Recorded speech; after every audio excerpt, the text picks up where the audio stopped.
Blackstone Audio presents Memory and Dream by Charles DeLint. Dedicated to the memory of Ron Nance. I'm gonna miss you, pal. The leaves are coming down, another circle going round, reminding me of you in brighter times. When I got the news, I cried, and later realized I'll carry a part of you for all my life. Kaya Hartwood, from No Goodbyes, No Regrets. Night hovers all day in the boughs of the fir tree. Ralph Waldo Emerson, from Experience, 1844. Our dreams make us large. Jack Kirby, from an interview on Prisoners of Gravity, TV Ontario, broadcast January 7, 1993. Memory and Dream. The reading woman sits by the window, lamplight falling over her shoulder onto the book. It is the book that glows, a golden bath of lemon yellow faintly touched with orange, surrounded by violet shadows. The glow of the book casts a soft light onto the woman's features, a soft light and softer shadows, and sets the tangle of her henna'd hair aflame. It is possible to see diminutive figures in the shadows, crouching on the arms of the chair to peer at the words in the pages of the woman's book, peeping out from in between the curls of her red hair. Tinier shapes still, not quite the size of mosquitoes, hover in the lamplight. Some are silhouetted against the curve of her throat and the shadow of her nose, others against the faint spray of freckles on brow and cheek. Their heads are like those of fledgling birds, noses sharp and long, features pinched, brows high and smooth. Their figures, when in silhouette, are not unlike a tadpole's. They have limbs like small, crooked twigs, bird's nest hair that stands up in surprise and is ungovernably wild. Some have wings with the gossamer iridescence of a dragonfly's. The reading woman gives no indication that she is aware of their presence. The book captures her full attention. But surely she can feel the press of miniature bodies as they move against her arm, or the furtive movement as they slip in and about the curls of her hair. Surely she can see the tiny shapes flitting in the dusky air that lies between her gray-green eyes and the page. Or perhaps they are only shadows, nothing more, and the summer's night that lies outside her window belongs not to memory, but to dream.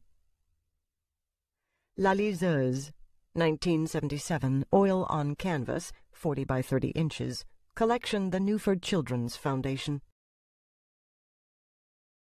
Footprints in the dust.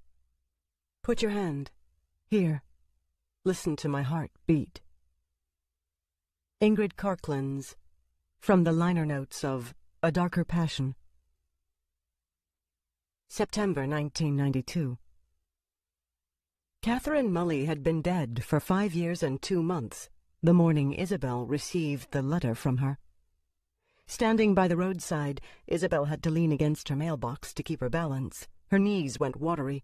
A wave of dizziness started up in the pit of her stomach and rushed up between her temples. She no longer heard the world around her, not the birdsong from the cedars that courted the verge in a row of yellow, green, and shadow, nor the sporadic traffic from the highway. All she could do was stare down in numbed incomprehension at the letter that lay on top of the bundle of mail she'd taken out of the box. The envelope was smudged and dirtied, one corner crinkled. The address was handwritten in a script that was oh so familiar. It had to be a joke, she thought. Someone's sick, twisted idea of a joke. But the postmark was still legible, and it was dated July 12, 1987, 2 days before Kathy's death. She must have had one of the nurses mail the letter, and it had gone astray to spend more than 5 years in postal limbo, falling into a crack of the post office's regular service, tucked away behind a conveyor belt, or between someone's desk and a wall, until it was finally discovered and put back into the system. Or perhaps it was the incomplete address that had caused postal clerks to scratch their heads for so many years. Isabel Copley, a Johnny Farm, Wren Island. That and nothing more, so that the letter sat undelivered until it was noticed by someone who knew the archipelago of summer homes and ice-fishing huts, of which Isabel's island was but one. Wherever the letter had been, now, Half a decade later, when it finally finished its journey, when it finally lay in the hands of its intended recipient, Isabel couldn't open it. She couldn't bear to open it. She stuffed the envelope in among the rest of her mail and returned to her jeep.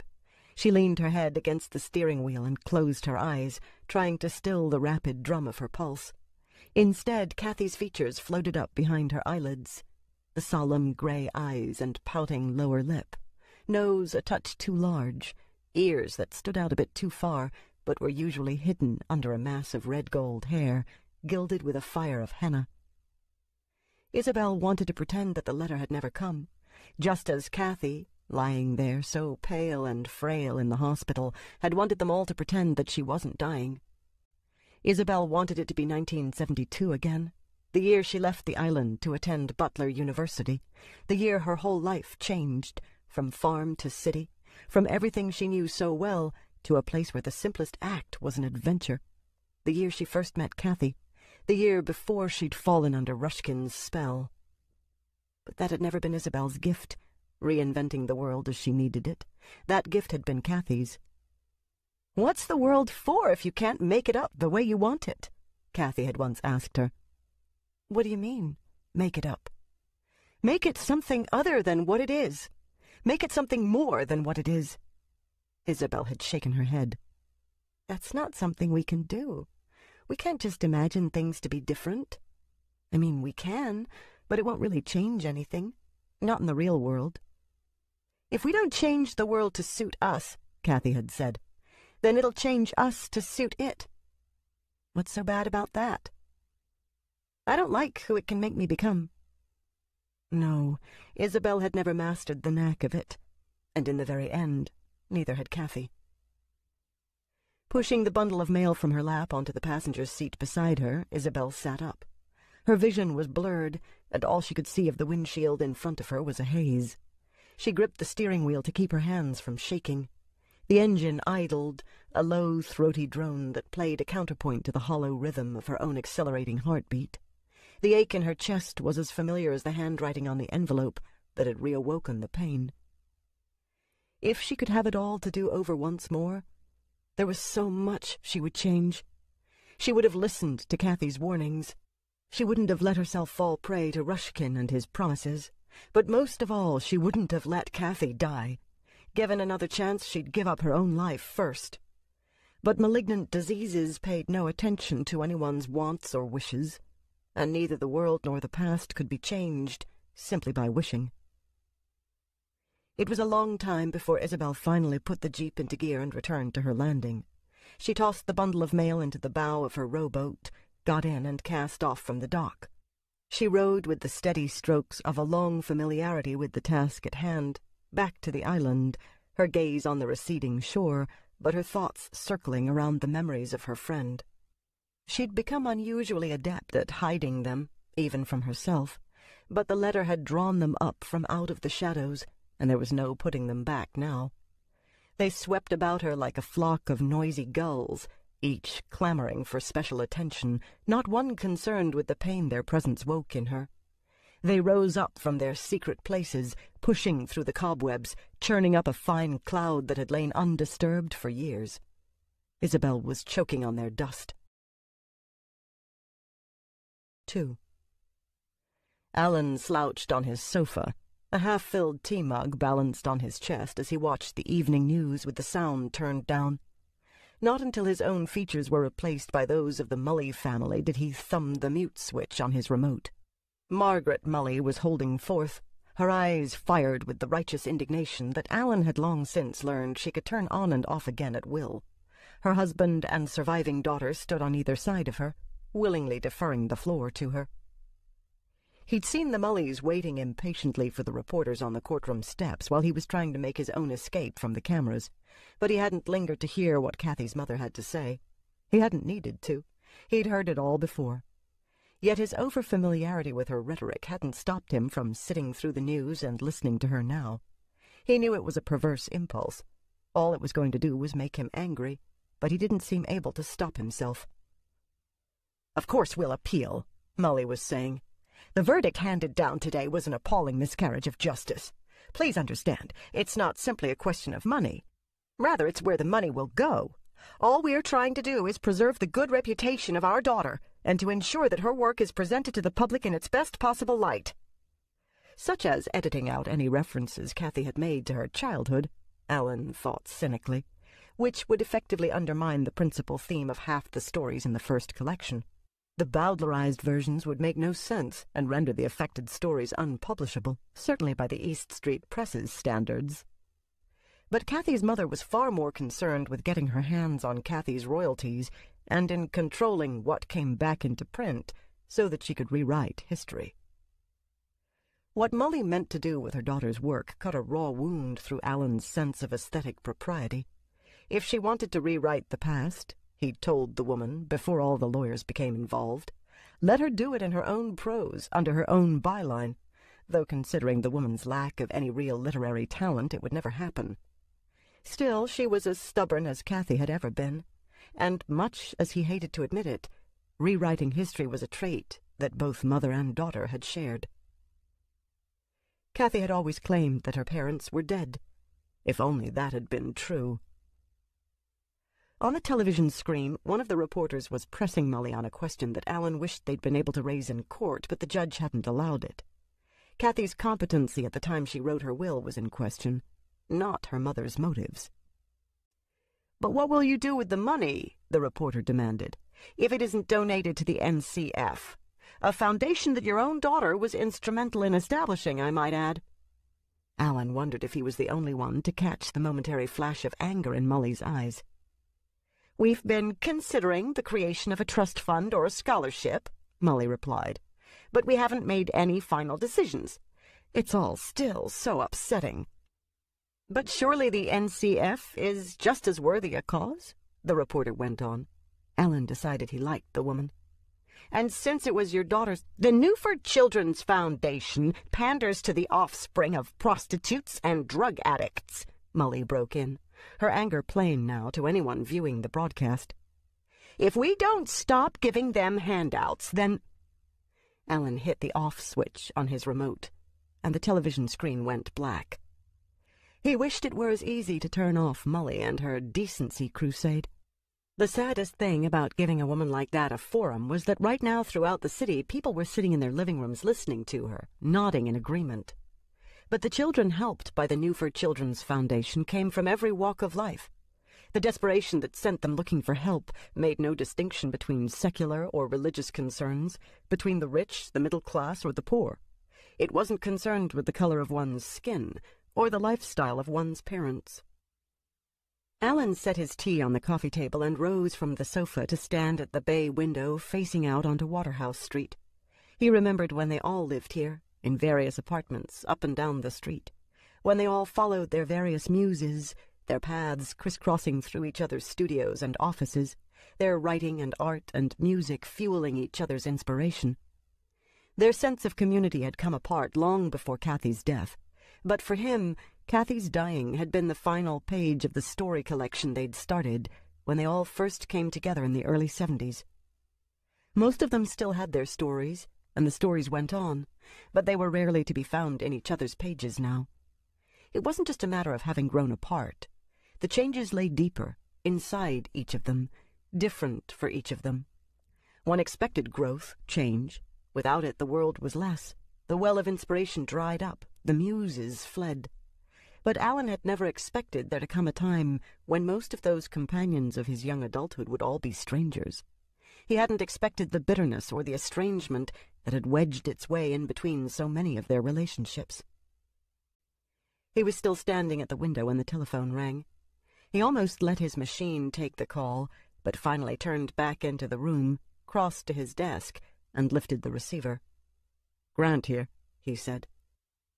"I hate it when you do that. Why can't you answer the phone with a simple hello the way everybody else does?"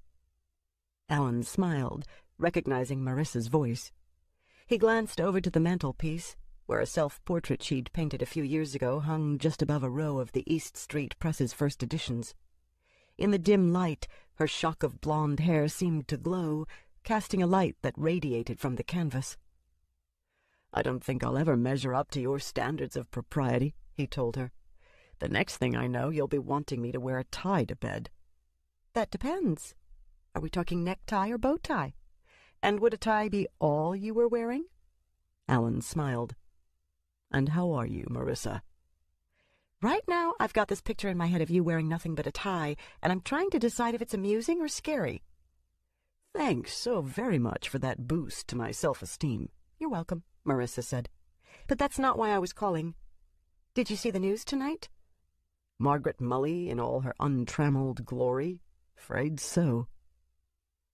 When he'd left the courthouse, Alan hadn't felt as though he was coming away with a victory, but he should still have called Marissa to give her the news. It was like her not to bring that up. "Well, congratulations anyway," she said. "Carson told me that her lawyers have already filed for an appeal." "Oh, and here I thought you'd finally won." "We did get the injunction lifted," Alan said. "So that's good, right?" "Well, it means we can go ahead and publish that omnibus edition we've had planned. And even if none of Kathy's royalties go to the foundation, at least I can give them any profit that I make. Christ knows they need the money." "And Isabel's still going to do the illustrations?" Alan hesitated, then owned up. "Actually, I haven't asked her yet." "Alan?" "Well, there didn't seem to be any point until I knew we could actually do the book. What if she'd done all the work and then we couldn't publish?" "The only person who might buy that line is yourself," Marissa told him.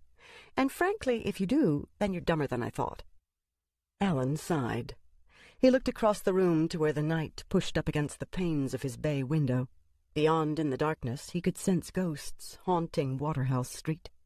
Why was he the only one to remember how things once were? Or rather, why was he the only one who wanted to? "Alan, are you still there?" "I don't know if she'll talk to me," he said. Now it was Marissa's turn to hesitate. "When was the last time you spoke to her?" she finally asked. "At the funeral?" "No, one time after that. I tried calling her, but she hung up on me." He'd also written, but his letter had come back, Isabel's address scratched out, and "Return to sender" scrawled across the front of the envelope. "If you can't talk to her," Marissa began. "If she won't talk to you—" She gave up and started again. "Alan, why have you made it seem all along as though she'd be doing the book?" "Because without her it wouldn't come out right. It wouldn't be complete. It was something Kathy always talked about before she died," he went on. "How she'd give anything to have Isabel illustrate one of her books. It never happened while she was still alive, so I wanted to do it now, with this book." "You make it sound as though Isabel was completely behind the project." "I never lied to you about it, Marissa." "No, but when I said I didn't think her style was right for Kathy's work, you told me she'd be doing the kind of paintings she did before she got into her abstract period." "Because that's what I was going to ask her to do," Alan said. "When I finally did talk to her, that is. If I ever talked to her." "Do you want me to call her?" "No, it's something I've got to do. If Isabel's going to work with me on the project, we've got to be able to communicate with one another. It doesn't have to be like it was, but we just—" Alan's voice trailed off, and for a long moment there was only the hum of the empty line in his ear. "It wasn't just Kathy," Marissa said then, somehow finding in his silence what he wasn't putting into words. "You were in love with Isabel, too, weren't you? You were in love with them both." "I don't know what I was anymore. Young, stupid." "We were all young and stupid once." "I suppose." "God, don't you sound morose. Do you want some company tonight?" "What about George?" "George is working late. It might do him good to come home and find me out for a change." The bitterness in her voice made Alan want to ask her why she didn't just leave George once and for all. But it was an old question, and like so many that he carried around himself, one for which there was no easy answer. "Thanks," he said. "But I think I'm just going to turn in. I'll give Isabel a call tomorrow morning and let you know how things work out." "Nothing's permanent," Marissa said. Marissa could do that. Just say something out of the blue, leaving whoever was with her scrambling for a connection. Alan wasn't sure if she meant his melancholy, Isabel's refusal to speak with him, or her own relationship with George. Right now, he didn't have the energy to find out. "I know," he said. "Thanks for calling, Marissa." "Talk to you tomorrow?" "Promise." Cradling the receiver, Alan let himself sink into the sofa. He looked back up above the mantelpiece to where Marissa's self-portrait hung. She'd managed to perfectly capture that half-smile of hers that so defined her in his mind. Her hair was quite a bit longer now than it was in the painting, but that didn't matter. It was the smile that made it work, the smile that made it timeless. In 40 years, Marissa would still have that smile, and this self-portrait would still be true, no matter how much the rest of her changed, unless her husband finally succeeded in taking her ability to smile away. Alan's gaze traveled down to the row of his press's first editions, then over to the right side of the mantelpiece where a 5x7 color photograph stood in a dark wood frame. The picture was 10 years old and showed 3 of the street's ghosts, Kathy and Isabel and himself, on the steps outside Isabel and Kathy's Water Street apartment, happy and so young, unencumbered by death or the messes their lives had become. Nothing's permanent. He knew what he should do. Put aside the past. Make his peace with Kathy's ghost and the way Isabel had cut him out of her life. Accept Marissa's advances and take her away from a doomed relationship that she couldn't seem to leave by herself. Maybe publishing the book would help him do it. Maybe it would just make things worse. Why did life always have to be so complicated? 3. July 12. Gracie Street, Newford. Ma belle Izzy. I know you've outgrown that name, but I thought you'd let me use it one last time. I started to write a story last night. This is how it began. There was a hollow space inside his mind, like an empty house, a haunted place that knew only echoes.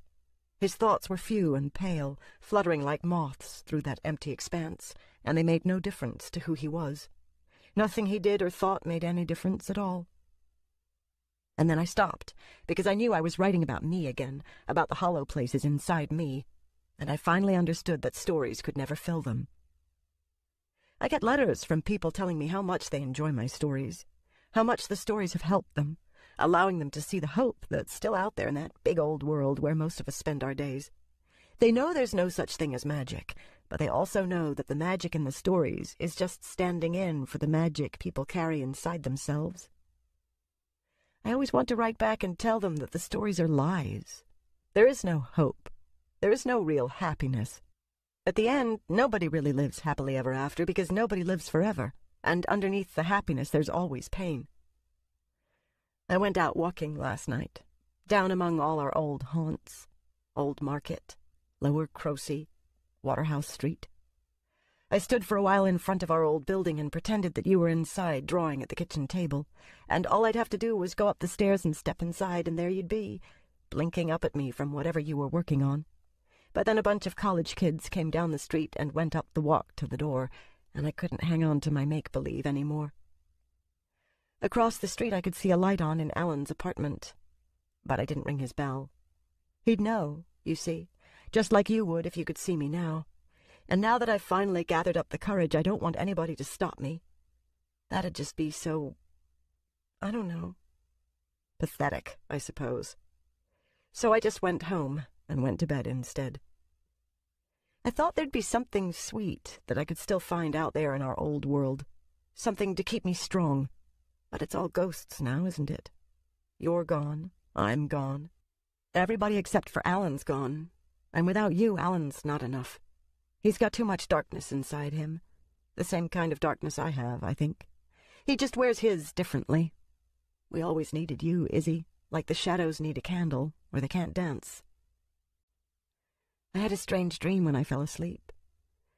I dreamt that after I died, you painted me, and I could come back. And this time, all the darkness inside me was gone. I know that's not quite the way your paintings worked, but I thought it was funny when I woke up to find myself thinking about all of that again. Do you still think about it? Or did Wren Island wash it all away? I always wanted to ask you, but I didn't want to bring up those particular ghosts if you'd managed to put them to rest. I know I'm the last person in the world to give advice, Izzy, but before I go, I have to tell you this. You have to stop feeling so guilty all the time. You can only shoulder so much responsibility for what goes wrong in the world, or for what goes wrong in the lives around you. None of what happened was your fault. To lay blame, there has to be intent, and you just never knew what you were doing. Not until it was too late. I wish it was as simple for me, but my ghosts are a little harder to lay to rest. Besides, it's 5 o'clock in the morning now. It's a time for ghosts and memories and trying to figure out which are real and which aren't. I always think better with paper, but once I got out my pen, I found myself finally writing this letter to you instead. I've been putting it off for weeks, but I can't wait any longer. I'm sorry about all the trouble this is going to cause you. The last thing I want to do is leave my friends having to clean up after me. But I don't have any choice, Izzy. I don't think I ever did. All I ever had was a stay of the inevitable. You're probably wondering about this key. It opens locker number 374 at the Newford bus terminal. By now you'll know that I left everything to the Foundation, everything except for what you'll find in this locker. This is what I'm leaving for you. For you and Alan, if you want to share it with him. So that's it then. There are no more stories. No, that's not quite right. There will always be stories. There are just no more of them for me. The stories are going to have to go on without me. Don't cry for me, ma belle Izzy. Remember me only in the good times. You know, I've been writing this letter in my head for as long as I can remember being alive. I didn't know who I was writing it to until I met you. Love, Kathy. 4. Twilight found Isabel standing on the headland looking south across the lake, the small flat key of a locker in the Newford bus terminal held so tightly in her right hand that its outline was now imprinted on her palm. The wind came up from the woods behind her, tousling her hair and pressing the skirt of her dress tight against her legs.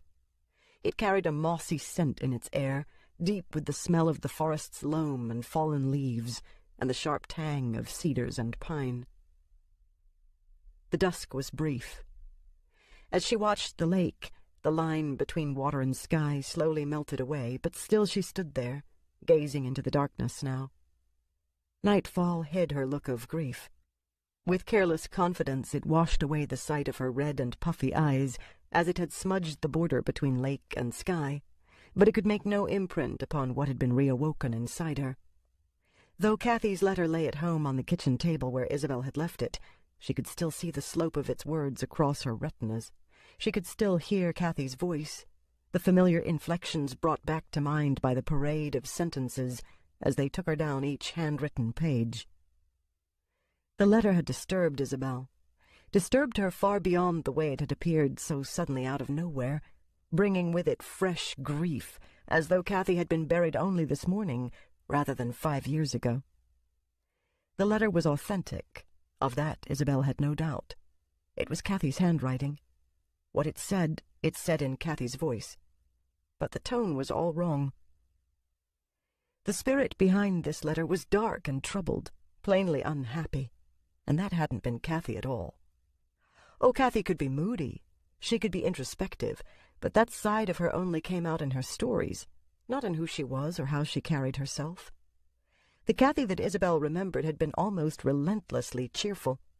She'd certainly been capable of seriousness, but it always carried with it a whimsical undercurrent of good humor and wonder, a light-hearted magic. The author of this letter had taken that magic out of the light and made a home for it in the shadows. Granted, Kathy had been in the hospital when she wrote it, knowing she was going to die, but the letter read like a suicide note. A sudden image leapt into Isabel's mind. Alan and herself arguing in the graveyard after the funeral. He'd been saying... The memory shattered before she could recall it in its entirety, but the tightness in her chest returned, bringing with it another touch of vertigo. She found she had to lie down in the thick grass that crested the headland, lie down before she fell. The dizziness passed as she rested there, eyes closed. The constriction in her chest slowly eased, and she was able to breathe more normally. But the grief remained. She turned her head, cheek against the grass, and looked out over the cliff into the darkness that hid the lake. Why did the letter have to come now? Why couldn't it have stayed lost? She didn't want to think of Kathy having lived her whole life the way she'd made it out that she had in the letter, hiding a desperate unhappiness behind a cheerful facade. She wanted to think of it as just another one of Kathy's stories, as made up as the part of the letter where Kathy talked of wandering about in their old haunts, when of course she couldn't have done so. She'd been bedridden in intensive care the week before she'd died. But Kathy wouldn't have made up a letter such as this. She couldn't have been so cruel. And if it wasn't a lie— In her mind, Isabel kept returning to the last thing Kathy had written. "I've been writing this letter in my head for as long as I can remember being alive. I didn't know who I was writing it to until I met you." It made her heart break. A fresh swell of tears rose up behind her eyes, but this time she managed to keep them at bay. She sat up and opened her hand. She knew without having to look in the locker that what was waiting for her there would only bring her more pain, would reveal more of this stranger who had written to her in her friend's voice, with her friend's handwriting. She didn't want to know this stranger. "Let me keep my own memories," she thought. "Don't cry for me, ma belle Izzy," Kathy had told her in the letter. "Remember me only in the good times." And that was what she'd done. She had concentrated on the good times they'd shared together. When she called Kathy's features to mind, it was never those of the frail figure overwhelmed by the hospital bed, but the other Kathy, the one she'd known first, the Kathy with whom she'd had such an instant rapport. She could remember with an immediacy that had yet to fade how she'd felt when the red-haired girl who was to be her roommate had come into the room they were assigned at Butler U. Isabel had felt straight away that she wasn't meeting a new friend, but recognizing an old one. "I'm what I am because of you," she told the memory of her friend. Kathy had changed her from farm girl to bohemian artist almost overnight, never by telling her what to do, but by cheerful example and by teaching her to always ask questions before she so readily accepted the way things were supposed to be done. By the time Isabel returned to start her second year, not even she would have recognized her earlier self anymore. That farm girl had become such a stranger. A stranger, yes, but not entirely. One had only to scrape the surface to find remnants of that old naivete, of the work ethic instilled in her by her parents, and the commonsensical approach to life acquired by working close to the land. And that must be how it had been for Kathy as well, Isabel realized. Underneath the bold-as-brass young woman Isabel had met in university, she'd carried a wounded child along with her, hidden, but still capable of exerting its influence. "Sure, I was unhappy growing up," Kathy had told Isabel once, "but I learned not to hang on to pain. I exorcise my demons through my stories." The letter that had arrived in Isabel's mail this morning made a lie of that claim now. There is no hope. There is no real happiness.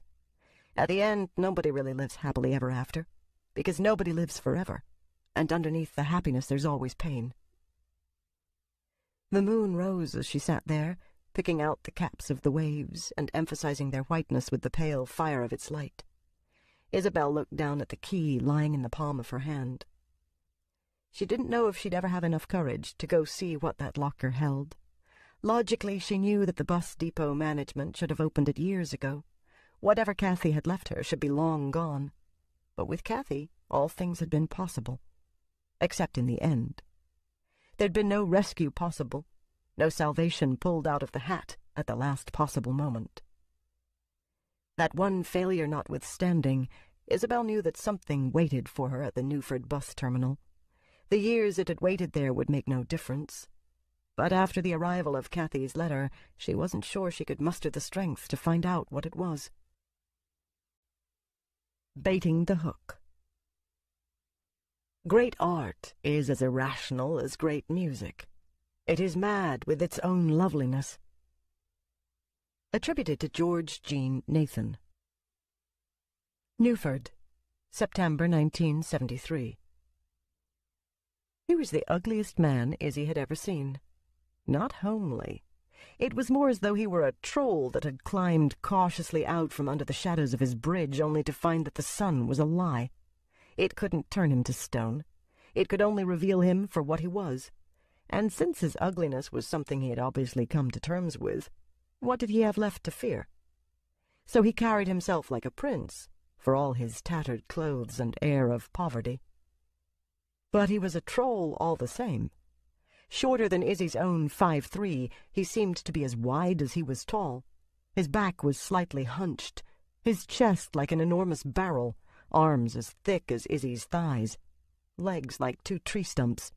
His ears were no more than clumps of flesh attached to either side of his head, nose broken more than once, too long in length and too wide where the nostrils flared like ferryboat hawse holes, lips too thick, mouth too large, forehead too broad, hairline receding, hair matted and wild as the roots of an upturned oak.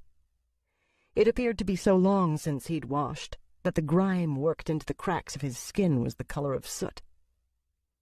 Under the same close scrutiny, his wardrobe didn't fare any better. The heavy black work boots had holes in the leather, and the left one had no laces. His trousers were a muddy brown color and bore so many patches that it was difficult to tell what the original material had been. The white shirt was gray, black around the neck. The long, soiled trench coat trailed behind him on the ground, its hem filthy with dried mud and grime, its sleeves raggedly torn off to fit his short arms. Now in her second year of city life, Izzy had become as blasé toward some of the more outlandish street characters as were the long-time local residents. But the sight of this troll, shambling along the sunny steps of St. Paul's Cathedral, simply astounded her for its incongruity. He was obviously destitute, yet there he was, feeding the pigeons French fries. At times whole clouds of them would rise up and around him as though circling a gargoyle in a bell tower. But always they returned to the scraps he tossed them. Always he maintained control. The moment was such that Izzy couldn't pass it by. She sat down on the bench at the nearby bus stop. Surreptitiously she took a stub of a pencil out of her black shoulder bag, then fished around for something to draw on. The back of the envelope containing an overdue phone bill was the first thing that came to hand.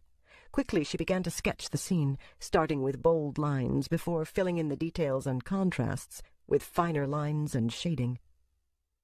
When he stood up and scuffled away, French fry container empty, his admiring feathered courtiers all fled, she had enough on paper and in her head that she knew she'd be able to finish the piece from memory.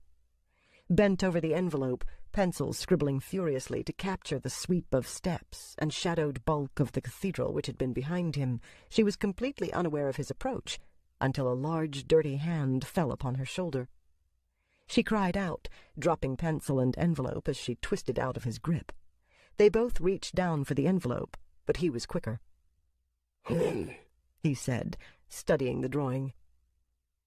Izzy wasn't sure if the sound he'd made was a comment or if he was just clearing his throat.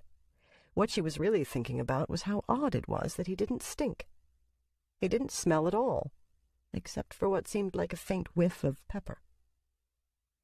Looking away from the envelope, his gaze traveled up and down the length of her body as though he could see straight through her clothes. Black jeans, black t-shirt, black wool sweater were all peeled away under that scrutiny. She hadn't noticed his eyes before, hidden as they'd been under the shadows of his bushy brows, but they pierced her now. Pale, pale blue, 2 needles pinning a black butterfly to a board. Izzy shivered. She reached for her envelope, wanting to just have it and flee, but he held it out of her reach, that cool needle gaze finally reaching her face.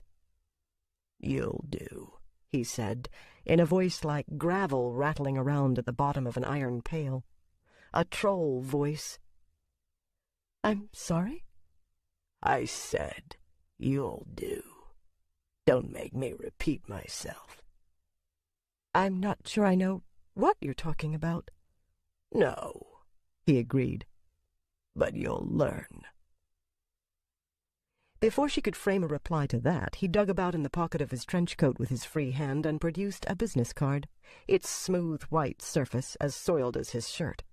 She accepted the card when he handed it to her before she realized what she was doing, and then it was too late. The grubby thing was already touching her thumb and fingers, spreading its germs.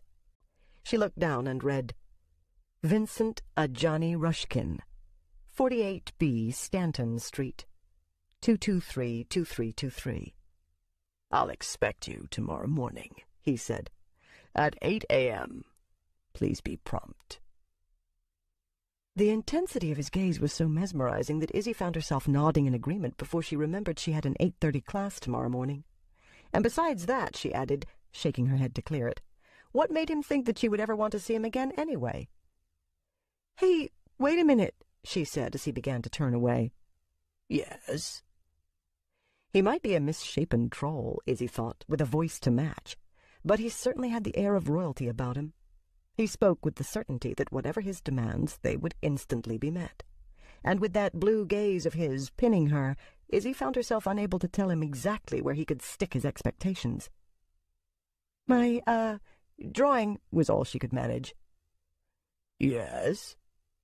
"I'd like it back." "I don't think so."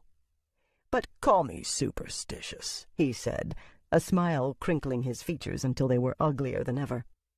"But my primitive side doesn't hold with allowing anyone to walk off with an image of me, be it a photograph or—" he held up her drawing, "a rendering. It feels too much as though they have acquired a piece of my soul." "Oh." "A disturbing prospect, don't you think?" "I suppose." "Fine. So, until tomorrow, 8 sharp. And don't bother to bring any equipment," he added. "Before I can teach you a thing, I'll have to empty your head of all the nonsense you've already no doubt acquired." Izzy watched him stuff her sketch into his pocket and let him walk away with it without further protest. She looked down at what she'd gotten in exchange for the drawing. This time the name registered. "Rushkin?" she said softly. She lifted her head quickly, but her troll had vanished into the afternoon crowds and was nowhere to be seen. Slowly she went back over the whole odd encounter, considering his side of the conversation under an entirely new light. She'd just met Vincent Johnny Rushkin. The Vincent Johnny Rushkin. The most respected old-school artist in Newford wanted to give her lessons? It wasn't possible. It couldn't be possible. Could it? 2. "And then he just vanished," Izzy said in conclusion. Kathy gave her a lazy smile. "What? Like in a puff of smoke?" "No, into the crowd. You know what it's like around St. Paul's at lunchtime?"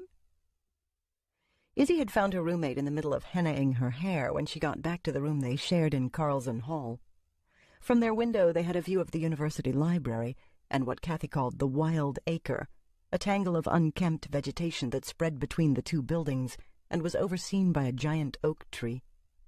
The windowsill was wide enough to sit in, and Izzy stretched out along its length, watching 2 red squirrels argue over an apple core while she related the afternoon's adventure. Kathy moved from the sink to her bed, where she valiantly tried to maintain some control over the green muck that kept trying to leak out from under the saran wrap cap holding the henna mixture in place on top of her head. Izzy turned from the view to look at her roommate. "You're leaking again," she said. "Just by your left ear." "Thanks." "So what do you think?" "What's to think?" Kathy asked. "You should go. Do you know anybody else who ever got the chance to study under Rushkin?" "If it even was Rushkin," Izzy said. "Why wouldn't it be?" "Oh, I don't know. Why would he be interested in me?" "Because you're brilliant," Kathy said. "Any fool can see that. And he's obviously no fool." "Yeah, right." Kathy put on what was supposed to be a fierce frown, but whatever she did with her features under that cap of green mud and saran wrap could only look silly. "Just go," she said, as Izzy started to giggle. "But I've got a class, so skip it." Izzy sighed. It was easy for Kathy to say. Whenever Izzy did anything that wasn't related to schoolwork, she felt guilty. The only reason she could afford to go to Butler U was because of her scholarship, and the money she'd saved from working at the marina during summer vacations. It wasn't as though her parents approved, but then they had never approved of anything she did. Sometimes she wondered which was worse, having no family like Kathy, or having one such as her own. "It's probably just a joke," she said finally. At Kathy's raised eyebrows, she went on, "He just didn't look right." "Oh, I see. Artists are all supposed to be tall and handsome, right?" "Well, no. But he looked so uncouth. Why would Rushkin of all people go around like a dirty beggar looking for a handout?" "Personally," Kathy said, "I think you're all mad. But that's part and parcel of being an artistic genius, isn't it? There's not really that much difference between cutting off your own ear or having pretensions of poverty with an aversion to clean clothes and bath water. Neither makes much sense." Izzy shrugged. "I suppose. I never have seen a picture of him. Actually, I've never even read anything about him. All the books just talk about his art and show reproductions of the paintings." "If it really was Rushkin you met," Kathy said, "then someone's working damage control. It's all public relations. His agent probably doesn't let anyone know anything about him. Who'd want to buy fine art from some smelly bum?" A sudden thought came to her, and she pointed a finger at Izzy. "Hey, you could write an expose." "I don't think so." "Then at least go and see if it really is him," Kathy said. "Though maybe you're right to be cautious," she added with a teasing smile in her eyes. "I mean, would it even be worthwhile to study under him if he really was Rushkin?" "Oh, God. I've never heard of anybody who has studied with him. It's not like he lectures or gives workshops or anything. But it's like you said, the man's an absolute genius." "So you'd learn something?" "I'm not even good enough to sweep up his studio, but the things I could learn just by watching him work."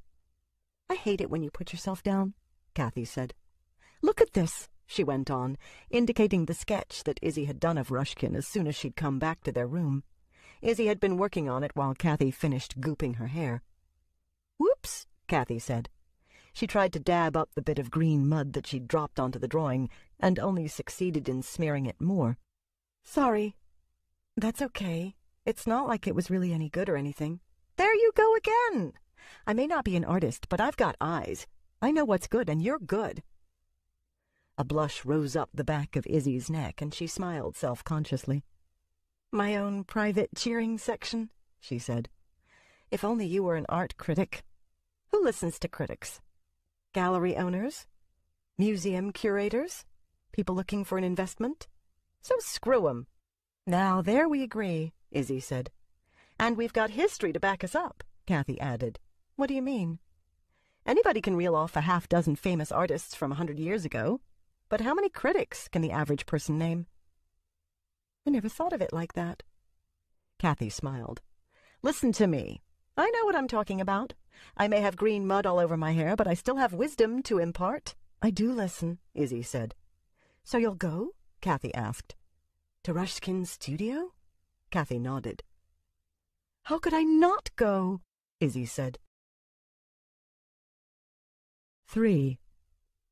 At 7:50 the next morning, Izzy stood on the pavement in front of 48 Stanton Street and looked up at the imposing Tudor-style house, reassured by the respectability of the neighborhood. Although she'd been told not to bring any supplies, she'd still thrown a few things into her knapsack before leaving the dorm. Sketchpad, pencils, brushes, paints, and 2 9x12 pieces of hardboard that she'd primed with gesso the night before. Gathering her courage, she went up the walk and onto the porch, where she quickly pressed the bell before she could change her mind and flee. A dark-haired woman in her 40s answered the door. She held her bathrobe closed with one hand and regarded Izzy through the foot-wide crack in the door. "Can I help you?" I'm here to see Mr. Rushkin." "Oh, you want 48B." At Izzy's blank look, the woman added, "That's the coach house around back. But don't bother ringing the bell. He never answers it. Just go up the fire escape and hammer on the studio door." "Thanks," Izzy said, but the woman had already closed the door. Well, at least she now knew that yesterday's odd encounter had really been with Rushkin. She wasn't sure if she was happy or not about that. The idea of studying under him was so intimidating. What if, when he saw her at his door today, he told her that he'd changed his mind? What if the first thing she tried to do was so pathetic that he just threw her out of his studio? If it wasn't for how much Kathy would rag her, she was almost tempted to just forget about it and go to the class she was skipping. But now that she knew it really was Rushkin, she couldn't not go.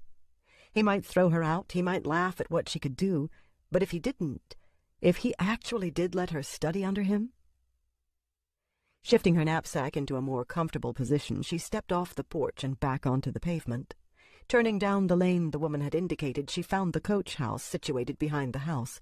Set beside the old carriage lane that ran behind Stanton Street, the building had a fieldstone foundation, wooden siding, and a red-shingled roof that was covered with vines. It made such a pretty picture, with its unruly tangle of a garden out front and the old oak that stood south of the building, that Izzy had to stop herself from pulling out her sketch-pad and making a drawing of it on the spot.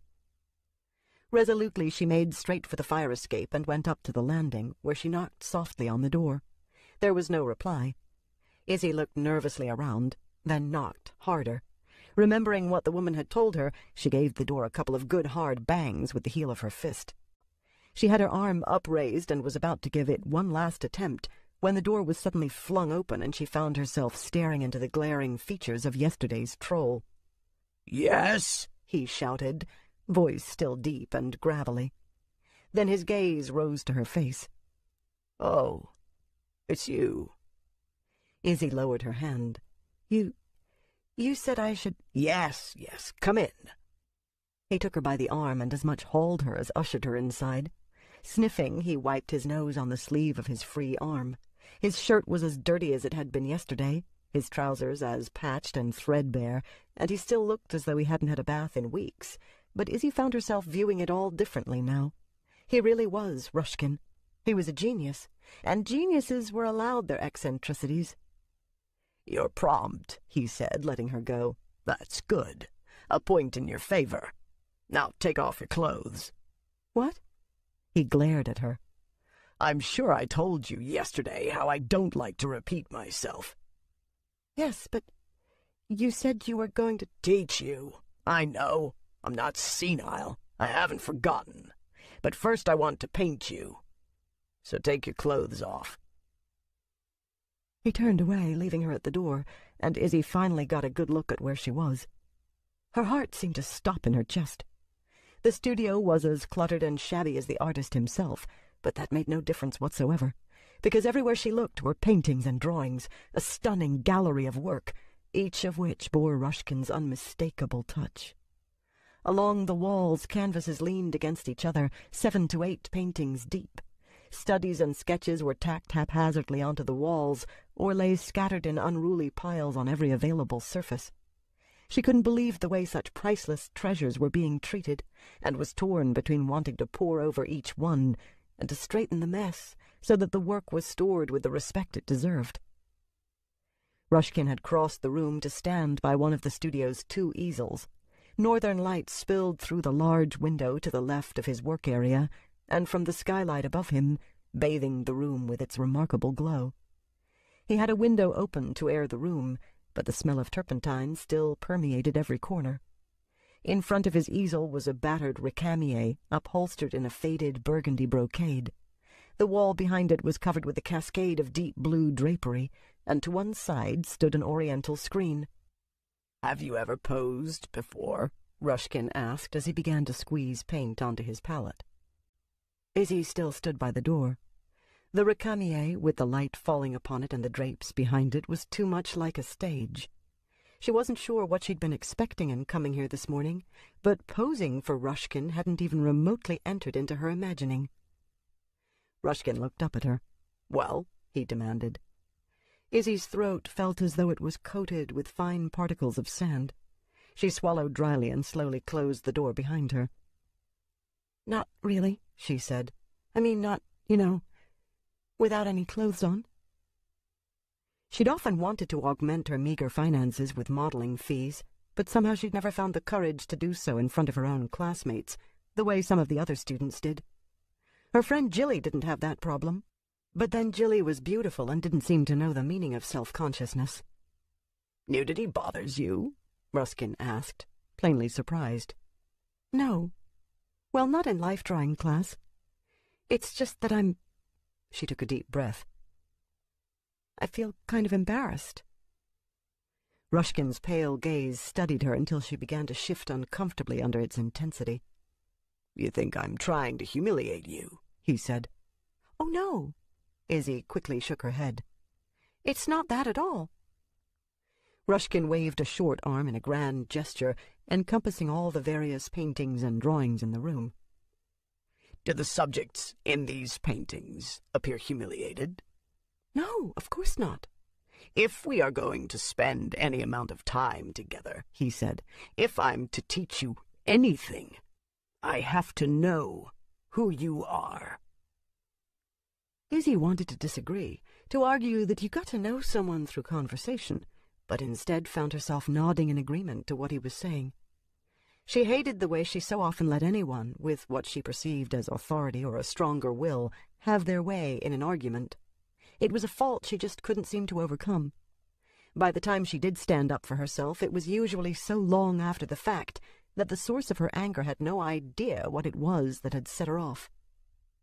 And what better way to get to know you, Ruskin asked, than to paint you?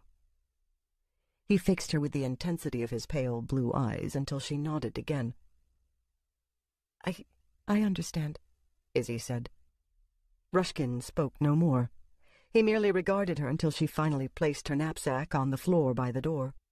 Blushing furiously, she made her way behind the screen with its colorful designs of oriental dragons and flowers and began to undress. 4. 15 minutes into the pose Ruskin had finally decided upon, Izzy developed a whole new respect for the models in her life-drawing classes.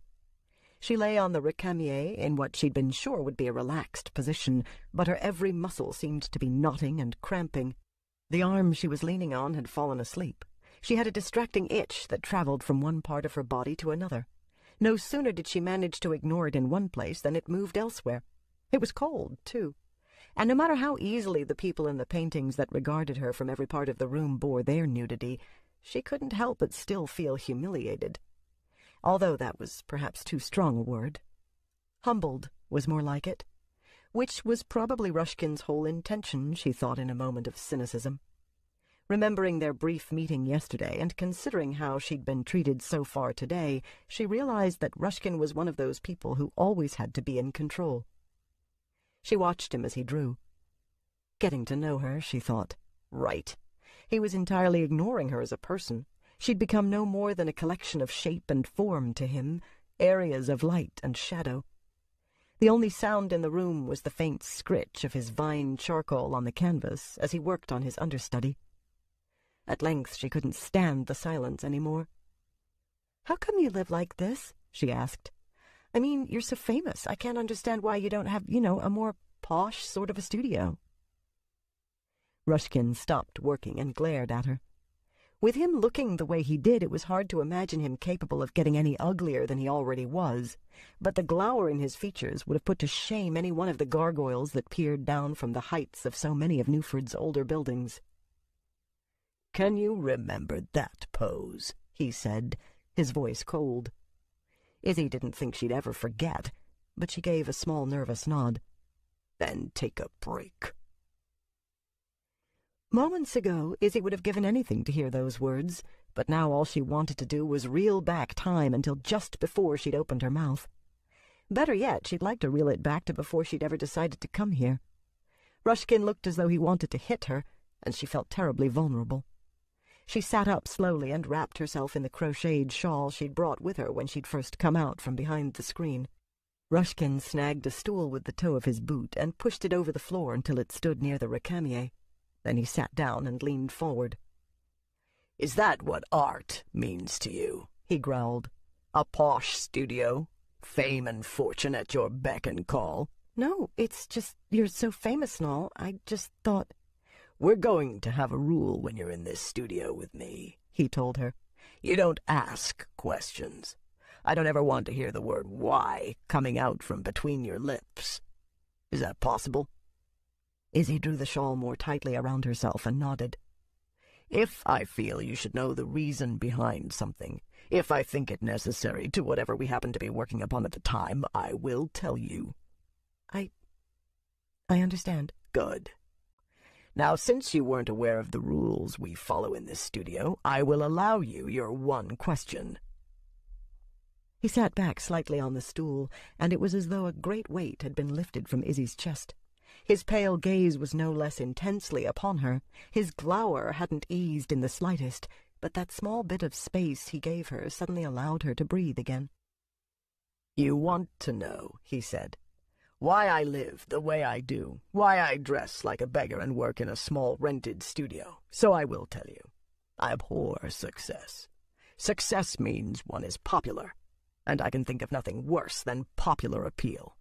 It means your vision has been bowdlerized, lowered to meet the vague expectations of the lowest common denominator to be found in your audience. It's my belief that elitism is healthy in an artist. No, required. Not because he uses it to put himself above others, but because it means that his work will always remain challenging. To himself, to his audience, to art itself. I can't help the success of my work, but I can ignore it, and I do. I also insist on utter privacy. Who I am, what I do, how I live my life has nothing to do with the one facet of myself, of which I allow the world a view. My art. The art speaks for itself. Anything else is irrelevant and an intrusion. To allow a view of any other part of myself relegates the art to secondary importance. Then my work only becomes considered in terms of how I live my life, what hangs on my own walls, what I eat for breakfast, how often a day I have to relieve myself. People want to know those details, I'll grant you that. They think it gives them greater insight into a piece of art. But when they approach a painting in such a manner, they are belittling both the artist's work and their own ability to experience it. Each painting I do says everything I want to say on its subject and in terms of that painting, and not all the trivia in the world concerning my private life will give the viewer more insight into it than what hangs there before their eyes. Frankly, as far as I'm concerned, even titling a work is an unnecessary concession. So, he concluded, do you understand? I think so. And do you agree? He asked. What passed for a smile stole across his grotesque features. Izzy hesitated for a moment, then had to admit, Not really. Good. It's refreshing to see that you have your own ideas, though you will keep them to yourself so long as you are in my studio. Understood? Izzy nodded. At that, Rushkin stood up and kicked the stool out of the way. It went clattering along the floor until it banged up against a canvas. Izzy shuddered at the thought of the damage it might have done to the piece. Now, Rushkin said, if you will reassume the pose, perhaps we can salvage what remains of the morning light and actually get some work done today. 5. Izzy had plans to meet Kathy at Feeney's kitchen for tea later that same afternoon. When she finally arrived at the cafe after her session with Rushkin, she found her roommate sharing a table with Jilly Coppercorn and Alan Grant, who were also students at the university. Jilly always reminded Izzy of one of Cicely Barker's flower fairies, with her diminutive but perfectly proportioned form, the sapphire flash of her eyes, and the wild tangle of her nut-brown hair. They were in most of the same classes at Butler U. Jilly was a few years older than the other students, but all she ever said by way of explanation was that she'd been late finishing high school. Like Kathy, she never spoke of the past, but she was willing to hold forth on just about any other topic at great and entertaining length. Alan, on the other hand, was quiet, a gangly, solemn young man who was an English major like Kathy. Unlike Kathy, though, he had no aspirations of becoming a writer. His dream was to have his own small literary press, because someone's got to publish you people, he'd told them once, which frustrated Kathy no end, since she thought he was one of the better writers among their fellow students. For proof positive, she'd point to the Crow Sea Review, a little photocopied journal he'd produced over the summer and managed to place in the university bookshop on commission. His editorial's the best thing in it, she'd say to anyone who cared to listen, an opinion bolstered by her own modesty, since she herself had a story in the magazine. Izzy waved acknowledgment to their chorus of hellos and went to the counter to get herself some tea and a muffin before joining them at their table by the window. "So?" Kathy asked as soon as Izzy drew near. "Was it him?" Izzy nodded. She set her tea mug and muffin down on the table and took the free seat between Jilly and Alan. "Was it him who?" Jilly asked, then laughed at the way her question sounded. "Izzy met Vincent Rushkin on the steps of St. Paul's yesterday," Kathy said, with the sort of pride in her voice that Izzy had always wanted to hear coming from her parents. "And he invited her to his studio this morning." Jilly's eyes went wide. "You're kidding." "Not to mention," Kathy went on, "that he wants her to study under him." "You've got to be putting us on." "Nope," Kathy said.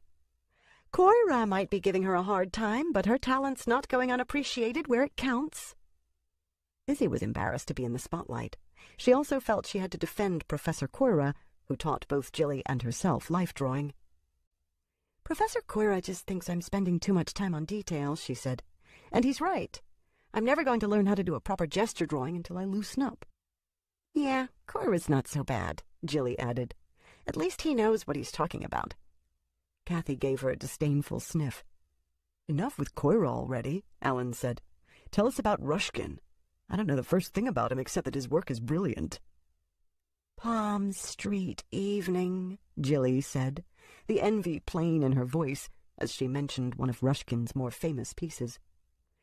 "God, if I could paint like that, I'd think I'd died and gone to heaven." She, too, turned to Izzy. "I want every detail. What's his studio like? Does he really grind his own pigments? Did you see any of his sketches?" Izzy felt her mouth opening and closing like a landed fish as she tried to slip a word into the flurry of Jilly's questions. But she knew exactly how Jilly was feeling. If their roles had been reversed, she would have been pressing Jilly for as many details, if not more. "Well, he's overbearing," she said. "A bit of a bully, really, but he—" Her voice trailed off as her memory called up what Rushkin had said to her about his desire for privacy concerning his private life. "The art speaks for itself. To allow a view of any other part of myself relegates the art to secondary importance." Looking up, she found 3 gazes expectantly fixed upon her, waiting for her to continue. "Actually, he's a pretty private person," she said, knowing how lame this sounded. "I don't really feel right, gossiping about him." Jilly rolled her eyes. "Oh, please." "I got the feeling that he doesn't want me to," Izzy added. "It's as though, if I do talk about him or what goes on in his studio, he won't ask me to come back." "You sound like you took a vow of silence," Kathy said. "Well, not in so many words. It was more implied." "This has all the makings of a fairy tale," Alan said with a smile. "You know how there's always one thing you're not supposed to do, or one place you're not allowed to go?" Jilly nodded, getting into the spirit of it. "Like Bluebeard's secret room." "God, nothing like that, I hope," Izzy said. But thinking of the story Jilly had been referring to reminded her of how she'd basically spent the morning in a state of barely controlled fear. Not just because of who Rushkin was and how much she respected his work, but because he could look so terribly fierce, as though any moment he might come out from behind his easel and hit her. She gave a nervous laugh and then managed to change the subject. No one seemed to mind, but she had cause to remember that conversation later. 6. "So what made you clam up about your morning with Rushkin?" Kathy asked as the two of them walked back to their dorm together. "I thought that if it really did turn out to be him, you'd be so excited that none of us would have been able to get a word in edgewise." "I was embarrassed." "About what?" Izzy shrugged. "Well, for one thing, I didn't learn anything. No, that's not right. I did learn a couple of things by watching him work, but he didn't teach me anything. He just had me posing for him. That's all I got to do." "He's doing a painting of you?" Izzy nodded. "Well, that's a real compliment, isn't it? Immortalized by Rushkin and all that?" I suppose. But it doesn't say a damn thing about my art. Izzy glanced at her friend. I just felt so awkward. I mean, I knocked on his door and he didn't even say hello or anything. He just told me to take my clothes off and start posing. Kathy's eyebrows went up. Don't even say it, Izzy told her. It was strictly business. She pulled a face at the thought of Rushkin touching her. But it felt, I don't know, demeaning. Why? You don't think the models in your life-drawing class are being demeaned because of what they're doing, do you? No, of course not. So what was the problem? Kathy asked. I don't know how to explain it exactly, Izzy said. It's just that I got the feeling that he wasn't painting me in the nude because he was inspired to paint me, so much as that he wanted to humble me. He was establishing his control. Power tripping. Izzy nodded. But it wasn't a man-woman thing. It went deeper than that. He talked a bit about elitism in terms of art, but I think it's something that touches all aspects of his life. You know, he never even asked me my name. Sounds like a bona fide creep, Kathy said. No, Izzy said. She took a moment to think about it before she went on. It's more as though, so far as he's concerned, he's the only thing that's of any importance. Everything else is only considered in how it relates to him. Lovely. You've just given me the classic description of a psychopath. Or a child. So do you think he's dangerous? Izzy considered the fear she'd had to deal with the whole time she'd been in his studio. In retrospect, Rushkin's attitude had presented her with more of an affront to her own sense of self-worth than any real sense of danger. No, she said. It's just disappointing. You wouldn't be doing this for yourself, she tried to tell herself. Not entirely. Sure, you're selfish and you want her back, but it's not like you'd be the only person to benefit. She thought of what Kathy had written about her in the journal. It's not because she's beautiful, which she is. It's because she's an angel, sent down from heaven to make us all a little more grateful about our time spent here on planet Earth. We're better people for having known her. Kathy might as well have been talking about herself. These paintings, Isabel began. I will ask you to do only enough to restore me. 2, 3 at the most. And your noumena? I will give them what they need from my own dreams. Could she do it? Isabel asked herself. Could she bring 2 or 3 of her own noumena across from the before and sacrifice them for Kathy's sake? She knew it would be wrong. She was wrong to even consider it. It put her on the same level as Rushkin. She knew that Kathy would be horrified at the price paid for her return. Well, Rushkin asked. It wouldn't even be necessary for you to make new paintings, Rushkin said. You must have 1 or 2 left over from before you entered this abstract expressionism period of yours. No, Isabel said. I couldn't do that. It was hard enough that she had to sacrifice anyone for Kathy to be able to return, but not them. Not John and Patty Jack, the wild girl and the handful of others who had survived. But you will paint for me. Isabel, he said softly, what do you have to lose? If I fail to bring your friend back to your satisfaction, you owe me nothing. If I succeed, surely it would be worth any price. I don't know. God, she felt so confused.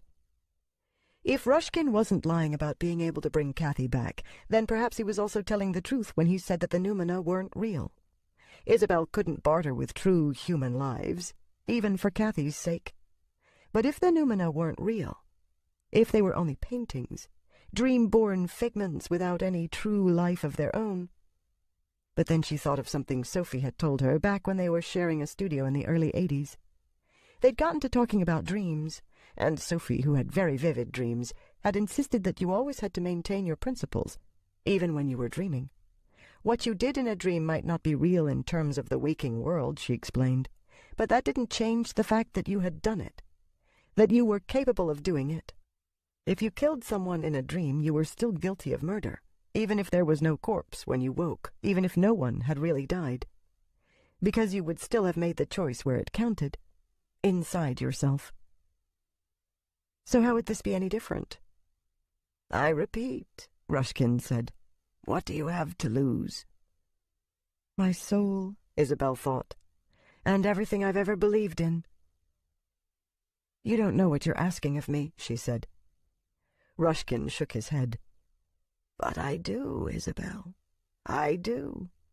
We have always had our differences, but I respect your beliefs.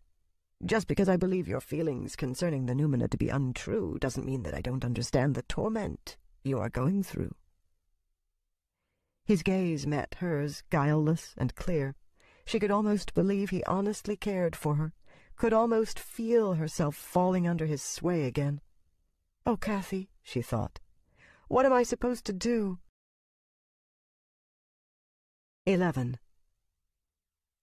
There was no answer at the door to Isabel's studio. Jilly said she was running some errands this morning, Alan said.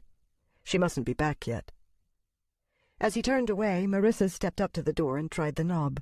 The lock was engaged, but the door hadn't been completely shut, and it swung open at her touch. "Why don't we wait for her inside?" she said. "No," Alan said. "We can't just barge in." But Marissa had already stepped inside. Alan and Rolanda exchanged uncomfortable looks, then reluctantly followed her inside. The studio was crammed with boxes and suitcases, but otherwise empty. "Look at this," Marissa said, standing by the window seat. She held up the painting of Paddy Jack, and Alan drew a sharp breath. "That's a character out of one of Kathy's stories, isn't it?" Rolanda said. Alan nodded. He crossed the room and took the painting from Marissa. In the corner by Isabel's signature he found a date, 1974.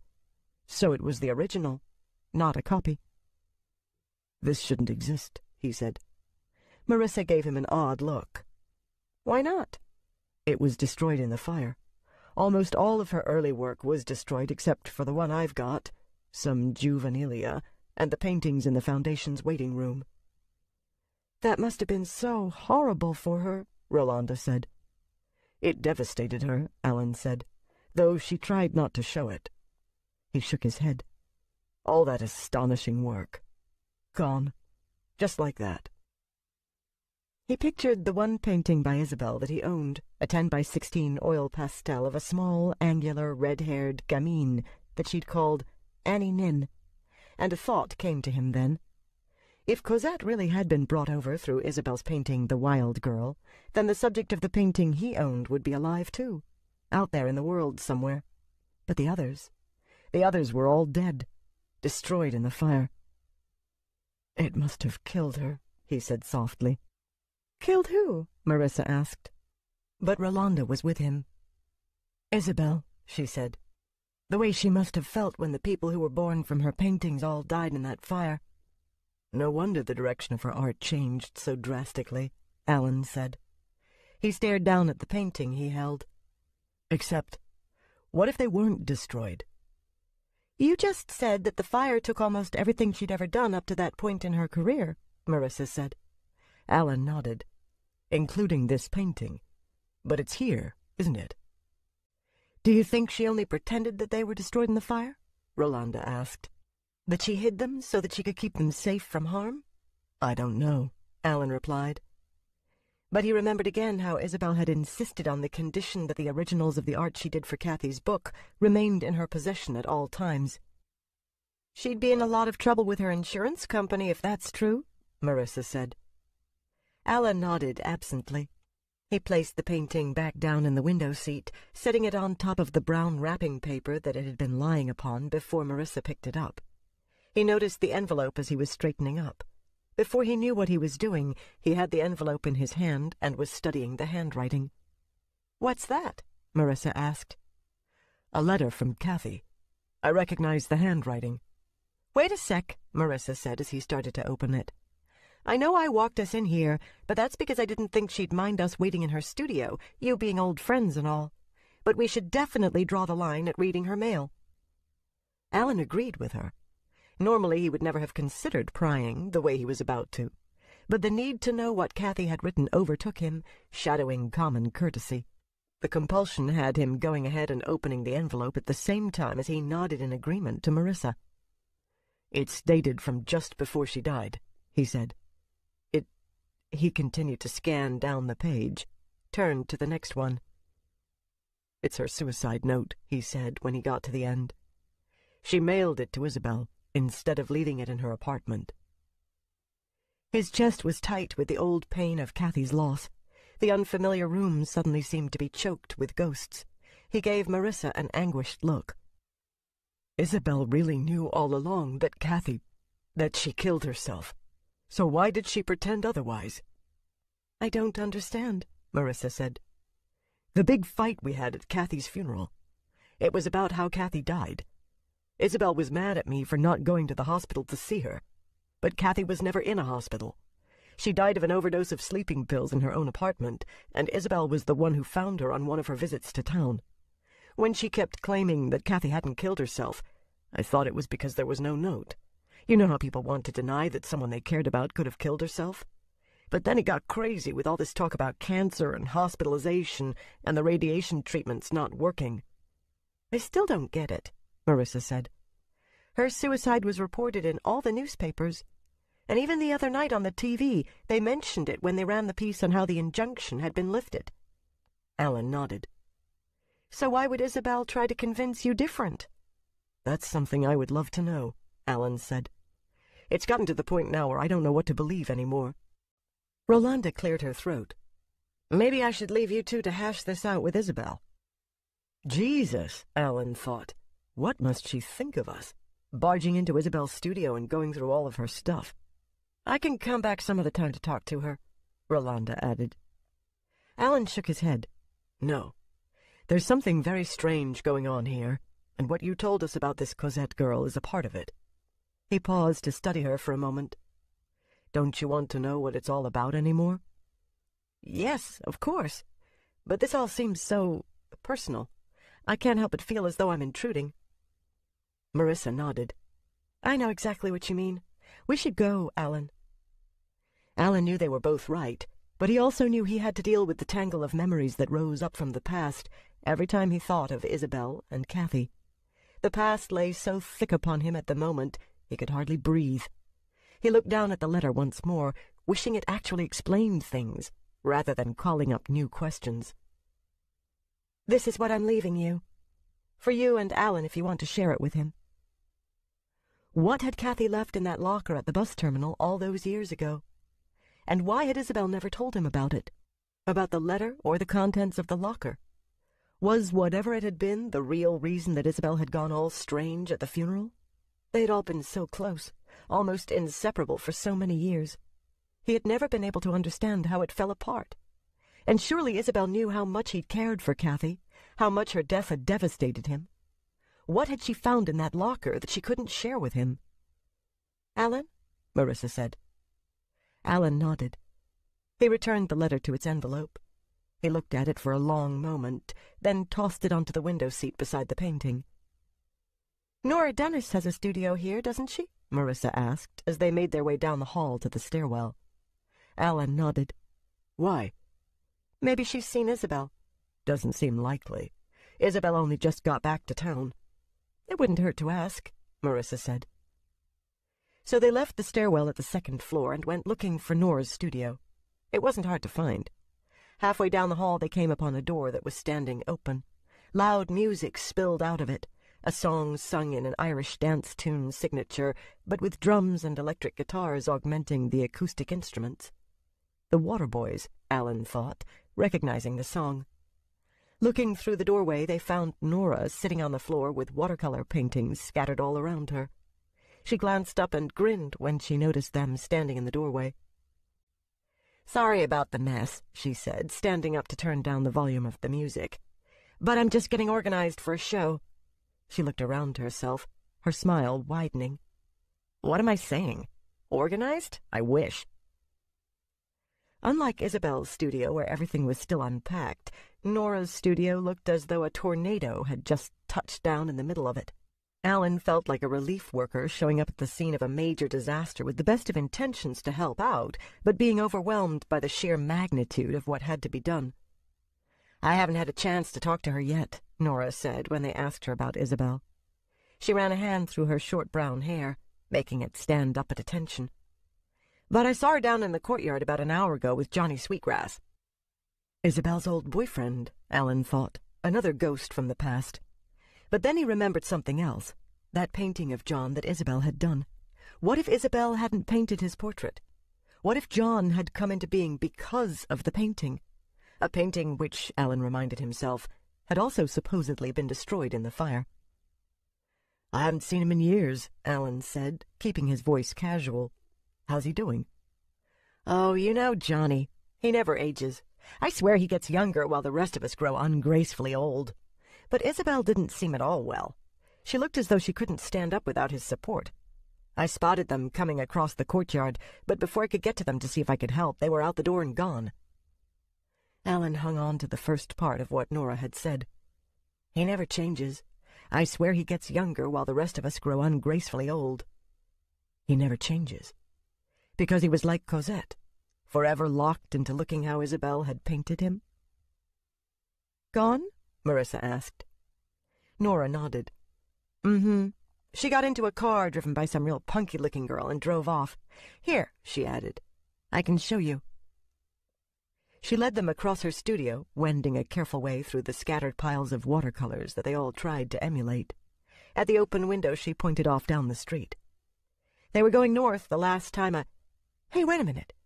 There's Johnny now." Alan looked down at the street. He recognized John Sweetgrass immediately, as well as his companion. "He's with Cosette," he said, more for Marissa and Rolanda's benefit than Nora's. Rolanda nodded in agreement, while Marissa craned to get a better look. "Well, that's not the girl who was driving the car," Nora said from beside him. "She didn't have that gorgeous head of hair." She opened the window and leaned out. "Hey, Johnny!" she cried. John and Cosette lifted their heads. Alan thought John looked irritated at having been noticed, but Cosette smiled happily and waved up at them, recognizing Alan and Rolanda.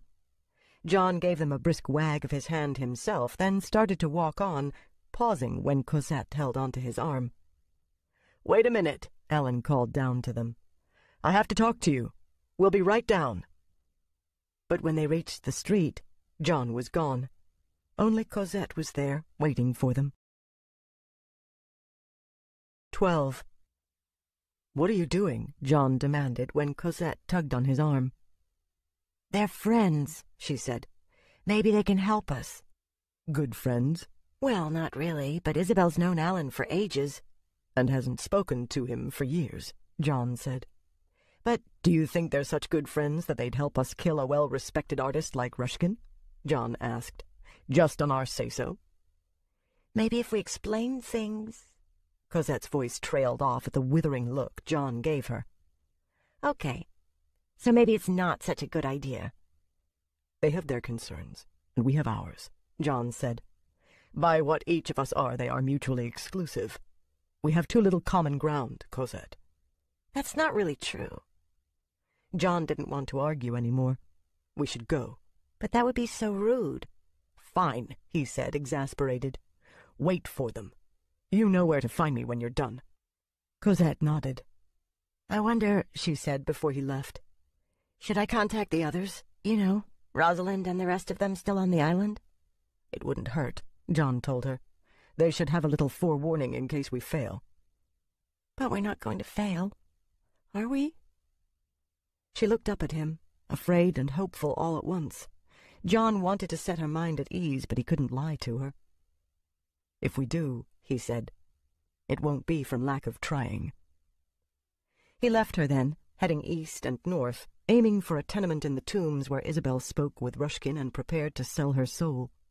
He arrived in the middle of their conversation, finding a perch outside the second-story room where they spoke, sharing the narrow ledge with a grotesque gargoyle that reminded him of Rothwindle, one of Isabel's earlier creations, who had died in the fire at Wren Island.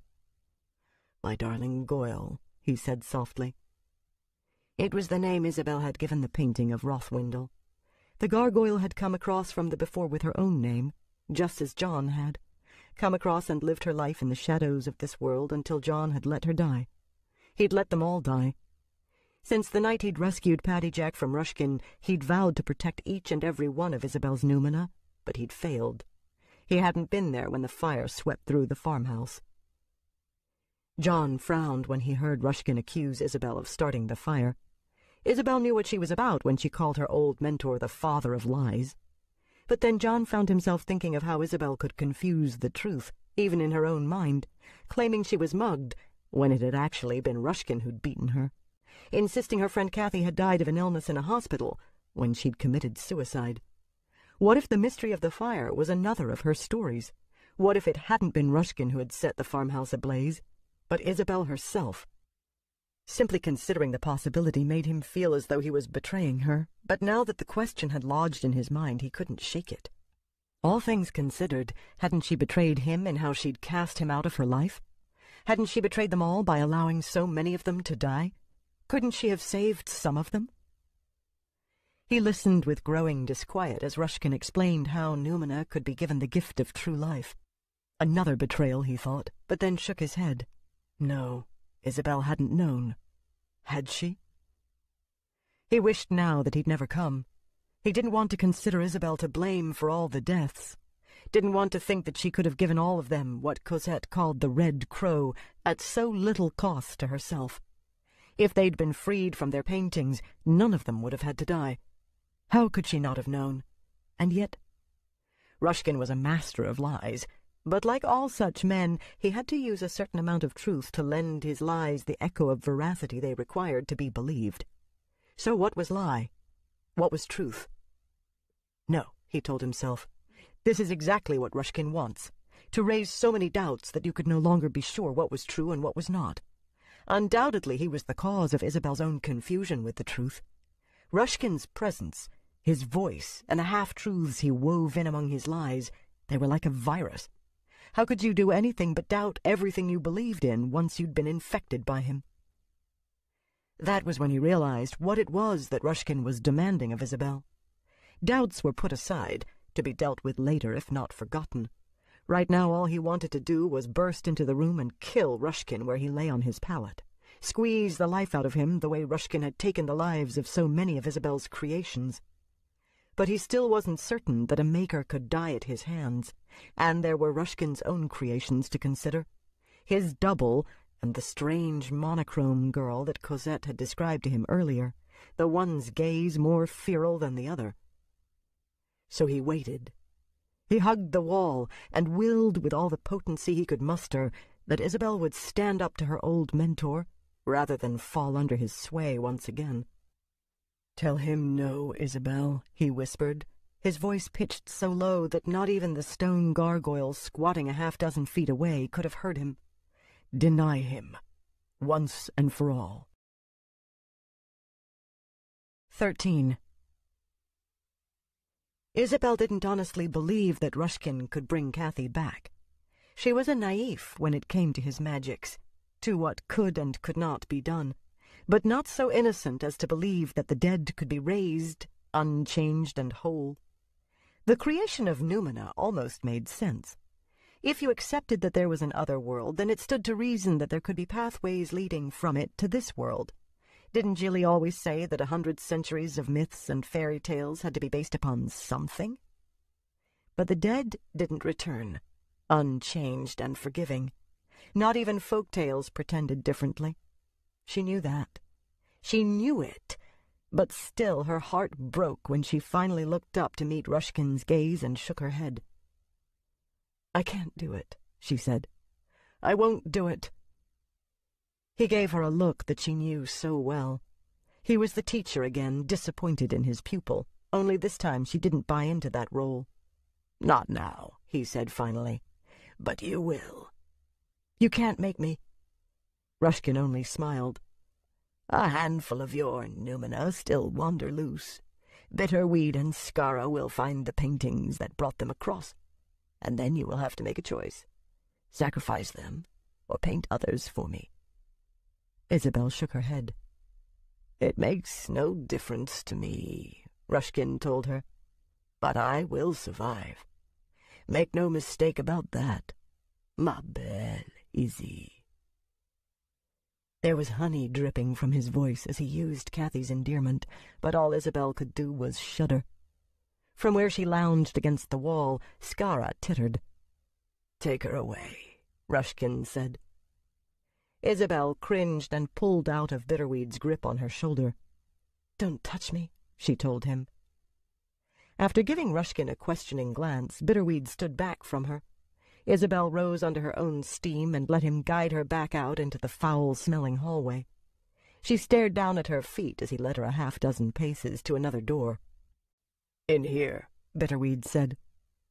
She hesitated at the doorway, gaze taking in the easel and art supplies laid out upon a long wooden table, brushes and palette knives, tubes of paint and rags for cleaning up, linseed oil and turpentine, a palette, and beside it a stack of primed canvases. A white cotton smock hung over the back of the room's one wooden chair. The only windows were set high in the wall, casting a northern light down into that part of the room where the easel stood. There was already a canvas standing in the easel. Isabel turned to her captor. "I told him I wouldn't do it," she said. Bitterweed shrugged. It was a familiar body gesture of John's, but John never put the insolence into it that Rushkin's creature did. "Oh, John." "God, he named you well, didn't he?" she said. "Rushkin didn't name me," Bitterweed replied. "I chose my own name." Isabel was intrigued, despite herself. "Why would you choose to give yourself a name in mockery of someone else's?" "Bitterweed is my name." "Just that? A surname? No given name?" "There has to be someone to give you a given name," Bitterweed said. Isabel sighed. "You know he doesn't own you, don't you? You don't have to echo his evil." Bitterweed smiled. "We're not evil, Isabel Copley. We're no different from anyone else. We just want to survive." "But at what cost?" "Don't talk to me about cost. Look at you. You're young and beautiful, and why not, considering on how many of us you gorged yourself?" "I did not set that fire. I would never—" But Bitterweed wasn't interested in continuing the conversation any longer. Before she could protest, he shoved her into the room and slammed the door behind her. It took her a moment to catch her balance. She heard a lock engage, then his receding footsteps. Then silence. She leaned against the table and bowed her head. Nobody knew where she was. Nobody knew Rushkin had returned. Nobody would even think to consider that he would have kidnapped her. She was utterly and entirely on her own. Not the way she was on Wren Island, cloistered from the world, but helpless. Even on his deathbed, Rushkin had so easily returned their relationship to how it had been. Even now, he was in control. After a long moment, she sat down on the chair and stared at the blank canvas set up on the easel. She didn't doubt that Rushkin's creatures would track down the paintings of her existing noumena. The two at the foundation would take no great detective work at all. The creatures would acquire them, and Rushkin would feed upon them, and she'd still be trapped here. Nothing would be changed except that two more people whose existence in this world were her responsibility would be dead. Unless, she thought, staring at the canvas. Unless... She rose abruptly from the chair and strode to the end of the table. Without giving herself the time to change her mind, she started picking up tubes of paint and squeezing their pigment out onto the palette. She didn't bother to be careful. She didn't put on the smock. She didn't bother to put the tops back onto the tubes, but tossed them onto the table when she was done with them, one after the other. Once she had a half-dozen colors on the palette, she opened the can of turpentine and stuck the brush into its narrow mouth. She mixed a thin wash on the palette as she stood in front of the canvas and tried to clear her mind before she began work on a sketchy underpainting. She knew she had to work fast. There'd be no time to let the paint dry, no time for finesse or precision. But then she was used to working under adverse conditions. Not lately, not for years, but she hadn't forgotten. Izzy was long gone from her life, but what Izzy had known, what she'd learned and how she'd made do when money and supplies were scarce and time ran against her, all of that was still inside Isabel. Her memories were something that no one could take away. Memories. Standing in the garden and watching the farmhouse as it was engulfed in flames. Seeing the first frail body stumble out to fall charred at her feet. And then the others. All the others. Tears blurred her vision, making it hard to see what she was doing, but she carried on all the same. "I did not start that fire," she whispered to the ghostly image taking shape on the canvas. "I did not." Vignettes from Bohemia. From the quiet stream I scooped the moon into my hands to see just how it tasted. Lorenzo Bacca, from More Thoughts, Phrases, and Lies. Newford, June 1975. Although the snow was long gone and there was not a soul in sight, Izzy was still nervous the first time she walked down the lane off Stanton Street that led to Rushkin's studio in the old coach house. She thought being here would reawaken memories of the mugging, but the only piece of the past that arose in her mind was a more immediate memory from a few weeks ago when she'd finally gone down to the police station to look at their mug books. She'd dutifully scanned page after page of criminal faces, but none looked familiar. The whole exercise seemed pointless, especially after the detective told her how most such attacks never saw an arrest in the first place, little say were brought to trial. "It's especially frustrating in a case of random violence such as your own," the detective went on. 9 out of 10 times the victim knows her assailants. Not necessarily well. It might be the guy who takes your change at the subway, or some neighborhood kid you upset through no fault of your own. But there's usually a reason for this sort of an attack. Once we know it, we can work our way backwards from the motive. In your case, however, that line of inquiry takes us right up against a dead end. And since you weren't robbed, we can't even hope to trace your assailants through stolen goods, a distinctive piece of jewelry, that sort of thing. I'm sorry, Miss Copley. I wish I had better news to give you than that. All I can tell you is that we'll keep the file open. If anything new comes up, you can be sure that we'll contact you." But while her going to the precinct hadn't made much of an impact on the lives of her attackers, it did have an effect upon her own. Now, instead of seeing shadowy, unrecognizable features, or what was worse, Rushkin's face on the youthful bodies of her attackers, she had a whole new vocabulary of faces to fuel her bad dreams. Izzy sighed, still hesitating at the mouth of the lane. It could have been worse. At least you woke up from a dream. But knowing that didn't make the nightmares any easier to endure. She wondered how Rochelle had learned to deal with the after-effects of her own attack. What kind of dreams did she have? She sighed again. She'd put off returning here for as long as she could. Having finally made it this far today, she knew she had to follow through.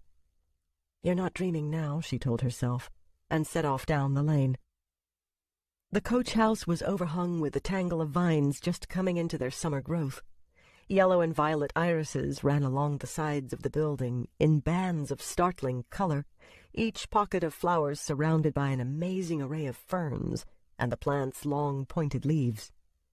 She paused for a moment, looking for movement in one of the second-floor windows, but she could see nothing moving. The building had an uninhabited feeling about it, not quite abandoned, but not lived in either. As she drew nearer, another memory rose up. This one was more painful. She looked past the coach house to where the lane continued on under a canopy of maple and oak boughs. That was where she'd first seen John, really seen him and his resemblance to the spirit is strong, instead of talking to him in the shadows of the library's steps. She wished he could be there now, but that part of the lane was as empty as the length of it that she'd already walked down. "Don't think about him," she told herself. Easier said than done, but she had to make the effort.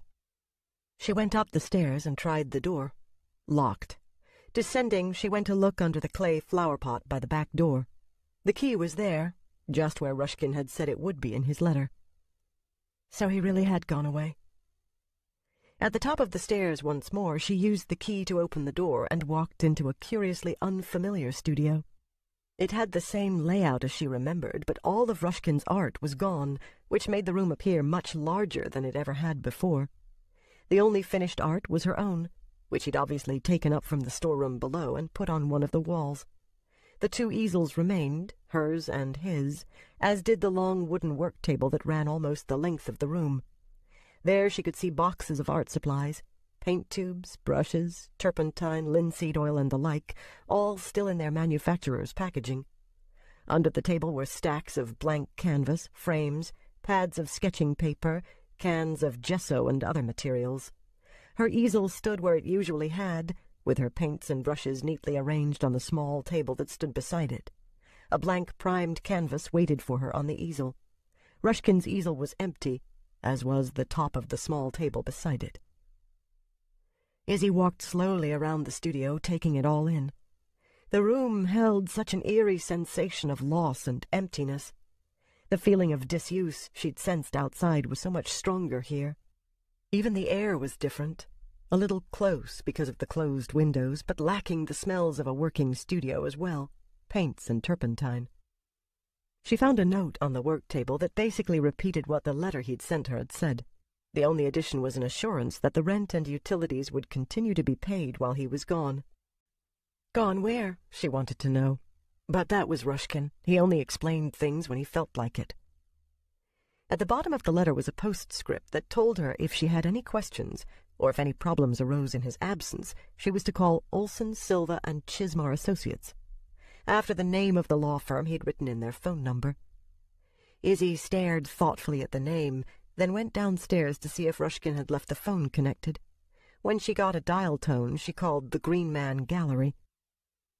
"Hello, Albina," she said once the connection was made. "Izzy, it's good to hear your voice. How are you feeling?" "Much better. I'm going to start painting today." "Good for you. But I was just wondering something.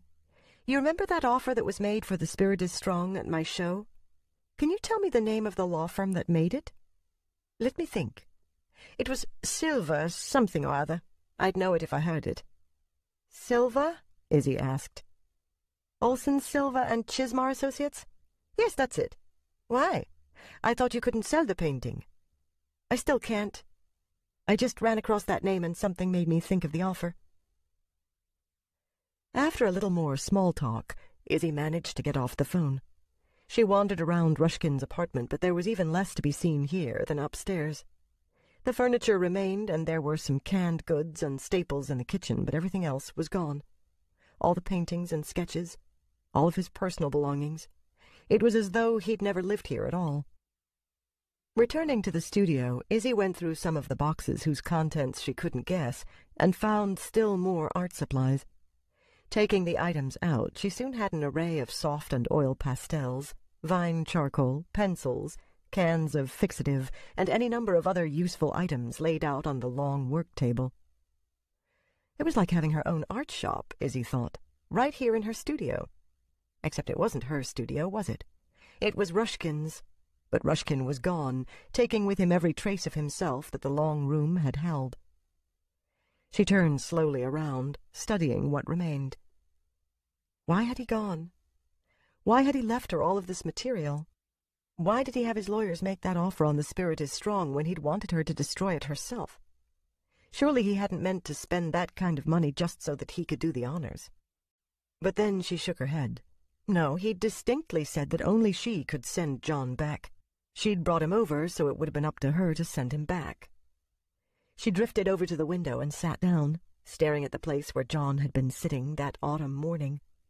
None of it made sense. Not what Kathy had taken to calling her Numina, not Rushkin's disappearance, not how she had inadvertently sent John out of her life. Although how inadvertent had that been? Perhaps it would be more fair to say that she'd been taking his measure and he'd been found wanting. Maybe he'd never lied to her. But what hope could there be for a relationship built upon vagaries and riddles, when one of them had no past, when one of them hadn't even been born but was called up by the other through magic? After a while she got one of the pads of paper and a stick of vine charcoal and returned to the window seat. She sat and drew what she could see of the lane, while she let her thoughts go round and round in her head, giving them free rein until they began to run into one another. They became a kind of mantra, the questions losing their need to be answered, eventually dissolving into a state of mind where all she did was draw. "I'm not going to ask questions any more," she decided. "Not of people. I'll only ask questions of my art." She put aside the pad and took the stump of charcoal over to her easel and began to block in a painting. By the time the sky began to darken outside the studio windows, she had an underpainting completed. Cleaning up, she locked the studio door behind her and pocketed the key. She ate out at the Deer Mouse Diner, and that night she went out to one of the many parties on Waterhouse Street, where she had far too much to drink. Instead of going home, she let some young poet, 2 years junior to her venerable 20 years of age, take her home to his bed. Around 4 in the morning, she woke up with the feeling that they were being watched. She sat up and looked around the unfamiliar room, then went to look out the window. The bedroom was on the 3rd floor, and there were no trees outside, no fire escape that someone could have climbed up, not even any vines or gutters. Instead of returning to the bed, she got dressed and went to the bathroom. It took her a few minutes to track down a bottle of aspirin. She took 3 with a glass of water, then left the poet's apartment and walked the 2.5 blocks back to her own on Waterhouse Street. She didn't return to the poet's bed, but 2 nights later she slept with his best friend. 2. November 1975. Izzy had 17 pieces hanging in her second solo show at the Green Man Gallery. By the end of the first week of the show, every one of them had sold. "Obviously, we priced them too low," Albina said the night that she, Kathy, Alan, and Izzy went out to celebrate. They had a corner table in the Rusty Lion with a view of Lee Street. The shops were all closed, but the street, even on this brisk November evening, was bustling with people, an even mix of bohemian types and commuters, tourists and area residents, on their way home, on their way out for a night on the town, or just on their way from one indefinable point to another. In the midst of the crowd, Izzy spotted a tall woman with a lion's mane of red-gold hair. She walked with a pantherish grace, oblivious of the chill, her light cotton jacket hanging open. Men turned to look at her as she went by, noting her obvious charms, rather than the way her ears tapered into narrow points, from which sprouted small bobcat-like tufts of hair. But it was dark, Izzy thought, and the red-gold spill of the woman's mane hid them from sight. Izzy had finished the painting that brought this Numina over 2 days before hanging her show. She hadn't named the piece yet, but seeing the woman in the flesh, admiring the fluid movement of her musculature as she glided by, she decided to call it simply Grace. She wished she'd thought to set the main figure off against a crowd the way she appeared here on Lee Street, rather than having her leaning against the base of one of the Newford Public Library's stone lions, as she was in the painting. "I'm truly sorry," Albina said. It took Izzy a moment to realize that Albina was speaking to her. Alan smiled. "She's become far too successful now to talk with plebes like us," he said. "Haven't you, Izzy?" "Ha ha." "The next time," Albina went on, "we'll definitely ask for more."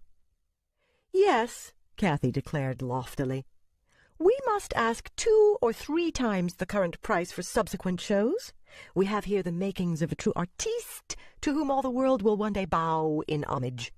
"Oh, please," Izzy said, aiming a kick at Kathy's leg under the table. But she blushed with pleasure. Kathy moved her leg, and all Izzy succeeded in doing was stubbing her toe on the rung of Kathy's chair. Now, Alan told her.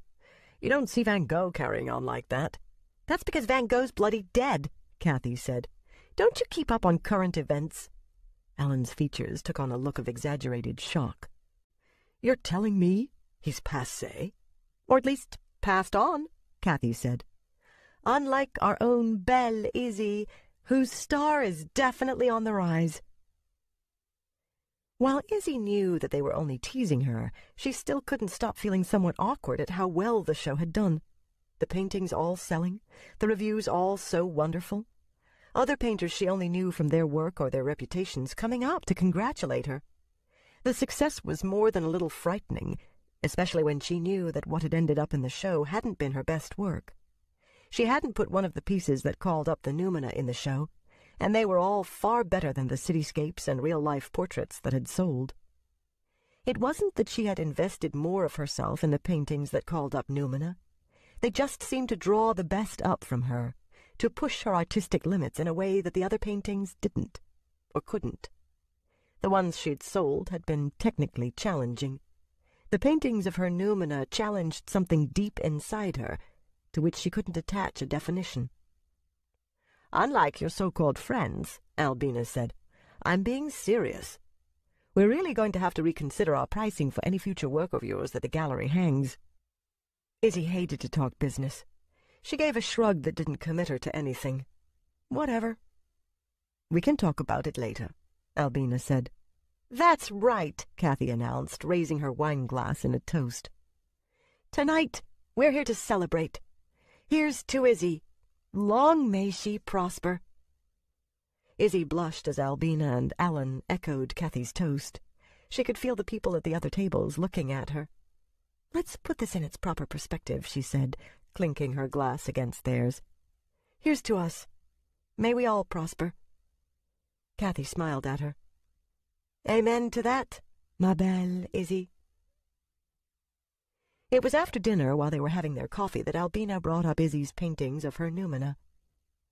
"I don't suppose," she said, "that you have any other finished work at your studio, what with having to prepare for the show and all?" "Nothing that I want to sell," Izzy told her. "Julie tells me you've been working on a series of fairy tale portraits, something along the themes she's beginning to undertake in her own work, only not quite so fanciful." Izzy nodded. "But they're just something I'm experimenting with." "I'd have a look through them, if I were you. The sooner we can hang some more of your work, the better it would be. We have a certain momentum going for us at the moment. It would be a shame to not build on it." "I suppose." Izzy looked out the window at Lee Street. The crowds had thinned by now. Christie's brother Geordie was busking with his fiddle on the corner in front of Jacob's Fruitland. He started to pack up as she watched, with a couple of guitarists waiting in the wings, as it were, for their turn on the pavement stage. Across the street a mime and a hammered dulcimer player were vying with the few straggling passers-by on their side of the street. Grace's Numina was long gone, and Izzy could see none of the others at the moment. It was odd how often she would spot her Numina now, blended into crowds, caught from the corner of her eye, but so far none of them had approached her the way that John had. She had the sense that they were as curious about her as she was of them, but something held them back. Sometimes she wondered if John had warned them away from her. Or maybe they thought that she wanted to ask after him. The first time she got to talk to one of them, she would set the record straight. She was completely over John Sweetgrass, thank you very much. She didn't even think of him anymore. She resisted the urge to put a finger to her nose to see if it started to grow at the lie. Albina touched her arm. "Izzy?" Izzy focused on her friend and gave her a vague smile. "I'm sorry, I got sidetracked." "About those paintings you have finished, these experiments. I'd be interested in having a look at them." Izzy shook her head. "Sometimes you have to do things just for yourself," she said, trying to explain. "It's like if everything you do goes up for sale, you've nothing left for yourself. There's no way to judge where you're going, how you're doing. I need the freedom of knowing that there are paintings I can do that aren't for sale, that don't have any consideration in how or why they came about or in what they have to say.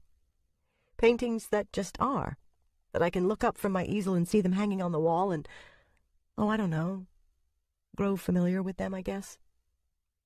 "I think I understand," Albina said. Perhaps she did, Izzy thought. Perhaps what she was telling Albina did make sense to someone who didn't know about the Numina and how they came to be. But she still felt that the only person at the table who could read between the lines of her explanation was Kathy. When she glanced over at her roommate, Kathy smiled and gave her a wink. 3. 2 weeks after that night at the Rusty Lion, Izzy came back to the apartment from working at the studio to find a fat manila envelope waiting for her on her bed. Her pulse quickened when she recognized the handwriting as Rushkin's. Why now, she wondered. Why was he contacting her now after all these months of silence? She picked the envelope up and looked for a return address. There was none. The postmark was too smudged to read, but the stamps were domestic, which narrowed down its place of origin to some place between the Atlantic and Pacific Oceans. It could have been mailed from Newford, for all she knew. After hesitating for a long moment, she finally opened it. Inside was a thick sheaf of paper covered in Rushkin's handwriting and profusely illustrated with ink sketches. It was, Izzy realized once she started to read it, a review of her show at the Green Man. Rushkin had gone to it. Gone and loved her work. But she read on, nodding her head at his critiques, glowing at his praise. Much as everyone had loved her work in the show, Izzy'd had misgivings about certain of the pieces. Nothing she could put her finger on, nothing that anyone else might even notice. She just knew that something wasn't quite right and had no idea how to fix it. For each one of those paintings, Ruskin provided a detailed critique, showing her where she'd gone wrong and how to fix it should the problem arise again. His insight astounded her. She enjoyed working on her own. Painting in Ruskin's studio now gave her the freedom she'd had at the grumbling greenhouse studio behind Professor Dapple's house, with the added benefit of being provided with everything she could possibly require to do her art. But she realized that she missed her erstwhile mentor. Not the way he was when he got angry, not when she had to tippy-toe around his ego and temper, but all those many other times that far outnumbered the bad, when they worked together and he would step over to her easel and point out this or that mistake, or she could go to him with the problem she was having and he would either solve it for her or give her the tools and information she needed to work the problem through on her own. It wasn't the same with him gone, she thought, holding the letter against her chest. It was so unfair, both Ruskin and John disappearing out of her life at the same time. She wondered when he'd gone to the show, where he was now, when he was coming back. The letter answered none of those questions. Its tone was affectionate, but it addressed only the works that had been hung in the show, nothing else. There was no news, no inquiries after her, how she was doing, how she felt. She couldn't even answer him because there wasn't a return address anywhere inside the envelope either. She sighed. In this way, Ruskin was exactly like John. They could both be so frustrating. 4. February 1976. At 4 o'clock in the morning, Izzy found herself out on the street, shivering from the cold. It was well below zero, with a bitter wind cutting through the tunnels of the downtown streets, making it feel far colder than the weathermen had claimed it would be. She'd gone out for a night of clubbing and hadn't dressed for really cold weather, thinking she'd be inside and traveling in cabs all night. Now she wished she'd foregone fashion for practicality. Her feet felt frozen in their thin leather boots. Her hands weren't too bad, tucked into her armpits, but the cold was turning her stockinged legs blue under her short skirt, and she was sure she was getting frostbite on her ears and face. She could have stayed in the warm bed she'd vacated a half-hour ago, but no, she had to get up and go home the way she always did, forgetting that she didn't have any money left after a night of buying and consuming far too many drinks. Not enough for a bus or the subway, certainly not enough for a cab.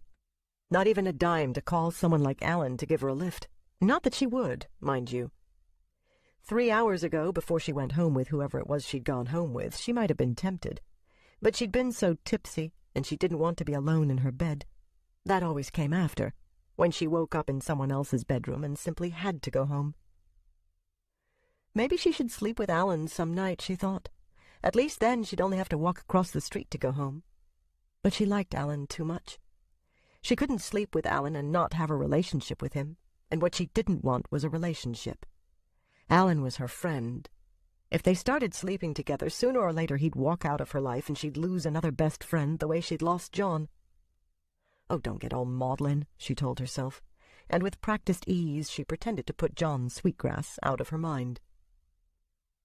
She was so cold by the time she finally got home that she could barely stop her hand from shaking to insert the key in the lock. But she finally managed. When she opened the door and stepped inside, it was to find Kathy sitting up, reading.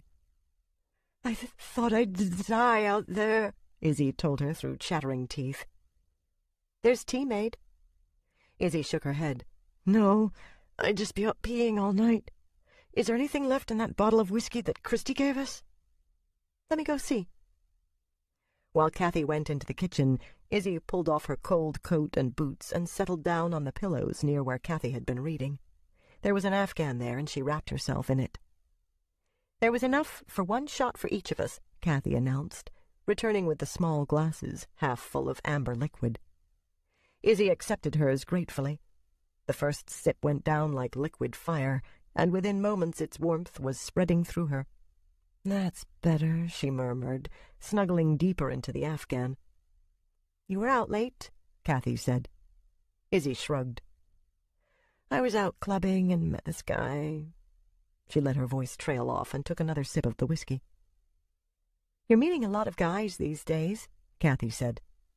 It seems like every week there's 1 or 2 new ones." "I didn't know you were keeping count." Kathy sighed. "It's not like that, Izzy. I'm just a little worried, that's all. This isn't like you."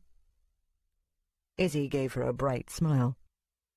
"I'm experimenting with drunkenness and promiscuity," she announced with a solemnity that was belied by the twinkle in her eyes. "You know, trying to live a life of mild debauchery the way all the great artists have." "You still miss him, don't you?" Kathy said. There was no need to name names, not for either of them. "I don't know who you could possibly be talking about," Izzy said. Kathy sighed again. "God, I feel like a parent. I'm just going to shut up, okay? Okay. But I hope you're being careful." Izzy slipped her foot out from under the afghan and hooked the strap of her shoulder bag so that she could pull it toward her. Rummaging around in it, she came up with a handful of condoms that she gravely showed to Kathy. "I'm being ever so careful, Mom," she said. Kathy just threw a pillow at her. 5. March 1976. Izzy was working late at the studio the night she met Annie Nin. She had a new painting in progress on her easel, but it wasn't going well, and hadn't been for the past 2 days now. With the new show due to be hung in less than a few weeks' time, she knew she had at least 2 more paintings to finish, but she couldn't seem to concentrate on the work at hand.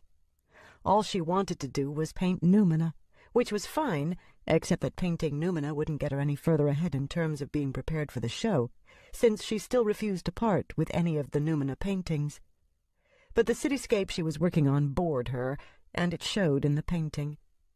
Finally, she dropped her brush into a jar of turpentine and went to slouch in the window seat. It had started snowing earlier in the evening. Now it was a regular blizzard, one of March's last roars. A blustery wind was busy sculpting drifts that had grown progressively taller throughout the evening. The plows would be out on the main thoroughfares, but they wouldn't get to the lane that ran alongside the coach house until sometime tomorrow, so here the drifts were free to expand into graceful sweeps of snow that blocked the entire width of the lane in places. The snow depressed her. Winter depressed her. March especially depressed her. It was a full year now since she'd broken up with John, and this week everything seemed to exist not in its own right, but as part of a conspiracy to remind her of how stupid she'd been that night. Correction, she thought. How stupid she'd been since that night. Throwing herself at whoever happened to come along, drinking too much, partying too much, feeling sorry for herself way too much.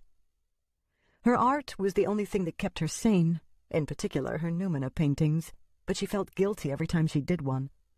She had 2 voices arguing constantly in her head, John's telling her to be responsible, to be careful, to not play God, and Kathy's assuring her that the Numina were in no more danger when they were brought into the world than was anybody else who lived here. Life itself was a risk, and besides that it was their own choice whether or not they crossed over. Izzy wasn't making them inhabit the shapes she painted. Both arguments made sense, and she didn't know which of them was right. She wished sometimes that she'd never learned the process of bringing Numina across, but those paintings brought her closer to the soul of her art than anything else she painted, and it was a hard thing to consider giving it up.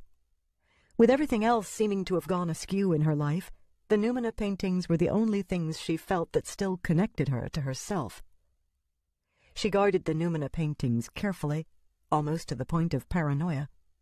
She'd changed the lock on the coach house's second-story door so that only she had access to the studio. Every morning when she arrived, she took inventory and then studied each of the paintings to make sure that nothing had happened to any of them. She constantly monitored her dreams, faithfully scrutinizing them for any hint of the horrors that had visited her before. Her vigilance appeared to have paid off. The paintings remained safe. The Numina they brought across were free to make their own lives in the city without fear of attack. But she still felt a constant guilt that wouldn't ease. It was no use talking to Kathy about it. She already knew everything Kathy had to say on the matter. As for John, the fact that his views hadn't changed was made very clear simply through his continued absence in her life. Sighing, she got up from the window seat and went to stand in front of the wall on which the Numina paintings hung. "Why won't any of you talk to me?" she cried. "Why won't you tell me how you feel?" There was no reply, but then she wasn't expecting one. She heard only the wind whistling outside the studio's windows, the shift and creak of the building as it stoically bore the fury of the storm. Shaking her head, Izzy walked back to the window seat. What she should do, she thought, was go home and get a good night's sleep. But she didn't want to leave. That would be too much like giving up. And she knew as well that if she did leave, the temptation to drown her troubles by making a round of the bars and clubs would more than likely win out over a night's sleep. Because drunk, her problems would temporarily fade, and for a few hours she wouldn't remember them. She scraped a new build-up of frost from the window and stared out at the storm. Reflected movement on the darkened glass caught her eye, and she turned to find herself no longer alone in the studio. A slender, red-haired figure stood by the wall holding the Numina pictures, a gamine in jeans, her body overwhelmed by the large sweater she wore. Izzy's gaze went from the young woman's angular features to settle on one of the paintings that hung on the wall behind her. The painting had been rendered in oil pastels and was called Annie Nin. Its subject and the young woman standing under it were identical. "Maybe it's because you make us nervous," Annie said, replying to Izzy's earlier question. Though Izzy had long since accepted that her paintings could bring beings across from some other world, the reality of this Numina's presence was still a new enough enchantment to fill her heart with awe and set her pulse drumming. "I make you nervous?" she finally managed. Annie gave a wry shrug that she might have learned from John, it was so immediately expressive. "Well, think about it," she said. "It's kind of like meeting God, don't you think?" "Oh, please." Annie laughed. "All right. So you didn't create us. You just offered us shapes to wear. But we still wouldn't be here without you, and you've got to admit that meeting you would be sort of intimidating for one of us. If you're trying to make me feel even more guilty, it's working." "Why do you feel guilty?" Annie asked. She crossed the room, walking toward the window seat. Izzy made room for her, and she hopped on the broad sill, leaning her back on the window frame opposite from where Izzy was sitting. "It's dangerous for you in this world," Izzy said. Annie cocked her head, then gave it a slow shake. "You've been talking to John," she said. "Not lately, I haven't." "Yes, well, he is stubborn." "Why does he hate me so much?" Izzy asked. "He doesn't hate you. He's just too full up with pride. Give him time and he'll come around." "It's been a year now," Izzy said. "Is it because I haven't stopped, painting, bringing you across?" Annie frowned. "If it is, he has no right to make you feel that way. We chose to come across on our own, just as he did." Her features brightened. "And I don't regret it for a moment. I love your world. We all do. There's so much to see and do, so many people to meet and places to go. I'd take just a day in your world against never having the chance to be here at all." Izzy couldn't help but return the Numina's smile. It was so infectious. "But why do you keep us all here?" Annie went on. "We'll soon crowd you out if you keep painting as much as you do." "For safety," Izzy explained. "So no one will hurt you." "But who would hurt us?"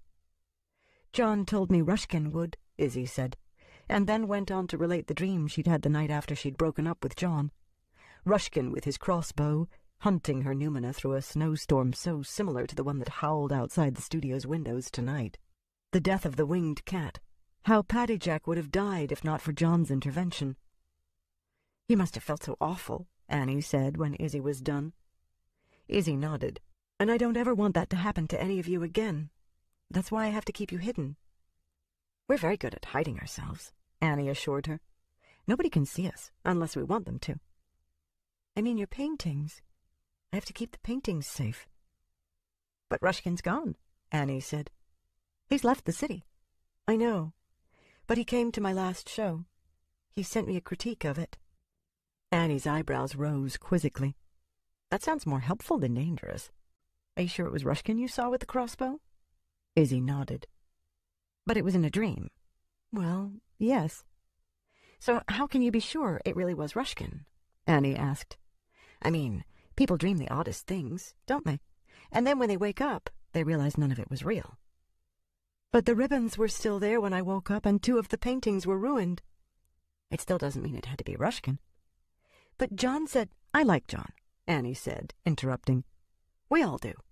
And we're certainly harmed if something happens to our gateway paintings. But I'm not so sure we can be positive that Ruskin is the threat. John doesn't like the man, period. So he's liable to think the worst of him for no other reason than that he doesn't like him. I don't think John would do something like that. I'm not saying he'd do it deliberately. But I know he was jealous of all the time you spent with Ruskin. And besides that, I know he took a dislike to Ruskin right from the first. Patty Jacks told me, and he knows John better than any of us. Still, Izzy said, I'd rather be safe than sorry. No one's going to hurt our paintings if you put them in a show, Annie said. The gallery would have some sort of security, would it? Yes, but what if Ruskin buys them? He's certainly got the money. Just tell the woman in the shop not to sell any to him, Annie said. Or to his lawyers, Izzy thought. But she still felt uneasy about the whole idea. What difference does it make to you if I put the paintings in a show or not? She asked. Annie shrugged. It's starting to feel crowded in here. We're each connected to our gateway painting, you see. No matter where we are, all we have to do is think of our painting, and we can return to it. She smiled. Sometimes it gets pretty busy in here. We like to be near our paintings, but we don't necessarily want to hang around with each other, if you know what I mean. And besides, she added, waving an arm about the studio, this work you hide away deserves a bigger audience than us and the few friends you have over to the studio. By the time Izzy and Annie left the coach house, each to go her own way, Izzy didn't know what to think anymore. When she told Kathy about the Noumena's visit, Kathy just looked smug. You see, she said, I told you they weren't your responsibility. Not in the way you think they are. But if their paintings are damaged, they die. I'm responsible for keeping those paintings safe. Kathy shrugged. God knows I don't wish any of them harm, or think they should be put into any sort of danger. But I agree with your Annie. That work deserves a larger audience. And if Ruskin's not the threat, whoever it is, Izzy said, breaking in, is still out there. My advice is to talk to more of your Noumena before you make any hard and fast decisions for them, Kathy said. Let them decide for themselves, just like they did when they crossed over. If I can ever track any of them down, Izzy said. But Annie's visit seemed to have done something to help overcome the shyness of the other Noumena as well. 2 days later, Izzy unlocked the studio door to find her lioness Noumena, Grace, lying on the recamier, reading a magazine. Grace was so tall and gorgeous, and carried herself with such regal assurance that Izzy felt completely intimidated in her presence. I think I see what you mean, Izzy told Annie when the other Noumena reappeared in the studio that evening.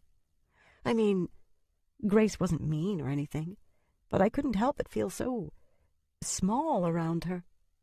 And I don't just mean in height. Annie laughed. Oh, she's a piece of work, all right. She told me pretty much the same stuff you did, Izzy went on. You know, about it getting to be too crowded in here for everyone.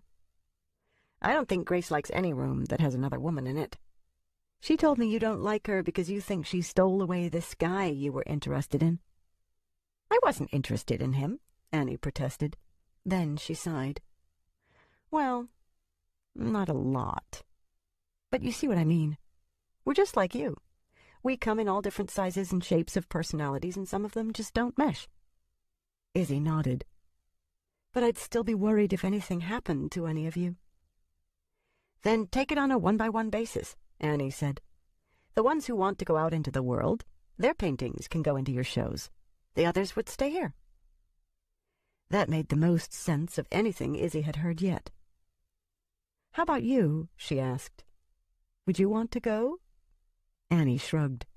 I don't mind either way. If my painting was to go anywhere, I'd like it to be to a library because I do so like to read. But I wouldn't want to be too far from you. I love seeing how the paintings come to life. She smiled. Now that's the real magic. What was it like in the before? Izzy asked. I've talked to John about it, but he wasn't exactly forthcoming. That's because we don't really know. I've talked to lots of the others about it, but no one can really remember much. It's like our lives only really began when we stepped across." She grinned at Izzy's disappointed look.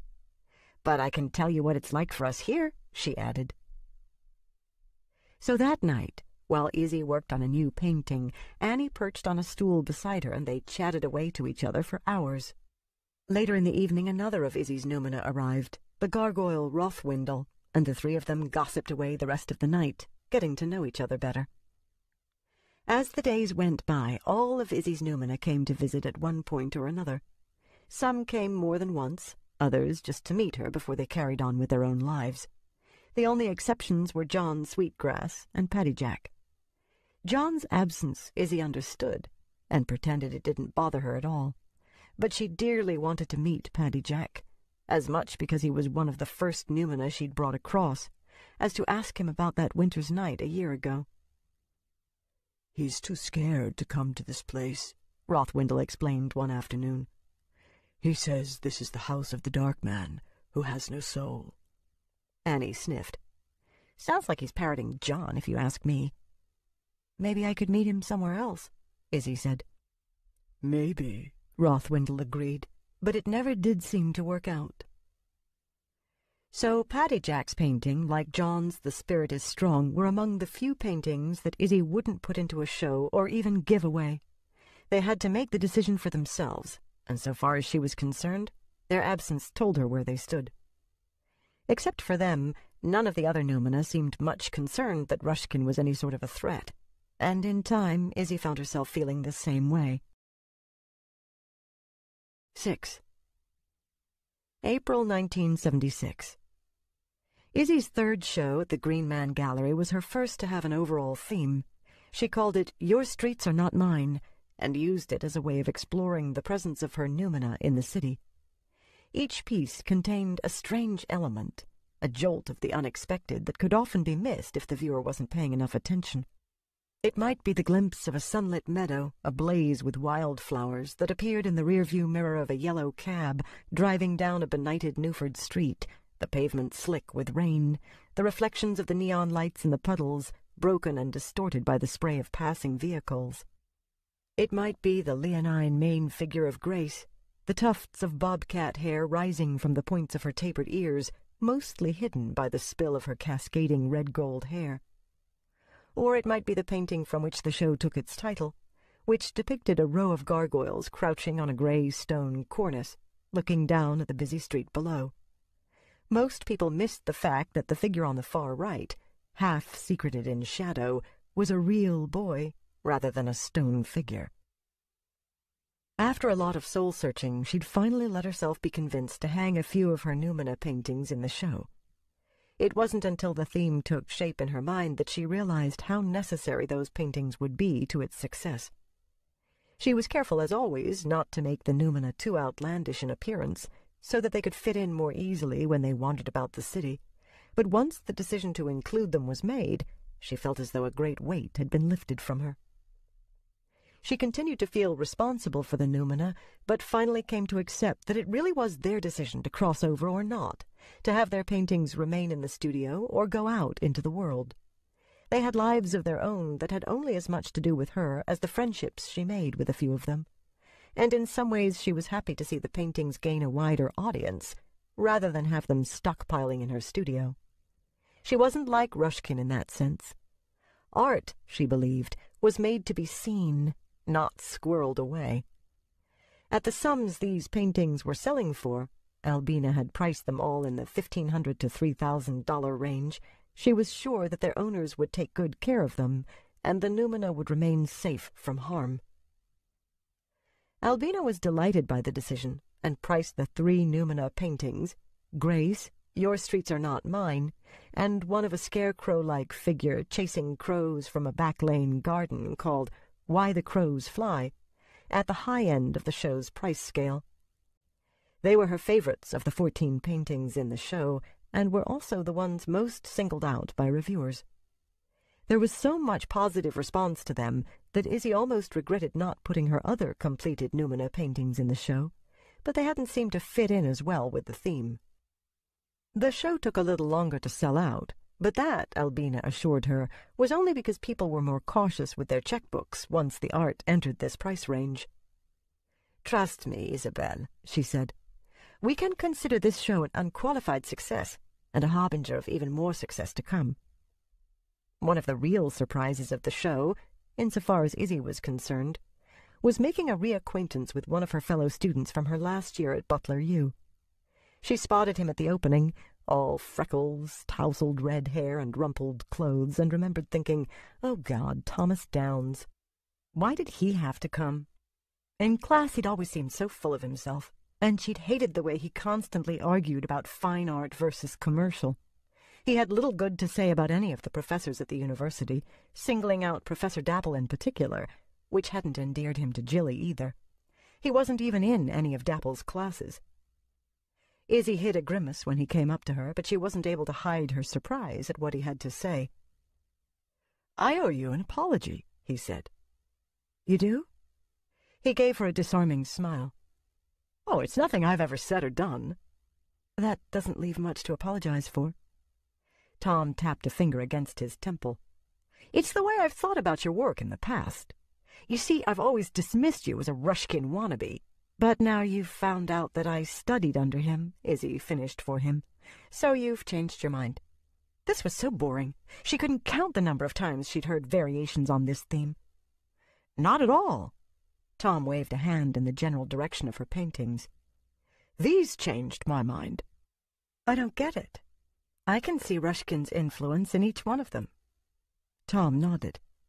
"Yes, but that's because you're now seeing things the way he might have, distilled through your own ability to perceive the world around you, to be sure. But you're obviously now using the tools of vision that he taught you to use, rather than merely aping his style. Your earlier work didn't have this sense of vision, personal or Rushkin's." "Well, thanks very much. Don't get me wrong. I know how hard a process this can be. I had the same early look as you, except I got to study under Erica Keene. You know her work?" "Oh, please," Izzy said. "Give me some credit." Keene was only one of the most respected watercolorists in the country, at the top of her field in the same way that Rushkin was in his. She had a studio in Lower Crosey, and Izzy had been there once during the annual tour of artists' studios that the Newford School of Art organized every spring. She'd come away stunned at the woman's control of her medium. "I'm sorry," Tom said. "You know how closed-minded people can be when it comes to a discipline other than their own." "I suppose. You'd be surprised at how many oil painters don't recognize her name, little say have any familiarity with her work." "I love her mixed media work," Izzy said. "Especially her ink and watercolor pieces." Tom smiled. "Me too. But to get back to my point, my work's been saddled with endless comparisons to hers just because I've studied under her. But what the critics seem to miss is that what a good mentor teaches his or her students isn't simple technique and style, but the way in which they view the world. We can't help but incorporate that way of seeing things into our own work. And because of that, because a Keene or a Rushkin has such a unique perspective on things, I think it's a little harder for their students to break free and paint with their own, shall we say, voice. You're beginning to do that with the work I see here tonight, and I admire you for it, because I haven't been able to do the same thing myself, or at least not yet. And that's why I felt I owed you an apology. You might be a wannabe, but what you want to be is your own woman, and you're making remarkable inroads to attaining that goal." Izzy gave him a long, searching look, certain that he was making fun of her, but the gaze he returned was guileless. "Apology accepted, I guess," she said finally. "Great." He paused, looking a little self-conscious, before he added, "Are you doing anything special after tonight's festivities wind down?" Izzy gave him another considering look, but this time for a different reason. "You're beginning to get a reputation," Kathy had told her a few weeks ago. "What's that supposed to mean?" Kathy had shrugged. "Just that you like to have a good time and you're not big on there being any strings attached. You're a very attractive woman, ma belle Izzy, and there are a lot of men out there who are more than happy to take advantage of what you seem to be offering." Izzy had been mortified, though in retrospect she shouldn't have been surprised. Her life when she wasn't in the studio really had become one long party. But at the time, all she'd wanted to know was, "Where did you hear that?" "No one place," Kathy had said. "That kind of thing just gets around." "I had no idea." Kathy had given her a sad look. "It's been over a year now since you broke up with John," she said. "The only person you're hurting is yourself." She'd wanted to get angry with Kathy, but she couldn't. Kathy was right. Izzy knew that the reason she was running so wild was to get back at John. The reason she didn't want to make a commitment to any relationship was that she didn't want to get hurt again. "Oh, God," she said. "This is so embarrassing." "No one's saying it meanly," Kathy had added. "At least not in our circle of friends. We're all just worried about you, that you might get into a situation that you can't handle." "I won't let that happen," she'd assured Kathy, and she'd kept that promise in the only way she knew how. She just stopped going out to the clubs and parties and poured all her pent-up emotions into her work instead. The visits from Annie Nin and the others had helped a lot. All of that ran through Izzy's head as she thought about what Tom had just asked her. He was a very attractive man. She could see them going someplace dark and pleasantly noisy for a drink or 2 or 6, then back to his place. She glanced over to where Kathy and the rest of her friends stood in a gossiping clutch, laughing and talking. Sophie and Alan, Jilly and Tama Jostin, whose novella Wintering was going to launch Alan's new expansion of the East Street Press from publishing a literary journal to actual books. "I've already made plans," she said. Tom nodded. "I sort of thought you might have, but it was worth a shot. But I'd be free for lunch tomorrow," she added. Lunch would be safe. She'd just stay away from alcoholic beverages and keep her wits about her for a change. "Should I pick you up?" Izzy shook her head. "Why don't we meet at the Deer Mouse Diner at 12 instead?" "Sounds good. I'll see you there. I'm going to take another turn around the show." "Thanks," Izzy said as he turned to go. When he raised his eyebrows questioningly, she added, "You know, for being supportive." Tom smiled. "Working with who we have, we've got big boots to fill," he said. "We've got to stick together because other people don't understand that." And then he stepped away into the crowd. Jilly came up to her once he was gone. "What were you doing talking to him?" Jilly wanted to know. "Oh, he's not so bad," Izzy said. "The way he's always on about the professor." Izzy had to smile, thinking of how nothing ever seemed to faze Professor Dapple, especially not adverse criticism. He seemed to have been born with thicker skin than anyone else she knew. And the truth was, she thought he rather liked to be the center of an argument, even if he wasn't there. "I don't want you to stop thinking as soon as you leave this classroom," he'd said on more than one occasion. "Apply what we've talked about to the world at large. Discuss it amongst yourselves. Argue, if you must. Just don't commit the crime of complacency." "I don't think it ever bothered the professor one way or the other," she said. "But still, oh, Jilly, lighten up. It's not like I'm going to marry him or anything." "This is true," Jilly allowed. "And he is a handsome devil." "I don't even want to hear about that," Izzy said. "I'd rather hear about this album jacket that Sophie says you got commissioned to do." "I can't believe she told you. That was supposed to be my big announcement for tonight." "You're supposed to tell people when you want something to be a secret," Izzy said, leading Jilly back to where the rest of their friends were waiting for them. "Then we'd know to keep it to ourselves." "Fat chance with this lot." 7. May 1976. The day after she received the fat envelope containing Rushkin's critique of her Your Streets Are Not Mine show, Izzy made her way down to the Green Man Gallery. She spent a few minutes browsing through a mixed media show by Claudia Fader before agreeing to Albina's invitation to have a cup of tea in the back room. "Taking a bit of a break?" Albina asked her. Izzy nodded. She tended to work such long hours during the day that she rarely took time off to go visiting. Most of the artists she knew relaxed after a major show, for a few days at least, but hanging a show always inspired Izzy in new work. She did some of her best paintings in the weeks immediately following a show. "I've got to stretch some new canvases today," she explained, "and you know how much I love doing that." "Well, you deserve a bit of a holiday. You've been working very hard lately." "It's not like work for me," Izzy said with a shrug. "Which isn't to say I don't find it hard. It's just not work. Not the painting, not any of it. Except for stretching canvases." Izzy smiled. "And measuring frames. I often wondered why so many of your pieces were of a set size." The tea was ready to be poured then. They spoke a little of the theater show that was in the gallery at the moment as they added their milk and sugar to their cups. Izzy didn't bring up the real reason she'd come to see Albina until just before she left. "Did you ever meet Rushkin?" she asked, keeping her voice casual. "I don't even know what he looks like," Albina admitted. "He was the original mystery man of the Newford art scene. I can remember hearing that he didn't even attend his own openings. At least not as himself." "Who did he come as?" "I've no idea. I was told that he'd come in disguise so that he could see the reaction to his work without actually having to speak to anyone." Albina laughed suddenly.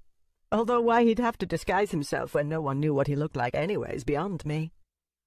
So much for trying to find out when he'd seen her show, Izzy thought, when she was back at the Coach House studio. But at least he had gone to see it, and his critiques were as helpful this time out as they'd been the first time he'd written to her. There was more praise in his most recent letter. He seemed to be able to find fault with less in these new paintings. When he did have a criticism, it dealt mostly with arcane bits of technique that no one else would probably notice, or compositional elements where he suggested alternate viewpoints, not because they were better, he wrote, but so that she could see the other possibilities and perhaps utilize them in future work. Needless to say, Izzy was pleased with his praise, and the fact that, wherever he was, however he did it, he still managed to fit in the time to see her work and comment upon it. She wondered if John ever went to her shows. Maybe he didn't have to. Maybe meeting his fellow Numina in the streets of Newford was enough for him. 8. July 1976. On a hot, muggy day with both the temperature and humidity climbing into the 90s, Izzy ran into Jilly at Amos & Cook's when she took a break from her current painting to pick up a few art supplies. Jilly was as preoccupied as she was, and they only noticed each other when they both reached for the same tube of Viridian. "Well, howdy, stranger," Jilly said. Izzy smiled. "It has been a while, hasn't it? Weeks and weeks. You're turning into a hermit." "Not really. I've just been working on changing my priorities. Less partying, more painting." "Good for you. Just don't overdo it." Jilly glanced at the palette-shaped clock that hung behind the airbrush counter. It took her a moment to work out that the paintbrushes that served as the clock's hands were pointing to the equivalent of 11:30. "Do you have time for an early lunch?" she asked. "Depends. Is the place you have in mind air-conditioned?" Jilly laughed. "I take it your studio isn't either." "I'm wilting." Because it was only a few blocks over on Williamson Street, they settled on the Monkey Woman's Nest. They took a table by the window so that they could look out from their comfortable vantage point at all the people going by, who were less fortunate than they were because they still had to fight the heat. 2 iced teas and grilled cheese sandwiches later, the conversation got around to Tom Downs. "You're seeing a lot of him these days," Jilly remarked. Izzy shrugged. Her relationship with Tom had never developed further than friendship, but meeting him at the opening had marked a turning point for her in terms of how she related to men. There were no more one-night stands.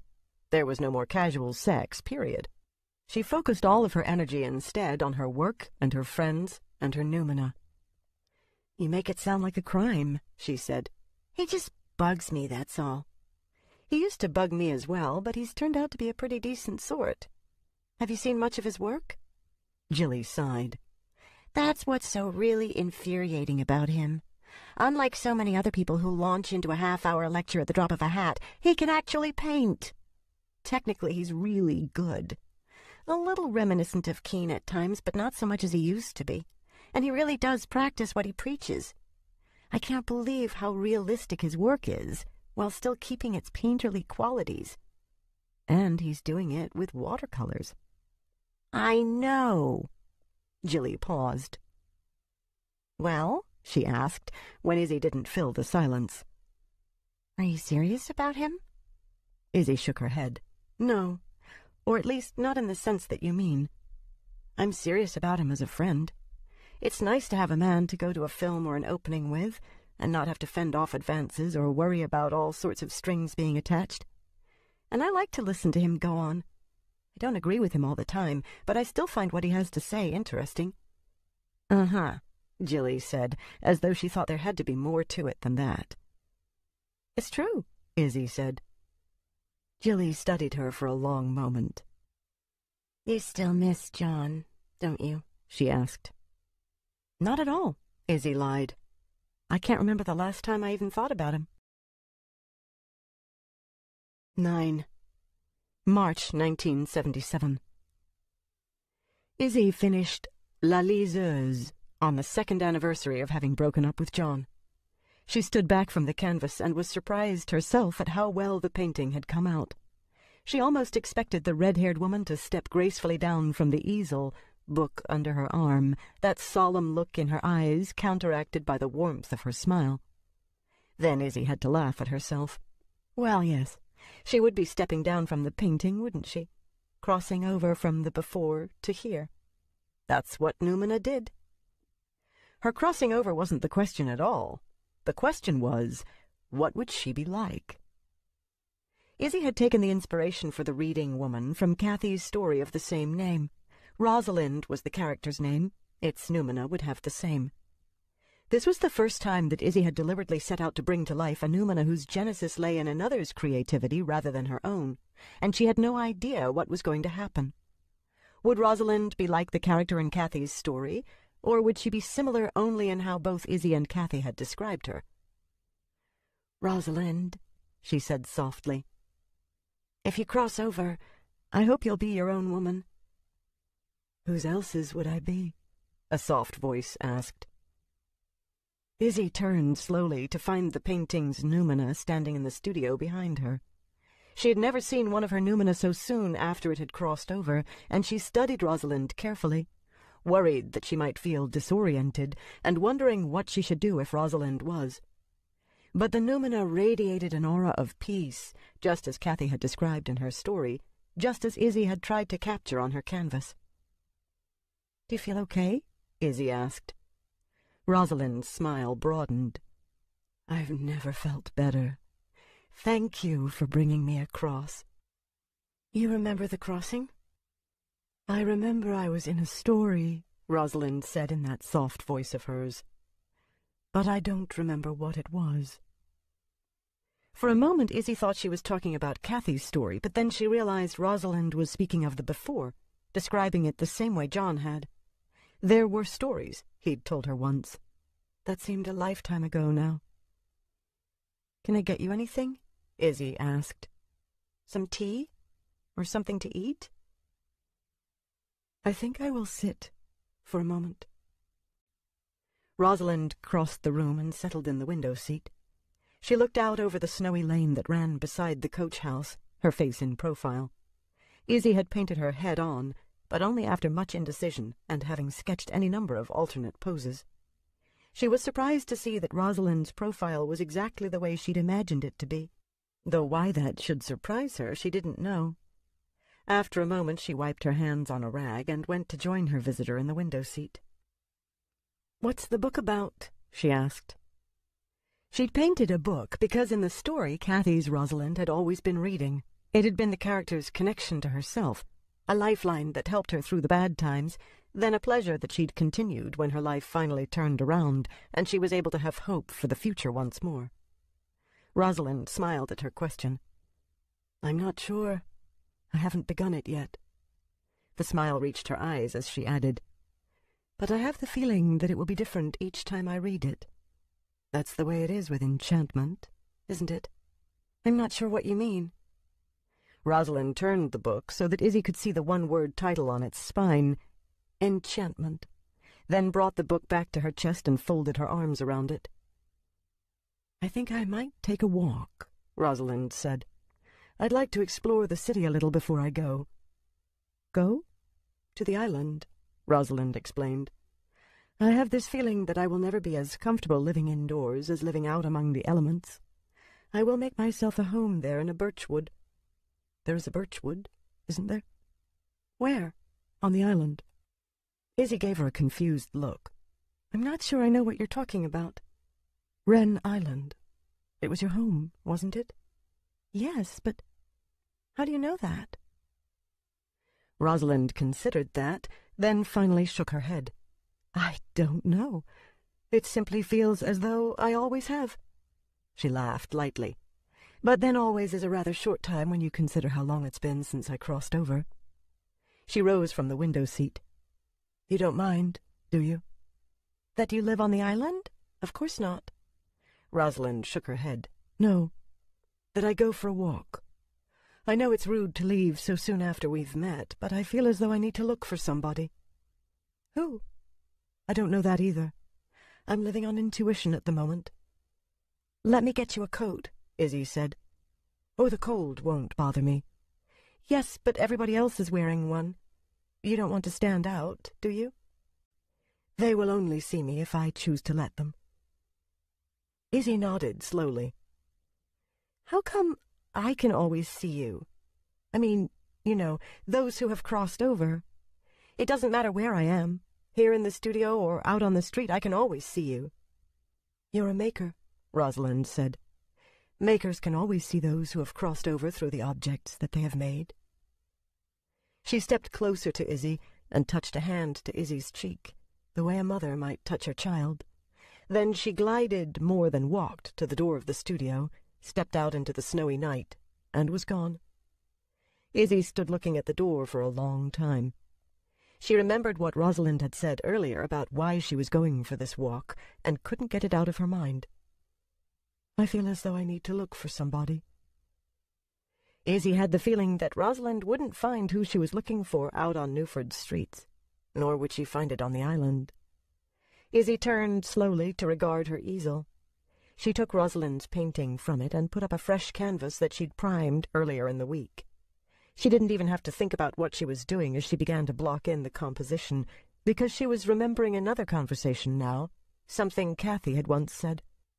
Sometimes I like to think that my characters all know each other, or at least that they could have the chance to get to know each other.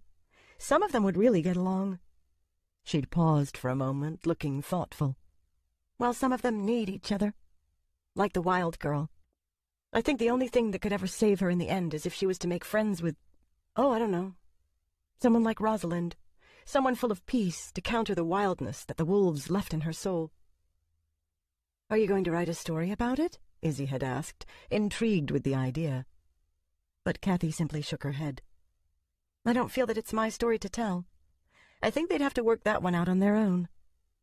Except first they had to meet, Izzy thought, as she continued to work on the new canvas.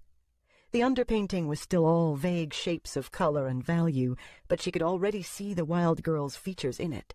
It was only a matter of translating them from her mind to the canvas. Because of what Rosalind had said about moving to Wren Island, Izzy didn't plan to put the figure of the wild girl on a city street the way Kathy had in her story. Instead, she meant to surround her with a tangled thicket of the wild rose bushes that grew on Wren Island. She hoped Cosette wouldn't mind. 10. Izzy worked in a frenzy, finishing The Wild Girl in less than a week. The piece almost seemed to paint itself, translating itself effortlessly from her mind to the canvas, pouring out of her in a way that she'd never experienced before with her art.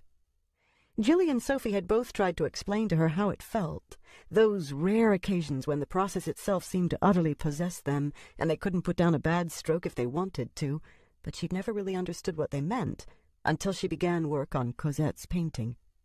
She also understood now how frustrated her friends felt that the experience wasn't one they could call upon at will. Rosalind was a regular visitor to the studio during that time, spending long hours in conversation with Izzy when she wasn't exploring the city's streets, and meeting with her fellow Numina. Rosalind liked both well enough, but she still spoke of moving to the island. By the third day of her company, Izzy realized that she was going to miss Rosalind when she did move. She was like a perfect combination of mother and friend, a relationship that Izzy would have liked to have had with her own mother. Rosalind was everything Izzy's mother wasn't. Supportive, even-tempered, interested in not only the arts, but in everything the world had to offer. She radiated such a sense of well-being that in her company worries and troubles were as impermanent as morning mist before the rising sun. But Rosalind did have her weaknesses as well. From the first moment that Rosalind had arrived, Izzy wanted her to come back to the apartment to meet Kathy, but Rosalind was far too shy. "Oh, no, I couldn't," she told Izzy. "I would feel terribly awkward." "But Kathy wouldn't be weird about it at all. I just know she'd love to meet you. You were always one of her favorite characters." Rosalind sighed. "But that's just it. You brought me across, but you don't treat me as though I'm something you made up out of nothing. But Kathy would. She might not think she was doing so. She wouldn't even mean to do so. But the only way she would be able to see me is as something she created on the page that has now been magically brought to life. How could she possibly think otherwise? It would seem such a natural assumption." Izzy was ready to argue differently, to try to explain that Kathy simply wouldn't be like that, but she heard in Rosalind's voice an echo of John's, reminding her of her own inability to deal with him, and she knew Rosalind was right. She could deal with all of her noumena as separate from herself, as real in their own right, except for John. Even now, no matter how hard she tried, no matter that she truly believed that she'd only given him passage into this world, she hadn't made him up out of thin air, the act of having painted "The Spirit is Strong" still lay between them, and it wouldn't go away. I understand," she said. Rosalind gave her a sad smile. "I thought you would." She glanced at the canvas on Izzy's easel and used the unfinished painting to change the subject. "You have me so curious about this new painting," she said. "How long before it's done? And you can tell me about the surprise." "Soon," Izzy promised her. But when she finished the painting the next day, Rosalind was out on one of her walkabouts through the city. Izzy busied herself with cleaning brushes and her palette and straightening up the studio, feeling ever more fidgety as the afternoon went by, and still Rosalind hadn't returned. Nor had the painting's noumena arrived.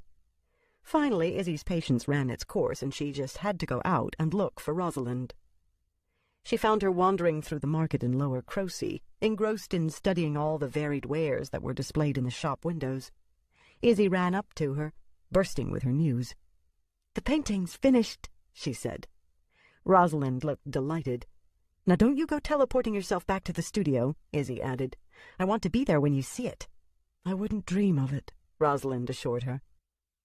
But when they returned to the coach house, nothing went quite the way Izzy had planned. The painting was still there, looking even better than Izzy had remembered it, and its noumena had finally crossed over and come to the studio. But instead of the bold-as-brass gamine Izzy remembered from Kathy's story, the wild girl lay on the floor in a corner of the studio, curled up into a fetal position and moaning softly. "Oh, no!" Izzy cried. "Something went wrong." Horrible visions raced through her mind. Cosette must have been hurt as she crossed over, or she was somehow incomplete. There was enough of whatever it was that animated the noumena present to allow her to make the crossing, but not enough that she could survive here. It must have been because of how the painting was done, Izzy realized, berating herself for not sticking to her tried-and-true method of painting. She dashed across the studio to where Cosette lay. "There's a blanket under the recamier," she called to Rosalind. But when she turned to see if Rosalind was getting it, she found the other woman merely standing by the door, shaking her head, a smile on her lips. "Rosalind!" Izzy cried. "She's not sick," Rosalind said. "She's drunk." "Drunk?" Rosalind pointed to what Izzy hadn't noticed before. An empty wine bottle lay on its side a few feet from where Cosette lay. It had been a present from Alan that Izzy had been planning to bring home. A full bottle of red wine, all gone now. "But you don't drink or eat," Izzy said. Rosalind shook her head. "No, it's that we don't have to. But it appears that our young friend arrived very thirsty indeed." She crossed the room and knelt down beside Cosette, lifting the girl's head onto her lap. With a corner of her mantle she wiped Cosette's brow. Cosette looked up at her. "Hello," she said. "I think I'm going to be sick." Izzy ran to get a pail, but she was too late. They cleaned Cosette up and laid her out on the recamier, where she complained that the room wouldn't stop moving. After they scrubbed the floor and washed out Rosalind's mantle, they each pulled a chair over to where Cosette lay. I take it that this is the surprise, Rosalind said. Izzy gave a glum nod. I guess I blew it. It's just that you said you were looking for someone, and I remembered Kathy telling me once how you and Cosette would be so good for each other. So I thought I'd bring her across to surprise you because I was sure she was who you were looking for. Kathy said you two had a story that you'd be in together, but that she couldn't tell it. You'd have to tell it yourselves. Izzy's voice trailed off. I'm sorry, she said after a moment. Rosalind shook her head. Don't be. I was looking for her. I simply didn't realize it until you brought her across. But... Izzy waved a vague hand around the studio, which was meant to include the empty wine bottle, Cosette getting so drunk, her getting sick on Rosalind's lap. We are who we are, Rosalind said, smiling. And I think Cosette and I are going to get along just fine. They both returned their attention to the occupant of the recamier. Cosette nodded her head slowly in agreement. She sat up a little and tried to smile, but then had to put her hand to her mouth, her eyes going wide. Izzy ran to get the pail again. 11. September 1977. By the time Alan published Kathy's first collection, he already had 2 books under his belt, and had worked out most of the kinks involved to make a successful promotion for a book. He sent out a mass of review copies, not just to the regional papers, but to selected reviewers across the country. For the launch, he booked Feeney's Kitchen, one of the folk clubs that they all used to hang out at when they were going to Butler U, and hired Amy Scallan's band, Marrowbones, to handle the musical honors. By the time Izzy arrived, the little club was full of Kathy's friends, the press, and all sorts of various hangers-on who'd managed to get in. Marrowbones was playing a rollicking set of Irish reels, and the free bar was doing a booming business. Izzy paused in the doorway of the club, a little taken aback at the bombardment of sound and people. Finishing up the last few pieces for a new show that was due to be hung in a couple of weeks, she'd been spending 16-hour days at the studio, even sleeping there a couple of nights. The noise and bustle had her blinking like a mole, and she almost laughed. But then she spotted Kathy looking oddly wistful at the far end of the long room, and slowly made her way through the crowd. "You're supposed to be happy," she told Kathy when she finally had her to herself for a moment. "I know. But I can't help but feel as though I've lost my innocence now. Every time I sat down to write up to this point, I wrote for me. It was me telling stories to myself on paper, and publication was secondary. But now I can't help but feel that whenever I start to write, I'll have this invisible audience in my mind, hanging on to my every word, weighing them, judging them, looking for hidden meanings. Welcome to the world of criticism." "That's not it," Kathy said. "I'm used to being criticized. It's not like I haven't had stories appear in magazines and anthologies, and been the brunt of 1 or 2 attacks by someone who's not even interested in my work. They just have an axe to grind. But this is going to be different. It's the scale of it that freaks me." Izzy smiled. "I don't mean to bring you down, Kathy, but Alan's only published 3,000 copies of the book." "You know what I mean." Izzy thought about her own shows and slowly nodded. Success, even on the small scale that she was having, had already made her more self-conscious when she approached her easel. She tried to ignore it, and she certainly didn't work for that invisible audience, but she was still aware of its existence. She still knew that, so long as she kept doing shows, her paintings didn't only belong to her anymore. They also belonged to whoever happened to come to the show, whoever saw a reproduction of one, whoever bought an original. "Yeah," she said. "I guess I do." "Alan told me tonight that there's all this interest in the paperback rights for the book," Kathy went on. "And we're not talking chicken feed, ma belle Izzy. These people are offering serious money, like 6-figure advances kind of money." Izzy's eyes went wide. "Wow. But that's good, isn't it?" "I suppose. I know just what I'd do with the money, too." Kathy didn't have to explain. They'd had any number of late-night conversations about Kathy's dream to found an organization devoted to troubled kids, a place that didn't feed them religion in exchange for its help, or try to force the kids back into the same awful family situations that had driven them out onto the street in the first place. "We should be able to choose our families," Kathy often said, "the same way we choose our friends. The round peg is never going to fit in the square hole. It doesn't matter how much you try to force it." "You're just going to have to teach yourself to ignore that invisible audience," Izzy said. "Just remember this. It doesn't matter how big it gets. They still don't get to see what you're working on until you're ready to show it to them." "But I'm afraid that I'll start to try to second-guess them," Kathy said. "That I'll tell the kind of stories that I think they want to hear instead of what I want to tell." "That," Izzy assured her, "is the one thing I don't think you ever have to be afraid of." "Money changes people," Kathy said in response.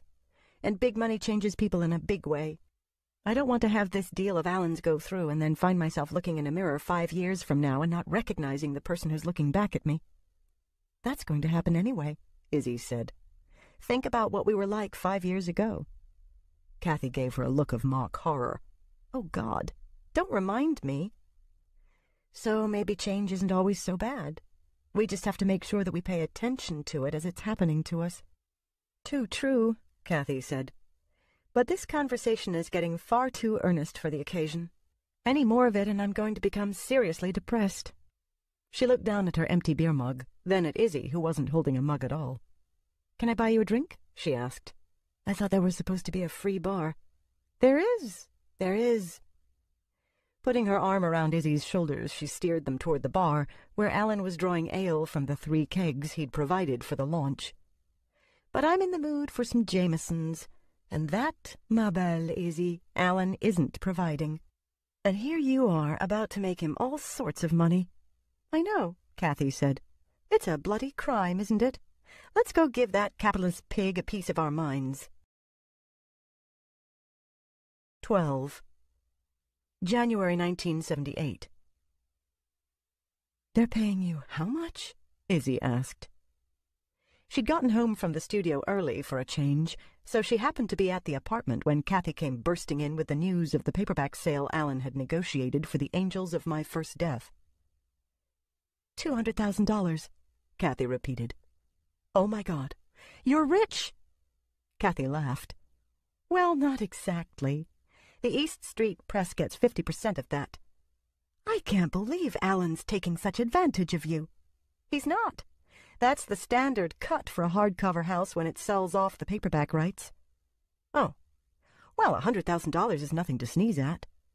Kathy nodded. "Mind you, I don't get it all at once. Half on signing, half on publication. Alan figures I'll see a check for $50,000 in about a month and a half." "It seems like all the money in the world, doesn't it?" "More than we've ever seen in one place before, that's for bloody sure. Mind you, if Albina keeps doing as well by you, who knows? You could be selling paintings for that kind of money in a year or so." Izzy laughed. "Oh, right. You got $9,000 for that last one. $5,400 after the gallery's commission. And you're complaining about Alan's cut," Kathy said. "I never thought of it like that," Izzy said. She considered it for a moment, then added, "Maybe Tom's right. You know, the way he's always going on about how middlemen are feeding off the artists that they represent. They don't do the work, but they get almost as much money for it." "Where would we be without Albina and Alan?" Kathy wanted to know. "It's all very well to complain about middlemen, but if it wasn't for them, you and I wouldn't have an audience. Or at least not the kind of audience they got us. I don't want to be a waitress all my life." No, Izzy said. "How many times do I have to tell you? You don't define yourself by what you have to do to make a living, but by what you want to do. You're a writer. I'm an artist." "I still find it hard to believe that I can actually make a living at writing," Kathy said. Izzy knew just what she meant. The only reason Izzy herself had been able to survive as long as she had without a second job was because she'd had the bulk of her art supplies and her studio space provided for by Rushkin. And since she and Kathy still lived here on Waterhouse Street, where the rent on their little apartment remained so cheap, her living costs were minimal. Before this, the money Kathy had made from her writing barely paid for her paper and typewriter ribbons. "So now that you've got this money," she asked, "are you really going to use it to start the foundation?" "Absolutely. It doesn't seem like it'd be enough." Kathy sighed. "I don't think any amount of money would be enough, but I've got to start somewhere, and $50,000 makes for a pretty good jumping-off point." It was Kathy's turn to make dinner that night. When she went into the kitchen, Izzy tried to imagine whether she could be as philanthropic if she were to come into that kind of money. There were so many other things one could do with it. Use it as a down payment on a house. Go traveling all around the world. "I saw one of your new Numina today," Kathy said, poking her head around the kitchen door. "It was mooching around down by the east tracks of the Grasso Street subway station. I wonder if some of them have taken to living in Old City." Old City was the part of Newford that had been dropped underground during the Great Quake, around the turn of the century. Rather than try to recover the buildings, the survivors had simply built over the ruins. Although Izzy had never been down there herself, she knew people like Jilly who had. Apparently, many of the buildings had survived and were still standing, making for a strange underground city that extended down as deep in places as it did above ground. There'd been plans at one time for making a tourist attraction of the underground city, as had been done in Seattle, but the idea was put aside when the city council realized that the necessary restructuring and maintenance simply wouldn't be cost-efficient. Recently, after many of the growing numbers of homeless people began to squat in the abandoned ruins, city work crews had been sealing up all the entrances to Old City. But there were still anywhere from a half-dozen to 20 others that the street people knew. The best-known entrance was a maintenance store situated 200 yards or so down the east tracks of the Grasso Street subway station, where Kathy had seen the Numina. "Which one was it?" Izzy asked. There were so many now. She still had her old coterie of Numina friends who dropped by the studio on a regular basis, but the newer ones went their own way, and she'd never even met some of them. Kathy had met even less of them. Most of the Numina didn't like to spend time with people who knew their origin. It made them feel less real, Rosalind had explained to Izzy on one of her visits from the island, where she lived with Cosette and those Numina who felt more comfortable out of the city. "I'm not sure," Kathy said, "but I think they're making a home for themselves in Old City. Jilly's told me that the people squatting down there have been seeing all sorts of strange things." As she went back into the kitchen to return to her dinner preparations, Izzy trailed along behind her. She pulled out one of the chairs from the kitchen table and slouched in it. "What kinds of strange things?" she wanted to know. Kathy shrugged. "Hybrids, like in your paintings. Part human and part something else. So they must be your Numina." "Well, what did the one you see look like?" Kathy stopped chopping carrots long enough to close her eyes and call up an image of the Numina she'd seen. "Very feline," she said, turning to look at Izzy. "Small, but with broad lion-like features and a huge, tawny mane of hair. And she had a tail with a tuft at the end of it. I guess she's from a painting that you haven't shown me yet because I didn't recognize her. I remember thinking at the time that it was kind of odd how you'd mixed elements of a male lion with a young girl." "I didn't," Izzy said. "No," Kathy said. "This lion girl was definitely real and not human." But Izzy was still shaking her head. "What I mean is, she's not one of mine." "But you're the only one who makes these creatures," Kathy said. "You're forgetting Rushkin." Except, Izzy added to herself, he wasn't supposed to be able to bring them across anymore. At least that was what he'd told her before he disappeared. "That's right," Kathy said. "He must be back." A faint buzzing hummed in Izzy's ears, making her feel lightheaded. Hard on its heels she got an odd sensation that was like, but was not quite, nausea. It started in the pit of her stomach and descended into her chest, tightening all the muscles as it rose. "I guess he must be," she said slowly. She couldn't begin to explain the feeling of anxiety that filled her at the realization that her mentor had returned. Not to Kathy, not even to herself. 13. February 1978. The only mail that ever arrived at the Coach House studio was flyers or junk mail addressed to occupant. Izzy simply threw it all out. But a week after the day that Kathy told her about seeing the lion girl Numina by the Grasso Street subway station, Izzy spied her own name on an envelope, just as she was about to toss the morning's offerings into the waste paper basket. She tugged it out of the handful of flyers and recognized Rushkin's handwriting immediately. As she was about to open the envelope, the last few lines from the note he'd sent to her just before he'd disappeared returned to her.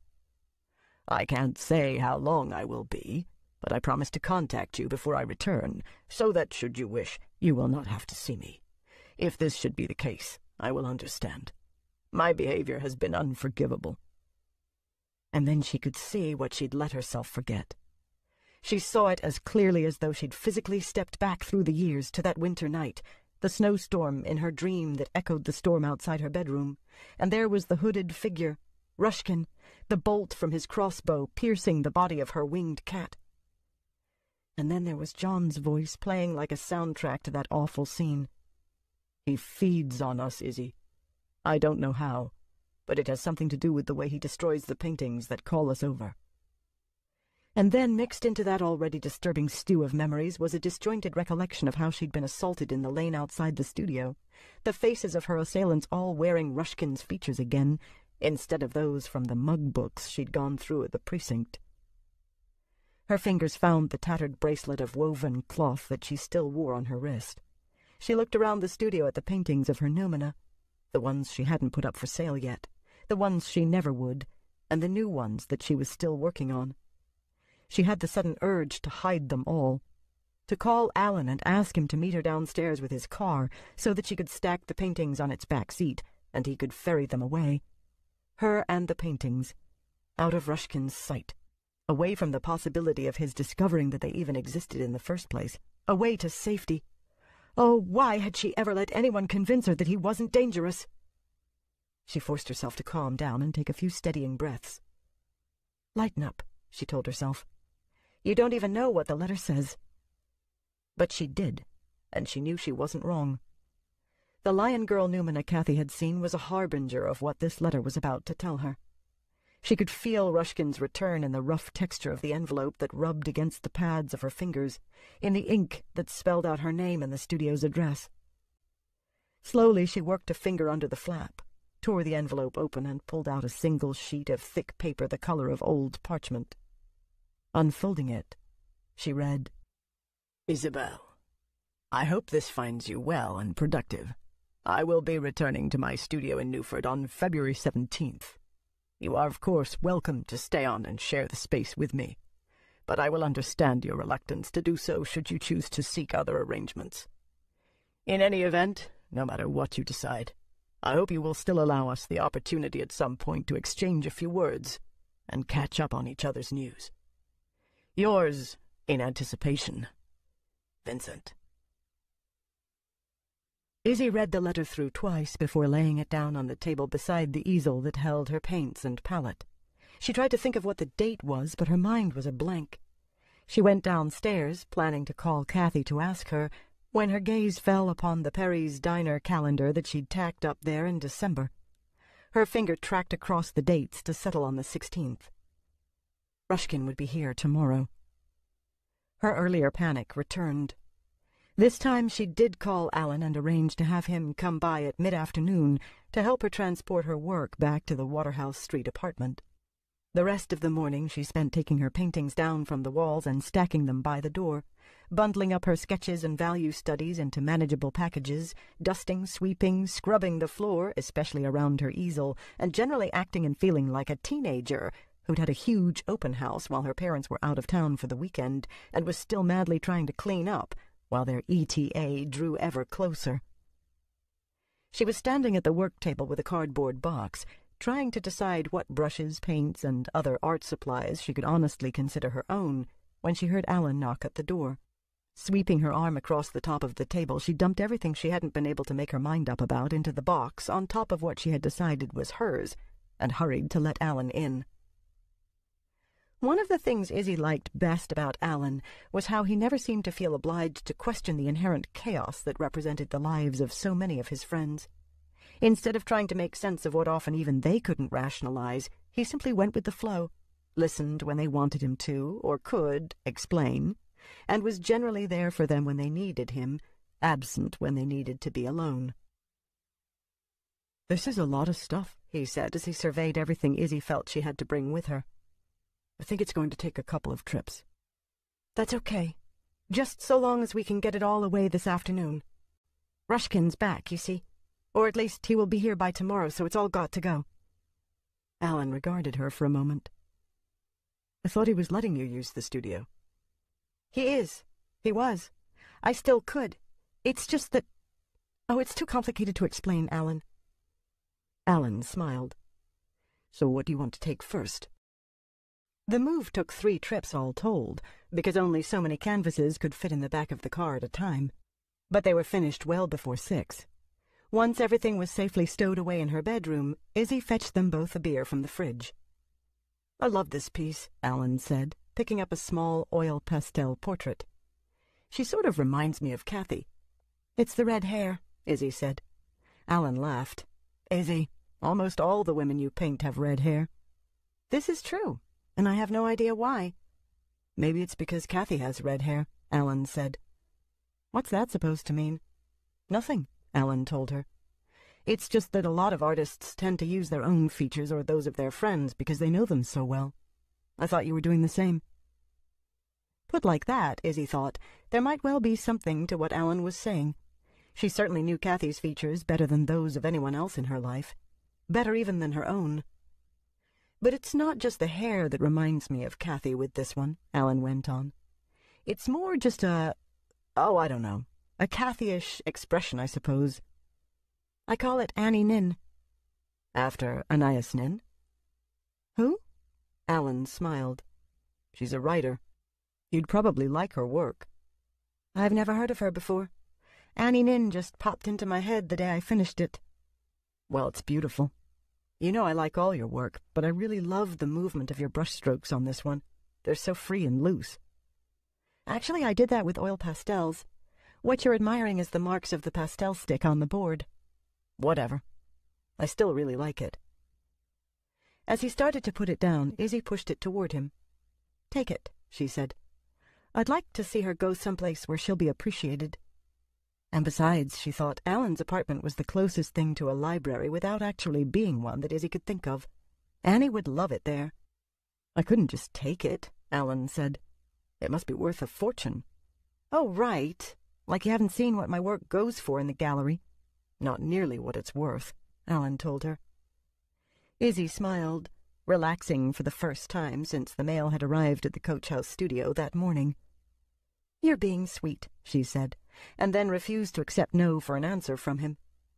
It didn't take much more convincing, and by the time they'd finished their beers and he was leaving, the painting was tucked in under his arm and went with him.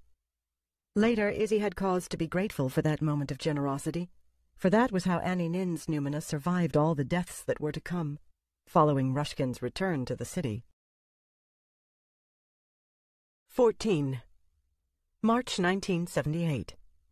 Izzy was determined to ignore Rushkin's presence in the city, but in the end she couldn't stay away.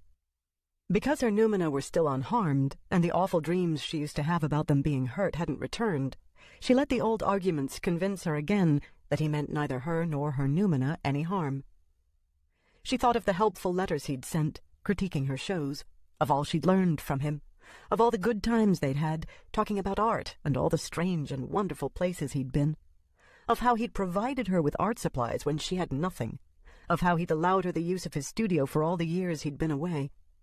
It was easier to simply forget his towering rages, his need to control, the fact that he really might be the monster that John insisted he was. She remembered him with uneasiness and affection, both emotions milling about inside her in equal doses, until she knew she had to go see him to judge which was the most true. She didn't return to the Coach House immediately. At first she mooned about the apartment, looked into getting a new studio, ran about the city with Kathy, and visited all those friends she'd never seemed to have enough time to visit because the call of the studio was stronger. But eventually 2 weeks had gone by, and she found herself trudging through a new fall of snow that littered the lane running from Stanton Street to Rushkin's studio. It was a gloomy, cold morning, the sky overhung with clouds, her breath frosting the air, her feet already going numb in her thin boots. She'd left the apartment at 8, planning to get to the studio before Rushkin started work for the day, but instead she'd taken about as indirect a route as she could have managed, walking all the way downtown and then back up Yours Street before finally finding herself on Stanton. It was going on 9:30 when she turned into the lane. Ahead of her, the lights spilling from the studio's windows were warm and inviting, a golden glow that promised safe haven, a sanctuary from the bitter cold. But that promise was a lie, wasn't it? She remembered trying to explain it to Kathy when Kathy got home that night after Alan had helped her move all her things back to the apartment. "What happened?" Kathy asked, looking at the claustrophobic closet that Izzy's bedroom had become, with the addition of the stacks of paintings and boxes. "You get evicted?" Izzy shook her head. "No, it's Rushkin. I got a letter from him telling me he'd be back tomorrow." "So?" Kathy said, echoing Alan's response earlier. "I thought he said you could use the place when he was gone."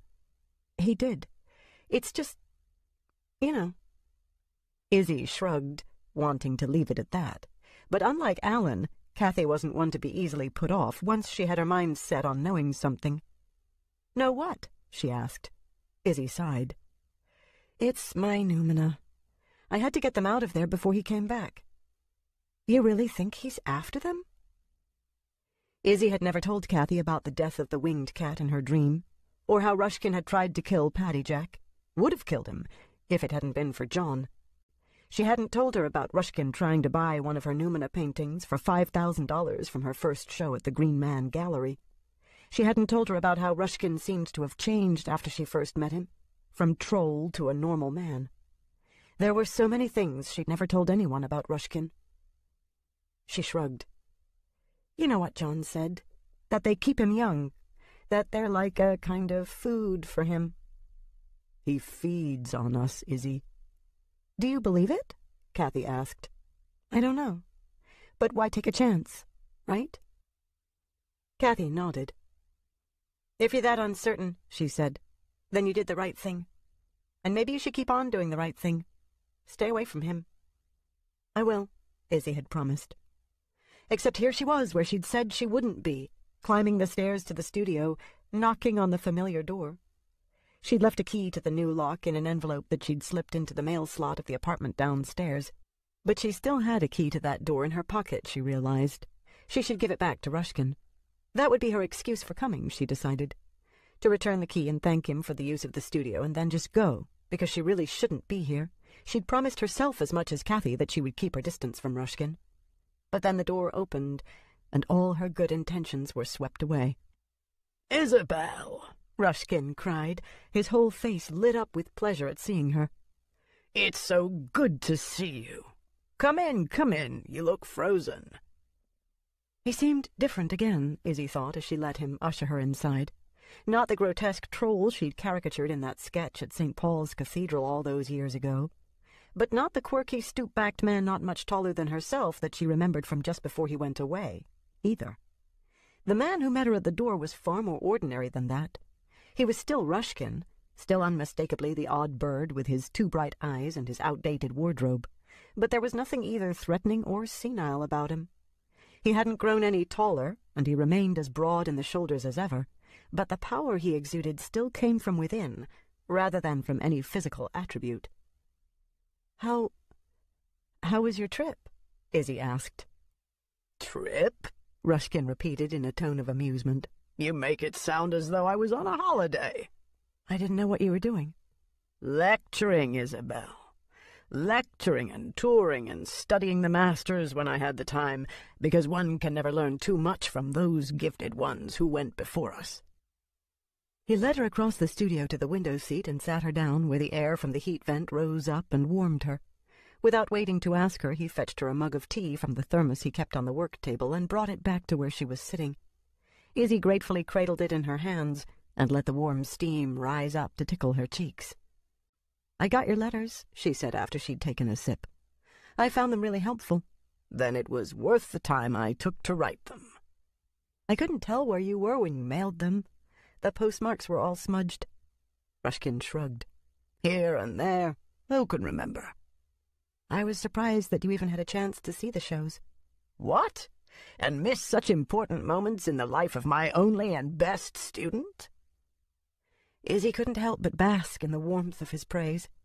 When she looked about the studio, she saw that it was full of paintings and sketches again, only they were all unfamiliar. Some looked as though they'd been painted in Greece or Italy or southern Spain. Others reminded her of the Middle East, Africa, Northern Europe, the Far East. Landscapes and portraits and every sort of combination of the two. "I only wish I could have been in town for the openings," Rushkin went on. "But my schedule being what it was, I was lucky to be able to fly in and see the shows at all." Izzy wanted to ask why he hadn't stopped by the studio, but the question made her feel uneasy because she wasn't sure she wanted to hear the answer. She didn't fear Rushkin simply for the sake of her noumena or because of his temper. There was a darker undercurrent to her fear that she couldn't quite pinpoint. Whenever she reached for it, it sidled away into the shadowed corners of her mind that she could never quite clear away. "You've been busy," she said instead, indicating the new paintings. "Indeed I have. And you?" "I suppose. But not like this." She felt warmer now. Still holding her mug, she walked about the studio, admiring the new work. It never ceased to amaze her how, after all the years Rushkin had been painting, and especially when you consider the sheer quantity of superior work he'd produced, he never failed to find a fresh perspective, the outlook that other artists invariably missed. No matter how prosaic his subject matter might appear at an initial glance, he had a gift for instilling in it a universal relevance. His use of light was as astounding as ever, and looking at this new work, Izzy felt the inspiration for a dozen paintings come bubbling up inside her. "I'd like to see some of your current projects," Rushkin said. "Perhaps I could come by your studio one afternoon." "I'm kind of in between studios at the moment," Izzy told him. "Well, when you get settled into a new place, then." Izzy was surprised at the disappointment she felt when he didn't try to convince her to come back and work here with him. Instead, he joined her as she walked about the studio and spoke about the various paintings and sketches, gossiping about the places and people they depicted, explaining particular problems he'd had with certain pieces and how he'd solved them. By the time she left, Izzy realized that she'd learned more in the few hours she'd spent just listening to him than she had in all the time he'd been gone. It was with real regret that she finally left the studio and trudged back home through the cold. 15. June 1978. Izzy finally got herself a new studio at the beginning of April. It was no more than a large empty loft in a refurbished factory on Kelly Street, but she loved it. Up to that point she'd been depending on the kindness of others for studio space. Initially Rushkin, then Professor Dapple. So this was the very first time she had a place of her own, chosen by herself, for herself. She paid the rent and utilities. She was entirely responsible for its upkeep. And because it was her own place, rather than Rushkin's, which she knew she had to keep private even when none of his work was in it, this year she was able to participate in the annual spring tour of artist studios organized by the Newford School of Art, something she'd wanted to do from the first time she moved to the city. She didn't have much available for sale, but everything she did have sold on the first day. There were things she had to get used to with the new studio beyond having to cover her expenses. The hardest thing was losing touch with most of her noumena. In the period between moving from the coach house to finally finding her own place, those whose paintings she still kept hadn't liked to visit her in the apartment. It wasn't private enough for their tastes. They came less and less often until, by the time she moved into her Kelly Street studio, her only regular visitors were Annie Nin and Rothwindle.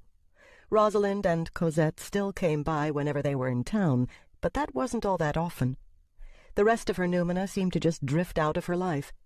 Most of them she saw about as often as she did John, and she had yet to meet Paddy Jack. Her art took a new direction when she was finally settled in enough to begin work.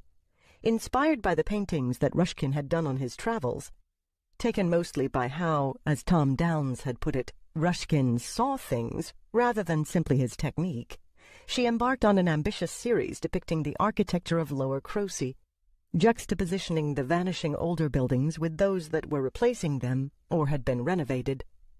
What she found particularly intriguing in working on the series was giving a sense of entire buildings while concentrating only on a few details in each painting. A doorway and its surrounding vine-draped brickwork and windows, an alleyway with an old grocery on one side, a new lawyer's office on the other. The cornice of the old fire hall showing two of its gargoyles, behind which rose a refurbished office block with all new stonework and an additional 2 stories. Figures appeared, where appropriate, in a few pieces, but only one had a new noumena. She was a kind of Paddy Jill, since she looked to be a twig-girl cousin of sorts to Paddy Jack, standing half-hidden in the vines that covered the riverside wall of the old shoe factory on Church Street.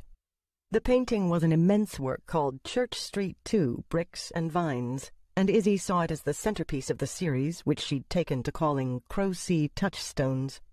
It was due to be hung at the Green Man in October. Albina was excited about the show, and all of Izzy's friends loved the series, but the person whose opinion she really craved was Rushkin. So that was how their weekly visits to each other's studios began. She dropped by his studio at the beginning of May, and after a pleasant hour or so of conversation, invited him to come by her studio the next day to have a look at some of her new work. Every time Izzy saw him, Rushkin couldn't have been nicer. By the end of June, the faint niggle of anxiety she'd associated with him had entirely vanished. They never spoke of Numina. Nothing odd or strange or out of the normal world ever came up in their conversations at all. Instead, they talked about art. Rushkin criticized gently and praised lavishly. Izzy forgot John's warnings, forgot Rushkin's temper, forgot everything but the joy of creating and sharing that joy with an artist that she admired so much it was almost an infatuation. She didn't mean to hide the fact that she had renewed her relationship with Rushkin. It just never came up whenever she was around Kathy. Her roommate might have heard it from someone else, except that, having finally received her share of the advance for the paperback sale of her book, all her time was caught up in the work of establishing her children's foundation, everything from finding suitable stuff and applying for charitable status to renting a small building in which to house the operation. As she'd predicted to Izzy back in January, the money from her advance wasn't nearly enough, not even starting at the modest scale at which she planned. Late in June, she organized a combination benefit concert and art auction that, when added to her fundraising efforts once her charitable status came through, raised another $72,000. $11,000 of that came from the sale of one of Izzy's paintings. "The doors open July 12th, she told Izzy a few days after the benefit. "Are you going to have a party to celebrate it?" Izzy asked. "Of course. But it's going to be a potluck affair. I don't want any of the foundation's money to be used for anything except for the kids. The thing that really worries me is that we're going to get swamped, and I don't want to turn anybody away." "So organize another benefit," Izzy suggested. "I don't think it would be as successful. People only have so much money, and there are a lot of other worthwhile causes. It'll work better on a yearly basis, I think." Izzy smiled. "You better get writing, then." "I am. I have, whenever I can spare the time. Alan says there's already a lot of interest in a second book, and the first paperback's not even out yet." "Will you take it to the same publisher that's doing the paperback edition?" Izzy asked. Kathy shook her head. "I'm letting Alan publish it first, and then he'll offer it to them. It's a chance for his press to really establish itself, and after all he's done for me, I figure it's the least I can do to repay him."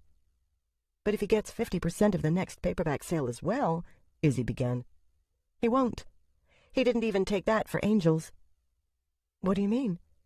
"He's earmarked 40% of what would go to him as an ongoing donation to the foundation." "Wow. I can't believe he's giving up all that money." "Some people would say the same thing about the painting you gave us to auction." "That's different," Izzy began, but then she shook her head. "No, I guess it's not." "I couldn't ask for better friends," Kathy told her. She tried to stifle a huge yawn, but wasn't successful. "I have to go to bed," she said. "I'm dead on my feet." Kathy had been losing weight, Izzy realized, taking a good look at her roommate. It wasn't something you noticed right away because of the baggy clothes she usually wore, but she was thinner, and there were rings under her eyes from lack of sleep. "Don't overdo things," Izzy warned. "I won't," Kathy said as she stumbled off to bed.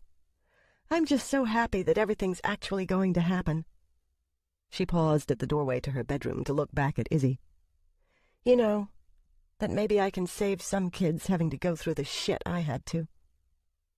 "But you don't look happy," Izzy thought, as Kathy continued on into the bedroom. "You look dead on your feet." 16.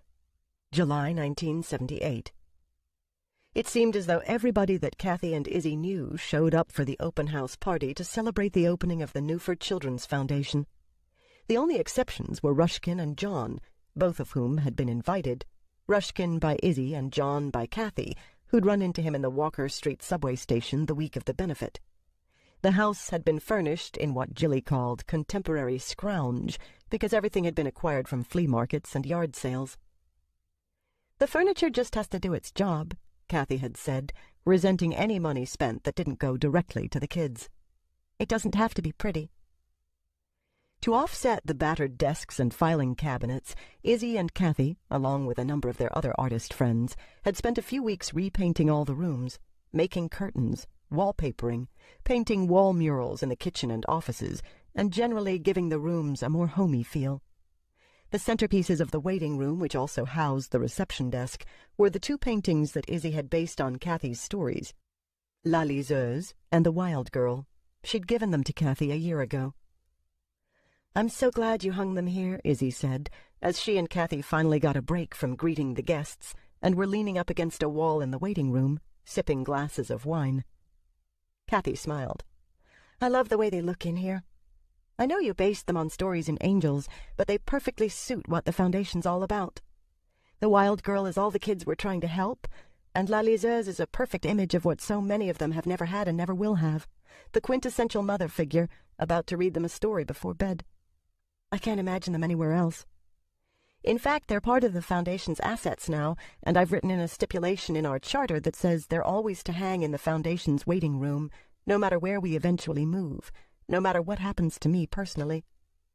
"I like that," Izzy said. "I think that's my favorite thing about any of the arts, that we each get to put our own interpretation upon the message that's being conveyed. There's no right or wrong way to appreciate. There's only honest or dishonest." "I see her from time to time, you know," Kathy said. "Rosalind?" Izzy looked at her, feeling a little confused. Considering what she knew of Rosalind's feelings about meeting Kathy, she was surprised to discover that the Numina had managed to overcome her shyness in the matter. "Really?" she said finally. "Oh, I've never talked to her or anything," Kathy explained. "But I catch glimpses of her from time to time. Across the street, sitting in a cafe, walking through a park. It's both odd and neat to see someone from one of my own stories walking about in the city. It gives me a better idea of what it must feel like for you when you bring the Numina across." Izzy really wished that Rosalind could overcome her shyness. She just knew that the two of them would get along famously. She'd often considered secretly setting up a meeting between them, but then she'd think of John. She'd think of how Rosalind had entrusted her with her feelings, and she wouldn't let it go any further than a thought. "And Cosette?" she asked. "Do you ever see her?" Kathy shook her head. "I'm too civilized to visit the kinds of places that she'd hang around, don't you think? But I'll bet Jilly's seen her. I think Jilly knows every fourth person in the city. More like every third, and she's working on the rest." Kathy paused.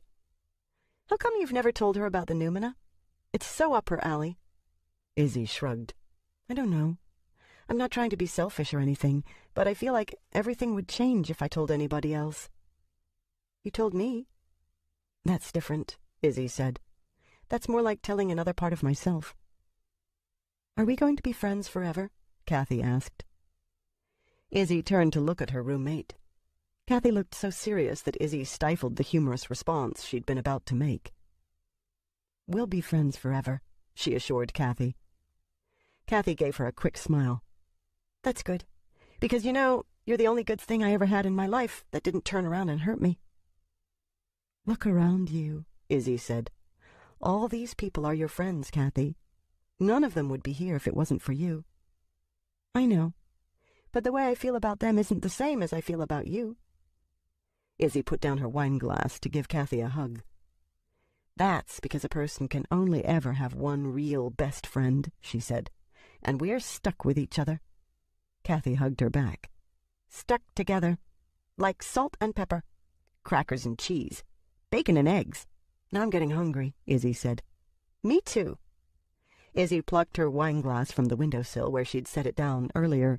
Then, arm in arm, they aimed their way through the crowd to see what was left of the potluck dinner. 17. August 1978. A few weeks after the open house at the Newford Children's Foundation, Izzy came back from sharing a picnic lunch with Tom Downs to find her studio looking as though it had been vandalized. There were sketchbooks, loose papers, and art books scattered everywhere. The floor was a jumble of paint tubes, brushes, pencils, sticks of pastel, and the like. The easel lay on its side, her current work in progress beside it on the floor, face up, she realized, thanking whatever gods there were for small mercies. She walked numbly through the mess. Straightening the easel, she replaced her canvas on it, then slowly took stock. Her first thought was that the place had been burglarized, but nothing appeared to be missing. A quick inventory of her Numena's gateway paintings told her that all were still present and hadn't been harmed. But who could have done this? She bent down to start putting pastel sticks back into their box, when some sixth sense made her look under her work table. There she saw a familiar red-haired figure leaning against the wall, knees drawn up to her chest, arms wrapped around her legs. "Cosette," she said, the shock plain in her voice. The wild girl turned a tear-streaked face toward her. I knew it was wrong, even while I was doing it," she said in a small, broken voice. "But I just couldn't stop myself." Izzy knew she should be angry, but the hurt and confusion she saw in Cosette's features wouldn't allow the emotion to take hold. She regarded the wild girl for a long moment, then crawled under the table to join her. She gathered Cosette in her arms and stroked the bird's nest of her hair, gently working at the tangles with her fingers. "What happened?" she asked. I was trying to draw a picture, but it wouldn't come out right. No matter how hard I tried, it just wouldn't come out right at all. At all. But still I tried, and I kept trying, but then everything started to feel... I felt like I was choking, and I just pushed all the papers off the table, and the choking feeling wasn't so bad then, and the more I kicked things around, the more it went away. I knew it was bad. I knew it was wrong. I didn't want to do it, but I couldn't stop myself. I used to get just as frustrated when I was learning how to draw, Izzy told her. Cosette gave her a grateful look. I have to be able to do it, she said. I just have to.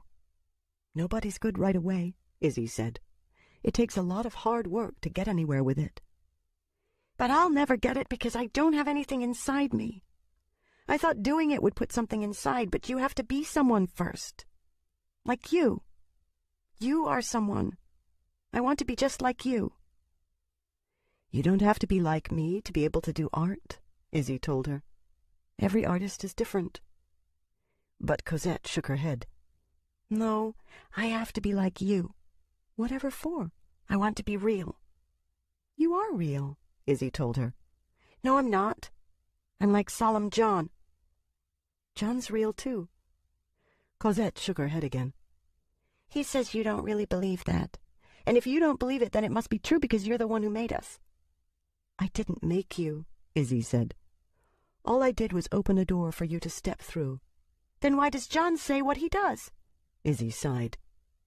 John and I have a problem communicating with each other. Which was an understatement if she'd ever heard one, considering they hadn't spoken to each other in years. But Izzy put that firmly out of her mind. That wasn't the issue here. Cosette was. Not everything he says means exactly what it seems to mean, Izzy went on. Like what he says about the dark man? Cosette asked. It took Izzy a moment to understand what Cosette was asking. You mean Rushkin? When Cosette nodded, Izzy said, John just doesn't much like him, so he suspects the worst about him. So he doesn't eat us? Izzy hesitated. Her head filled with images of that old dream. The snowstorm, Rushkin with a crossbow, her winged cat dying, Paddy Jack rescued by John. But then she heard Annie Nin's voice in her mind. People dream the oddest things, don't they? And then when they wake up, they realize none of it was real. I don't think he does, she said. I still wish I was real. You are real, honestly. Look me in the eye, Cosette. Can't you see that I believe what I'm saying? I suppose. They sat quietly under the table for a while longer, neither of them speaking until Cosette finally sighed. Are you very mad at me? She asked. Izzy shook her head. No, I understand what happened. Will you help me tidy up?" Cosette gave her a shy nod. "Well, come on then. Let's see how quickly we can get it done." It only took a half-hour before the studio was back to normal, or at least as normal as it ever got. It was still a mess, but an organized mess, as Izzy always liked to put it. "I should get back to the island," Cosette said when they were done. "Rosalind will be worrying about me. I didn't tell her where I was going." "How will you get back?" Some of Cosette's normal bravado had returned. "Oh, don't worry about me. I'm in and out of the city all the time."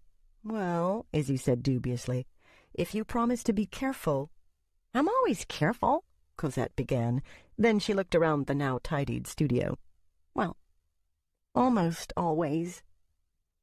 Izzy couldn't help but laugh. She walked over to her work table and picked up an empty sketchbook and a couple of pencils. "Here," she said. "Take these." "Really?" "Really. I want you to practice your drawing. If you need any help, just come and see me." "I'd rather be able to just do it," Cosette said. "Wouldn't we all? Do you want some paints as well?" "Oh, no," Cosette told her, clutching the sketchbook to her chest. "This is wonderful." She hesitated for a moment, then added, "You won't tell Rosalind, will you? She'd be so disappointed in me." "I won't tell her," Izzy said. "Oh, thank you." She gave Izzy a quick kiss on the cheek. "You know, you're not at all like John says you are."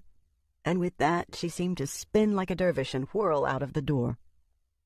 Izzy stood in the middle of the studio, regarding the door that Cosette had left open. It swung back and forth before it finally settled in a half-ajar position. "I wish John realized that," she said softly. 18. September 1978. Early in September, Izzy ran into Rosalind while on a sketching expedition in Lower Crosey. She'd been out all morning trying to get a few good views of the old fire hall for one of her Crosey touchstone paintings when she spied the Numina across the street. Rosalind noticed her at the same time and crossed over to join her at the bus-stop bench where Izzy was sitting. "I wish Cosette had your discipline," she told Izzy. "I take it she's not practicing." Rosalind smiled. "She feels that she should be able to do it immediately, and since she can't, why then she'll never get it, so why bother trying? I was hoping she'd come by again to show me what she's been working on. I offered to help her." "I know you did. She was so excited when she came home from her last visit." Rosalind sighed. "But by the next day she'd torn the book up, thrown the pencils away, and was busy making a giant bird's nest with Paddy Jack." "Well, it's not something you can force someone to do," Izzy said. "You either have the desire and drive or you don't." Rosalind nodded. "But it's so frustrating because I know how badly she wants to be able to do it." Izzy put a hand on her knee. "Don't worry. She'll settle down with it when she's ready." "I wonder. Would you like to take home another sketchbook in case she decides she does want to try it again?" "No. If she wants to that badly, let her come back and get it from you herself." They sat quietly together for a while, enjoying the crisp September weather and watching the people go by. As they sat there, Izzy wondered if people could see both of them, or did they only see her, talking to herself. "You haven't seen Roth Windle lately, have you?" Rosalind asked after a few minutes had gone by. Izzy shook her head. "I hardly see any of them anymore. Just Cosette a couple of weeks ago, and Annie still comes to visit, of course, but that's about it. But now that I think of it, Annie was asking about her, too." "Why?" "I wanted to ask her to come stay with us on the island for a little while. I know she's happy in the city, but apparently she's become such a hermit of late that I've been worrying about her. Maybe she's met another gargoyle. Kathy's always saying that some of them wake up once the sun sets and they go wandering. She even wrote a story about it." "I hope that's all it is," Rosalind said. "She's such an innocent, like Paddy Jack is. I'd hate for her to have gotten in with the wrong crowd." Izzy had to smile. "You sound like a mother." "I feel like a mother sometimes," Rosalind said, returning Izzy's smile. "But I don't mind. I like feeling needed, useful. And speaking of which," she added, rising to her feet, "I should finish the rest of my errands." "Well, if I hear from her, I'll tell her you were looking for her," Izzy said. Rosalind smiled her thanks and wandered off down the street, her features creased with uncharacteristic worry lines. Izzy closed her eyes and pictured My Darling Goyle, the painting through which the gargoyle had crossed over. Where had Rothwindle gone, she wondered. 19. November 1978. "You've got quite the collector interested in your work," Albina told Izzy a few weeks after the Crow-Sea Touchstones show had closed. Once Izzy had gotten past the flurry of excitement and work that had gone into the opening of the Newford Children's Foundation, the rest of the summer and early autumn had proceeded at a perfect lazy pace for her. She painted in her studio, with Annie for company as often as not, and went out sketching on location, visited with or was visited by Rushkin and Tom Downs and her other friends, and spent all sorts of time with Kathy when Kathy wasn't busy writing. The two of them often spent evenings at the foundation, sorting clothes and doing behind-the-scenes work so that the counselors could concentrate on their clients. The only thing lacking in Izzy's life was a romantic relationship, but even that wasn't enough to spoil the sense of peace that had settled over her. So many of her friends were single that it didn't seem odd for her to be that way as well. They filled up the holes in each other's lives and managed to pretend, most of the time, that they didn't need anything else. That the Crow-Sea Touchstones show had done so well simply seemed to fit into the natural progression of positive events that made up this particular year of her life. Kathy would tease her about it sometimes, but it wasn't so much that she was becoming blasé about her success as that she wasn't really paying attention to it.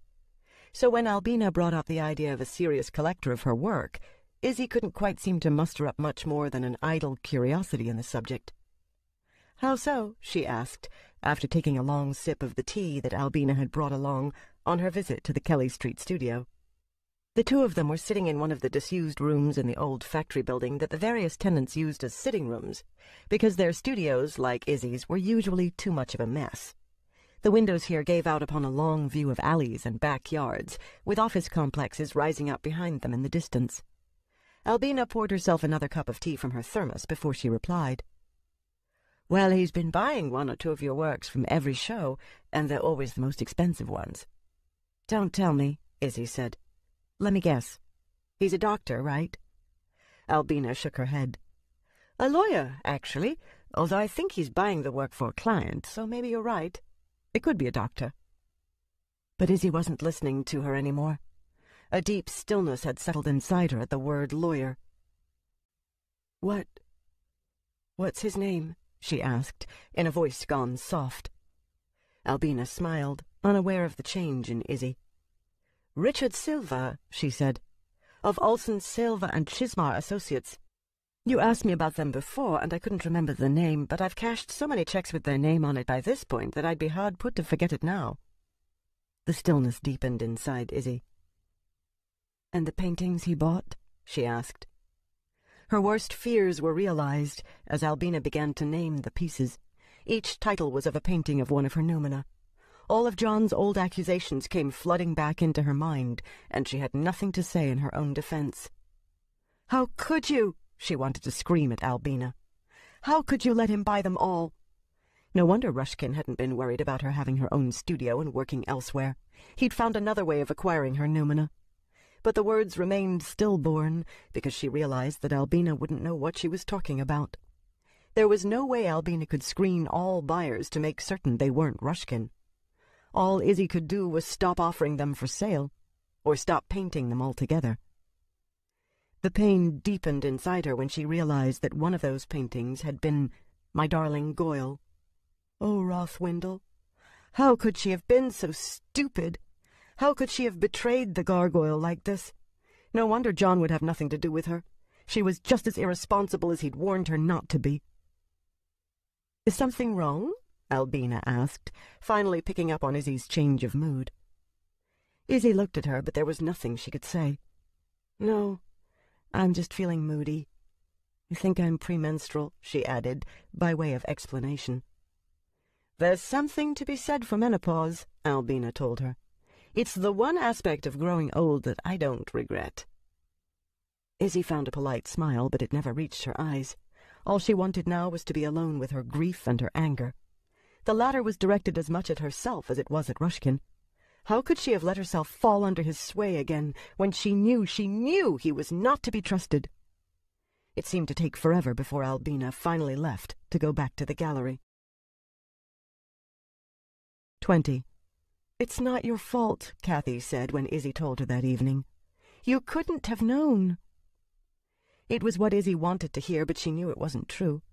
She sat at the kitchen table, hugging her bunched-up jacket to her chest, and looked across the table at Kathy through a shimmering gauze of tears.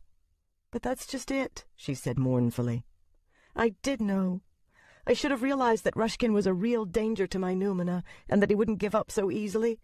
John warned me about it, and I saw Rushkin kill my winged cat. I saw him try to kill Patty Jack." "I thought you told me you dreamed that." "I did," Izzy said. "But no matter how much I want to pretend it didn't happen, I know it was a real dream. Like looking at a movie of something that was actually happening, except I was in it at the same time." Kathy reached across the table and took one of Izzy's hands in both of her own. "I just feel so sick," Izzy went on, "when I think of how nice he's been, how much I've been enjoying his company, and all along he was feeding on my Numina behind my back." "Wait a minute," Kathy said. "Is this still Rushkin we're talking about?" Izzy nodded.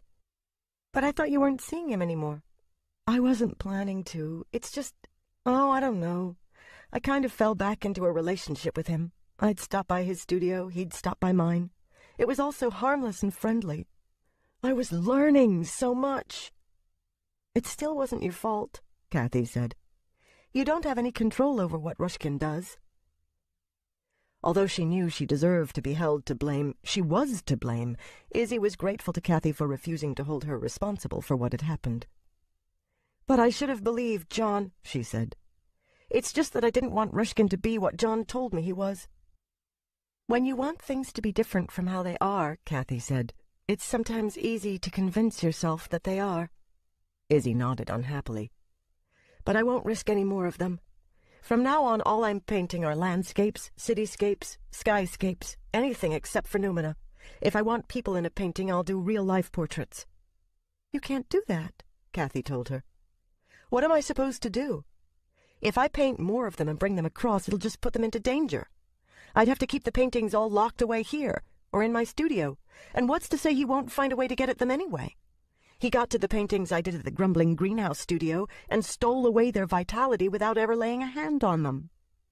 "That you know of?" Izzy shook her head. "No, it was snowing that night. If he'd been in the studio, I would have seen his tracks outside. There would have been some sign of disturbance." "So there's a risk," Kathy said. "But we've had this conversation before. There's always a risk in life. We take our lives in our own hands just walking across a street. But those are our lives. I can't be responsible for theirs as well. I can't seem to protect my Numina, so it's better that I don't bring them across in the first place. Which leaves them trapped there forever. Wherever there is." Izzy gave her a puzzled look. "What are you saying?" "From those of your Numina that I've met," Kathy said, "it strikes me that they're happy to be here. That you've taken them from some place that's not as good as what we have here and given them a new lease on life. We don't know that their world is so terrible. We don't know anything about it at all. They don't even seem to be able to remember what it was like themselves." "Maybe they don't want to remember," Kathy said. "Don't look at me like that. It's not like it's a novel theory or anything. Some people embrace their traumas, but a lot more just put them out of their minds and pretend that they never occurred. Selective amnesia. Half the time their subconscious handles the chore for them, and they're not even aware of sealing the bad memories away." Izzy felt uncomfortable at the idea, though she couldn't have explained why. It was just that, as Kathy spoke, she seemed to feel shadows shift inside her, deepening and intensifying. "I think you owe it to your Numina to continue bringing them across," Kathy went on. "They chose to make the passage here. Granted, it's not safe here, but it's not safe anywhere, maybe especially wherever it is that they come from. But you have to remember that they're not unhappy to be here. Just look at how John was. Without you, they've no hope at all. And when they die, when I can't protect them and Rushkin gets to them, I can't stand the idea of carrying around the weight of more of them dying." "Don't sell the paintings," Kathy told her. "Don't make any more of them for public consumption. Keep them safe, here or in the studio. Rent a secure storage space if you have to. But you've got a gift, ma belle Izzy, and I don't think it was given to you capriciously. No, it was given to me by Rushkin so that I could feed his needs. Kathy shook her head. All Rushkin did was teach you how to use a gift you already had. Why do you think he was drawn to you? You were already capable of bringing Numina across. All he did was show you how. Showed her how, Izzy thought, and pretended to be her friend, pretended to care. But then he turned around and betrayed her trust, leaving her with a huge hole in her life. I don't know if I can, Izzy said. You have to, Kathy said. There's no one else to help them across. Except for Rushkin, Izzy said. Kathy nodded. But remember what you said he'd told you about angels and monsters? It stands to reason that, being the way he is, he can only bring across monsters.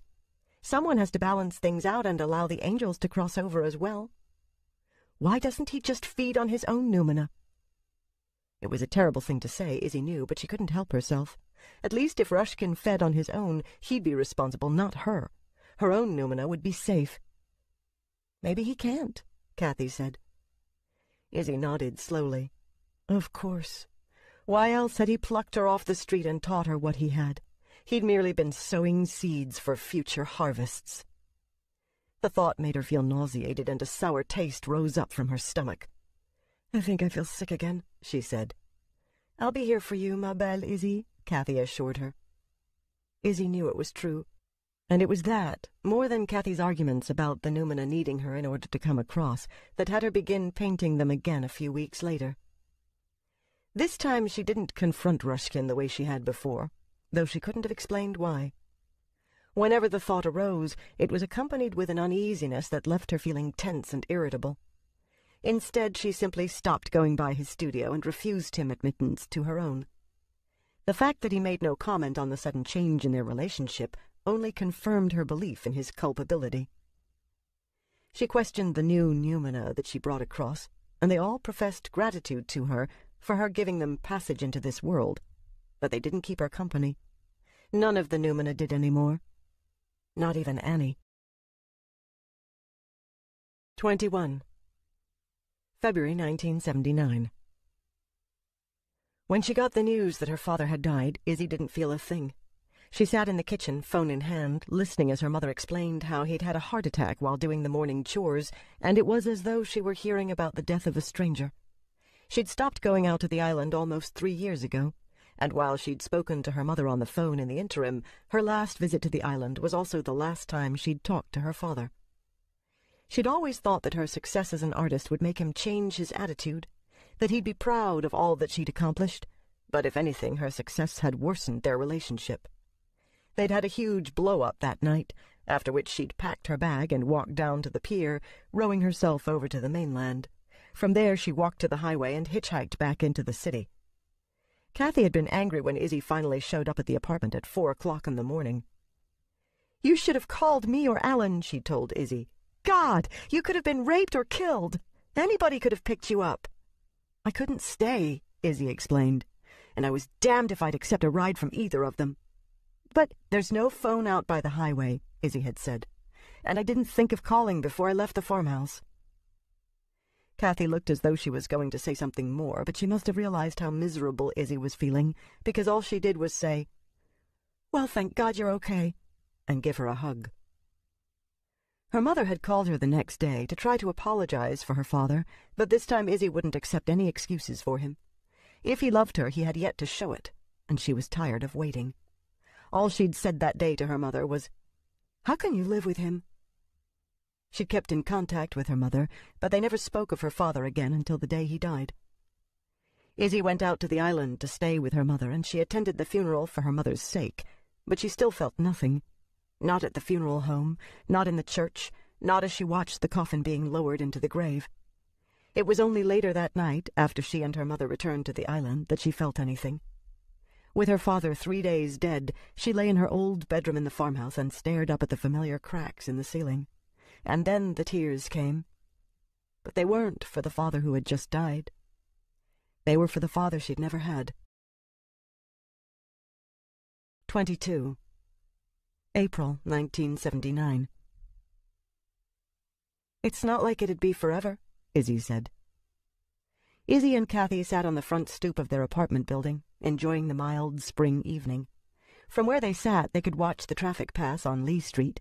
Their own street was quiet tonight. Over the years since they'd first moved to their Waterhouse Street apartment, the area had undergone a slow but steady change. The boutique and cafes were outnumbered now by convenience stores and pizza parlors, the bohemian residents by young couples and single working men and women on the rise, looking for an investment rather than a home. "One day," Alan had told them morosely, "all that'll be left is ghosts and memories of us." And Alan, Kathy had told Izzy later, because she doubted that he'd ever move away. But the others did, and now Izzy had been put in the position to consider doing the same. Her mother had decided to move to Florida to live with her sister. She wanted to put the island in Izzy's name, but only if Izzy lived there. She didn't want Izzy to sell it and then have strangers living there, at least not in her own lifetime. "Once I'm dead, you can do what you want with it," she'd said when she called up to discuss it with Izzy. But Izzy had told her that she could never sell the island. She might have bad memories of her father, but the island itself retained its magic for her. She thought it always would. "It'll just be for a while," Izzy went on to tell Kathy, "to see how it goes."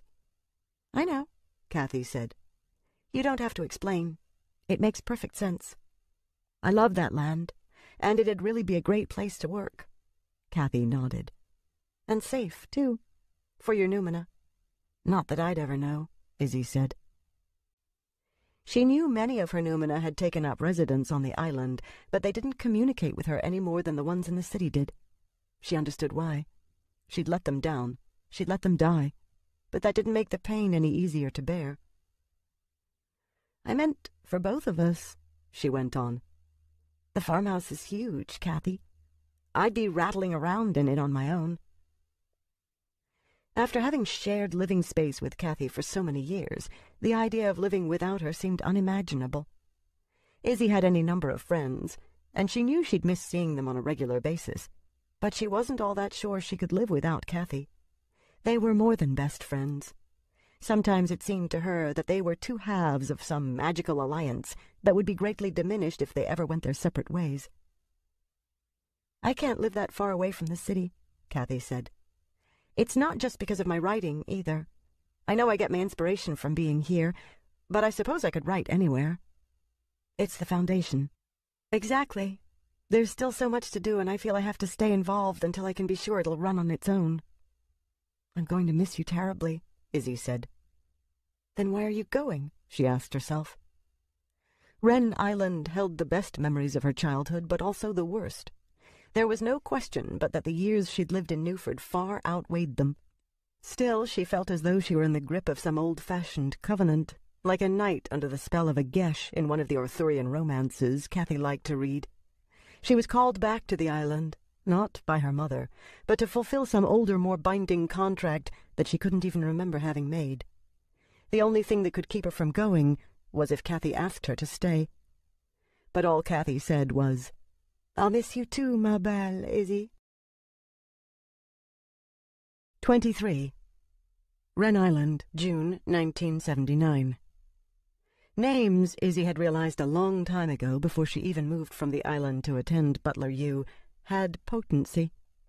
They pulled their owners in their wakes, the way that dreams can, the way you can wake up from sleep and believe that what you dreamed actually occurred. And even later, even when you realized the mistake, it was difficult to readjust your thinking. You knew your boyfriend didn't cheat on you, but you looked at him with suspicion all the same. You understood that you hadn't really done the painting, but you found yourself looking for it all the same. But if dreams were potent, names were more so, especially the ones people chose for themselves. They might grow into the ones that were given to them, through the familiarity of use, if nothing else, but the ones they chose defined who they were, like an immediate descriptive shorthand. When she first moved to Newford from Wren Island 7 years ago, she had put Isabel behind. Isabel of the quiet moods and even temperament, who avoided confrontations and was more comfortable with her sketchbook in the forest than with people, who had inherited her father's stubborn streak but never acquired the meanness it had manifested in him, who didn't argue, but merely agreed, and went ahead and did what she felt she had to do anyway, dealing with the repercussions only if she had to. Kathy was the first to call her Izzy, making a play on Isabelle with her Ma Belle Izzy, but she herself was the one who took to the name and wore it into her new life. Izzy wasn't simply a role she played, a coat she put on to protect her from inclement weather that was easily discarded once more. All those years in Newford she was Izzy. Being Izzy let her fit in with the art crowd at university, her Waterhouse Street cohorts, the bohemian scene in Lower Crosey. Being Izzy had opened all the doors that shy Isabel wouldn't even have paused at before. She'd only signed Isabel's name to her paintings because of Rushkin, because it had been easier to do so than argue with him about what he perceived as the inappropriateness of going by a nickname in the world of fine art. But Izzy hadn't been all strength and chutzpah. Names were potent, but changing your name couldn't entirely discard the baggage you had to carry along from the past to where you were now. Izzy still had her insecurities. Izzy was still capable of being browbeaten by the Rushkins of the world, abandoned by the Johns, mugged by a gang of street punks who didn't know what her name was and certainly didn't care. Izzy still preferred to avoid confrontations and to hide her pains deep in the shadowy recesses of her mind, where they wouldn't be easily stumbled upon. Names were potent, Izzy understood, but in the end they were still only labels, easy tags that could never hope to entirely encompass the complex individuals they were supposed to describe. All they could ever do was reflect some aspect of the face you wanted to turn to the world, not define it. But they helped, in the same way that labels made it easier to choose between one thing and another. Coffee or tea, smoking or non-smoking section, expressionism or impressionism. Returning to the island, she realized that Izzy had been left behind by the roadside, somewhere in between Newford and the turn-off to the island, and she was ready to embrace Isabel once more. Was ready to define herself as Isabel, at least insofar as she needed a label for herself. The differences between the younger Isabel and who she was now were few. She was 24 now, not 17. She was a moderately successful artist. Her father was dead. She was on the island by choice, not because she had to be. She spent her first few weeks on the island feeling very much at loose ends. Organizing her living space swallowed some time. She set up a studio in the back bedroom and made a storage space for her Numina paintings in the attic. It took her a little while to get used to sleeping in her parents' bedroom, but once she'd repainted and moved her own furniture in, it seemed more her own. Her old bedroom she converted into the guest room, although privately she already thought of it as Kathy's room. Her mother had auctioned off all the farm animals and equipment, including the barge that had been used to transport livestock and crops to the mainland, but left her the old rowboat. A hired boat from one of the marinas down the coast had been all she'd needed to transport her belongings to the island, and the rowboat was enough to get her back and forth from the mainland, where she parked the used VW that she'd bought from Alan. She found she missed the sound of the city at first, the traffic, the sirens, the constant hubbub of noise that she'd entirely tuned out after a while. But the quiet nights and open skies of the country had been bred into her at an early age, and she was soon seduced by them all over again.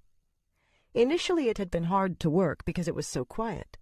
Within 3 weeks, the difficulty in getting started was because she tended to have her morning coffee out on the porch, and then found herself puttering in the garden, or going for a long ramble out along the shore or in the forest, and the next thing she'd know, the whole morning and half the afternoon was gone.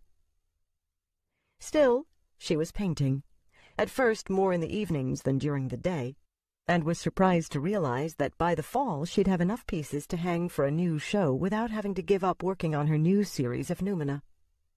The Numina. She could feel their presence on the island, but they still refused contact with her. All of them, even Rosalind and Cosette. Even Annie Nin, who'd been the one that had really convinced her that she should sell the Numina paintings in her show. But if they kept their distance from her, they still went into her studio. Many times she came into it to find that things had been rifled through, and small items were missing. Some pencils and paper, a paintbrush, a tube of paint. Cosette, she'd think, and then feel sad all over again. But she even grew used to that, and where at first she'd looked forward to her trips into the city, by the time June was rolling up on July, it was all she could do to get into her car and make the drive in. She missed Kathy, though, and it was because of her that she made sure that she went to town at least once every couple of weeks. 24. Newford, September 1979. Isabel was completely disoriented the first time she visited Kathy in her new apartment on Gracie Street. All the familiar furnishings were there, but they were all in the wrong place. The old floor lamp with its marble stand that they'd picked up at a flea market still provided illumination for Kathy's favorite reading chair, but both of them stood in an unfamiliar corner by a bay window they'd never had on Waterhouse Street, overlooking a view that belonged to a stranger. Kathy's collection of antique photos was in the hall, along with some of Isabel's own sketches that Kathy'd had framed, but they were all in a different order. Isabel knew the bookcases, the carpets, the sofa, the drapes, the various knickknacks, but their new configurations kept surprising her, no matter how often she came to visit. She'd tried to explain it to Kathy once, but her friend had only laughed. "You're far too set in your ways," she told Isabel. "In fact, I almost had a heart attack myself the first time you came back from the island wearing that red-checked flannel shirt of yours. I don't think I'd ever seen you wear anything but black before that." By the time summer ended, Isabel was only coming into town when she had to. "I guess the real news is that I finally finished my second collection," Kathy said, when Isabel dropped by the Gracie Street apartment on her latest trip into town. "Alan's going to publish it in the spring." "What's it called?" Isabel asked. Though they still talked on the phone at least once a week, Isabel was feeling more and more out of touch lately. Her afternoons were spent far from her phone, wandering the island, reacquainting herself with all the haunts of her past. Mornings and evenings found her in the studio working, more often than not ignoring the phone when it did ring. She had yet to buy an answering machine, so when she did speak on the phone, it was usually when she made the call. "I'm calling it Flesh of the Stone," Kathy said, "after that story that appeared in Redbook last year. Will it have that story about the Whistling Man in it?" Kathy smiled. "That and everything I've written since Angels, including 2 new stories that even you haven't seen yet." "Do I have to wait?" Kathy reached over with her foot and used her big toe to tap a fat manila envelope lying on the coffee table. "I've got copies for you to take home right here." "With all your work at the foundation, I'm surprised you found the time." "Well, you know what you always told me," Kathy said. "You have to make the time." "Too true." "So Alan wanted me to ask you if we could use one of the paintings that's hanging at the foundation for the cover of the East Street Press edition. He wants to use La Liseuse. The paperback sale hasn't gone through yet, and he can't guarantee anything, but he'll try to get them to use the cover for it as well." Isabel looked uncomfortable. "What's the matter?" Kathy asked. "I thought you'd love the idea." "I do, sort of, but it makes me worried." "You've lost me." "Those are Numina paintings," Isabel explained. "I can't help but be afraid of putting them in the public eye like that." "I'm not about to sell them to Rushkin," Kathy said. "Give me that much credit." "Of course you wouldn't, but Rushkin doesn't even know they exist. I'm afraid if he did, he'd find a way to get at them. But one of the things I hate about being away from the island is that I'm always afraid he's going to sneak into the farmhouse while I'm gone and steal the ones I have there." "I don't think you have to worry about that," Kathy said. "Except for Patty Jack hanging in the kitchen, you'd have to be very determined to find the rest of them." There were storage spaces behind the eaves in the attic, between the dry wall and the outer walls, and Isabel had hidden the Numina paintings in them, enfolding them in protective wrappings, and then covering them over with old insulation and boards. Kathy was the only person Isabel had ever shown them to. "I know, but still—" "Actually," Kathy said, "I don't think you have to worry so much about Rushkin anymore. Didn't you hear? According to Nora, he's got himself a new protégé." "Anybody we know?" Kathy shook her head. "Her name's Barbara Nichols, and apparently she's just a young thing, still in art school." "That sounds familiar." "You seem pretty blasé about it." Isabel laughed. "Why do you say that? Did you think I'd be jealous?" "No. But I was thinking that maybe she should be warned. You know, about Rushkin and the Numina and what he does to them." "I don't think so," Isabel said. "If he hasn't already told her about them, she'd think I was nuts. or at least jealous. And if he has taught her how to bring them over, nothing anyone might have to say would stop her from continuing to paint them. Trust me on this. I know. Or at least she hoped she did. She hoped she was saying this for the reasons she was giving to Kathy, and not for a more selfish reason. But she had to admit the thought had crossed her mind that if Ruskin had found another artist to provide him with the noumena he needed, then it would mean that her own would be safe. "Have you seen her work yet?" she added. "No," Kathy said. "But Jilly has. She says it's stunning." The poor girl, Isabel thought. "So anyway," Kathy went on, "don't you think that puts the threat of Ruskin out of the picture?" Isabel hated to disappoint Kathy, but she had to shake her head. Unless she could be absolutely sure, she couldn't take the risk. "I know you must think I'm paranoid," she began, but Kathy dismissed her explanation with a wave of her hand. "Don't even worry about trying to explain," she said.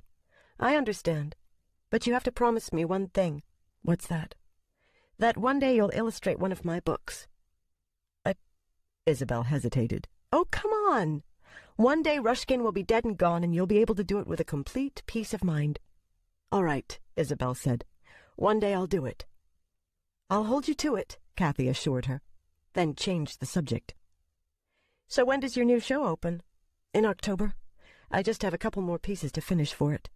I think it's going to do great. The island just seems to flow through your paintbrush onto the canvas. I've always loved painting on it. And are you going to stay with me for the week of the opening? Try to keep me away." 25. Wren Island, Beltane Eve, 1980. "What a great idea this was," Kathy said. She adjusted the folded blanket she was sitting on and leaned back against a rock with her feet near the fire. Isabel nodded contentedly from beside her. It was still jacket weather once the sun went down, but they'd lucked into a perfect day for their Beltane Eve party. After the morning mists rising from the lake had been burned away, the skies had remained clear for the rest of the day. It was too early in the year for mosquitoes or black flies, and for once the reason you couldn't see any no-see-ums was because they weren't about yet either. The bonfire was on the beach of a small cove on the east side of the island, a towering blaze of salvaged driftwood that was tended by whoever happened to be near enough to toss another few logs in when the fire got low. Isabel had lost count of how many people had arrived by now. The dirt road on the mainland leading from the highway to her pier was crowded with parked cars, and her little rowboat and two others she'd rented from the marina had been ferrying people back and forth from the island all afternoon and well into the evening. The field up behind the cove was dotted with tents. Those who hadn't brought tents had laid out their sleeping bags in the big barn. A hearty few planned to sleep under the stars, easily the best choice, Isabel had decided once the sun finally set, for it was one of those nights when the sky went on forever, the stars seeming to flicker a hand's breadth away from your face. With the potluck dinner finally over, music had started up on the far side of the fire. A dozen or so musicians jammed on a mix of folk songs, old hit parade favorites, and Celtic dance music. From where she sat with Kathy, Isabel could see Christy's brother Geordie among them, playing his fiddle, and Amy Scallon with her pipes, the two of them happily playing along on both Beatles songs and Irish reels. Sitting near the musicians with their more traditional instruments was a whole contingent of people keeping rhythm by tapping sticks against each other or drumming them on rocks. On the stretch of sand between the lake and the fire, a growing crowd was dancing, singing along when they knew the words. Wine and beer continued to flow abundantly, and the air was redolent with the smell of the fire, the lake, and the pine woods behind them, all mingled together with a sweet underlying scent of marijuana. When a joint came their way, Isabel shook her head, but Kathy took a long toke before passing it on. Isabel had a couple of glasses of some mystery punch that no one was quite sure who'd brought, and she decided from the slightly woozy way she was feeling, it must have been spiked stronger than she'd thought at first. She wasn't exactly drunk. It was more that she was unusually focused. Everything she looked at or concentrated on for any length of time seemed inordinately interesting. Kathy turned to look at her. The firelight, making her henna'd hair, seemed to glow with its own inner lights. "I'm having the best time," she said. Isabel nodded. "I didn't think so many people'd show up," it being a Thursday and all. What, are you kidding? I don't think one of our friends has a regular job. But still. Kathy smiled. I know. It's like one of the old Waterhouse Street open houses, isn't it? That was a perfect description, Isabel decided, because just as at those parties she only recognized about half the people here. But by all indications, as small groups got together, broke up, and then reformed into new configurations, everyone was still connected to someone she knew. I'll bet most of them stay straight through the weekend, Kathy added. Oh, God, I hope my plumbing survives the onslaught. She'd put the old outhouse back into service, but people were going into the farmhouse to use the facilities as well. The plumbing dated back to her grandfather's time and had never been upgraded. I just hope the beer lasts, Kathy said. We can always make a run to the marina tomorrow, Isabel told her. We'll probably need more food by then, too. Well, don't pay for it all yourself. Take up a collection before you go. Yeah, right. With this crowd, it's worth a shot. I suppose, Isabel allowed. Say, do you know who that guy is? She'd been noticing him on and off throughout the afternoon and evening, but every time she went to meet him, someone came up to distract her. As the evening progressed, she found herself getting more and more curious about him. Kathy peered in the general direction that Isabel had indicated. Which guy? Just on the other side of where Jilly and Sophie are sitting. The one that looks sort of out of place. There was something old-fashioned about the cut of his clothes and his hairstyle, though it was hard to tell exactly what because of the poor light. Still, she couldn't help but feel he'd be more at home on a turn-of-the-century street in Lower Crowseed than here on her island. We're all out of place here, Kathy said with a laugh.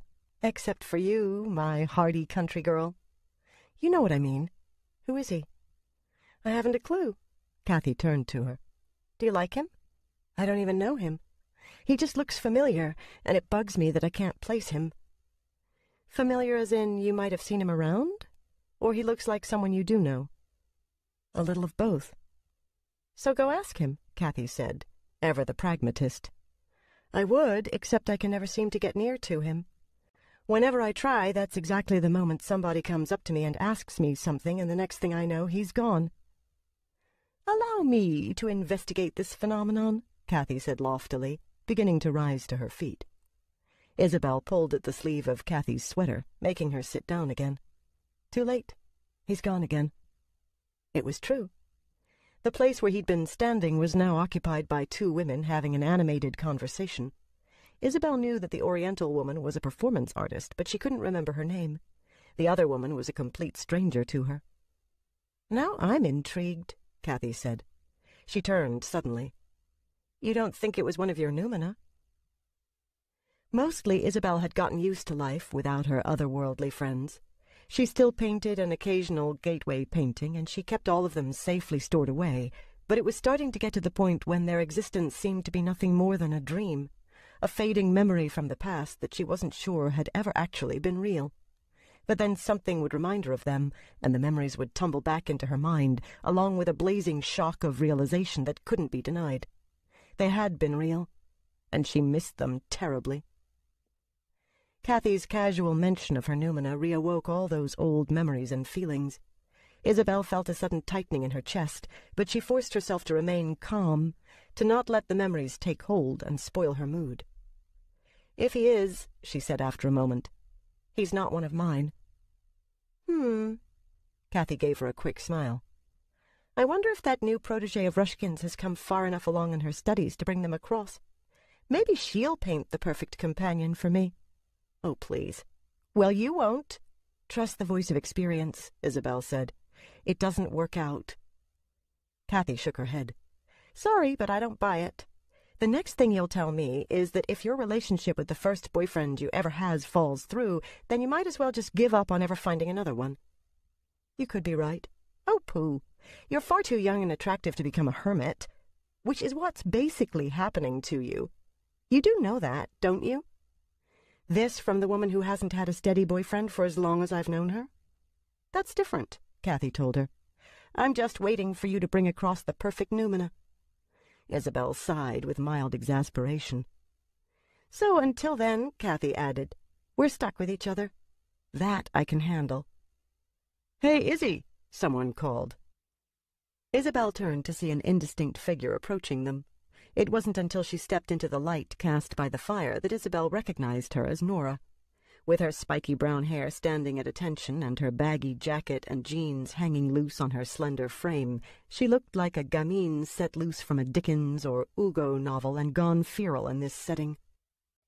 "Jack's here with the maypole," Nora said when she reached them, "except he doesn't know where you want it." Initially, Isabel had planned to put it in the field behind them, but it was so full of tents by now that she couldn't see how it would fit.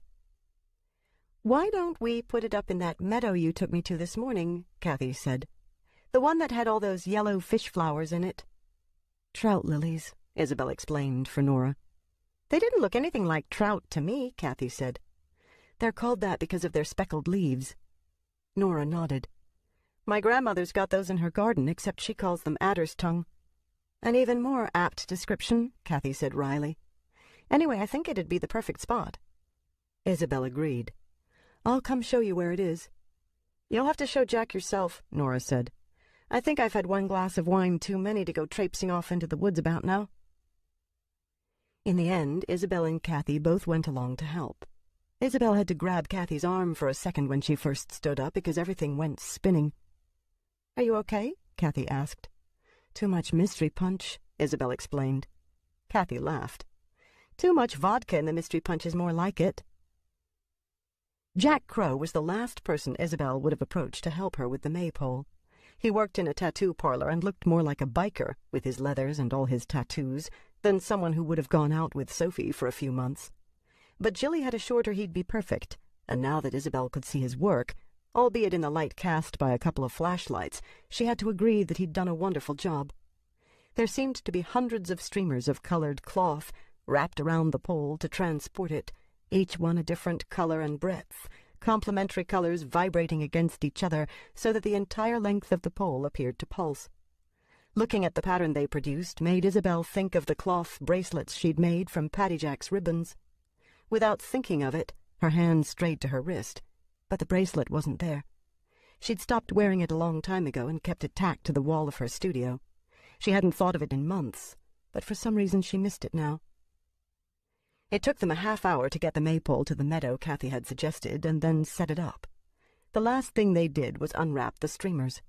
A light breeze plucked at them, making them whirl and dance. Isabel watched them, mesmerized.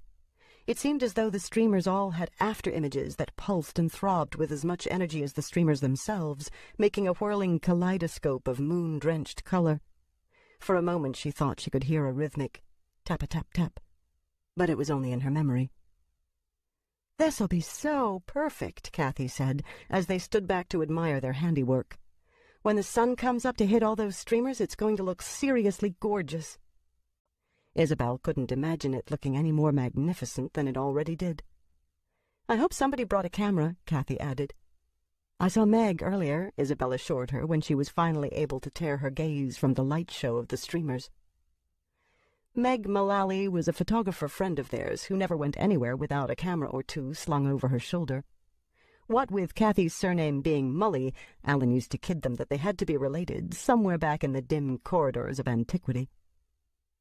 "I know there's a ton of people here tonight," Jack said as they started back, "and they're probably all over the place by now. But I can't shake the feeling that there's somebody else out here with us as well." "What kind of somebody?" Kathy asked, obviously intrigued. "I don't know. Somebody old and mysterious." Isabel could hear the embarrassment in his voice. Maybe... He cleared his throat. "Maybe, not quite human. It's like I can feel somebody watching me, but whenever I turn around there's no one there. No one that I can see, at least. But I can still feel them there, watching me." He was sensing her noumena, Isabel realized. Time to change the subject. But before she could, Kathy piped up, her voice pitched low and serious. "Well, the island is supposed to be haunted," she said. "Didn't anyone tell you?" "Haunted?" Isabel gave Kathy a poke with her elbow, but Kathy pretended she didn't feel it and simply went on. "It's like there are ghosts or fairies in the woods," she said. "We don't know what. We just know there's something out there." "Yeah, right," Jack said, and then he laughed, but Isabel could sense a vague nervousness behind the sound. You sound like Jilly now. So much for his tough guy image, she thought. Believe what you like, Kathy told him. So have you ever, seen anything? Jack asked. Or maybe he's just stoned, Isabel amended. Lord knows, with the quantities of alcohol and hallucinogens being consumed tonight, people would be liable to see anything. She felt a little stoned herself, rather than drunk, even though all she'd had was a couple of beers in the afternoon and then the mystery punch with her dinner. Well, once, Kathy began, and then she launched into an improbable tale that borrowed as heavily from Hawthorne as it did a tabloid. Since they'd reached the farmhouse at that point, Isabel left them to it. She went inside, walking around and talking to people until she found herself in her studio. The bracelet she'd made from Paddy Jack's ribbons drew her attention, pulsing where it hung on the wall with the same energy as the maypole's streamers. She looked at it for a long moment, then took it down from the wall and put it on her wrist. She moved her arm back and forth a few times, tracking the after-images the bracelet left, then finally went back outside again. She stood on the porch for a long moment, trying to pinpoint exactly what it was she was feeling at the moment. Her senses seemed to have expanded, assuming far more intensity than normal, and it was getting hard to concentrate on any one thing. Don't go all stupid now, she told herself, and walked over to the far end of the porch to rescue Alan from the attention of Denise Martin. Denise was a second-year drama student at Butler U, a beautiful, lanky 18-year-old with flowing blonde hair that was tied back in a French braid tonight. Ever since she'd been introduced to Alan at a party last year, she'd had a mad crush on him that wasn't reciprocated. I like her well enough, Alan had confided to Isabel and Kathy one afternoon when they were having a picnic in Fitzhenry Park. But I just can't relate to her on a romantic level. She's just so young. We don't have anything in common. A 7-year difference in age isn't exactly a May-December kind of a thing, Kathy had told him. So you go out with her. She's not exactly my type, Kathy had said, and they all laughed. Denise drifted away when Isabel showed up and put her arm in the crook of Alan's. As they talked, Isabel looked across the farmyard to where Kathy and Jack were standing. Kathy was leaning with her back against the clapboard of the farmhouse. Jack was in front of her, one stiff arm supporting his weight against the wall as he leaned in close to talk to her. Kathy looked more bored than uncomfortable, but Isabel decided to go over to them anyway. I think Kathy needs rescuing now, she said. She gave Alan a quick peck on the cheek and crossed the farmyard. The walk seemed to take forever. Every single thing her attention happened to fall upon was intimately distracting. When she realized that she'd slowed down so much she was almost motionless, she gave her head a quick shake and purposefully closed the distance between herself and the place where Kathy and Jack were standing. Come here, she told Kathy. I've got somebody I want you to meet. Kathy gave Jack a regretful look and happily followed Isabel back across the farmyard. They paused when they saw Jack head off toward the cove. Well, I thought you and Jack were getting quite close there for a while, Isabel teased. Oh, please. Do you know why he and Sophie broke up? Well, I suppose it's because they don't really have that much in common, Isabel tried. Think again. It's because all he ever wants to do is tattoo you. Isabel laughed. So what was he going to do for you? A rose on your ankle? Would you believe a dragon on my inner thigh? Isabel laughed even harder. Serves you right, she finally said when she caught her breath. The way you were going on about fairies and ghosts. But there are mysterious presences on the island, ma belle Izzy. Touché. It's not like I— Oh, wait, Isabel broke in. There's that guy again. Before Kathy could say anything, Isabel bolted after the figure she'd glimpsed walking off behind the barn. Kathy started to follow, then shook her head and went into the farmhouse to get a beer instead.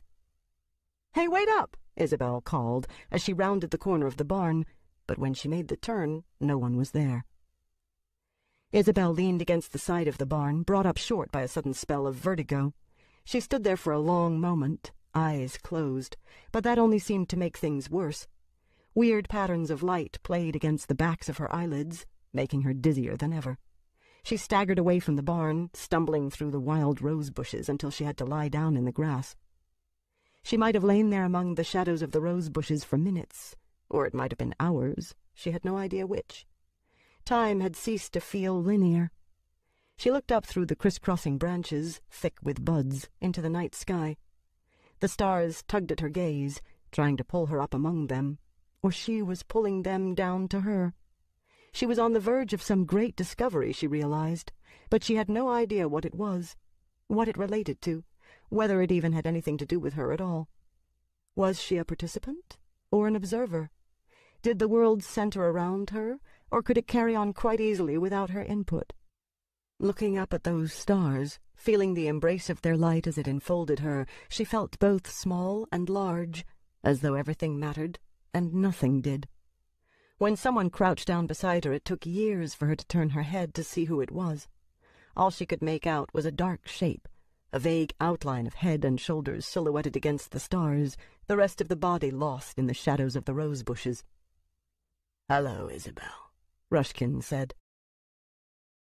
Isabel thought she should feel alarmed at his presence, but she found it too hard to concentrate on being concerned. Rushkin shifted slightly on his heels, and she saw that he wasn't alone. Behind him stood another figure, and for some reason she could make him out perfectly clearly. It was the old-fashioned stranger she'd been chasing before whatever happened to her had happened. He stood there, long-limbed and handsome, with a half-smile on his lips, watching her. "This is Benjamin," Rushkin said. "He's an old friend of mine. His origin dates back to before I lost the ability to bring his sort across."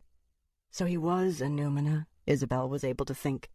Only not hers, and not one of Rushkin's new protégés either. "We're having a wonderful time here," Rushkin went on. "Truly we are. But it's time for us to go now, and we were wondering where you'd put the party favors." Isabel looked blankly at him. She heard what he was saying, but when he'd shifted his position earlier, it had let the moonlight fall upon his features, and she was utterly bewitched now with how the light played across the road map of his wrinkles. When Rushkin fell silent and the silence dragged out, she finally realized that he was waiting for her to speak. She cast her mind back through the bewildering snarl of her memories. It was impossible for her to track anything down in a linear sense, but through random access she eventually stumbled upon a fragment of what he'd been saying. "Favors?" she asked. It was interesting listening to the way her voice modulated, she thought. She'd never thought about it before, but there was a world of meaning tangled up in those two syllables. "The paintings," Rushkin said. "I've come for the paintings. There's no need to get up and fetch them for me. Simply tell me where they are, and Benjamin here will help me deal with them." While she couldn't muster alarm for herself at Rushkin's appearance here on the island, her Numina were another matter entirely. At Rushkin's mention of them, she caught hold of his sleeve and pulled herself up into a sitting position. She felt as though there were bits and pieces of her mind lying all over the lawn, and she made a huge effort to gather them together and focus on the moment at hand. "You can't have them," she said, carefully articulating each word. "Now that's plain ungratefulness," Rushkin said. He looked over his shoulder. "Don't you think, Benjamin?" "I would never have thought it of her," the Numina agreed. "Benjamin has such a wonderful voice," Isabel thought. "So resonant. John had had a wonderful voice as well. Maybe it was something particular to Numina." Rushkin sighed, returning his attention to her. "And after all I've done for you, too." What? Isabel began, but then she lost track of what she was trying to say. The word continued to echo inside her head long after she'd spoken. "I certainly didn't come empty-handed," Rushkin told her. "She probably doesn't appreciate your gift," Benjamin said. Rushkin peered a little more closely into Isabel's face. "Yet she certainly appears to have sampled it," he said. His breath was warm on Isabel's cheek and smelled vaguely of cinnamon. "Potent, isn't it, Isabel?" Isabel. That was her name. She was Isabel. Fine. But what did cinnamon and Numina have to do with... The thought was confusing enough to begin with, and she simply couldn't hold on to it any longer. She watched it flicker away, past Rushkin's head, past where Benjamin stood, up and up, in among the stars, until it suddenly winked out like a snuffed candle, a faint glow remaining before it, too, faded and was gone. When she looked back at Rushkin's face, his moonlit features strobed. From the farmyard came the sound of voices raised in alarm. She could hear what they were saying, but it took the longest time for anything to make sense to her. So it must have been in the punch. Oh, shit. Had 3 glasses. Thought I was having a flashback. I was getting so spiked with, I know acid, man, and I'm telling you, this is feeling too weird, caught with some serious speed. This sucks. If I find the asshole who I think he's freaking out, oh, man, I am gone. Somebody hold her. The strangeness inside Isabel ebbed and flowed. From only being able to see Rushkin as a light show, she slipped into a long, lucid moment where she clearly understood what was going on, but that was almost worse. Raw panic swept through her once she realized that it was Rushkin who had brought the jugs of punch spiked with LSD, and that she, along with God knew how many others, were now tripping. "You can give the paintings to me," Rushkin was saying, "or I can make you give them to me, Isabel. The choice is yours." She looked at him in horror. How could you do this to us?" He shrugged. "It's a party. I thought you'd appreciate a little excursion into an altered state of consciousness. Quick now," he added. "I haven't all night to waste on this." "Maybe we should take another look around," Benjamin said. Rushkin shook his head. "No, they're here. They're close. I can feel them, but she has them too well hidden." His face pressed up close to hers again. "Isn't that so, Isabel? You thought you could hide them away from me?" You, monster." Isabel's moment of lucidity was rapidly slipping away once more. Rushkin's features began to distort, distending and receding at the same time. When he pushed a box of wooden matches into her hand, she tried not to take them, but found herself gripping them tightly all the same. "They're in one of these buildings," Rushkin said. "I know that much." In the distortion that passed for his face, his eyes seemed to glow. Isabel couldn't take her gaze from them. She felt cut loose from her body, adrift except for the grip of his gaze on hers. "Tell me which one," Rushkin said, "and we will take what we need. And go." It took all the effort Isabel could muster to shake her head. "If you don't," Rushkin warned her, "I will make you destroy them. Your hand will set the fire that will feed me." Isabel dimly remembered something Kathy had told her once about a bad acid trip she'd taken. "The only thing you can do," she'd told Isabel, "is let yourself go. Fighting it just builds up the pressure. If you let go, you just pass out and lose a few hours of your life. If you fight it, you could lose your mind." She glared at Rushkin. "I won't," she tried to say. The words only came out as muffled sounds without meaning, but it didn't matter. She stopped trying to control the drug, stopped fighting it. Instead, she let herself fall into its embrace. She could still hear the wild uproar that rose from the general vicinity of the farmyard. She could still see Rushkin's distorted features pressing up against her own, his cinnamon breath clogging her nostrils. She still held the box of matches in her hand, squeezing it so tightly that the cardboard was caving in along the sides. And then it all went away. She was swallowed by an eddying vortex that took her past the amplification of all her senses to a place where there were no sights or smells or sounds, to a place where there was only silence and darkness, and then nothing. 26. May Day, 1980. Isabel awoke lying on her back in a grove of birch trees on the north part of the island. A wide-open field edged the grove, spreading away from the trees until it went tumbling down into the lake in a series of ragged cliffs. From where she lay, Isabel could hear the sound of the lake as its waves lapped against the rocky shoreline.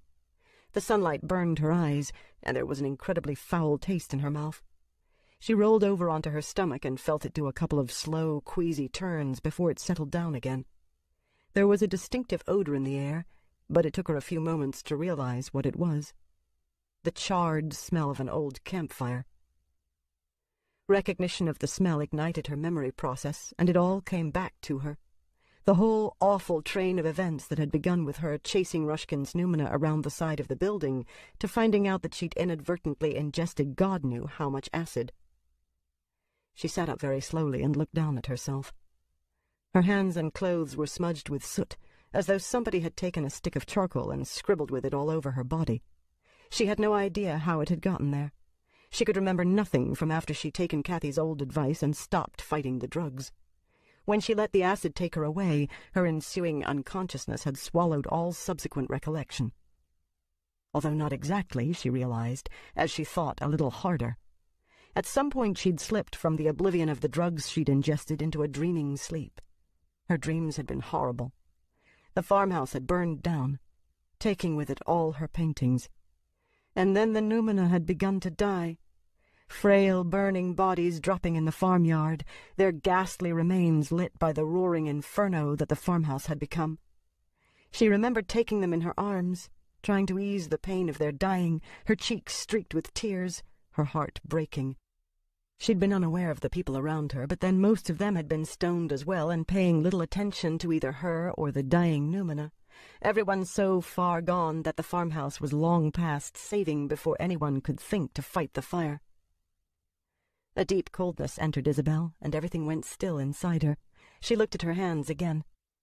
If that had been a dream, then why were her hands and clothes all black? Slowly she made her way from the birch grove and looked south. On the far side of the island she could see a thin tendril of smoke rising up above the canopy of the forest. The coldness penetrated her, settling deep in her chest, so that she felt her heart and lungs were encrusted with frost. She floundered in the general direction of the farmhouse, not wanting to go, but unable to stop herself from moving toward it. When she reached the meadow where the maypole stood, she took a moment to rest. The beribboned pole looked so forlorn. There was no breeze, and its streamers hung limply along its length. Maypole. For Mayday. Mayday. SOS.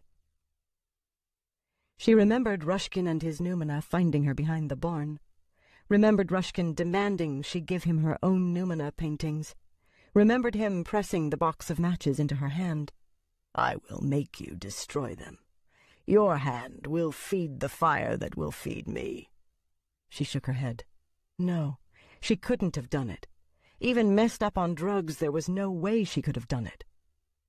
She stumbled on, away from the maypole, along the familiar forest path that wound through the trees and up to the hill where the farmhouse stood. Her progress was slow and halting, but eventually she emerged from the cover of the trees. She stood there in that borderland between the wild wood and the cultivated gardens that surrounded the farmyard, and stared bleakly at the ruins of her home. The field-stone chimney of the farmhouse, its stones blackened with soot, was all that remained. Everything else had been reduced to charred timbers and ashes. The smell of smoke was cloyingly thick here. Numbly she looked around the farmyard, but there was no sign of the dead Numina. There were only her friends, standing about looking as shaken as she herself felt. A red-haired figure detached herself from one group of muted onlookers and hurried up to her. "Oh, ma belle Izzy," Kathy said, putting her arms around Isabel's shoulders. "I'm so sorry." I didn't do it," Isabel said. "Do what?" Kathy asked. Isabel pointed a trembling hand toward the ruins of the farmhouse. "He tried to make me, but I swear I didn't do it." "Who tried to make you?" "Rushkin." "Did he spike the punch?" Kathy asked. Isabel nodded. "I'll kill that bastard," Kathy said. "I swear I will." All Isabel could do was stare at the smoldering ruins of her home. The farmhouse had always been there, so far as she was concerned. It had stood there before she was born, and she'd always assumed it would still be there, long after she herself was dead. It seemed inconceivable that it was gone. The farmhouse and her paintings.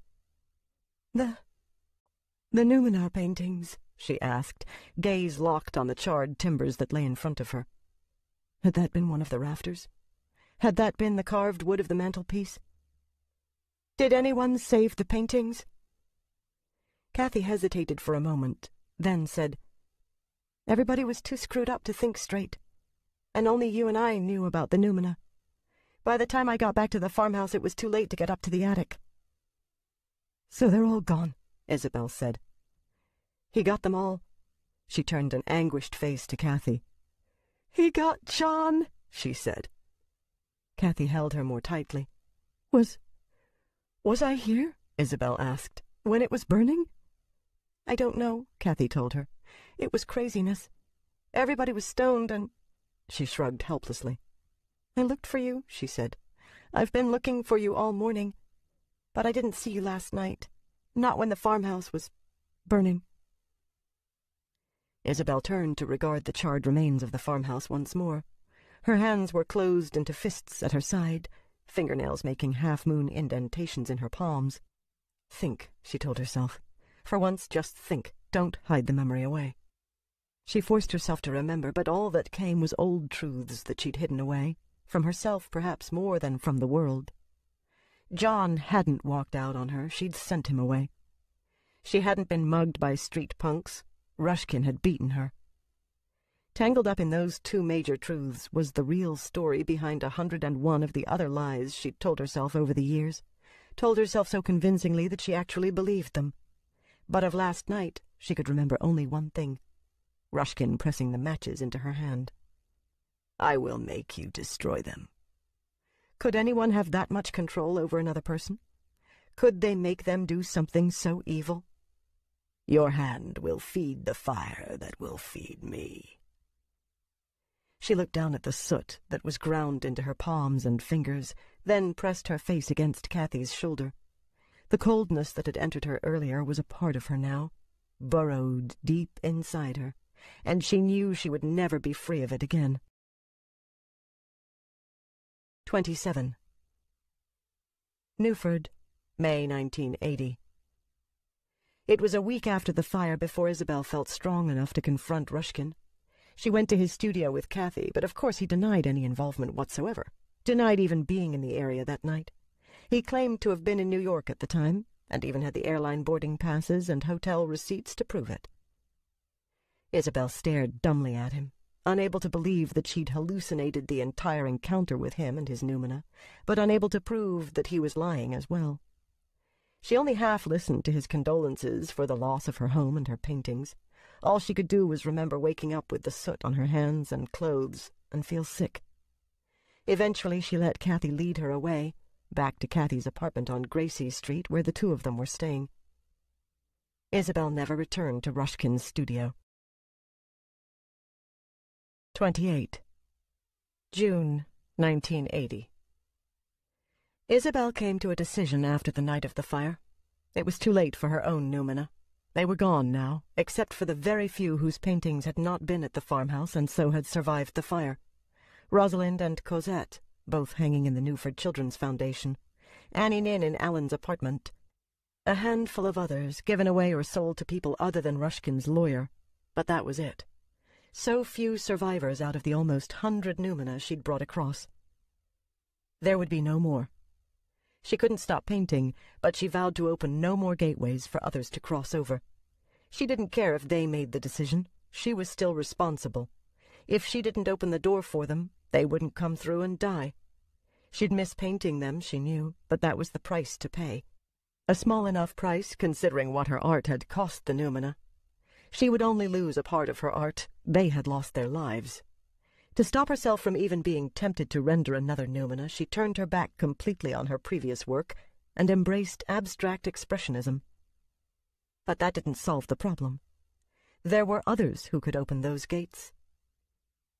Just before dinner one night, she left the studio she was sharing with Sophie until the renovations on the island were completed, and made her way across the Kelly Street Bridge to the art department at Butler University. There was a students' show on in the Arts Building, and she paused for a long time in front of the two paintings by Barbara Nichols that hung in it. They were both ferry-side street scenes. The detailing, the use of light, everything about them was stunning. Looking at these examples of Nichols's work, Isabel could easily see what had attracted Rushkin to the young artist. In fact, she could already see elements of Rushkin in the two paintings, not in the style so much, but, as Tom had once pointed out to her, in the way Nichols viewed her subjects. She approached the street scenes in the way that Rushkin would have, in the way that Isabel herself would have, had she been painting these particular cityscapes. After a while, she turned away and went looking for someone who might be able to help her find the artist. She talked to a number of people who knew Nichols, but no one seemed to know where Isabel could look for her at the moment, until she chanced upon a young artist working in one of the second-floor studios. He was a tall and somewhat gangly boy in his late teens, straw-colored hair cut short in a buzz cut, shoulders already stooped. She stood in the doorway for a few moments to watch him work, admiring the vigor of his brush strokes, until he suddenly became aware of her presence and turned to look at her. His eyes were a pale blue and bulged slightly, giving him a bird-like look of constant surprise. "She mentioned something about putting in a little study time at the library," he said in response to Isabel's question. "If she's not there, try Catherine's Cafe, over on Battersfield. It's where everybody hangs out." "I know the place." Some things never changed, Isabel thought. Catherine's had been the university art crowd's hangout when she'd gone to Butler U as well. "Okay. Well," his body language was so obvious. All he wanted was for her to leave so that he could get back to work. Isabel knew just how he felt, but she had one more question. "What does she look like?" she asked. He shrugged. "Short dark hair, narrow features, very intense eyes, kind of scrawny." Isabel had to smile. He wasn't exactly Mr. Universe himself. "She was wearing cut-off jeans and a T-shirt with a print of Monet's lilies on it when I saw her this afternoon." "Thanks. You've been a lot of help." "Whatever." He was back at his painting before she had a chance to turn around and leave the studio. She found herself envious of him as she retraced her way out of the building. What muse drove him, she wondered, although what she was really asking was, what would it have been like for her if she'd never met Ruskin? Or what if she'd just said no to him that day on the steps of St. Paul's, or hadn't gone to his studio? Where would her art be now? Who would she be? Silly questions, she thought, because in some ways she didn't feel as if she'd ever had any sort of a choice in the matter. She'd already been enamored with his art long before she met him.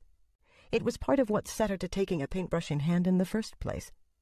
When the opportunity arose for her to study under him, it often had seemed to be simple fate, a magical gift. But then, just like in all those fairy tales that Kathy loved so much, there was always a price to be paid for accepting magical gifts, wasn't there? Too dear a price. With her informant's description in mind, she found it easy to spot Nichols. She matched the boy's description perfectly, except Isabel wouldn't have called her scrawny. Trim was the word that came to Isabel's mind, and certainly attractive. Her eyes were almost the same intense blue as Jilly's. Isabel wondered if Ruskin had made her strip down for him on her first day in the studio, too, and felt a surge of sympathy for the girl. She was leaving the library at the same time as Isabel was coming up the stone steps. The chill that had yet to leave Isabel deepened for a moment as she realized the significance of where they were meeting. She touched the cloth bracelet she'd taken to wearing again, trying not to think of John as she continued up the steps, and called Nichols by name. "Oh, please," Nichols said. "Call me Barb. Ms. Nichols makes me think of my mother." Isabel smiled. When she introduced herself, Barb's eyes softened with compassion. "I heard about the fire," she said. "You must have been devastated." Isabel glanced at the space beside the stone lion where John had once stood and talked to her from the shadows. She could almost feel his ghost there, could almost hear his voice again. Her fingers were turning the bracelet around and around her wrist without her being aware of doing it. "I still am," she admitted. "This is so weird," Barb said. "I mean, standing here talking to you. You're one of my heroes." Isabel could feel the heat rise in her face. "I just love your work," Barb went on. "And when I think of what happened to it, it just makes me feel so sick that—" She broke off. "I'm sorry. You're probably trying to forget, and here all I'm doing is reminding you about it." "It's not something you can forget," Isabel told her. When she thought of how she'd failed her noumena, she added, "I don't think it's something one should forget." Barb gave her an odd look, but Isabel didn't explain what she meant. She didn't know how to explain. "I wanted to talk to you about Ruskin," she said. "I don't know where to begin, but ever since I heard that you've been studying with him, I felt I should warn you—" Her voice trailed off at the dismissive look that settled on Barb's features. "Ruskin," she said bitterly. "I was so excited when he first approached me to work with him." She gave Isabel a knowing look. You're probably the only person besides me who would understand just how thrilling it felt to be walking down that laneway and then climbing the stairs up to his studio." Isabel nodded. "So what happened?" "Probably the same thing that happened to you. I mean, I could tell right off that he was a control freak, but I thought, okay, it'll be worth it to put up with some weird shit if I get to paint like him, or like you." Isabel tried to ignore the compliment. She wanted to ask about Numina. What had Rushkin told her about them? How many had Barb brought across? But before she could start to frame the question, if only in her mind, Barb went on. "The first time he hit me, I let it pass." She looked away across the campus and wouldn't meet Isabel's gaze for a moment. "I didn't like it," she added, her voice pitched low. "But he put on such a good show. He was so bloody sorry that I was stupid enough to buy what he was saying and stay." "Until it happened again," Isabel said. Barb nodded. "I couldn't believe it. I mean, I really couldn't believe that's how stupid I was. But I was mad, too. I hit him back. I picked up the canvas I was working on and just laid it across the side of his head. And then, while he was lying there trying to make me feel sorry for him, I packed up my stuff and left." A great admiration for her companion rose up in Isabel. Where had her own anger been when Rushkin had struck her? Swallowed by her greed to learn from him, she realized. Her anger and her courage and her integrity had all been put aside by her greed. Or was it also part of a pattern that she'd learned from her mother? The way her mother had always sat by helpless through all the verbal abuse Isabel had to endure from her father. "I haven't been back since," Barb said. She finally looked at Isabel and gave her a wan smile. "Was that what you were going to warn me about?" She doesn't know anything about the Numina, Isabel realized. "I wanted to tell you as soon as I heard you were studying under him," she said. It was only partly a lie. Her first concern had been for the Numina, it was true, but she had been thinking about Barb as well. She'd wanted to spare Barb the pain she'd gone through herself. "I just didn't know how to approach you. I thought you'd think it was sour grapes, that I was jealous because you'd taken my place in his studio." Barb nodded. "I don't know what I would have thought before it happened. I knew from the first day that he was wired a little wrong, but I could deal with his yelling at me. My father used to yell at me all the time. He only ever hit me once. I left home that night and I've never been back." She gave Isabel a puzzled look. "Weird, isn't it? I gave Rushkin more of a chance than I did my own father." "My father used to yell at me too," Isabel said. "He was always picking away at me when he wasn't giving me the cold shoulder. But he never hit me. Not like—" Her mind's eye filled with a vision of that winter day in the studio, Rushkin kicking her and beating her, then finally throwing her down the stairs to make her own way home. "Not like Rushkin did."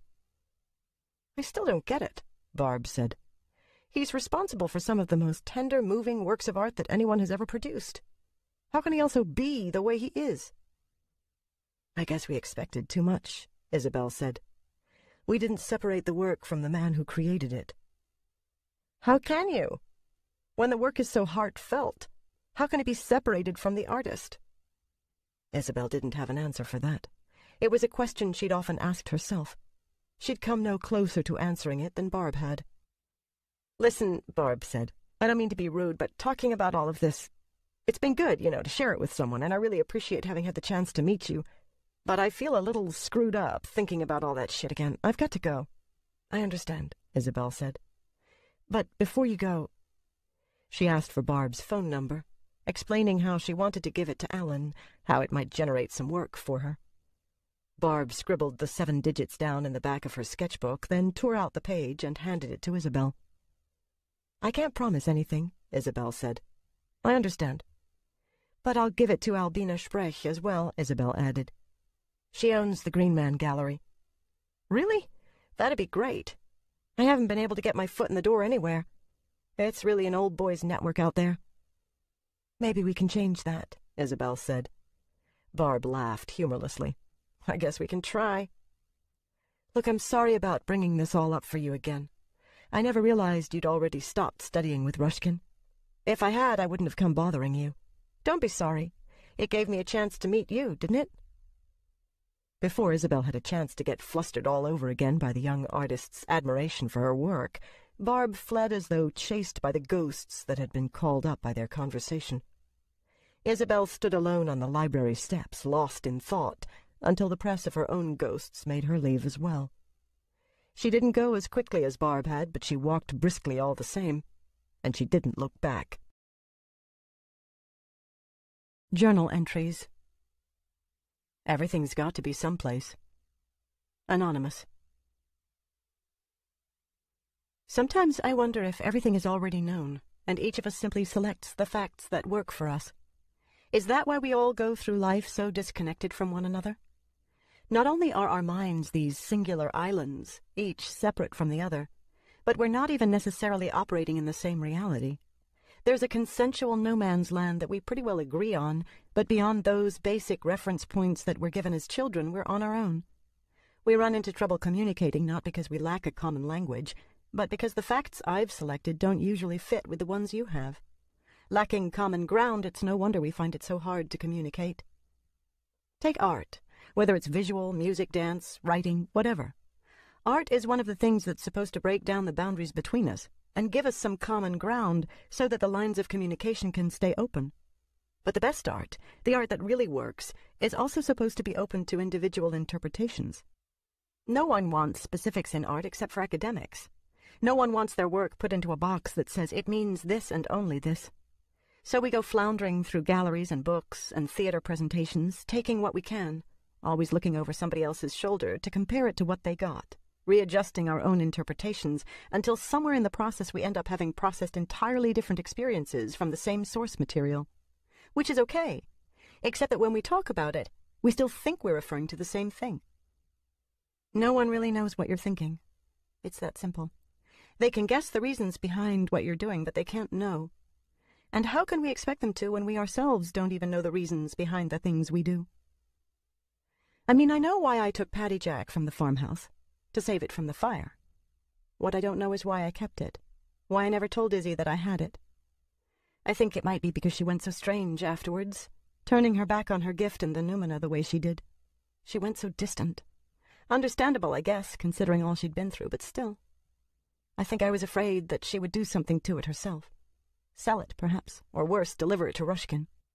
And then there were those people who said, never to her face, mind you, but word gets around, that she'd started the fire herself. I know that's a terrible thing to even consider, but while she saw Rushkin on the island, he had that proof that he was in New York City at the time. I believed Izzy. I really did. I really tried to. But I couldn't silence that stupid little uncertainty sitting in the back of my head that kept asking, what if I gave her the painting back and then she did destroy it? Paddy Jack's not just some painting she did. He's real. I wrote about him. I wrote his story before I ever knew she'd done the painting. I guess I felt, even though I knew it wasn't true, that I was instrumental in making him real too. But the bottom line is I stole that painting from my best friend. I stole it from the one person I love more than anyone else in the world, and I can't explain it. And I would have taken all the others too, but they were stored up under the eaves in the attic, and I just couldn't get to them, so those Numina died. All of them. Except for John. I don't know how his painting survived the fire, but I do know it did because I saw him 2 days ago. I was on a northbound bus on Lee Street. I don't know if he saw me, but by the time I could get off and run back to where I'd seen him, he was gone. I never told Izzy that, either. I think I would have told her everything, except she closed herself off to all of us. She was still friendly, but something shut off inside her when the Numina died, and I never felt close to her again. Having Paddy Jack was the closest I could come to her after that damned fire. I'll tell you one thing, though. I don't believe she said it. I know there's some people that do, but I'm not one of them. She could never have killed the Numina like that. But if I really believe that, then why haven't I given Paddy Jack back to her yet? I saw Dr. Jane today. She hates it when I call her that, but I can't help it. The name got stuck in my head and I can't stop using it. She didn't say anything. She never comes right out and says anything, but I think she's disappointed in me. In my lack of progress. I want to tell her I've got a whole screwed-up life to sort through. My life is still screwed up. How am I supposed to deal with it when I don't even know what it is I want? Though that's not really true. I know what I want. Some of it I've got. Some of it I'll never get. My problem is that the never-gets loom over everything I do have. I think about them all the time instead of appreciating what's here. What'll I never get? Izzy's never going to be my lover. And kids are never going to be safe. One personal, one universal. They both hurt in a way I'm never going to be able to explain. Instead, I go see Dr. Jane and we talk about the Mullies, we talk about alienation, we talk about all sorts of crap, but we never get into what really matters. It's not Jane's fault. It's mine. I'm a writer, but the words I need to explain what hurts simply aren't in my lexicon. Those words got buried under a few miles of rubble when the Tower of Babylon fell, and no one's been able to access them since. Not in a way that would allow them any real meaning. Not in a way that would allow them to heal the pain. I had a good day today. I didn't do anything special, and to tell you the truth, I don't really feel like running through what I did do, because then I'll probably think of something depressing that happened which would just stay forgotten if I don't think about it. So I won't. Jesus, reading back through this journal, I see that I don't come across as exactly the most cheerful person you'd ever want to meet. I'm not really as bad as these entries make me seem. I don't always focus on the negative, or at least I don't think I do. But having said that, I also have to admit that I always remember the one negative line in an otherwise good review, and the bad reviews stay with me for far longer than the good ones do, especially when the critic is wrong. Personal opinion is one thing. Any creative endeavor is fair game to a critic's opinions. What I hate is when they stand there on their pedantic heights and pass judgment not only on what writers do, but why they think we do it. It's like when the despicable Roger Trory finally decided to turn his jaundiced eye upon my work and reviewed the East Street Press edition of Encounters with Enodia for the New York Times. "What the author of this collection has yet to recognize," he wrote at one point, "is that the very form of her work invalidates any hope of objective plausibility, which in turn renders it impossible for her stories to make any sort of meaningful contact with the real world. For that reason, her work, like that of other fantasists working in a similar vein, will always be dishonest as a medium for serious social comment. These authors are desperate in their search for respectability and self-importance, and their attempts to be taken seriously would be laughable if they weren't so harmful. When not telling outright lies, their stories perpetuate the very worst sorts of stereotypes under the guise of exploring the human condition through the translation of folklore and myth into a contemporary setting." From there, he went on to tear apart the individual stories, painting a portrait of me as yet one more perpetrator of the world's ills, rather than as a person who fights against them. He made me out to be a right-wing bigot, hiding behind a mask of feminism and misguided nostalgia, and then claimed that when I wrote of abusive relationships, I was pandering to the people who were guilty of those very same crimes. "The only honest fantasy to be found in Encounters with Enodia," he wrote in conclusion, "is when she gives heroic stature to the downtrodden of the world, when she raises the pathetic life stories of hookers and runaways and psychotic street people to the level of the great hero myths of ancient legend. Someone should put her out on the same streets that her characters inhabit. She would soon discover that at the lowest rungs of the social ladder, one's time is utterly taken up with the need to survive. There is certainly no time left over for hopes, for dreams, and especially not for encounters with Enodia or any other of the chimerical individuals with whom she peoples her stories." Needless to say, I disagree. To paraphrase one of my heroes, Gene Wolfe, the difference between fiction based on reality and fantasy is simply a matter of range. The former is a handgun. It hits the target almost close enough to touch, and even the willfully ignorant can't deny that it's effective. Fantasy is a 16-inch naval rifle. It fires with a tremendous bang, and it appears to have done nothing and to be shooting at nothing. Note the qualifier, appears.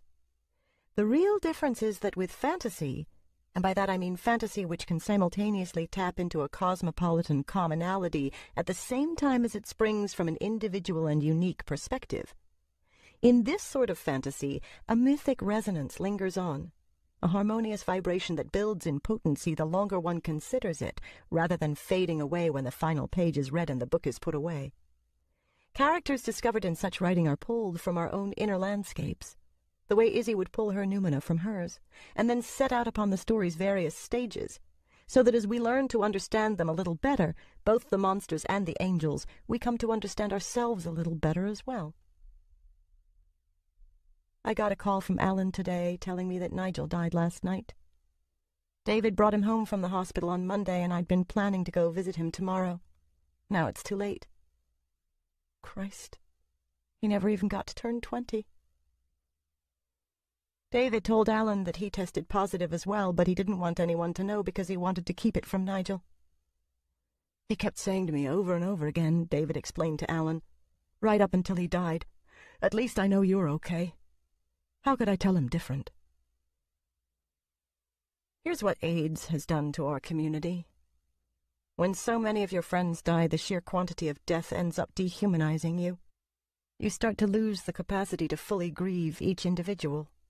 You find yourself no longer as able to share how much you love them, how much you miss them, not even to yourself. Your grief gets buried under the sheer multitude that we've lost. Plato said everything in the world is just the shadow of some real thing we can't see. I don't know if that's true or not. If it is true, then I don't want to be in the world. All my life I've tried to manipulate the shadows so that things will go my way for a change, but it never works out. I'm so tired of these shadows. Just for once I want to be face to face with what's real. I don't want to carve a place for myself from the shadows. I want to carve a place for myself from what casts the shadows and let the chips fall as they may. Alan took me out to lunch today. When we left the apartment, I got this sudden tightness in my chest and I almost couldn't move through the door. I realized that I hadn't been outside since I'd gone to see Dr. Jane earlier in the week. It took me most of the time I was out with Alan just to get myself to feel that being away from home was normal. Sometimes, when I'm talking to people, I forget what words mean and I can't explain anything. I talk, but I don't know what I'm talking about. I'm standing there, my mouth's moving, and all I hear in my head is yada yada yada. The only time it's never happened is when I'm at the foundation talking to the kids. I think they ground me or something. Those kids. Some of them are so sweet and brave it breaks my heart that we can't do more for them. But we're always in a running battle with their parents or the people from the Child Services Office. Everybody knows what's best for them. Everybody's got advice. Everybody's got a solution. I say let the kid decide, but nobody wants to hear that. I finally figured out that I'm solitary by nature, but at the same time I know so many people. So many people think they own a piece of me. They shift and move under my skin, like a parade of memories that simply won't go away. It doesn't matter where I am, or how alone. I always have such a crowded head. When I told Dr. Jane about it, she asked me how long I'd felt that way. I didn't even have to think about it. I've always felt that way, I told her. I wish I could foresee a better ending for the story of my life. The whole reason for telling stories, even like this, when I'm telling one to myself, is to insist that there's some kind of meaning, or at least shape, to the messy collage of incidents that make up our lives. Most of us have to believe that we're floundering through the confusion for some particular reason, or we simply can't bear the thought of existence. I'd like to live for the moment, for the right now. I'd like to always be in the present and not have to carry around the baggage of everything that's gone before.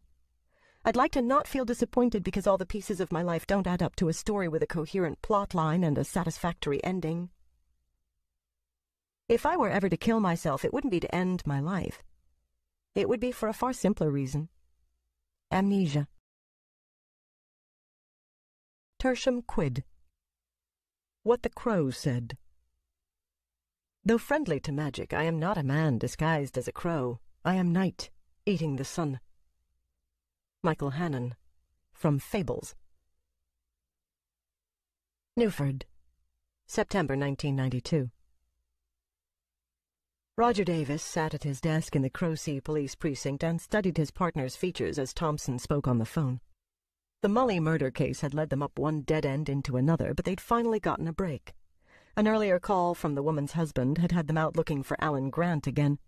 Mully's daughter claimed to have seen Grant in the hotel at the right time for him to have done it, all his protestations to the contrary. He looked good for it. He had the right motive, and now they had someone to put him in the right place at the right time, but something didn't feel right to Davis. The man they'd interviewed earlier today had been scared, sure, but not guilty scared. More like, how'd I get mixed up in this, what am I going to do to get them to believe me scared? Still, they had the girl's testimony, and Davis had been wrong before. He figured he'd just let the DA's office sort it all out. Until this call came in, it had only been a matter of picking Grant up and booking him. When Thompson finally got off the phone, he gave Davis a weary look. "That was the daughter," he said. "I figured as much. She says it wasn't Grant she saw in the hallway." Davis sighed. So much for getting a break in the case. She's changing her story? Changing her mind, sounds like. Said she was sick of lying. Would it help if we brought Grant in for a lineup? Davis asked. She says she knows what he looks like well enough, thank you very fucking much, and it wasn't him. Tired as he was, Davis had to smile as he imagined the Mully girl saying thank you very fucking much to his partner. Was that a direct quote? He asked. Fuck you too, Thompson told him. It was the father who'd had them come back to the hotel and made Susan Mully tell them who she'd seen in the hallway. Of course, this was after they'd already cut Grant loose. But now the kid was having an attack of conscience and calling it off. He wondered if the father knew. Davis rose to his feet. I'll cancel the APB on Grant. Thompson nodded. Now all we've got left is the Indian the desk clerk saw. Taking the elevator up to the same floor as the Mullys were on at just about the same time as the coroner's estimated time of death. Right. His description fit just about every fifth person on the skids in that part of the city, and of course he'd have all kinds of motive, wouldn't he? The case, Davis realized, was dead in the water, and he doubted that it'd ever get resolved. And the thing of it was, it wouldn't exactly break his heart. He'd never much cared for Margaret Mully, or at least not for the woman he'd seen on the news or read about in the paper. So far as Davis was concerned, the Newford Children's Foundation was doing a bang-up job, and anybody trying to screw them the way she was doing deserved what she'd got. But that wasn't an opinion he'd share with anyone, not even to his partner. Just let me deal with the APB, Mike, he told Thompson, and then we'll talk about where we go from here. 2. John crouched outside the window, balancing easily on the narrow ledge, and watched the drama as it unfolded before him. He could have applauded when Isabel stood up to Rushkin, unwilling to admit even to himself that he hadn't been sure how she'd respond to his offer. He waited patiently as Bitterweed led Isabel away, watched his doppelganger return alone, listened as Rushkin sent Bitterweed and Skara away to hunt. When Rushkin's Numina left the room, he was caught in a dilemma then. Follow them and protect Cosette and the others? How long would it take the creatures to track down their source paintings? Or should he leave them to fend for themselves while he attempted to deal with Rushkin? I'm sorry, Cosette, he whispered as he edged away from the window and squeezed around the squat bulk of the gargoyle that shared his ledge. Dealing with Rushkin's creatures was only a temporary solution. The only way to stop them for good was to cut off the evil at its source. And God help him if he failed, for then he would have still more deaths on his conscience. Once the Numina's vehicle pulled away from the curb, Skara behind the wheel once more, John scrambled down a drain pipe until he could drop to the ground. He entered the building through a ground-floor window by the simple expediency of kicking out the sheet of plywood that had been nailed across it. He made no effort to be quiet. Rushkin wasn't going anywhere. He had no trouble finding his way up to the room where Rushkin's pallet lay. The monster was sitting up, waiting for him when John stepped into the room. John paused at the doorway, and their gazes locked. "I've been expecting you," Rushkin said. "Then you know why I'm here." Rushkin smiled. "You can't hurt me. You had your chance, long ago on that winter's night, but you tarried too long. We're not in one of your maker's dreams now, and I won't make the mistake of entering them again. Give it up, John Sweetgrass. Accept your fate." "No," John told him, but he clenched his fists in frustration as he realized that this time Rushkin spoke the truth. Every part of him wanted to take that scrawny neck in his hands and wring the life from it, but he could no more make a move against Rushkin than he could against Isabel. "It's over now," Rushkin said. "You've killed many of my hunters, but no more. These are the final days of the enmity that lies between us. I will take my nourishment from you and all of your maker's creations and put an end to you, once and for all." There, at least, John knew he was safe. Long before the night of the terrible fire, he'd taken his painting from the farmhouse on Wren Island and brought it to the studio of another of Rushkin's protégés, the one who hadn't been with the monster long enough to fall under his sway. Barbara had painted over it, and now kept the painting safely stored away in her studio, hidden in a cupboard along with all of her juvenile work. In return for her help, John had told her the secret of bringing Numina across from the before, sharing what he knew of it from having observed Isabel at work, but it wasn't a knowledge that Barbara had cared to practice. She brought one across, because of curiosity as much as to test him, John had supposed, but then no more. "I've got enough trouble being responsible for my own life," she'd told John. "I don't need the extra grief this'd bring." John only wished that Isabel had felt the same. While it was true that he owed his existence to her gift, he'd rather have remained in the before than to see so many of the others she'd brought across die. "You know," Rushkin was saying, "I miss Benjamin the most. He was with me for a very long time indeed." John couldn't believe what he was hearing.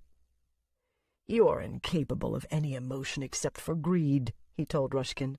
"Now you wrong me," the monster said. "I might have a failing or two when it comes to interacting socially, but you have only to look at the work I have produced to know that what you're saying is a lie." John shook his head. "You might get someone like Isabel to buy your lies, but don't bother trying them on me. The work speaks for itself." "Your work is hollow at its heart," John said. "It's all flash and technique and glossy lies. No different from its maker. Something rots under the surface of both you and your paintings. The trouble is most people don't peel away enough of the veneer to see it." Anger flashed in Rushkin's eyes, but he quickly suppressed it. "So now you're an art critic?" he asked. "Merely a good judge of character," John replied. Rushkin shrugged. "It doesn't matter. Your opinion changes nothing. In the end, I will prevail, and you will be nothing more than ashes in memory." "Isabel will stop you." He would convince her, John vowed, even if it cost him his life. Rushkin laughed. "I doubt that. Isabel is already hard at work on a new painting to feed me." "Another lie. I heard her turn you down." "And yet she's painting even as we speak." Rushkin waved a hand casually to the doorway behind John. "See for yourself if you don't believe me." John hesitated, suddenly unsure. He had heard her refuse Rushkin's offer, hadn't he? Or did he have to distrust his own memories now, as much as he did Isabel's? "I'll take her away from here," he told Rushkin. "How do you know she wants to go?" "I'll convince her." "Then she'll simply complete the work elsewhere, but I will still have it. Give it up, John Sweetgrass. I have won. I will always win." John turned abruptly and strode into the hallway. He tried the doors as he went along, flinging them open until he came to one that was locked. The key was still in the lock. With one quick motion he unlocked the door and shouldered it open to find that Rushkin hadn't lied. In the room, Isabel turned away from the canvas she was working on to face him. She looked angry until her gaze alit on his wrist and the bracelet he was wearing. "John?" she asked uncertainly. All he could do was stare at her. He was rendered immobile by confusion, by shock, but most of all by the enormity of her betrayal. Isabel dropped her palette and brush on the table beside her. Wiping her hands on her jeans, she stepped toward him. "Is that you, John?" she said. "How could you?" he asked, his voice thick with disappointment. He started to retreat from the room, but she caught his arm to keep him from leaving. When he pulled free, she grabbed hold of him again. "No," she told him. "This time we're going to finish a conversation without one or the other of us walking away." John couldn't help himself. "I never abandoned you," he said. "No, but you didn't stay either, did you?" "You didn't want me." Isabel shook her head. "We both know that isn't true. I can't tell you how many nights I lay awake, wishing you'd come back to me, wishing everything could just be like it was before that day in the park." "Yes, but—" "And since you told me that you always knew when I wanted to see you, I know the only reason you didn't come back was because you didn't want to. I might have sent you away, but you're the one who chose to stay away." "You didn't want me," John said. "You wanted time to turn back and rewind to before that night in Fitzhenry Park." "Didn't I just say that?" John sighed and tried again. "You believe that I'm dependent upon you for my existence, that without you I'd be nothing." "No, but I am responsible for your being here." "You made a gateway, not me. You didn't make any of us. We existed elsewhere first." Isabel nodded. "I did the paintings, but you chose to come here. I know that." So what are you trying to tell me? Isabel had to look away. It's not easy to explain. Then perhaps you can explain that, John said, pointing to the painting she was working on. The figure taking shape on the canvas was of a vengeful, red-haired angel. Working wet in wet as she was, Isabel was eschewing detail for emotive power. The enormous wings that would rise up behind the figure were still only blocked in, and there was next to no definition in the figure itself. But the sword of justice held aloft by the angel was clearly defined, and there was no mistaking the stern cast to her features. "This is going to deal with Rushkin," Isabel told him. "How?" "Once I've brought her across, she'll protect all of us. If Rushkin ever tries to hurt any of us again, she'll deal with him." "It won't work." Disappointment reared in Isabel's eyes. "Why not?" "We can't touch him," John explained. "None of us that you brought across can. He's a maker, and because of that, we can't harm him. I don't know why, but that's the way it is." "But when his Numina came to Jolie Coeur—" "They could never have made good on their threat to you," John finished, "because you're also a maker. None of us can harm a maker." Isabel shook her head. "No, the one calling himself Bitterweed, he wasn't pretending when he grabbed me by the throat. If I hadn't gone with him, he would have killed me." "He could kill me, or any of your friends," John said. "But the threat he presented to you was good acting, nothing more." He could see Isabel's confidence visibly deflate. "You didn't know," he said, trying to comfort her. "I should have listened to you a long time ago," she said. "I should have stopped bringing anyone else across when you first told me I should." John agreed with her, but all he said to her was, "I only told you that you had to be responsible. You had to keep them out of danger." "But so long as Rushkin's around, they will always be in danger.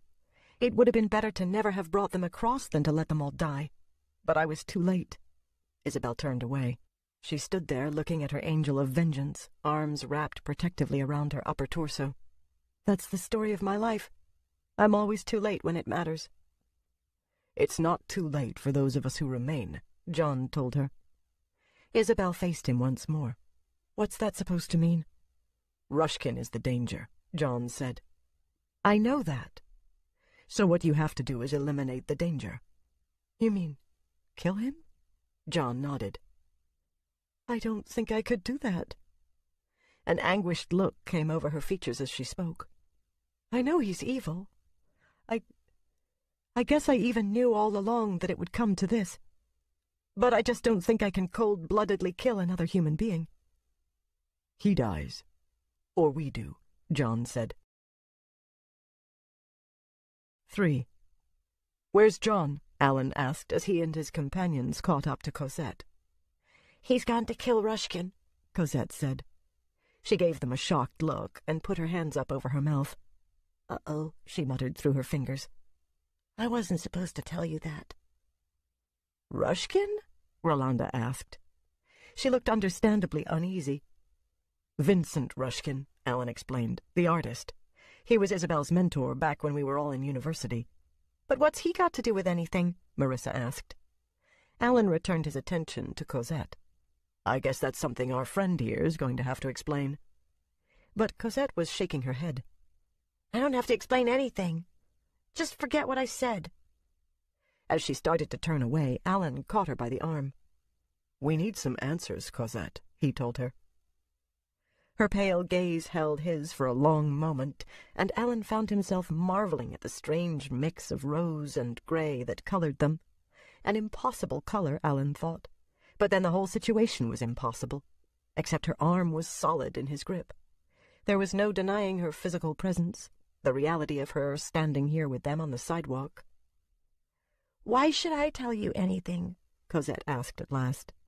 "We want to help." "But why? What difference does any of this make to you?" "Well, for one thing," Rolanda said, obviously making an effort to keep her voice calm, "we don't want to see you mixed up in a murder." Murder. The word rang in Alan's mind, and then he was remembering how his day had begun with the police suspecting him for having murdered Kathy's mother. "Did John kill Margaret Mully?" he asked. Cosette gave him a confused look. "Kathy's mother," Alan explained. "The one who was trying to stop us from publishing a new collection of Kathy's stories." "That's where it all started," Cosette said. She pulled free from his grip. If you hadn't started Isabel thinking about bringing us across again, I'll bet Rushkin would never have come back. None of this would have happened. I don't understand, Alan said. That's putting it mildly, Marissa murmured from beside him. You can't keep me here, you know, Cosette told them. All I have to do is close my eyes and wish myself away, and I'll be standing in front of my painting again.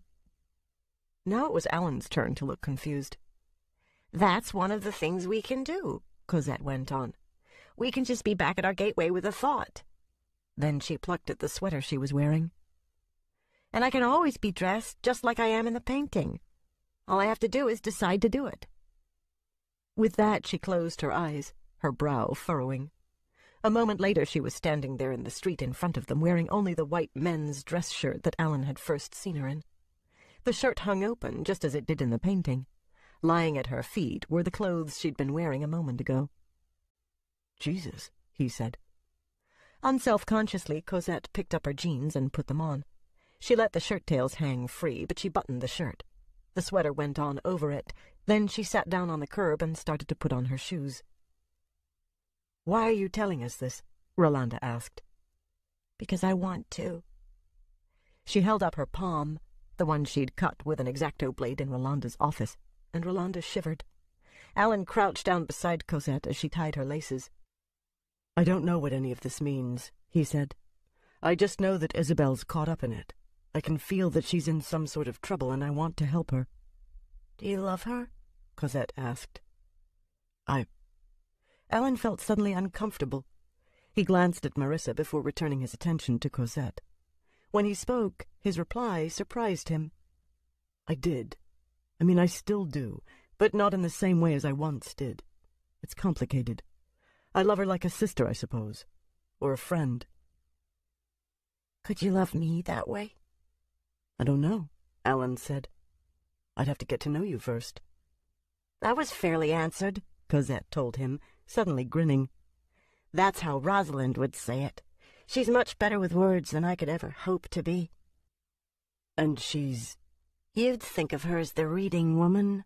Cosette gave Rolanda a knowing look. You know.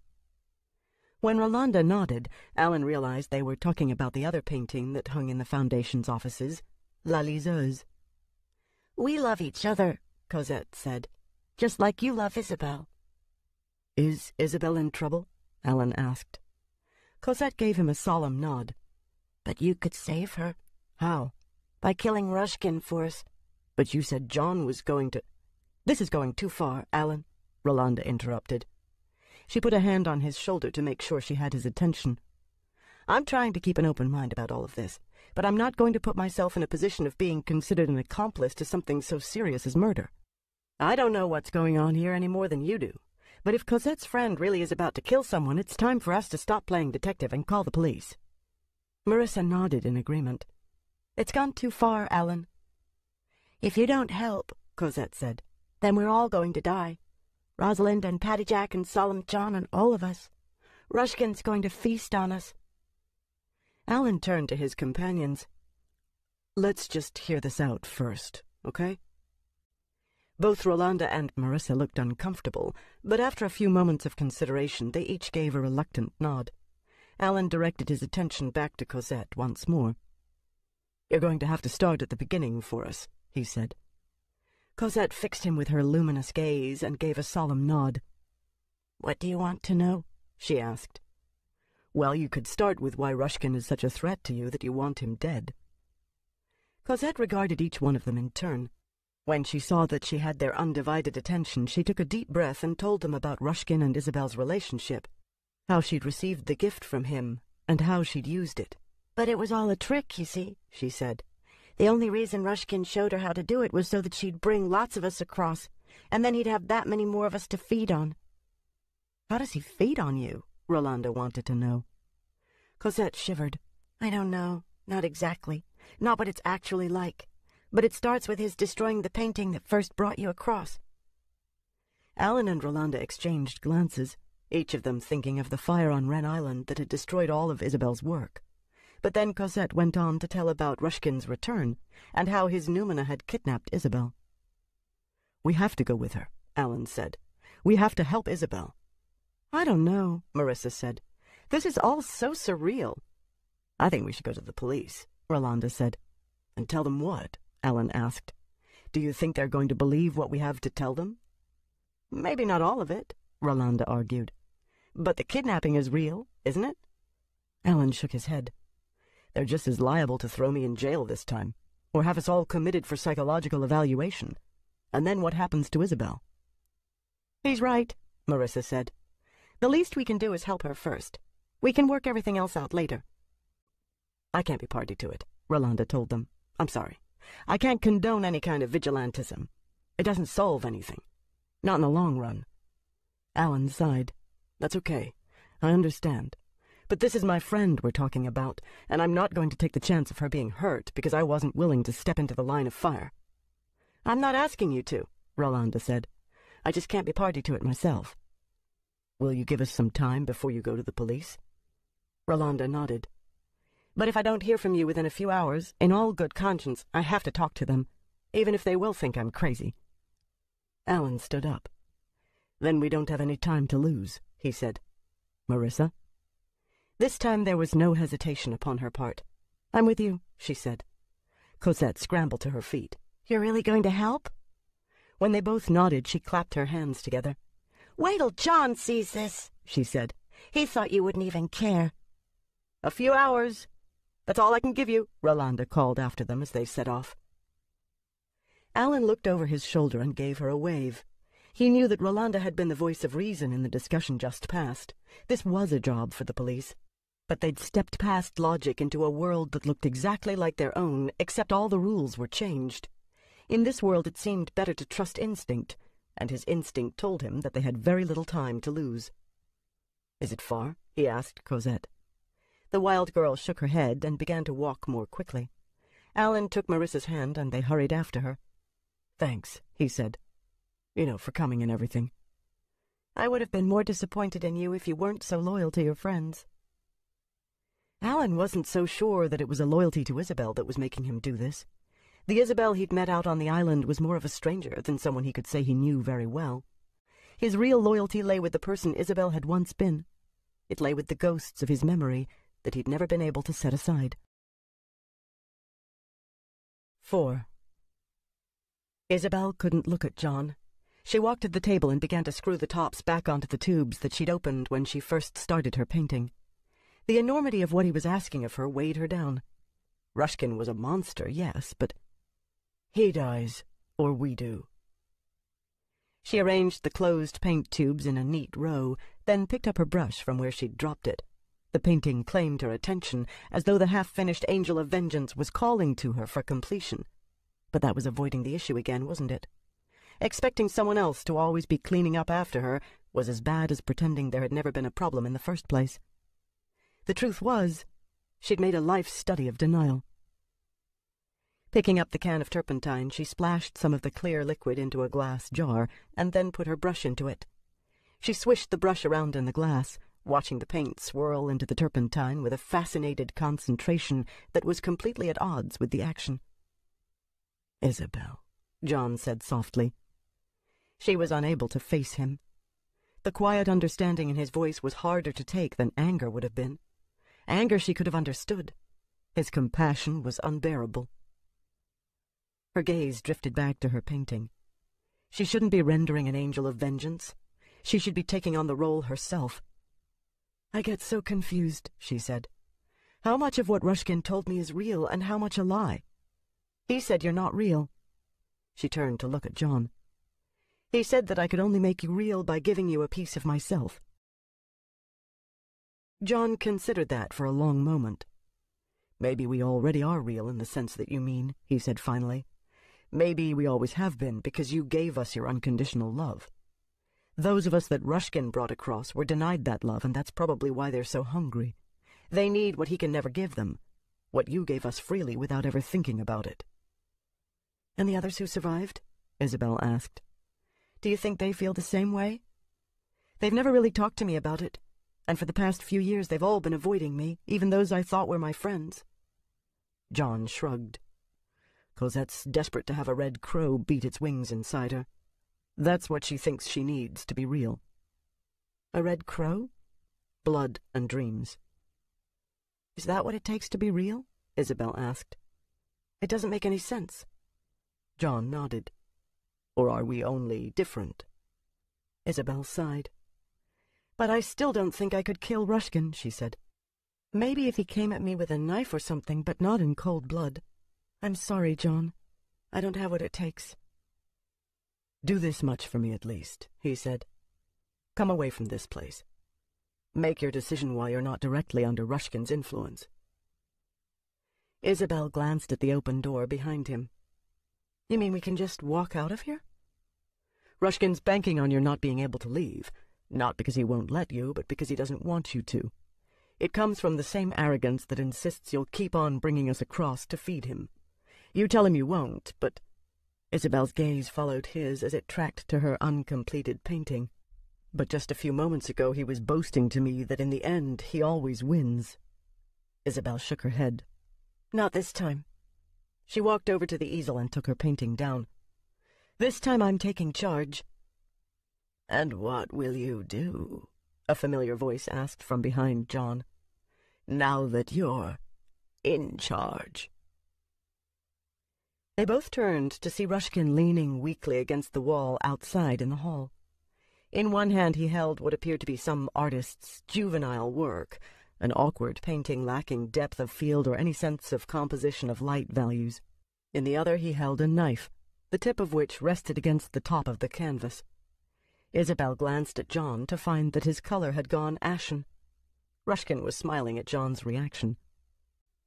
I'm in desperate need of sustenance, he told John, but I'll forego it if you'll convince her to finish the piece she's working on instead.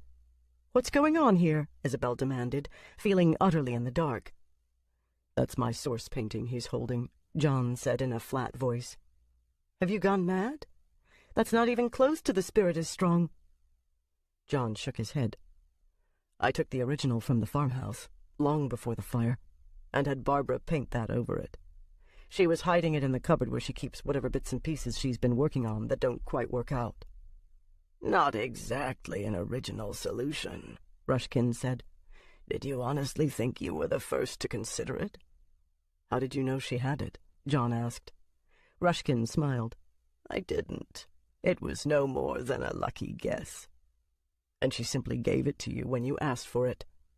No. She gave it to Bitterweed. Thinking that the doppelganger was John, Isabel realized. I've been most patient, holding it for an occasion such as this, Rushkin said. John gave him an icy smile. Well, you wasted your patience. I'll welcome oblivion, if it means I don't have to share a world with you anymore. No, John, Isabel began. We can't... Her voice trailed off as John turned toward her. The look on his face was a chilling reminder of how he'd regarded her on that snowy night all those years ago, just before he led Paddy Jack away into the storm. Cold and unforgiving. You can't imagine that I'd let another die in my place, he said. Rushkin broke in. I think the choice has been reserved for Isabel to make. John faced the old artist once more. Stop me, he said softly. And then he lunged for him, but Rushkin was too quick. The blade of the knife pierced the canvas. Before John could reach him, Rushkin cut downward. Halfway between Rushkin and Isabel, John simply disappeared from sight. No! Isabel cried. She dropped the painting she held and rushed toward him as well, ready to murder the monster, but the change in Rushkin was immediate. Fueled by the life force he'd stolen from the painting, he stood straighter. His shoulders seemed to broaden, and he moved without hesitation. The ruined canvas dropped at his feet, and the knife rose to chest level, stopping Isabel in her tracks. My creatures might not be able to kill you, he said, but I am not constricted by whatever it is that binds them. Isabel's anguished gaze found the canvas that lay at his feet before tears blinded her. Rushkin pushed her back into the room. Finish it, he said, indicating the ghostly image that looked up from the unfinished painting she'd dropped. Or the next one to die will be one of your flesh-and-blood friends. Nothing inhibits my creatures from harming them. The door slammed. She heard the lock engage again. And then she was alone once more with her pain and the knowledge that she'd caused yet another death. She dropped slowly to her knees and gathered up the painting that Rushkin had slashed, holding it against her chest. Gone. John was gone. She'd grieved for him twice before, first when he walked out of her life, then again when she thought he had died in the fire.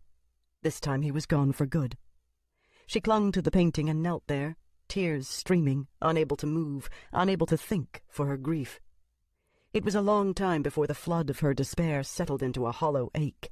Still holding the painting, she slowly rose and stumbled to the work table. She laid John's painting gently on its surface.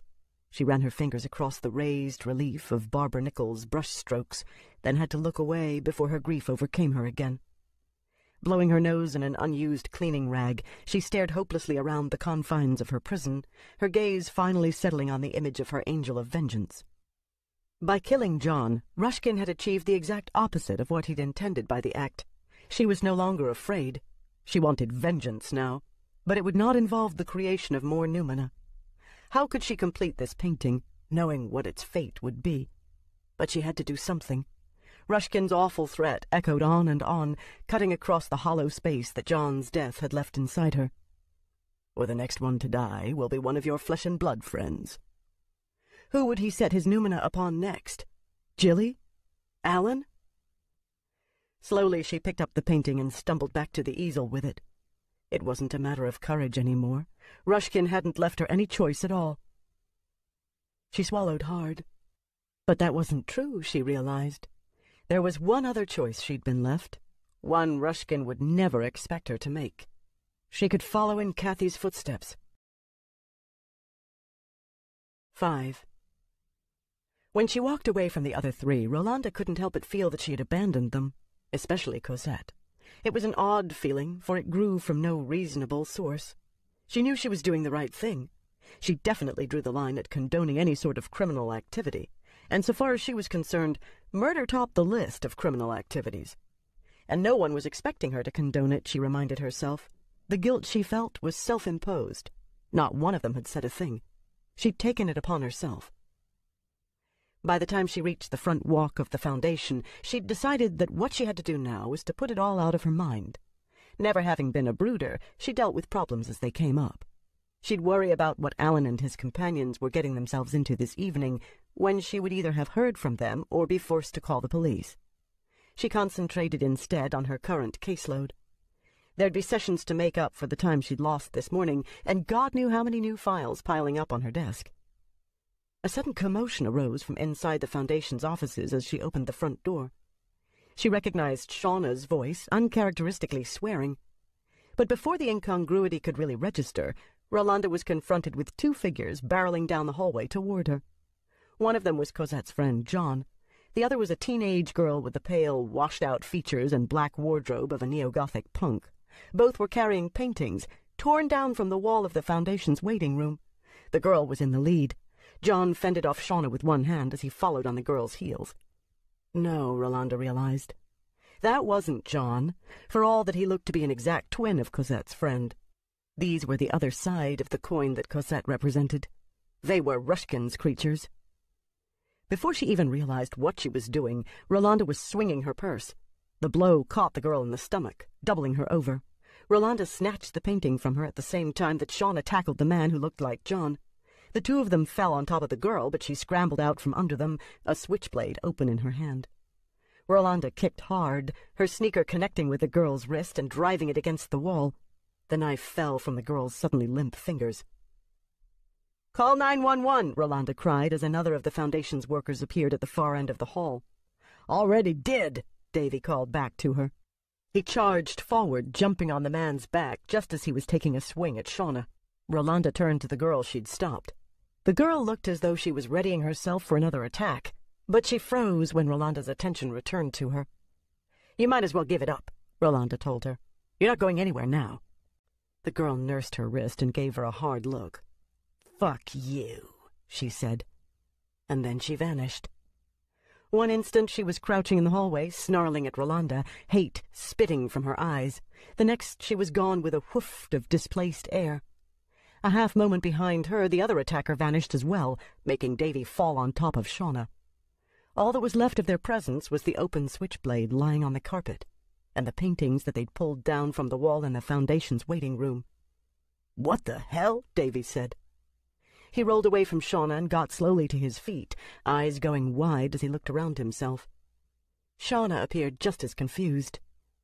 "This has been a seriously weird day," she said. "First we get that girl materializing in the middle of the waiting room, and now this." Rolanda nodded slowly. "What's going on, Roll?" Shauna wanted to know. Rolanda was only vaguely paying attention to her co-workers. Instead, she was thinking of what had just happened, of the irony of her giving a lecture to Alan and the others about vigilantism, and then what she'd just done. She hadn't even thought about it. Hadn't tried to talk to the girl. Not that she thought talking would have done any good with that one. But she'd just waded in, the thin veneer of being a socially responsible adult disappearing as suddenly as the two thieves had. "Rolanda?" Shauna said when Rolanda didn't respond. She stepped closer, a worried look crossing her features. "Did that girl hurt you?" Rolanda blinked, then slowly shook her head. "No. I'm just shocked, I guess, at how easily I was willing to forego trying to negotiate with them and just hit back." "Hey, they were asking for it," Davy said. "I suppose." The wail of an approaching police siren gave them a moment's pause. The police would be here soon. "What should we tell them?" Shauna asked, turning to Rolanda. "Do you know what's going on?" "I think we should just tell them that we managed to chase the thieves away," Rolanda said. She leaned the painting she was still holding against the wall and retrieved the other from where it had fallen. Neither of them seemed the worse for their short misadventure. "And maybe store these away someplace safe," she added.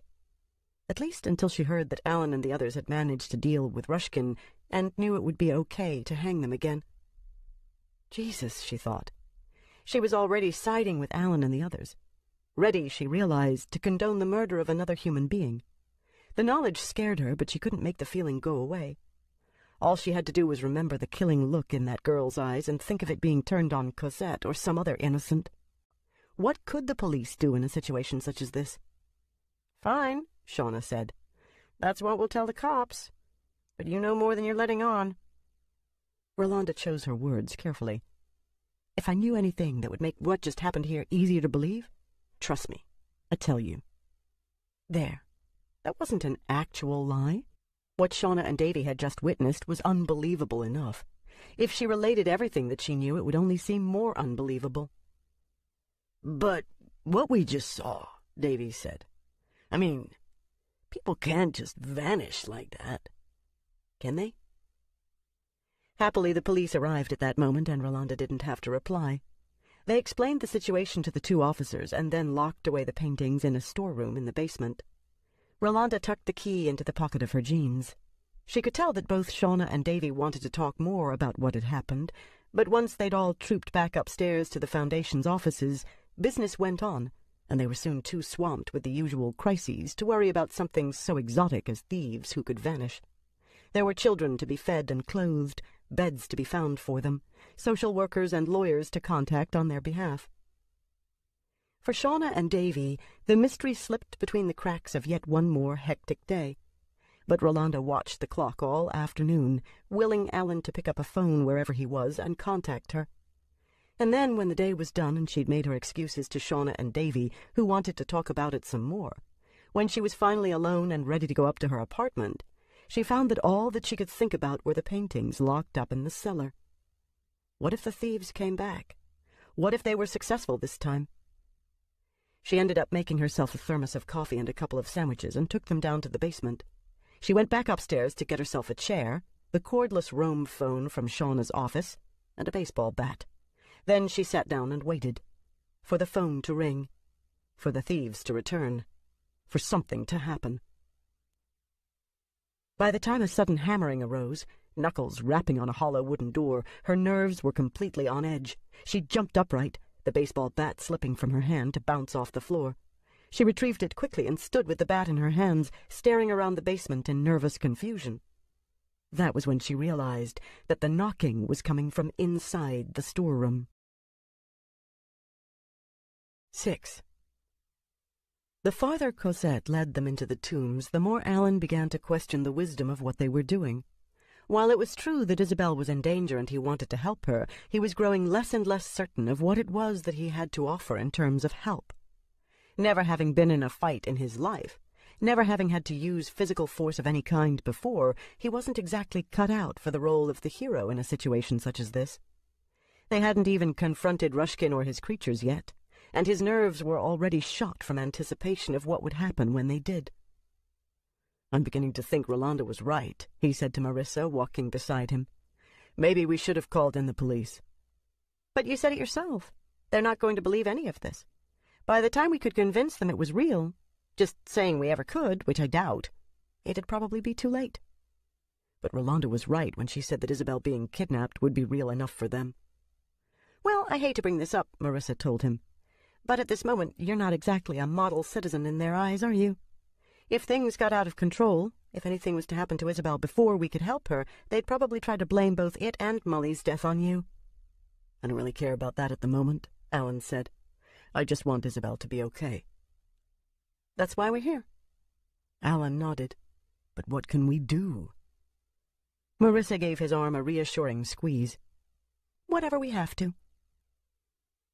Up ahead of them, Cosette came to an abrupt halt at what had once been a crosswalk.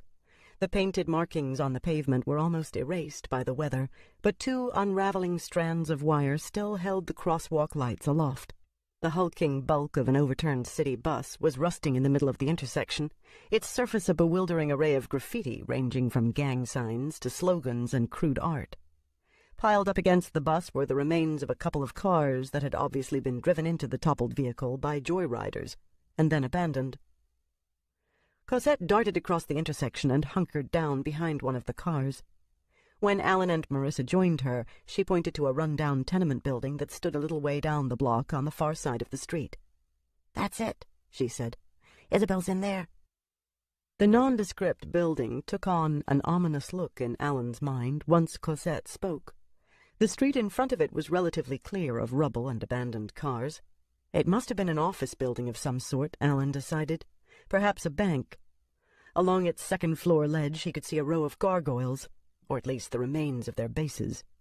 Only one of the stone statues was still standing.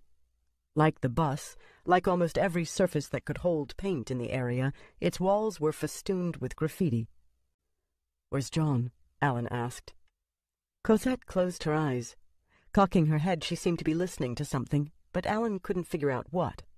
All he could hear was the traffic a few blocks over on Williamson Street, where it cut through the tombs, the vehicles all speeding along that stretch of the thoroughfare.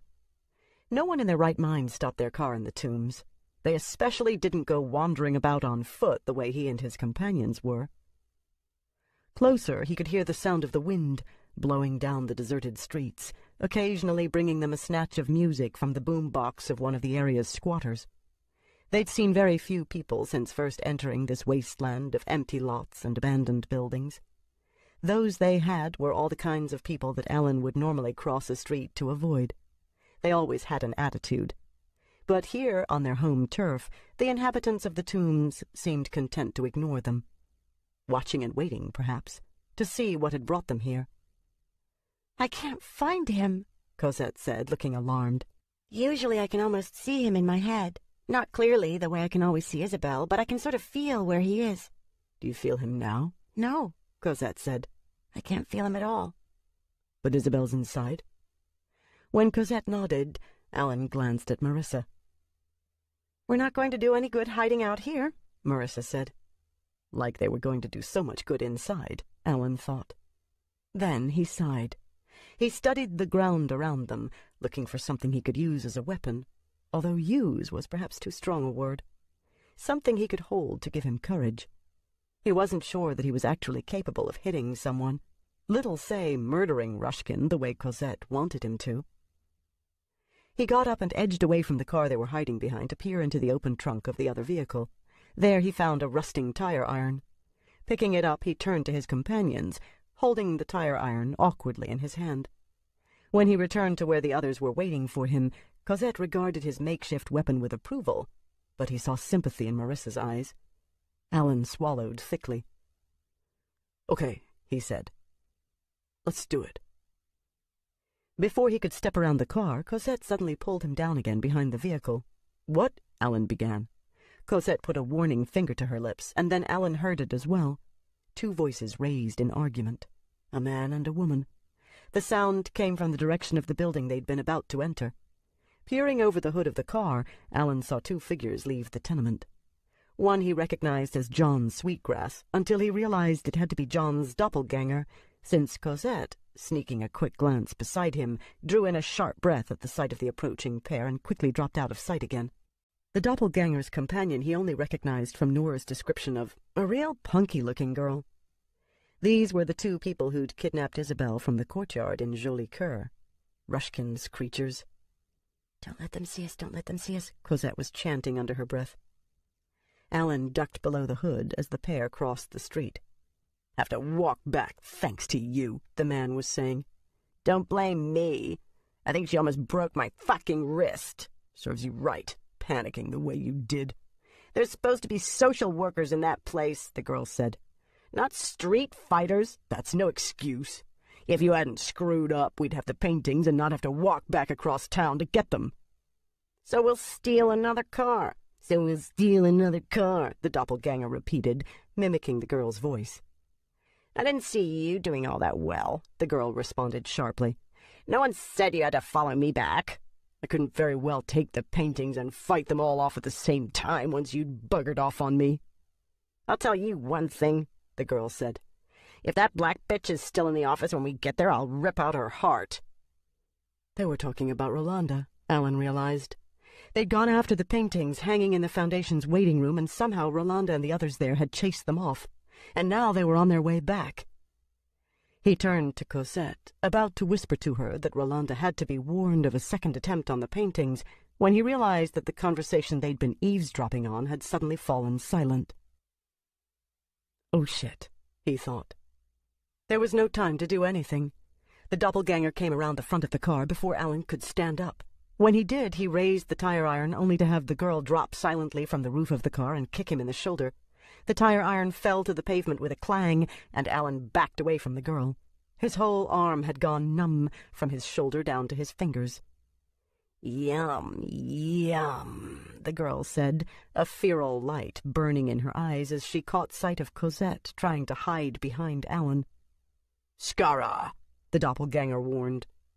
The girl gave him a sour look. "Who put you in charge?" "Plain common sense.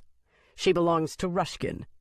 Or do you feel like explaining to him why you took her instead of bringing her to him?" Skara's only reply was to look sullen. She spat on the ground at Alan's feet, but made no further move toward Cosette. "Don't even think of it," the doppelganger said, directing his attention now to Marissa, who'd been edging her hand toward the fallen tire iron. Marissa let her hand fall back to her side and rose to stand beside Alan. Cosette got to her feet as well, trying to wedge herself into the narrow space between Alan and the car so that Alan would be between her and Skara. Considering the hungry light in the girl's eyes, Alan didn't blame Cosette at all. He wished there was someone he could hide behind. "What?" Alan had to clear his throat before he could continue. "What do you want with us?" John's double regarded him with amusement. "A better question would be, what do you want with us?" "What's that supposed to mean?" "You're the one who's come spying on us." "We're looking for Isabelle," Marissa said. "Oh, she's inside." Alan and Marissa exchanged glances. It was going to be this easy? "Inside," Alan repeated slowly. The doppelganger nodded. "Painting." "But we were told you'd kidnapped her."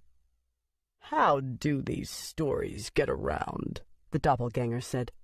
"We did bring her here to visit with her old mentor, but she certainly wasn't kidnapped." The man was so reasonable that Alan felt confused. It was true Skara had kicked him, but then he'd been threatening her friend with a tire iron. And while the conversation between the pair concerning Cosette hadn't exactly been comforting, neither of them had actually done anything since then that could be construed as a threat. "Bitterweed," Skara said. It took Alan a moment to realize that she was using the doppelganger's name. "This is getting boring," the girl went on.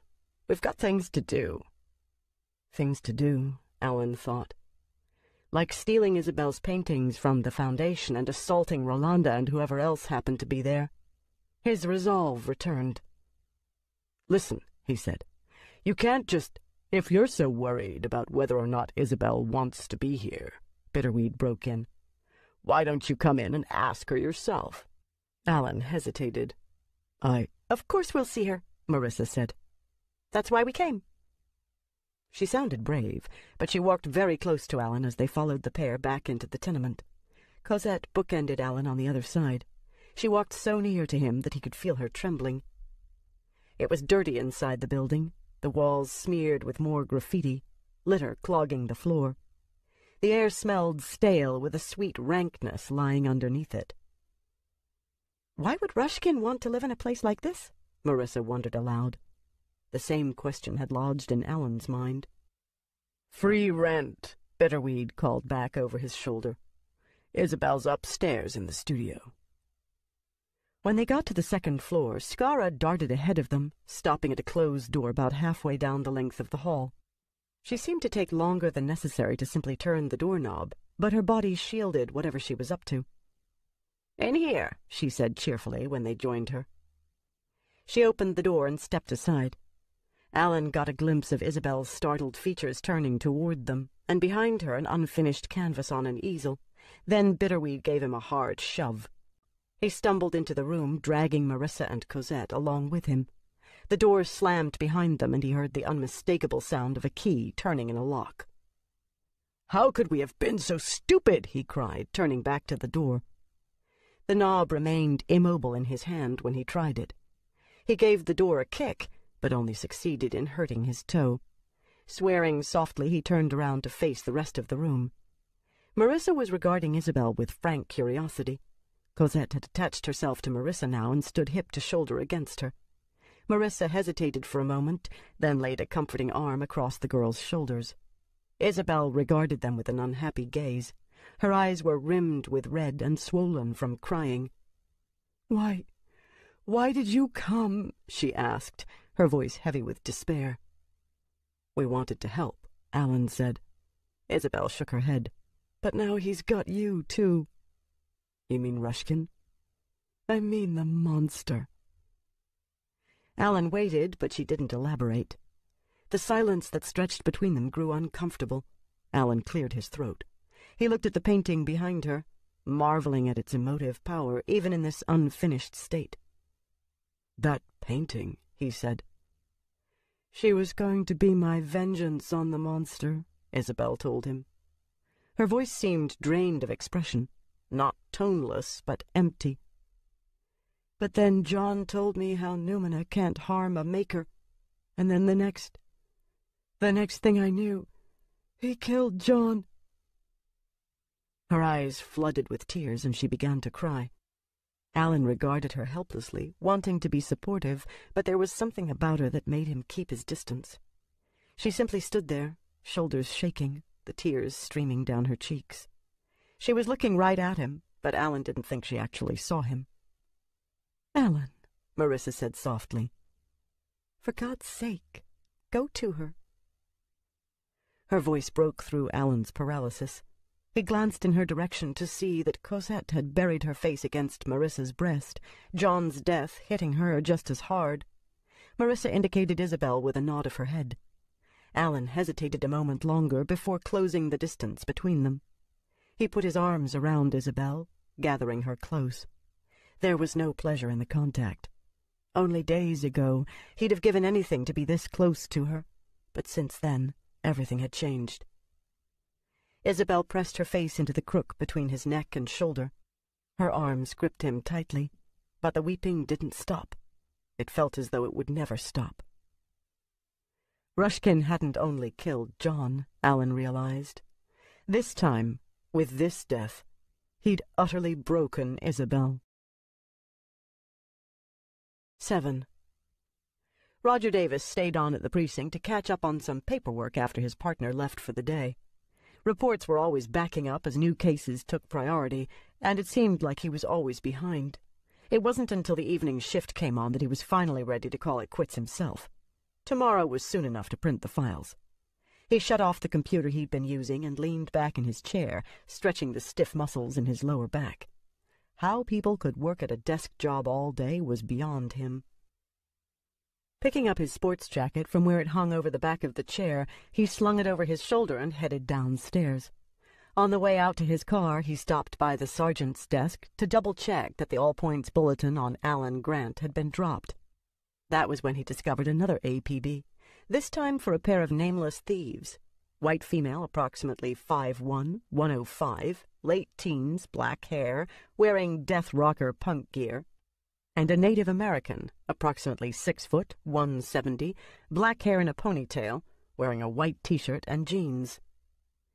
The mention of the ponytailed Native American was what had first caught his eye, but then his gaze settled on the address where the robbery attempt had taken place, in the offices of the Newford Children's Foundation.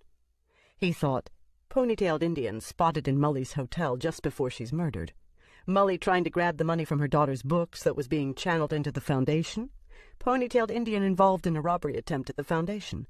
There were connections here. He couldn't see them yet, but he could feel them. "Who caught this?" he asked the desk sergeant. Hermanez leaned to have a look. "Peterson and Cook." "Are they still in?" "Nah. Their shift ended the same time yours did, except they were smart enough to go home. Some of us aren't so good at fitting 20 hours' work into an 8-hour shift." Hermanez laughed. "Tell me about it." "So you know anything about this robbery?" Davis asked. "Started as a 1067, but by the time we got on the scene, the only thing left to do was take statements." "What were they after?" "A couple of paintings, supposed to be pretty valuable, Cook says, but nobody could put a dollar value on them." "Paintings," Davis repeated. Hermanez nodded. "Me, I'd have them evaluated and insured if they're that valuable, you know what I mean?" But Davis wasn't listening. The connections were weaving more tightly together now. He'd seen those paintings. They were by the same woman who, according to Alan Grant, was going to be illustrating this collection that Margaret Mully had been so set on suppressing before she'd been murdered. Had the Indian killed her? Maybe they're running some kind of scam together, and when it goes bad, the Indian kills Mully, then tries to pull this heist so that he can still come out ahead. Flimsy, Davis, he told himself. Very flimsy. But he was curious now. "You remember who they talked to?" he asked the desk sergeant. "I forget her name. Remember the black woman who brought that bunch of kids by for a tour of the precinct last month? She was a real looker." Davis had to think for a moment. "Something Hamilton," he said. Rolanda." "That's her. She's the one that stopped them and did most of the talking. Want me to get someone to track down their report?" Davis shook his head. "No, I think I'll swing by the foundation on my way home and have a talk with her myself." "Now you've got me feeling itchy," Hermanez said. "What do you see here that I don't?" "Nothing," Davis told him. "At least not yet.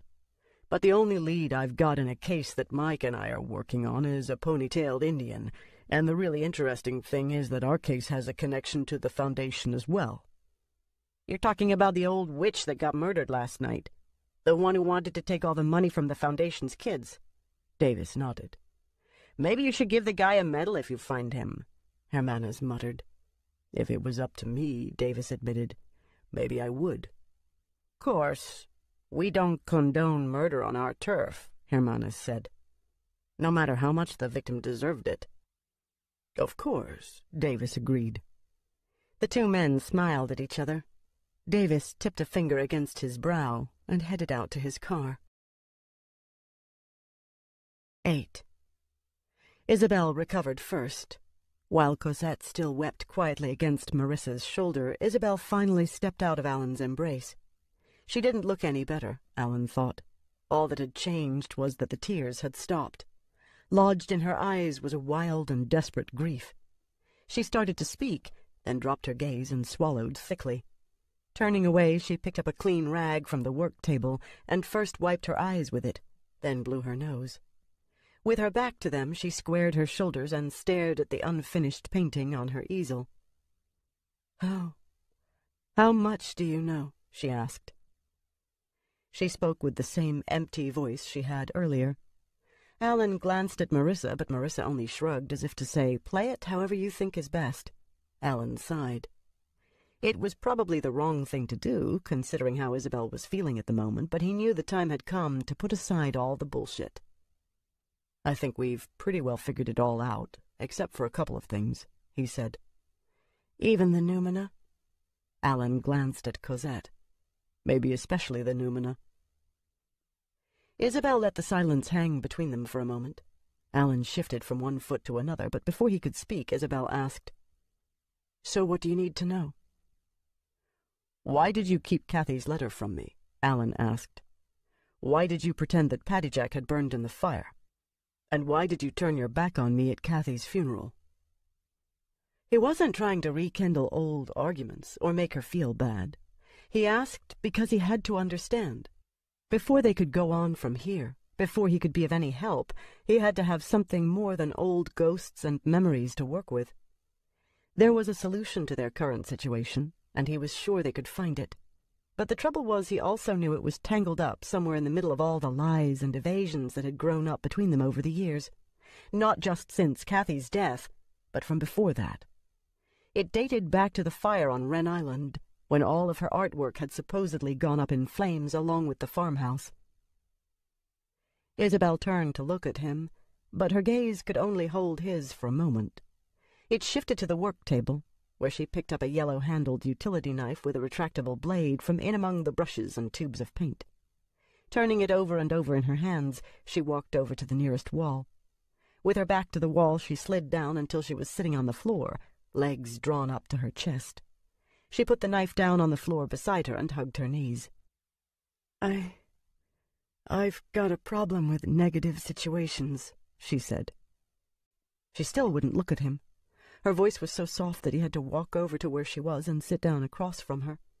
Marissa followed suit with Cosette in tow, settling down beside Alan. Isabel took a deep breath and slowly let it out.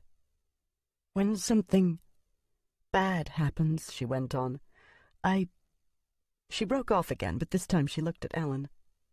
"Remember how Kathy used to say that all we had to do was reinvent the world when we didn't like it the way it was? If we believed it was different, then it would become different?" Alan nodded. "You and we always argued with her about that. We'd try to tell her that the world was a far more complicated place, and just because one person decided to see things different, it didn't mean that things would actually change." "I remember," Alan said. "And then she'd say if it changed for you, then that was enough." "Except I could never do it. At least that's what I'd say. But I learned the trick too well, and the irony is that Kathy couldn't do it at all." "You're losing me." "I found her journal. She didn't lead a very happy life, Alan. She couldn't reinvent the world at all. But I did. I just didn't know I was doing it. Something bad would happen to me, and I'd simply shift the facts around until it was something I could deal with. It's like when I've talked about my parents in interviews, I'm always going on about how supportive they were, how they were so proud of me right from the first." Alan remembered the first time he'd read that in an issue of American Artist, and how he'd thought she was saying that just so that she wouldn't hurt her mother's feelings, because he'd known the truth. "It was such bullshit," Isabel said, "but I wanted to believe it. I didn't want to remember how I was a disappointment to my father from the time I wasn't born a boy right up until the day he died. I never did one right thing in my life, so far as he was concerned, and he was always ready to tell me about it. And my mother wouldn't say a thing. She'd just keep on doing her chores, as though it was normal for a parent to batter down their child's self-esteem the way he did." She picked up the utility knife and began to play with it again, rolling it back and forth on her palm. "I got tired of being the person who came out of that environment," she said. "So somewhere along the line I reinvented how it happened. And you know, Kathy was right. Once you do it, once you really believe it, the world is different. All of a sudden you have that much less baggage to drag around with you."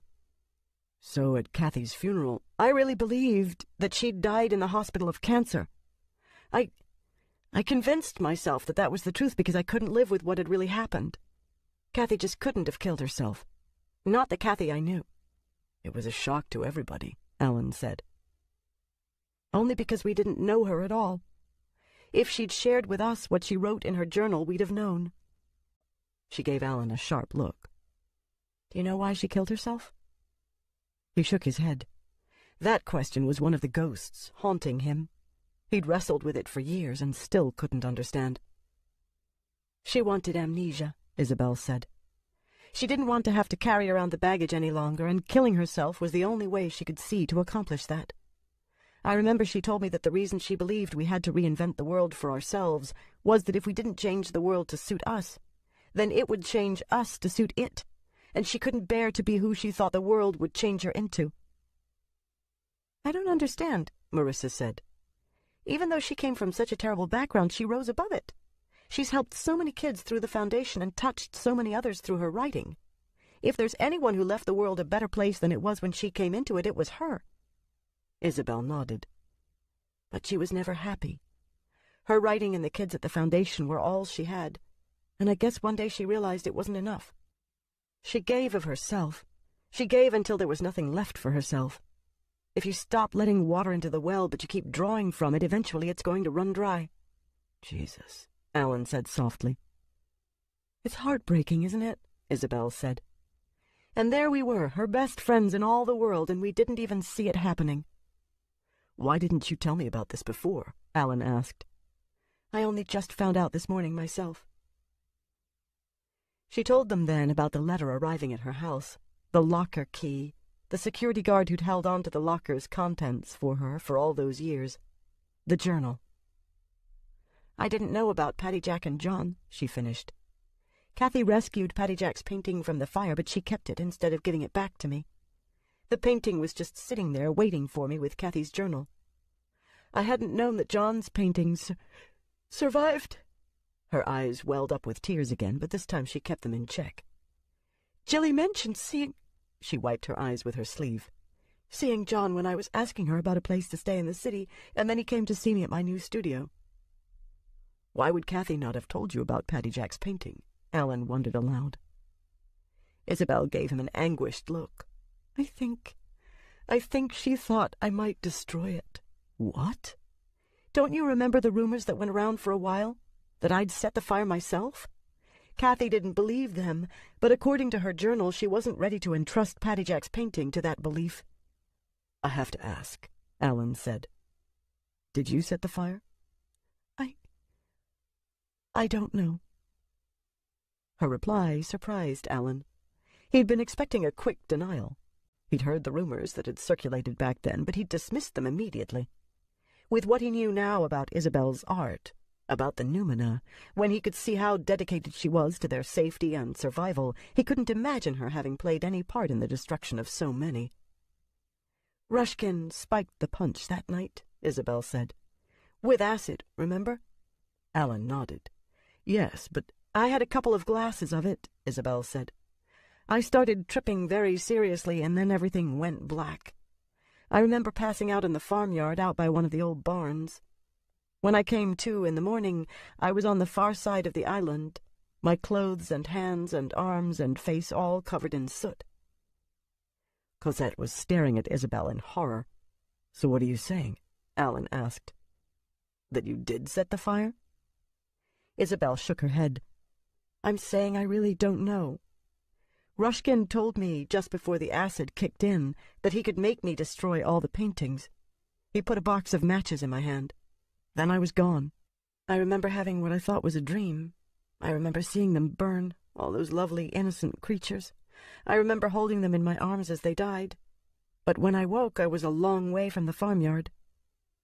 She paused for a moment, then added, Rushkin said I did it. From all I've heard about him, Marissa said, I don't think you should be taking his word as gospel. He doesn't lie about everything. He didn't lie about the Noumena and how I could bring them across. No, he only lies when it suits him. I know too many people like that. Alan nodded in agreement. But if she did do it, Cosette said in a soft, strained voice. Isabel gave the wild girl an unhappy look. It makes me as much of a monster as him. John was right.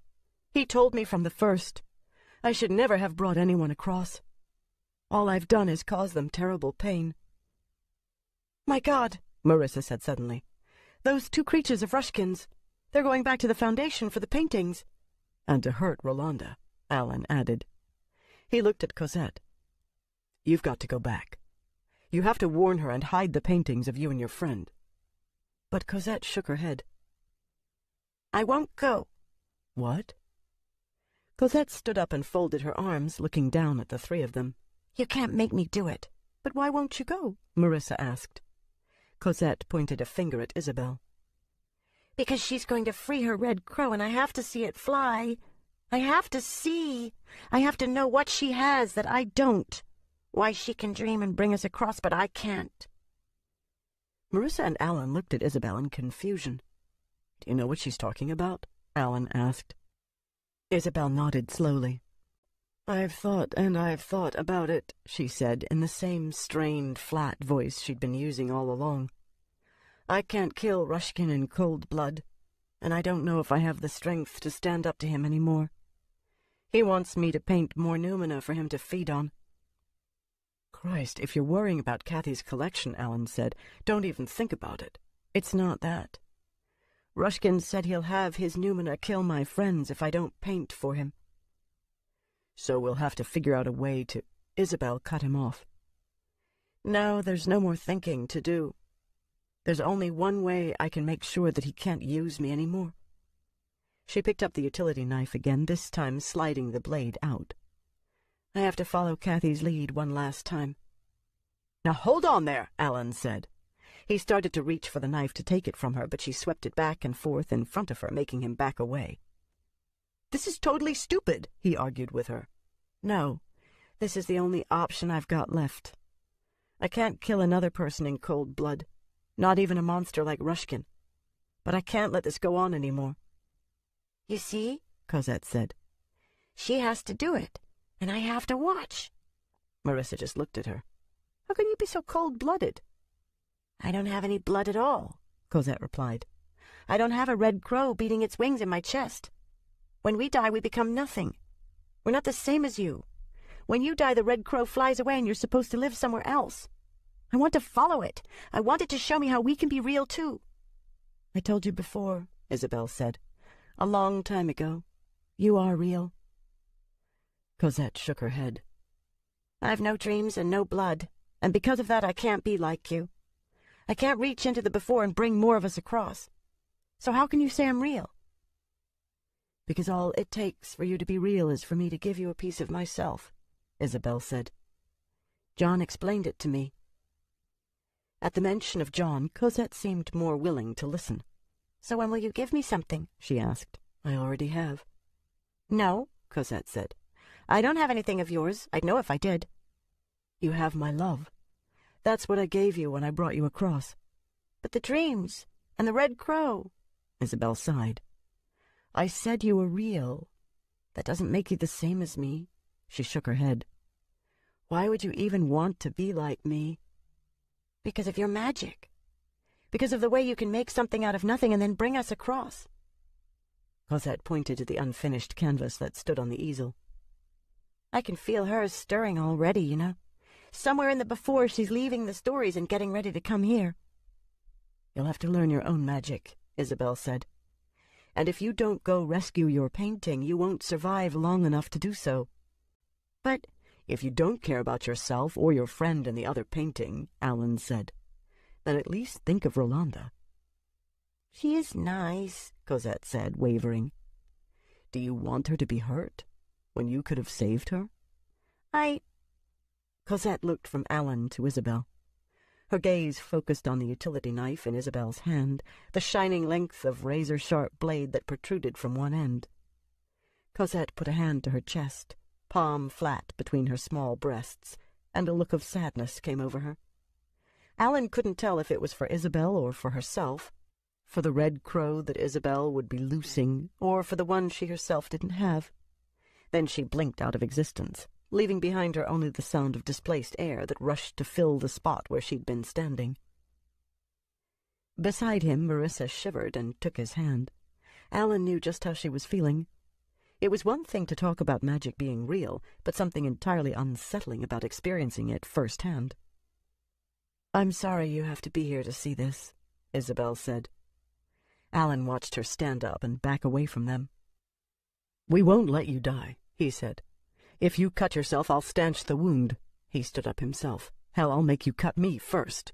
Don't make this harder than it is. It's already taking all the courage I've got.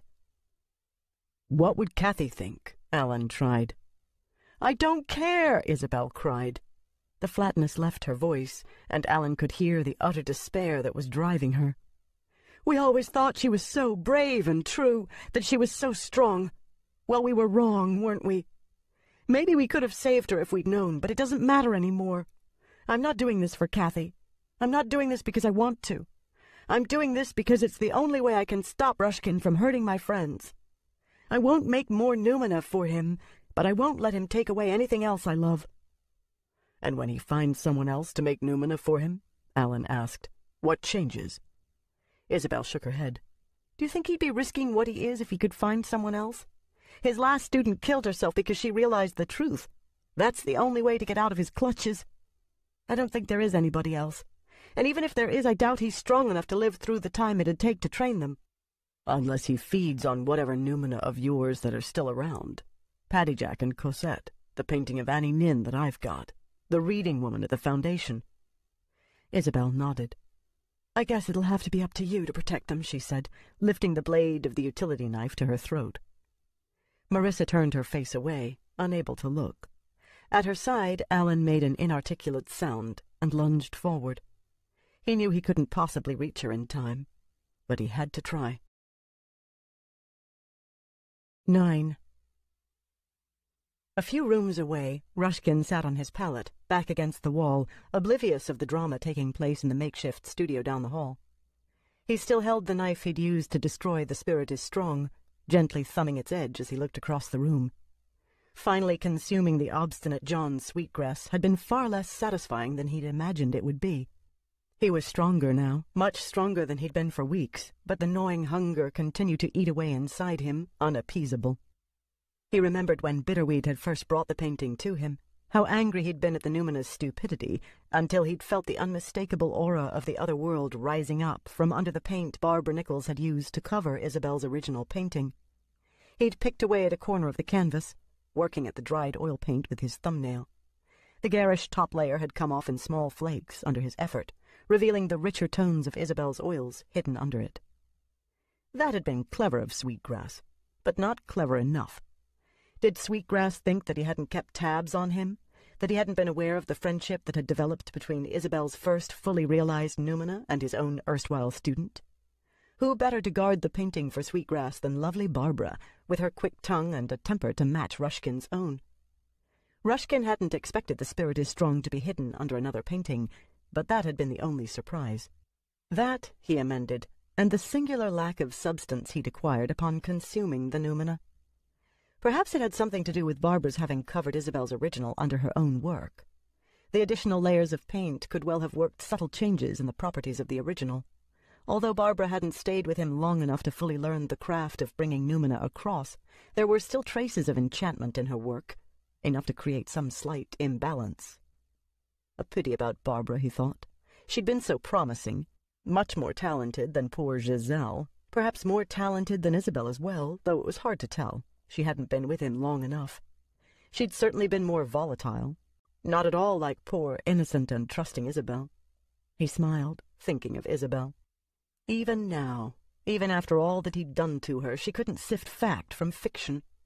As though she would ever have set the fire that consumed her farmhouse and all her Numina.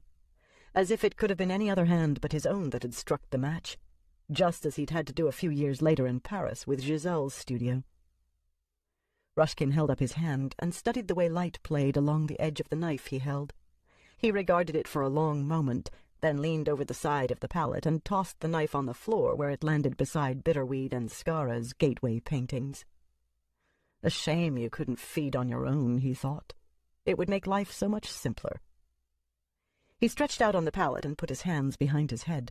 Staring up at the cracked and water-stained ceiling, he tried to ignore the hungry gnawing in his belly by imagining how Isabel would finish the painting he'd glimpsed on her easel.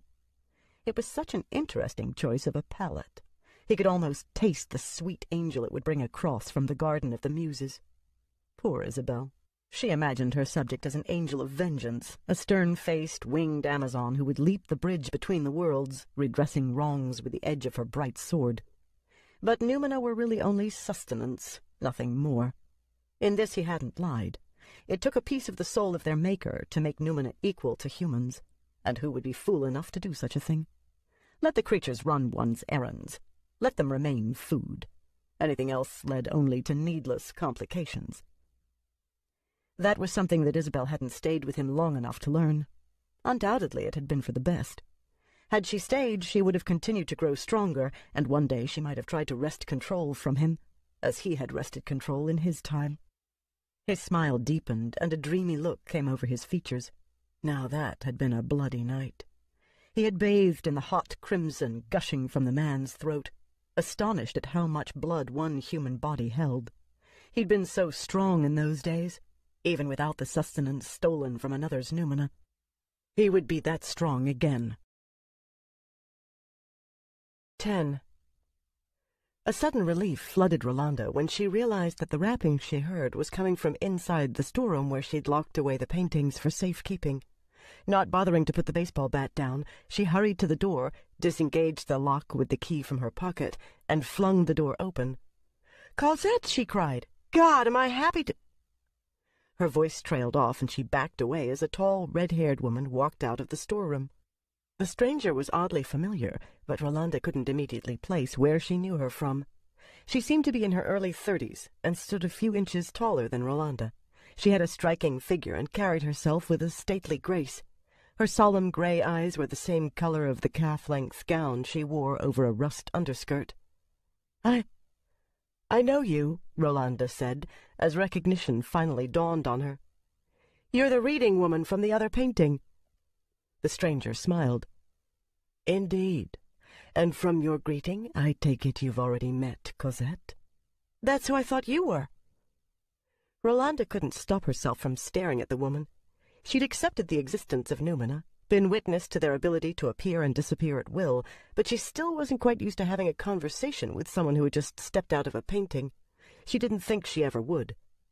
"Where is Cosette?" the woman asked.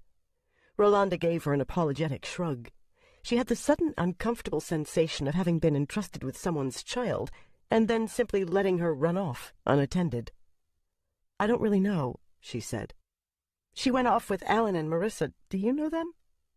"I've heard a great deal concerning Alan." "And I guess Marissa's his girlfriend." The woman smiled. "That must have been a grave disappointment for Cosette.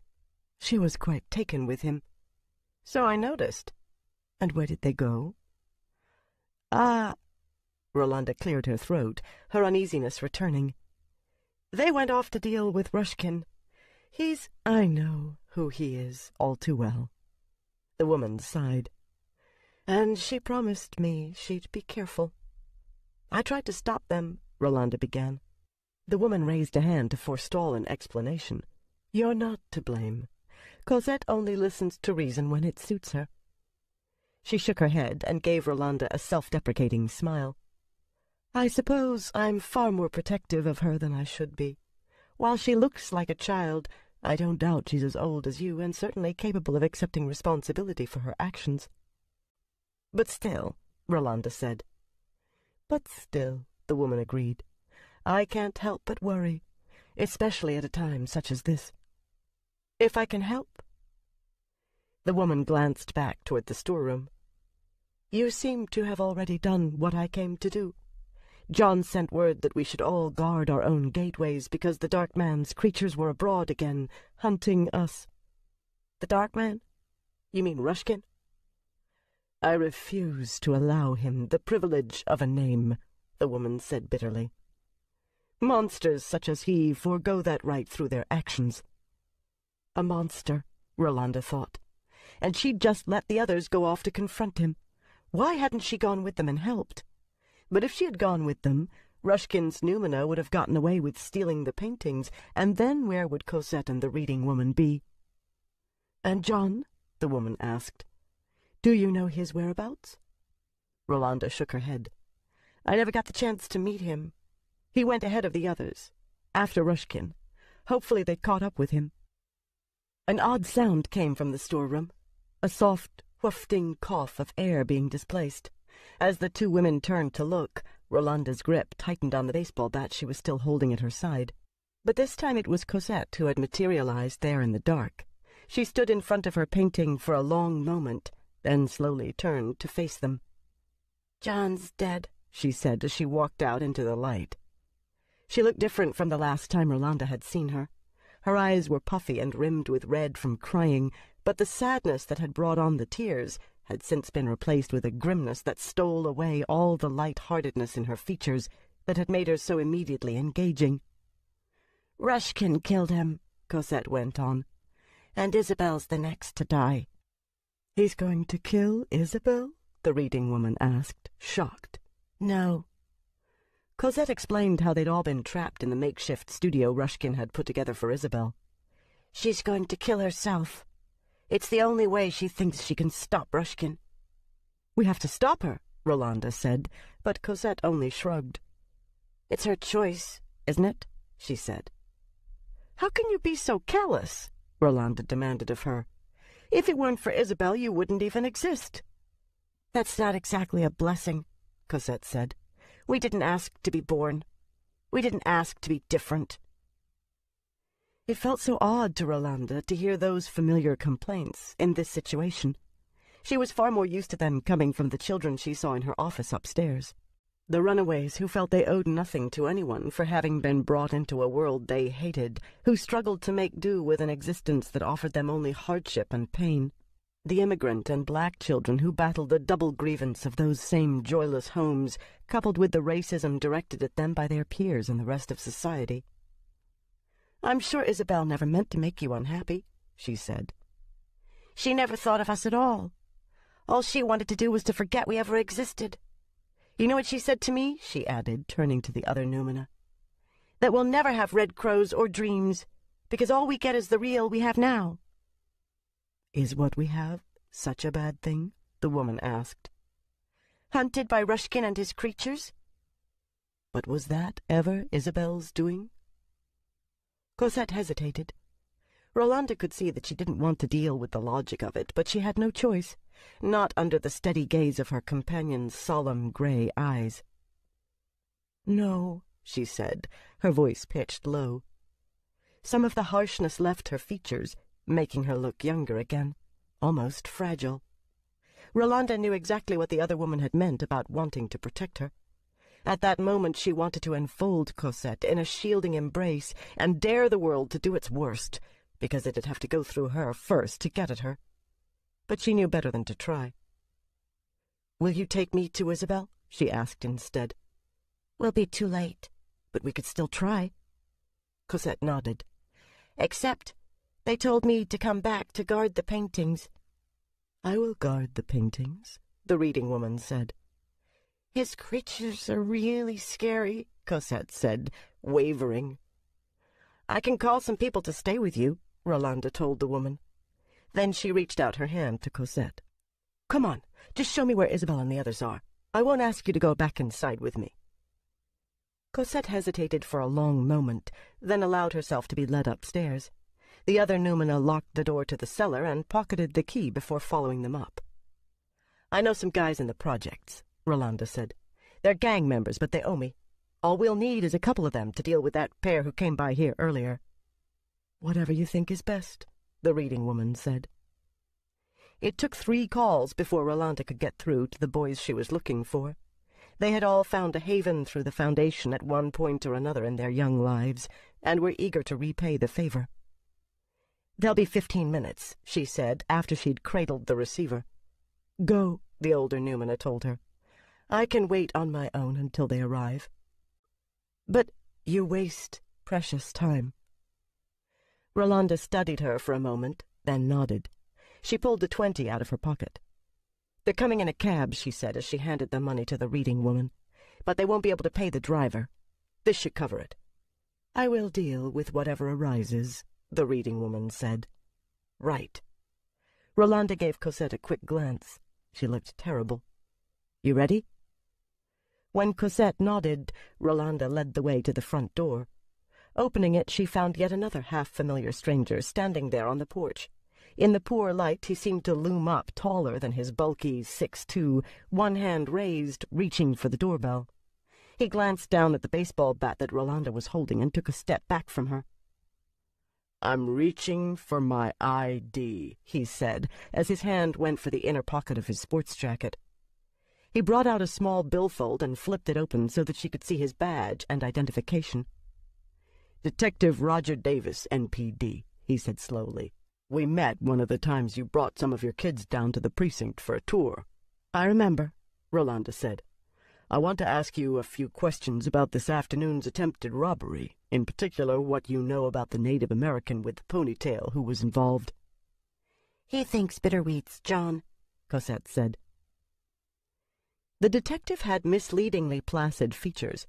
Rolanda remembered thinking when she first met him on that precinct tour how he seemed to be just a big, easy-going guy.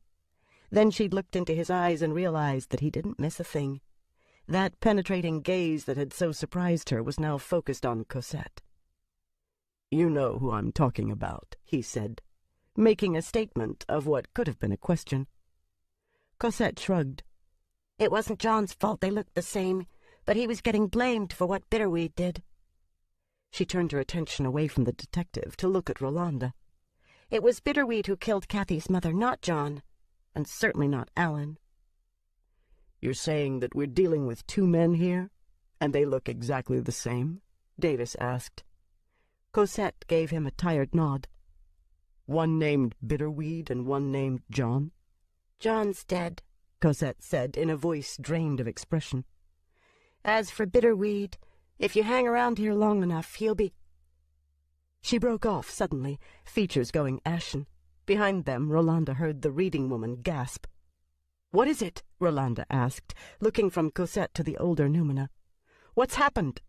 She did it," Cosette said softly. "She really did it." They were talking about Isabel, Rolanda realized. Through their connection to the artist, they'd just felt her die. Rolanda thought she was going to be sick. "You mind telling me what's going on here?" the detective asked. Rolanda straightened up, determined not to fall apart. Someone had to hold things together because there were still other lives at stake. Ignoring Davis, she asked the reading woman, "And the others? Alan and Marissa?" "There's no way to tell. We've no connection to them as we had with Isabel." "Did you drive over?" Rolanda asked the detective. "Sure," he replied, pointed to the unmarked sedan that stood at the curb. "But what's that got to do with anything?" "We'll tell you in the car. Right now we need to get to a tenement in the Tombs before somebody else dies." "Look, lady." Rolanda gave him a hard glare. "I don't have time to argue with you. If you want to help, give us a lift. Otherwise, just stay out of our way." She took Cosette's hand and hurried down the walk toward his car without waiting to see if he'd follow. Davis hesitated for a long moment before he sighed and joined them. "This better be good," he said as he started up the car. "The only reason I'm going along with you is because I know you folks are straight shooters. But if you're dicking me around, we're going to be playing 20 questions down at the precinct. Take that as a serious promise, lady." "My name's Rolanda." "Whatever." He pulled away from the curb, putting his cherry light on the dash with his free hand. As he reached for the siren's switch, Rolanda caught his hand. "No sirens," she said. "Otherwise you'll scare them away." He pulled free of her grip. "Fine. You mind giving me an address so I can call it in?" "We don't have an address." The car slowed. "Lady," he began, then started over at the sharp look she gave him. "Look, Rolanda, if you can't trust me with the address, why the hell are you having me tag along?" "We don't know the address," Rolanda said. "Cosette can tell us how to get there, but she hasn't got a street name or number." Davis glanced at the pale-faced girl who sat between them. "Great." He put his foot on the accelerator and the car picked up speed again, heading north for the no-man's land of the Tombs.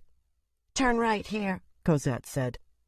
Davis nodded and followed her direction. Once they were out of the traffic and driving down the empty, rubble-strewn streets of the Tombs, he slowed down and turned off the cherry light. "Left," Cosette said. "I've got to call this in," Davis told Rolanda. When she nodded, he unhooked the mic from its holder, but before he activated it, he studied the graffitied walls and darkened streets that lay beyond the windshield. There were no street signs. There was no indication that anyone had lived here for decades. All he could see were derelict buildings and overgrown lots. "I haven't a goddamn clue where we are," he said. "Left here," Cosette told him. After he made the turn, he replaced the mic on its holder. He had to swing around a couple of abandoned cars, weave around a rotting mattress that lay in the middle of the street, and then the way was relatively clear for a few more blocks. Ahead of them at the far end of the block, the car's headlights caught the rusting bulk of a city bus, its sides festooned with graffiti. "We're almost there," Cosette said. Davis nodded. "Almost where?" he tried. "This is what we know," Rolanda said, as he pulled up in front of the abandoned bus, and she began to explain. 11. The dark claustrophobic space in which John had unaccountably found himself made a wild, unreasoning fear flare up inside him. With an effort he worked to suppress it. There was too much at stake to panic. He took a slow, steadying breath, then another. He had meant what he'd said just before he'd lunged for Rushkin. He wouldn't allow another to die in his place. He would prefer oblivion to walking in the same world as the monster. But most of all, he'd prefer to continue the existence Isabel had given him, and instead rid the world of Rushkin. But the latter wasn't an option, since he'd discovered that he couldn't physically harm Rushkin. So when John had leapt forward, it wasn't to attack Rushkin. He'd had the painting in mind. Isabel's "The Spirit is Strong," his gateway. If he could reach it before Rushkin pierced it with his knife, John knew he could wrest the painting from the monster's grip. He was capable of that much. It would be up to Isabel to stop Rushkin for good. Halfway to Rushkin, he'd felt a familiar sensation, that faint buzz of something like static electricity, heralding the instantaneous passage from wherever he was to his source painting. And then he'd vanished from Rushkin's makeshift studio in the Tombs. He'd felt an endless moment of bewildering vertigo as he hovered in the between place, through which he had to pass before his journey could be completed. A long, confusing moment, during which there was no up and no down, no before or behind, no direction whatsoever, only an endless flux of possibilities. He had expected to reappear directly in front of Rushkin, prepared to grab the painting away from the monster when he did. But the between hadn't functioned as it normally should have. Instead of being returned to the tenement studio where Rushkin was holding his gateway painting, John now found himself floundering about in an enclosed dark space, unidentified objects pressing against him from every side. Standing absolutely still, he reached out with an exploring hand to find that what crowded him were stacks of paintings. The darkness, he realized after a moment, wasn't complete either. A body length away he could see a crack of light, and as his eyes adjusted to the dimness, he could see a course through the paintings. John worked his way carefully toward the light, fingers finding a doorknob. It turned readily under his hand, the door opening with a sharp creak.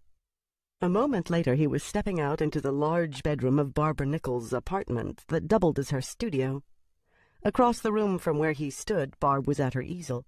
She half-turned to look at him, one hand upraised and held against her breast, her eyes startled wide with surprise. This shouldn't be possible," John said slowly. Barb lowered her hand, then wiped it on her jeans, leaving behind a smear of bright red pastel pigment. "God, you gave me a fright," she said. John shook his head, trying to work out what exactly had gone wrong. "I don't understand. Rushkin's got my painting. When I reached for it, I shouldn't have come here." "I knew that guy wasn't you." "What guy?" "The one who looked just like you, who came for your painting a few days ago." Bitterweed, John thought. His doppelganger had been here before him. "But?" "I didn't give it to him," Barb told him. She walked over to where he stood and led him back toward the battered Chesterfield that was set kitty-corner between a bay window and a bookshelf stuffed to overflowing with books and papers. "You look terrible," she added. "You better sit down before you fall down."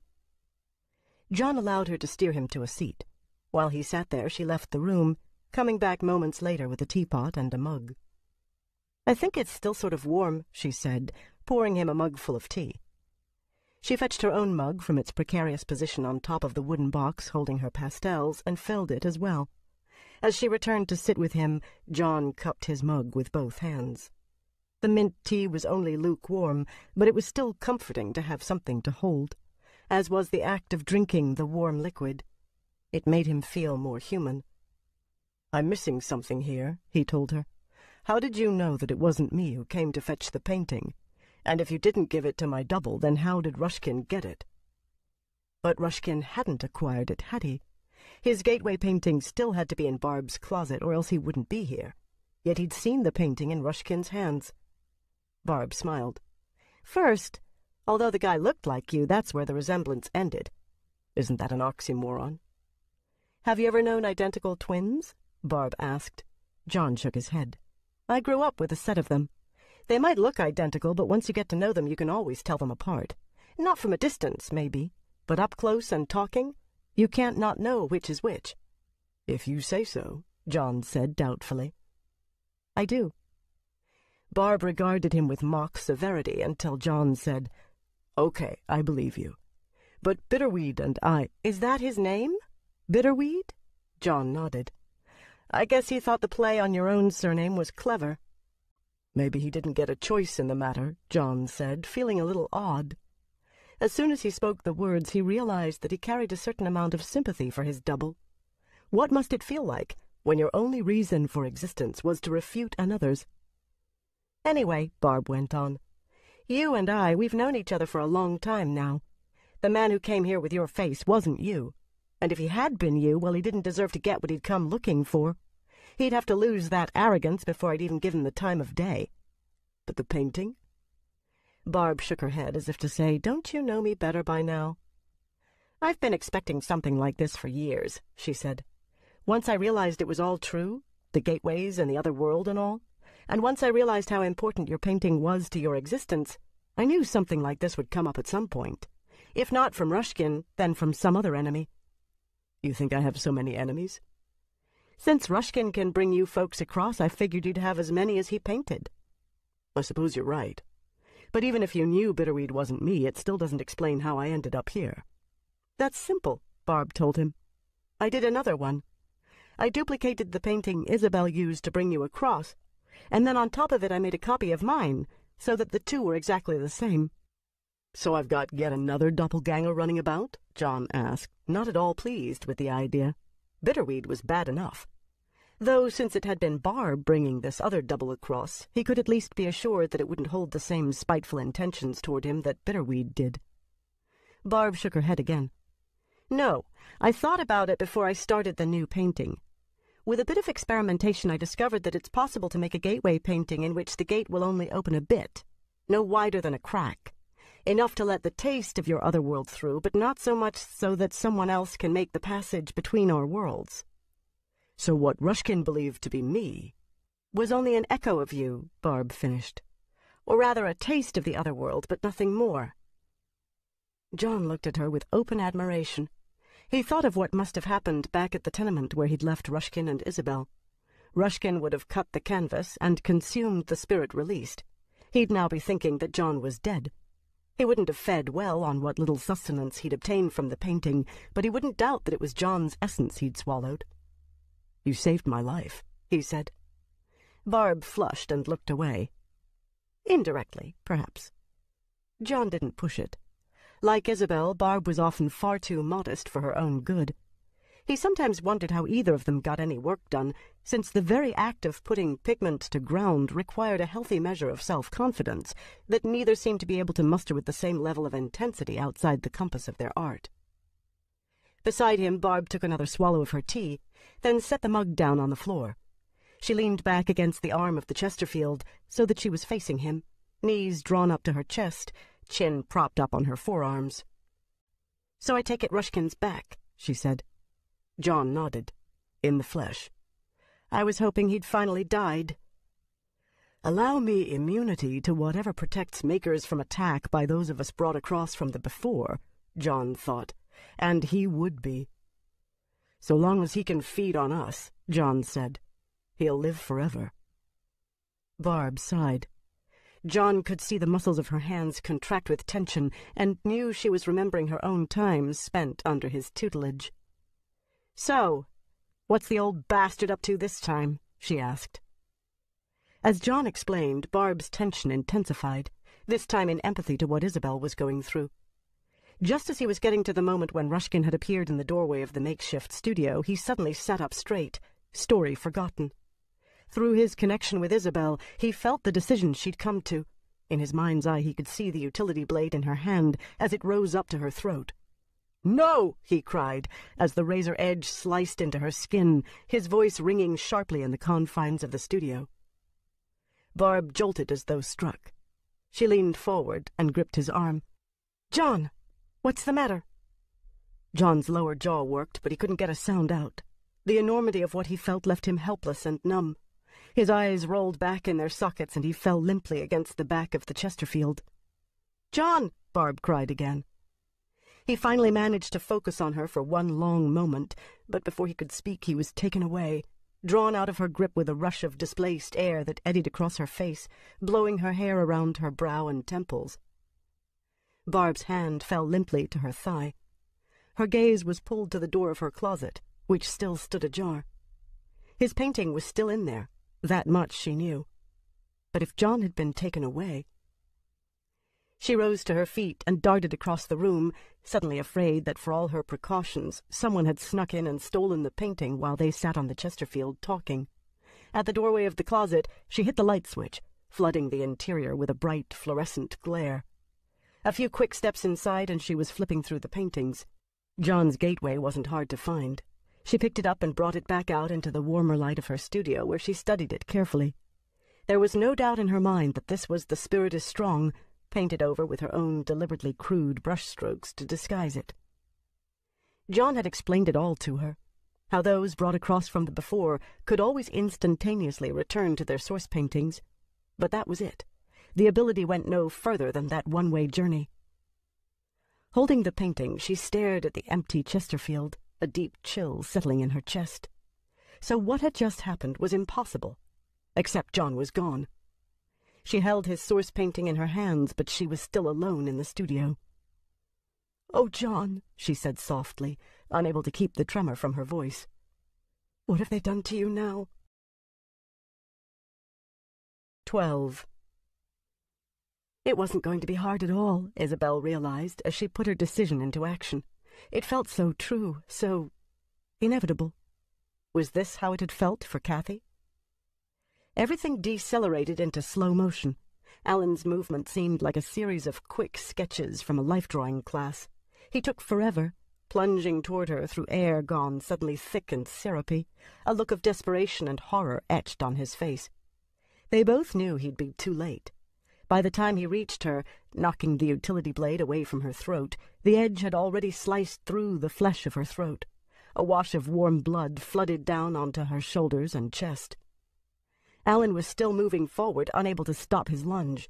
Over his shoulder she had a momentary glimpse of Marissa's shocked features. Then the force of impact as Alan rammed into her knocked the back of her head against the wall behind her. The sharp pain of the blow was the first pain she'd felt since cutting herself.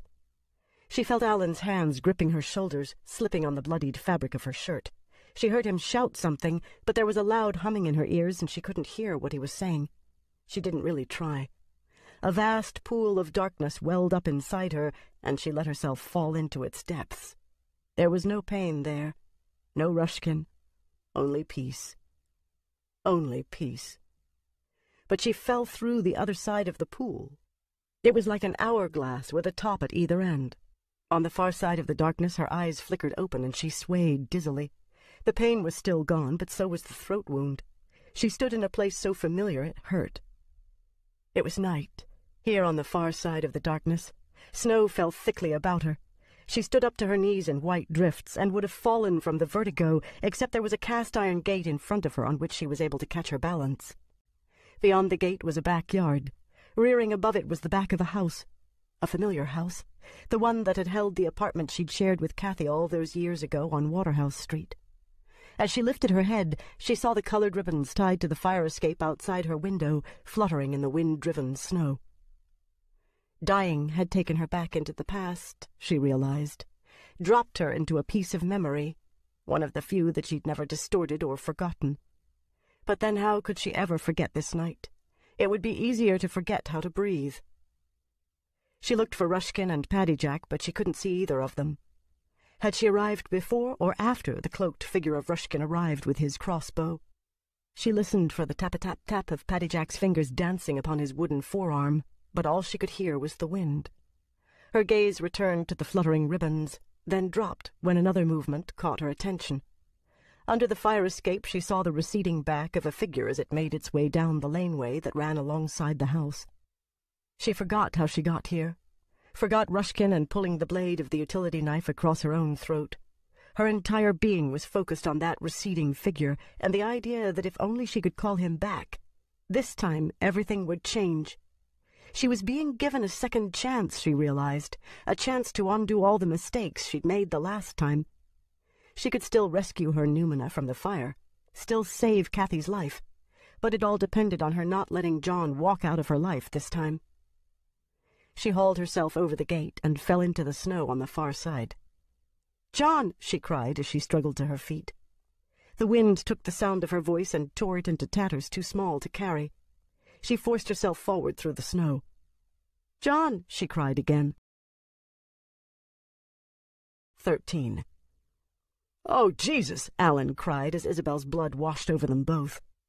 He'd managed to knock the utility blade out of Isabel's hand, but he'd been too late to stop her from cutting herself. His forward momentum knocked Isabel into the wall behind her, cracking the back of her head with enough of an impact to dent the plaster. As she started to slide down, he grabbed her shoulders, fingers slipping on the bloody fabric of her shirt.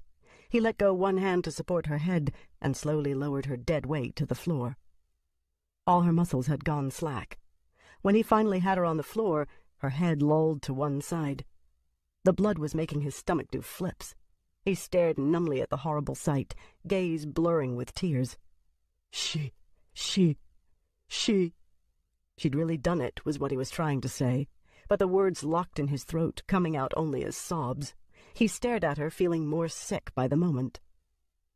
Behind him, Marissa finally broke her paralysis. She grabbed clean rags from the work table and hurried to his side, feet almost sliding out from under her on the polished wood floor as she rushed. "We've got to stanch the flow of blood," she said. "I'll hold these in place while you try to get through the door." Alan gave her an anguished look. But she's not dead," Marissa said, shouldering him aside. "But she will be if we don't get her some help soon." "All this blood," Marissa swallowed thickly. "I know." She swabbed at Isabel's neck with one of the rags. The white cloth immediately turned crimson. "But look," she added, pointing to the actual wound on the side of Isabel's throat. "You deflected her aim enough so that all she cut was the fleshy part of her throat. It's not as bad as it looks." "It's not?" "The door." Still numbed by shock, Alan turned to look at it. "It's not that thick," Marissa said. She didn't look at him, concentrating her attention on Isabel. "See if you can't ram something through one of its panels. Or even the walls. Christ, they're only plaster." Alan turned back to look at Isabel. A shudder ran up his spine. "But she's so still," he said. "I think you knocked her out when you banged her up against the wall." "Jesus, I never meant to—" "The door, Alan!" This time something got through to him. He shook his head and rose unsteadily to his feet to look around the room. After a moment he swept his arm across the top of the work table, knocking its contents to the floor. Then, using the long table as a makeshift battering ram, he aimed the point of one of its corners at the door and slid it across the floor. The point hit a wood panel with a satisfying crunch, but it didn't break through. Alan pulled the table back. He looked at the door, imagining that it was Rushkin standing there, and heaved the table forward again. This time the point of the corner went right through the thin wood of the door panel. "One more shot," he called back over his shoulder to Marissa. She didn't answer. She was too busy stanching Isabel's wound. It was still Rushkin's face that Alan saw in the wood panel as he drove the point of the table's corner into it a third time. When he pulled the table back, there was enough of a hole in the door for him to put a hand through and fumble for the key that was still in the lock on the other side. 14. The third time Isabel called his name, John turned. "Don't!" she cried, floundering on through the snow toward him. "Please don't go!" But this time there was no coldness in John's eyes, no rejection. When he saw her, he hurried forward, reaching out a hand to help her reach the comparatively easier passage created by a trough in the drifts that ran up to the corner of the house. "I know I can do it right this time," Isabel said, once they reached the sheltering lee of the house. The wind wasn't so strong here. The snow didn't fall as thick. I promise you I won't screw it up. I'll save the Numina and Kathy." In the light cast by the bulb hanging above the back porch, she studied John's features, wanting to see that he believed in her, that he trusted her to do the right thing this time. But John was looking at her strangely. "What? What is it?" she asked. "You're Izzy again," he said. Old nickname, given name, what was the difference, Isabel thought. There were more important things to deal with at the moment than names. "No," he went on, understanding from the look on her face what she was thinking. "I mean, you're young again." "Young?" Isabel turned toward the nearest window. The image reflected back was hard to make out because of the streaks of frost that striped the pane, but she could still see what he meant. It was Izzy in the reflection. Herself, almost 20 years younger. She lifted a wondering hand to her face. When the reflection followed suit, she shivered. "Let's get out of this cold," John said. "Where can we go?" she asked. He pointed to the fire escape, festooned with Patty Jack's ribbons. Isabel hesitated, not sure she could go. What if she found herself inside, crying into her pillow, broken-hearted? But when John took her arm and led her toward the metal steps, she went with him, up the fire escape, hand trailing along the metal banister, fingers tangling in the strips of colored cloth. At the top of the landing, John took a small penknife from his pocket and inserted it between the windows. It took him only a moment to pop the latch. Stowing away the knife, he pulled the window open and ushered her inside. As he closed the window behind them, keeping out the cold and snow, Isabel gazed about at the familiar confines of her old bedroom. It looked exactly the way she remembered it, except it seemed smaller. The warmth inside was comforting, but Isabel still shivered, as much from the eeriness of being where and when she was as from the chill she'd gotten outside. Her cheeks stung as the warm air settled on her skin. John made a slow circuit of the room, then sat down on the edge of the mattress. After a moment, she followed suit. "What were you saying earlier?" John asked. "About starting over?" Isabel turned to him, pulling her gaze away from its inventory of the room's contents, all the remembered and forgotten objects that at this point in her life, almost 20 years later, seemed to be so much found art, gathered here together in her old bedroom by someone else, like a set for some kind of This Is Your Life television show. "I feel like I'm being given a second chance," she said. "Returning here like this, I mean. This time I can do everything right." "This isn't the past." "But—" Isabel gazed pointedly at the mirror on the far side of the room, where a reflection of her younger self looked back at her. "Then what is it? Just memory?" John shook his head. "We're in a maker's dream, just as we were that other winter night all those years ago." "I don't understand. What maker?" "You. We're in your dream." Isabel stared at him. "You're telling me it isn't real? That I've made this all up?" "I don't know if you actually made it up," John said, "or if you simply brought us here. But what I do know is that what happens here reflects back into the world we've left behind us." Isabel's throat was suddenly dry. The exhilaration, the freedom she'd felt when she'd finally taken matters into her own hands and followed in Kathy's footsteps had utterly drained away. It had seemed as though there'd been no other choice at the time.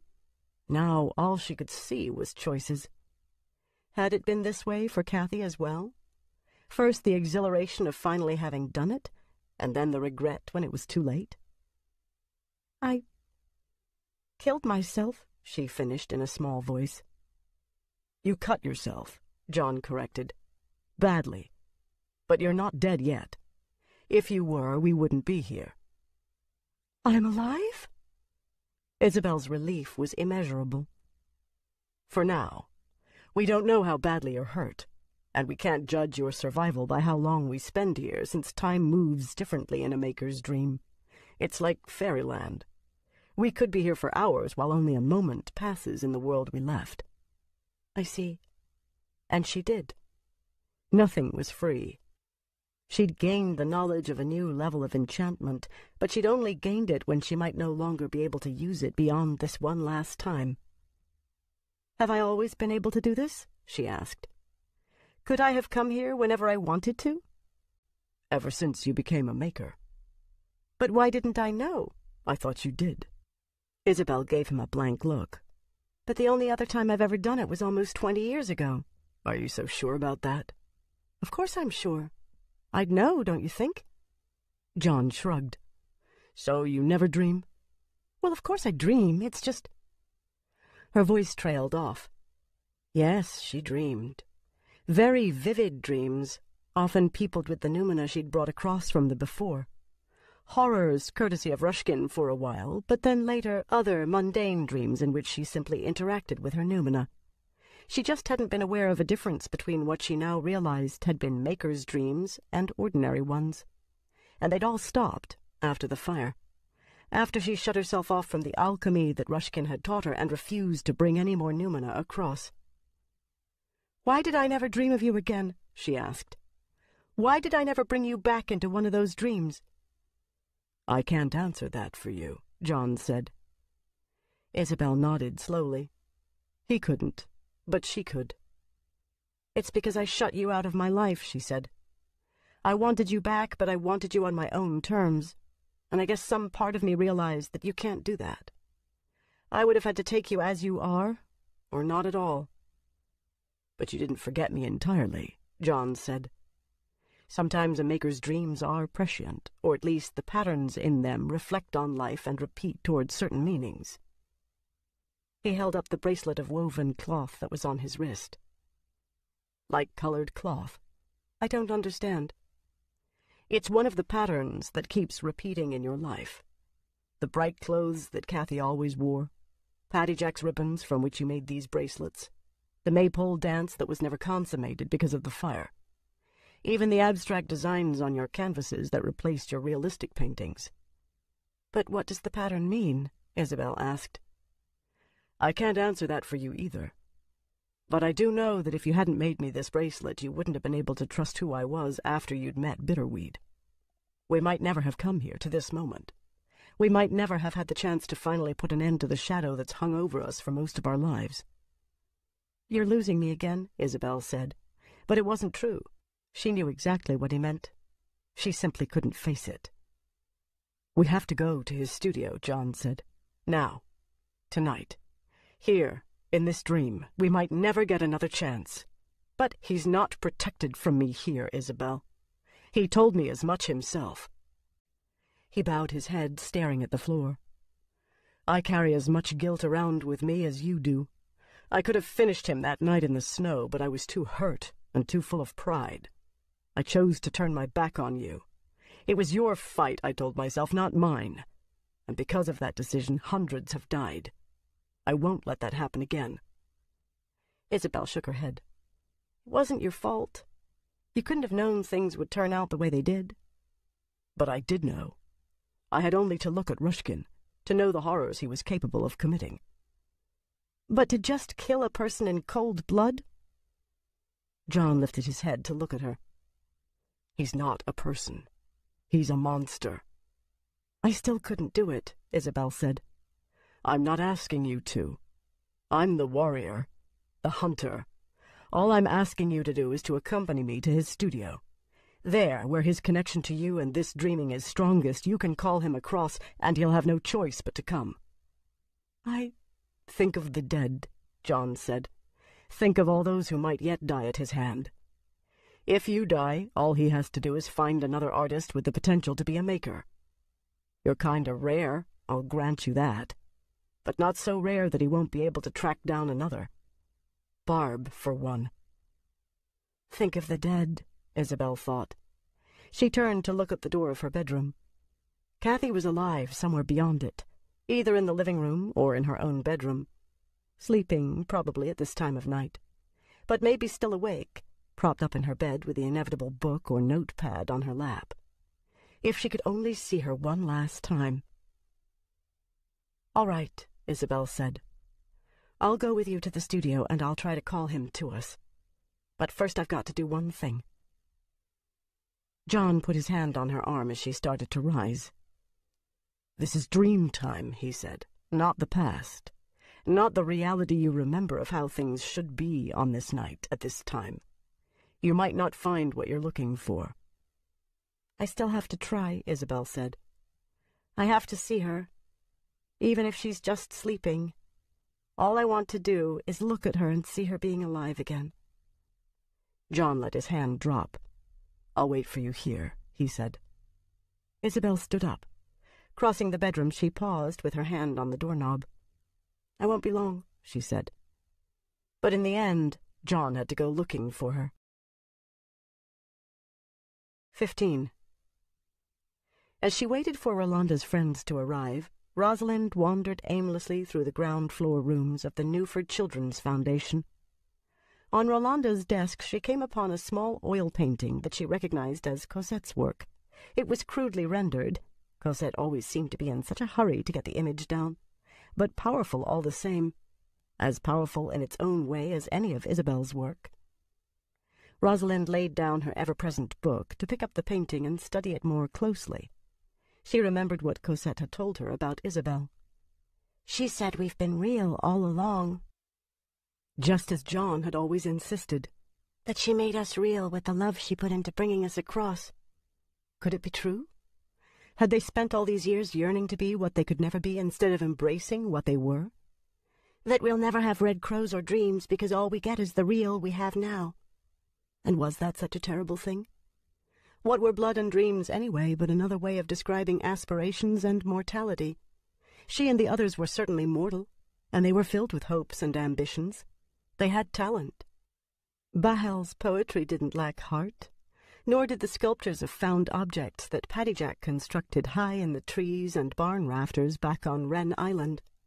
Cosette's art was rushed, but not without emotive potency. And who could truly say that one of them couldn't become a maker? When one considered how rare the potential for the gift was in human beings, perhaps it wasn't so odd that none of them had the talent, none of them so far. That, she realized, would not make Cosette particularly happy, but it was probably closer to the truth than Cosette's belief that all it required were dreams and a red crow beating its wings in one's chest. Rosalind set the painting back where she'd found it and retrieved her book. Holding it against her chest, she walked toward the front of the building once more troubled than she'd care to let on, even to herself. When she reached the door, she looked out at the city street through the small leaded panes. She'd never liked the city the way that Cosette and John didn't even care to be enclosed by the walls of a building. Give her the solace of the island any day, the wind in her hair and the open sky above. Needing to breathe, if only the noisy pollution of a city night, she stepped out onto the porch. Relief from the claustrophobia she'd been feeling was immediate. Relief from the troubling thoughts that had risen was not nearly so easy to achieve. Have we really wasted so much of our lives? She couldn't help but wonder. Could we not at least have tried to live for the moment the way Paddy Jack does? Out of his company for no more than a few hours, and already she missed the little tree skin. She looked across the street, trying to imagine where he was, which building housed his gateway painting, how he was faring in his own guard duty. He'd be unhappy too, but not for entirely the same reasons. His needs were simpler. He'd miss the island, and he'd be lonely and frightened. He had every right to be frightened. Her own fear was constant, for all that she'd hidden it so successfully from Cosette and her new friend, Rolanda. What she wouldn't give to have John here with her tonight. Nothing frightened him. Not the fact that they might not be real, not Rushkin or his creatures. Nothing. Or was he merely an even better actor than she? Rosalind sighed. She turned to go back inside, pausing when she heard a scuffle of footsteps on the sidewalk. Her heart leapt for one moment when the man first stepped into the light. She thought she'd called John to her simply by thinking of him. But then she saw his companion, recognized her from Cosette's description, and realized who it was that she faced. Rushkin's creatures had come. Panic reared up in her. She tried to keep her features expressionless, but she couldn't hide the shock she felt when she looked at John's doppelganger, this bitterweed. Prepared though she'd been, it was too much of a jolt to see him in the flesh. The resemblance was beyond uncanny. It was perfect. She managed to recover enough before they reached the porch to school her features to regain their impassivity. "That's far enough," she said. They paused there on the walk to look at her. The girl, Skara, regarded her with a feral intensity, but Bitterweed only shook his head, as though regretting what must come. "Don't make this harder on yourself than it already is," he told her. "What?" she asked. "Dying? It doesn't seem to me that there's much to discuss, when death is the only option you offer me." "You still have a choice," Bitterweed told her. "You can die hard or easy." "That's not worth a reply." "Christ," his companion said. "Can we cut the crap?" She started to move forward, but Bitterweed caught her arm and held her back. "Now, Skara," he said reproachfully, "we can at least be polite about this." He looked to Rosalind and gave her a shrug as if to say, "What can you do?" He was trying to be charming, she realized, the way John might have, but he couldn't pull it off the way John would have. The gesture only made him seem more pathetic to her. "At least she's honest," she told the doppelganger. "Who gives a shit what you think?" Skara said. She turned to Bitterweed. "What are you screwing around for? Look at her. She's all by herself, and she's not about to stop us." It was hard to be brave, Rosalind understood then. She'd often felt impatient with Isabel for not standing up to Rushkin, but confronted now with the reality of her own terror, she saw how courage could so easily slip away, leaving you with nothing to hold but your fear. "The only thing that really pisses me off," Skara went on, as though Rosalind weren't even there, "is how that black bitch took off and left her on her own. I wanted a piece of her." "Why don't you try taking a piece out of one of us, homegirl?" a new voice asked. Neither Rosalind nor Rushkin's creatures had heard the newcomers arrive. Rosalind felt a surge of hope that was quickly dashed as a half-dozen figures moved into the light. These were supposed to be her protectors, she thought. What had Rolanda been thinking of? The oldest couldn't have been more than 15. But then she realized that while they might look like children, they were as feral in their own way as Bitterweed's young companion.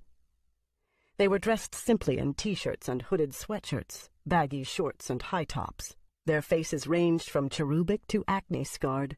They could have stepped directly from a schoolyard recess. It was the weapons and the casual way they carried them that made Rosalind look twice. 2 carried handguns that appeared massive in their small hands. One had a baseball bat with the points of a dozen long nails sticking out along its head. 2 others had chains. The only one that appeared unarmed was in the front. He looked about 13 and had an unlit cigarette dangling from his mouth that he lit after snapping a flame off a match with his thumbnail. "See," he said after he exhaled a drag, "the thing is, this little piece of nowhere is part of our turf tonight, and it'd give me a real calm if a couple of homies like you decide you wanted to take it from us." He looked slowly from Bitterweed to Skara. "What do you say? You want to start some shit with us?" 16. It wasn't the bedroom in the apartment on Waterhouse Street that Isabel found when she opened the door to Kathy's room, but the bedroom on Gracie Street, in which Kathy had died. Kathy lay stretched across the bed, half covered by a comforter, but she wasn't sleeping. She should have listened to John, Isabel realized, and spared herself this, but now it was too late. Now all she could do was make her numbed way through the doorway and step into another piece of the past. Everything was the same as it had been when Isabel had entered this same bedroom on that awful morning all those years ago. The pill bottles scattered on the hooked rug beside the bed. Kathy stretched out, her face gone an awful blue, lying there so still, not moving at all when Isabel had called out her name, not moving when Isabel had tried to shake the stiff body that had once housed her best friend's soul. And now Kathy was dead again. Isabel got as far as the end of the bed before she slowly sank down to the floor, arms cradled on the mattress, face pressed into the crook of one elbow. She had no idea how long she knelt there, the tears streaming down her cheeks and into the fabric of her shirt sleeve. She didn't call Kathy's name as she had on that other morning. She didn't go around to the side of the bed and touch the stiff shoulder. She heard John enter, but she couldn't turn around to look at him. She couldn't even lift her head. John remained in the doorway. He didn't speak. He was so silent at first that she couldn't even hear him breathe. There was only the sound of the floorboards creaking as he occasionally shifted his weight from one foot to the other. Finally, Isabel raised her head. She looked down the length of the bed, but the corpse's shoulders, covered by the comforter, blocked her view. She couldn't see Kathy's face from here, but she remembered all too well the emptiness in it, the vitality drained from those solemn gray eyes and once mobile features, the blue of her skin. Isabel wiped her eyes on a dry part of her sleeve and cleared her throat. "Rushkin said he could bring her back," she said after a moment. "I know. I heard him tell you." "Could he really do it?" When John didn't reply, Isabel slowly turned to look at him. "It's possible," John finally said. Isabel nodded. Of course. The deeper she got into all of this, the borders between what was possible and what wasn't seemed to stretch further and further apart. "As a noumena," she said, filling in what she thought John wasn't telling her. "As someone that looks like her but isn't her." John shook his head. "Remember what I told you about this place. Things that happen here reflect back into the world we've left behind. Rushkin might well know a way to revive her here and then give her safe passage back. There's more that we don't know about than we do." "But he's not God." "No," John agreed. "He's a far cry from God." He paused, then added, "Things are true here. That's something you can't forget. Whether it's an echo of the world we've temporarily left behind that's strayed here with us, or something we do that gets reflected back, it's all true." Isabel pushed herself up from the mattress and stood. She didn't look at the body on the bed behind her, but faced John instead. "I think I might hate Rushkin for that offer of his, even more than for everything he's done to me or the others." John nodded, and she saw that he understood, that he realized how hard it was for her to refuse Rushkin's bargain. She took a deep breath and wiped her eyes again, then stepped past John into the hallway behind him. She didn't look back into the room.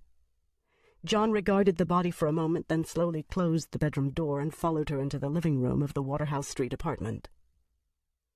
Neither of them remarked on the impossibility of that other bedroom being here in this apartment. By now it was all part and parcel of the strangeness that had overtaken them, from Isabel looking the way she had 20 years ago, right down to her old monochromatic black wardrobe, to the juxtapositioning of the normal relationships of space and time. When they returned to Isabel's old bedroom, she opened up the closet to look for warmer clothes. Black boots, black parka, black scarf and gloves. She put the outerwear on mechanically, her attention fixed on some distant invisible thing that only she could see. John leaned against the wall, watching her dress, concern plain in his eyes. "Are you going to be all right?" he asked when she was ready to go. Isabel responded with a tired look that couldn't begin to encompass the numb, lost feeling that she held inside. "I don't think of being all right as an option anymore," she said. "All I want to do now is get through this. I want it over with and finished once and for all." John nodded. "And after?" "We don't know that there's going to be an after, do we?" she replied. Her gaze settled on his, still lost, still weary. John nodded again, then led the way outside. They used the front door of the apartment this time, descending to street level by the stairs. The cold air hit them with a blast of wind-driven snow when they stepped outside. "We have to make a stop on the way," John told her. "Whatever." When they moved off the porch, he paused to brush the snow away from the brick border of the small garden that ran the length of the walkway. He kicked at one of the bricks until the frozen grip of the surrounding dirt was loosened enough for him to pick it up. Isabel watched him without comment. On Lee Street, he used the brick to break the window of the door of a pawn shop. Ignoring the klaxon alarm that resulted, he quickly opened the door and stepped inside. He moved purposefully, collecting a handgun and a box of shells from behind the store counter. They were already blocks away by the time they heard the answering wail of a police siren, but neither of them was worried. The wind was erasing their footprints almost as fast as they could make them, and they were far enough away that it was unlikely the police would connect them to the robbery and stop them. "Will that actually do any good?" Isabel asked, as they paused in a doorway so that he could load the gun. John inserted the last shell, then closed the cylinder. He wiped the snow that had collected on the metal against the inside of his jacket before sticking the handgun into the waistband of his jeans. "I told you before," he said. "Rushkin can die here, but only if you bring him into the stream time." "You said that before, but I don't know how to do it." "Concentrate on him, on his being in the studio. Call to him, but be careful not to give away our intentions." For the rest of the way to Stanton Street, Isabel tried to do just that. She ducked her head against the wind and snow and shuffled along at John's side, trying to disregard the enormity of what they were about to do, to address her attention to one thing at a time. First, she'd try to put Rushkin in the coach house studio. Then she'd consider what came next. She concentrated on Rushkin, but not on the man she remembered studying under. It was impossible to hide the hatred connected to those memories. She focused instead on the artist who had created the movement of wings, the painting that had first inspired her to become an artist herself, to stick with it despite the obstacles in her path. It was easier to do than she'd expected. Even with all the horrible memories she had of Rushkin, she was still able to divorce the man from his art, the darkness from the genius. She could still call up the warmth and affection she had for his work, and then, through it, the artist himself. She was so intent on what she was doing that she didn't realize that they'd arrived at Stanton Street until John stopped and caught her by the arm. She looked up to find that they were in the laneway leading down to the coach house. Ahead of them, through the falling snow, she could see the warm lights of the studio. "There's only the one entrance, right?" John asked. Isabel nodded. "You have to go outside by the stairs to get into the downstairs apartment." "Wait here," John told her. He slipped away before she could object, moving like a ghost through the blurred curtains of snow. She watched him circle the building, looking in each ground-floor window.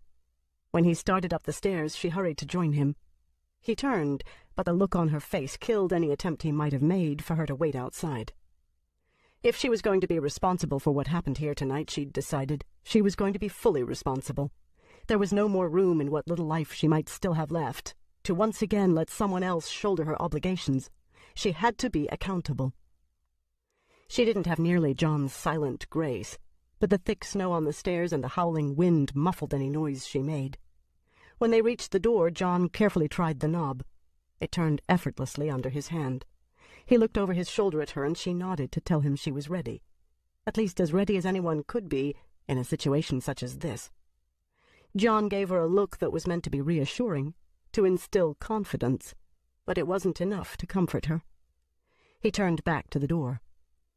Drawing the handgun from the waistband of his jeans, he shouldered the door open and entered fast, crouched low, holding the gun in front of him with both hands and aiming it in a wide sweep across the studio. "Oh, Jesus!" he said. The catch in his voice made Isabel hesitate on the landing.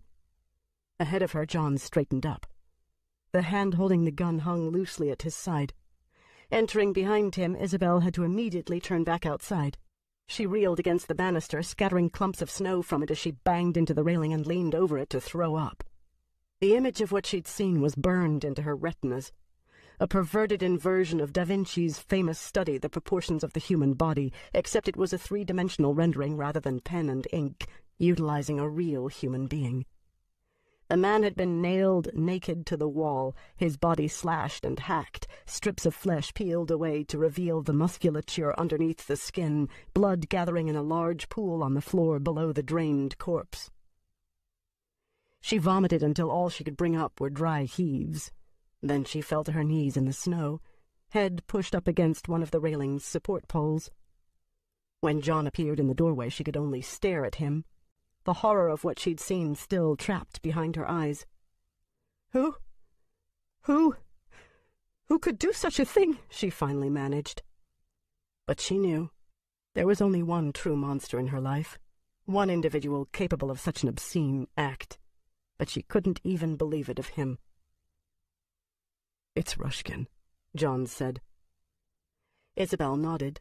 The last lingering tie to her mentor was finally severed. She knew she wouldn't ever be able to look at the movement of wings now, at Palm Street Evening, or any of Rushkin's other paintings, without the genius of the work being overshadowed by his monstrosities. "I know," she said. "It's taken this to show me that he really is capable of anything." "No," John said. The man nailed to the wall. It's Rushkin." Isabel stared at John as though he'd gone mad. How could the victim be Rushkin? Who could be more monstrous than him? She got shakily to her feet and started for the doorway, shrugging off John's attempt to stop her from entering the studio again. I have to see," she said. She kept her gaze on the floor once she was inside and took a long, steadying breath before she let it rise to look again at the corpse nailed to the wall. The wind coming through the door behind her dropped for a moment, and her nostrils filled with a sharp, coppery scent. Her stomach churned, but she choked back the sour acid that rose up her throat. Then the wind gusted up once more, taking the smell of blood away, if not the memory of it. That hung on in Isabel's nose, and continued to make her stomach do slow, queasy flips. She did her best to look at the scene with a clinical detachment, the way she'd been able to go to the morgue for anatomy classes during her years at Butler U. The corpse's features were caked with blood, but she saw that John had spoken the truth. She stared for one long, awful moment at Rushkin's face, then made her gaze travel up. It was hard to make out details on the body because of the abuse it had undergone. She didn't want to make out details, but she saw enough to realize that the musculature had far more bulk than she remembered Rushkin having the last time she'd seen him. The corpse's body shape was more like that of the squat, trollish figure she remembered meeting that day so long ago on the steps of St. Paul's. She found herself staring at a particularly gruesome wound and suddenly had to turn away. She hugged herself, trying to stop from gagging.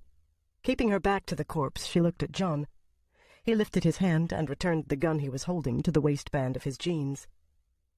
"This is true, isn't it?" she said in a quiet voice. She was surprised at how calm it sounded. "This has really happened, hasn't it?" John nodded slowly. "Except we don't know when it's true." Isabel gave him a blank look. "What do you mean by when?" "He's like you," John said, nodding at the corpse. "He's younger, far younger, than the man we left behind in the tombs not so long ago." Isabel nodded. She'd felt the same. "So what does it mean?" As John began to shrug, a familiar voice spoke to them from the far end of the studio. "It means that a maker should never attempt a self-portrait, particularly not when the individual is as disturbed as was our friend here upon the wall. Who knows what you might bring across?" They turned, and Isabel thought that she'd finally crossed over into madness, for it was Rushkin they saw walking toward them, the old and wasted Rushkin they'd seen in the tomb's tenement. John reached for his gun, but Rushkin was quicker. He brought up the revolver that had been hidden at his side and sighted over the barrel at John. "Tut, tut," Rushkin said, shaking his head.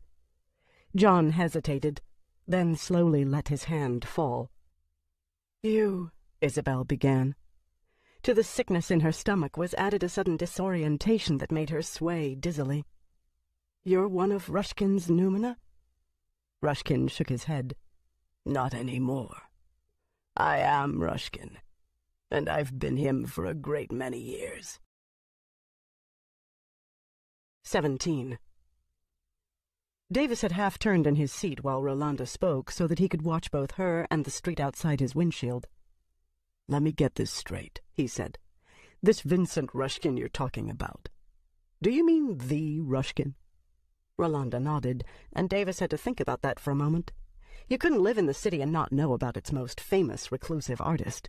There were no pictures of him. To the best of his knowledge, no one had actually seen him in public in 25 years. Davis hadn't thought the man was even alive anymore.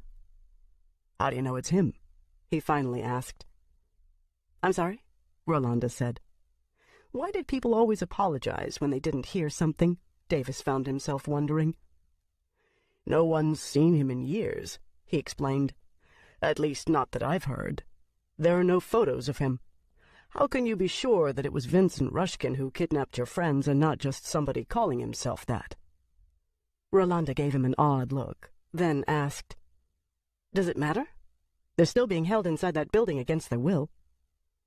Cosette spoke up from the back seat. "It's Rushkin." When the other two turned to look at her, she added, "You would know if you saw him. No one else could hold so much darkness in their body and still pass themselves off as human." Davis nodded, but it was more in agreement to what Rolanda had said than Cosette's curious observation. "Do either of you know where the hell we are?" he asked. "Besides the obvious." When Rolanda and Cosette both shook their heads, Davis looked out the window again, trying to find a landmark. He was about to give up when he realized that the taller building behind the tenement with a dozen or so chimney stacks foresting its roofline looked familiar. It took him a moment before he remembered the name of the abandoned factory. Then another while he mentally cross-referenced it to the city map he carried around with him in his head. Plucking the microphone from the dash, he radioed in their position and requested backup. When he got an affirmative, he replaced the mic and leaned back in his seat. "That's it?" Rolanda demanded, when it was obvious he wasn't planning to take action. "We can't do anything else until the backup gets here." "They could be dead by then." "Look, lady, Rolanda, I have to follow certain procedures." "Well, I don't," Cosette said. Before they could stop her, she'd popped open her door and stepped out into the night. Rolanda and Davis watched her scurry into hiding behind the abandoned bus. She studied the tenement for a few moments, crouching in the same spot where Bitterweed and Skara had captured her and the others earlier. When she darted across the street, Rolanda opened her own door.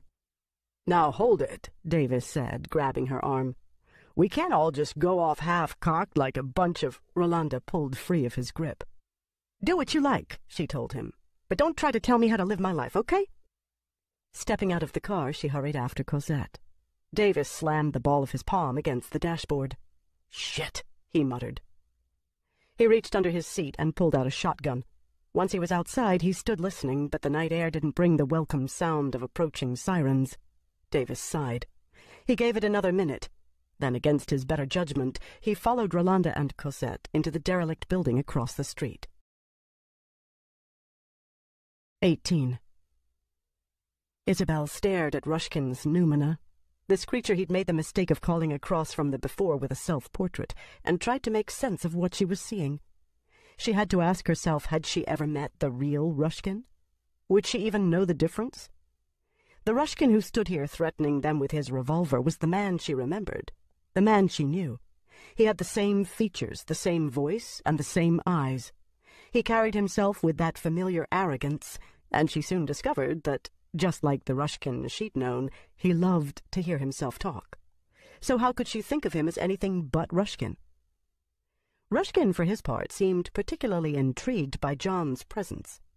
That puzzled Isabel until she realized that insofar as Rushkin knew, he'd already killed John. "I have to admit that I am curious," Rushkin said. "How did you survive?" John shot Isabel a quick warning glance before replying. Isabel understood. Rushkin knew nothing of Barbara's abilities, and that was the way it should stay, or Rushkin would turn to her next. "It's no real mystery," John said. "We foresaw it coming to something like this, so we had Isabel make a copy of her original painting, one that opened the gate only a crack, enough to give you a taste of the before, but no more." Rushkin regarded them with an admiration that made Isabel want to crawl under a carpet, out of his sight. "Now that was clever," Rushkin said. John acknowledged the comment with a nod, then lifted his hand to indicate the corpse hanging on the wall behind them. Rushkin's index finger tightened slightly on the trigger of his revolver, relaxing when he realized the innocence of the gesture. "When did you kill him?" John asked in a quiet voice. "We disagreed on my existence. He had a conscience, you see." The smile that touched his lips was as feral as Skara's had been. "But it doesn't really matter any more, does it? It was too long ago to make any difference to us now." Isabel shook her head. "How can you say it doesn't make any "To all intents and purposes," Rushkin broke in. "I am the only Rushkin now. The only one you have ever met." "I don't believe you," Isabel said. "We know that Noumena can't harm makers." "They can here," Rushkin told her. "In dream time." That gave Isabel pause. Of course. Why else had she and John come here to the coach house studio? "So you lured him here and then you just killed him," she said. She found it hard to put much conviction behind the accusation, since she herself was guilty of attempting to do the same. The only difference was that the Rushkin she'd come to kill wasn't an innocent. Rushkin shook his head. "No, I followed him here. A small point, I realize, considering that the end result was the same." "But all those paintings. I saw them being done right in front of me. Anger flashed in Rushkin's eyes. The talent belonged to me more than it ever did to him. I at least had the courage to use it. But not to show it, Isabel thought. She'd give the creature this much. He did have talent. The work he had produced was stunning, but he hadn't had the confidence to put it under the scrutiny of the academic art world, where someone might have been able to debunk it. The only ones he had shared his work with were the hapless students such as herself, who were too overawed by his presence to ever think of questioning him. And then there was the whole question of bringing across Numina. That gave her pause. A Numina couldn't bring others across. So who had painted Bitterweed's gateway? "You're lying to us," she said. "You couldn't have brought Bitterweed across because Numina can't be makers." Rushkin laughed. "How would you know?" "Because—" Isabel turned to John for help, but he was too intent on Rushkin to notice. "You know only what I've chosen to tell you," Rushkin said. "No more." "Then answer this for me," John asked. "Our kind doesn't change. We live forever as our makers brought us across unless our painting is destroyed or we are physically harmed. What of it? Why do you feed on us? Why does your appearance change?" Rushkin smiled. "I could tell you it's only because I enjoy doing so." Isabel could feel the tension building in John. "Don't let him get to you," she wanted to tell him, but all she did was step closer to John. "But the truth is," Rushkin went on, "when I took my maker's place, I lost my connection to the before. I have no choice now but to feed on what Isabel here so quaintly calls Numina." Isabel bristled at the condescension in his voice. Remembering the advice she'd wanted to give to John, she made an effort to remain calm. "Keep him talking," she told herself. "Learn everything you can. Doubtful as it seemed, something might prove useful." "I don't get it," she said. "But you do, don't you?" Rushkin said, addressing John. "I'm not sure." "Numina don't need to eat or dream," Rushkin explained to Isabel, "because their needs are fulfilled through their connection to the before. By taking my maker's life for my own, I was cut off from my source painting and forced to seek such sustenance through surrogates." "But not ones you bring across yourself," Isabel said, understanding finally. "Because they require a piece of you to be brought across, and you can't feed on yourself." "Exactly." "Where is your source painting?" Isabel asked. Rushkin smiled. "It would do you no good, even if it still existed. The connection between us is severed, and I'm no longer bound to it for my survival." "No," Isabel said bitterly. "Instead, you have to feed on others." "Everything has its price," Rushkin told her. "When I am unable to feed for a time, I grow progressively weaker. It begins with my losing my ability to maintain my natural appearance." "And how does it end?" John asked. Rushkin shrugged. "Happily, it has never gone so far." "Until now," Isabel put in. "Until now," he agreed. "But I believe we will still be able to come to an understanding. My promises remain, Isabel. See me through this difficult time, and I will ask no more of you. I will even bring your friend back for you." When Isabel shook her head, Rushkin sighed. "My threats remain as well," he said. "Would you have John die for you? Don't doubt that all the cleverness in your world or outside of it can help him now." "You don't get it, do you?" Isabel said. "You can't use John as a threat to make me do what you want. He won't let me." Beside her, John merely nodded in agreement. "And your other friends?" Rushkin asked. "Those of flesh and blood who are completely innocent except for the crime of knowing you?" "You're too late for any of this to work on me," Isabel told him. "I am completely serious," Rushkin said.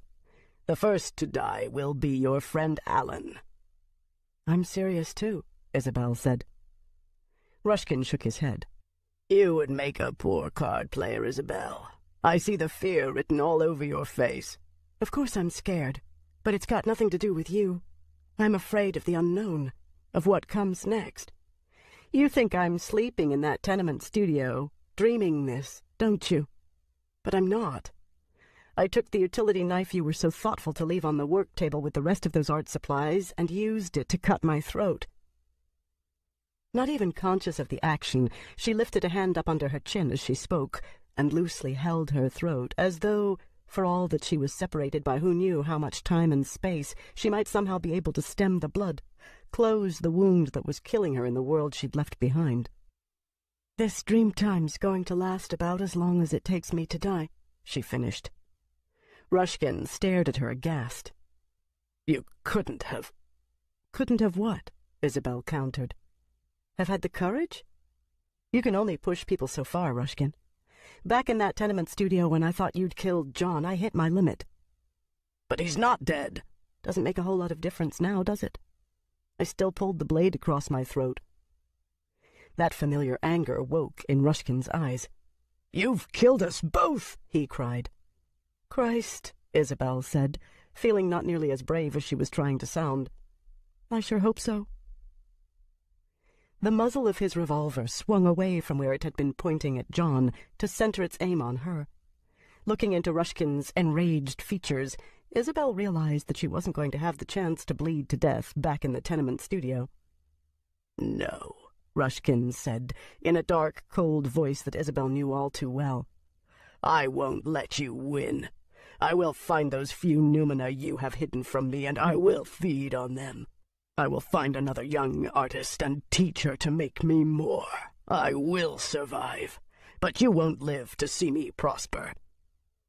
If she had to die now, Isabel decided, she'd at least make her death worthwhile and try to take him with her. She gave John a shove to the right and dove for Rushkin. The monster's gun went off, the thunder of its discharge so loud in the confined space that she went partially deaf. She didn't hear the bullet fly by her ear, but she swore she could feel the wind of its passage on her cheek. Because of the ringing in her ears, the second gunshot wasn't nearly as loud as the first had been, but that made little difference, for the bullet hit its target. 19. After almost knocking the key out of the lock in his hurry to get it to turn, Alan finally managed to get the door unlocked. He stepped back and tugged it open with such force that it banged with a loud thump against the wall, its knob knocking a hole in the cracked plaster. Marissa looked up, momentarily startled from her ministrations.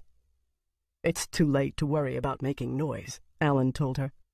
She nodded. "See if you can find something we can use as a stretcher." There was the table he'd used to break through the door, Alan thought, but it was too heavy. Then he remembered the pallet that Rushkin had been lying on. Under all those blankets, it hadn't looked like it weighed much.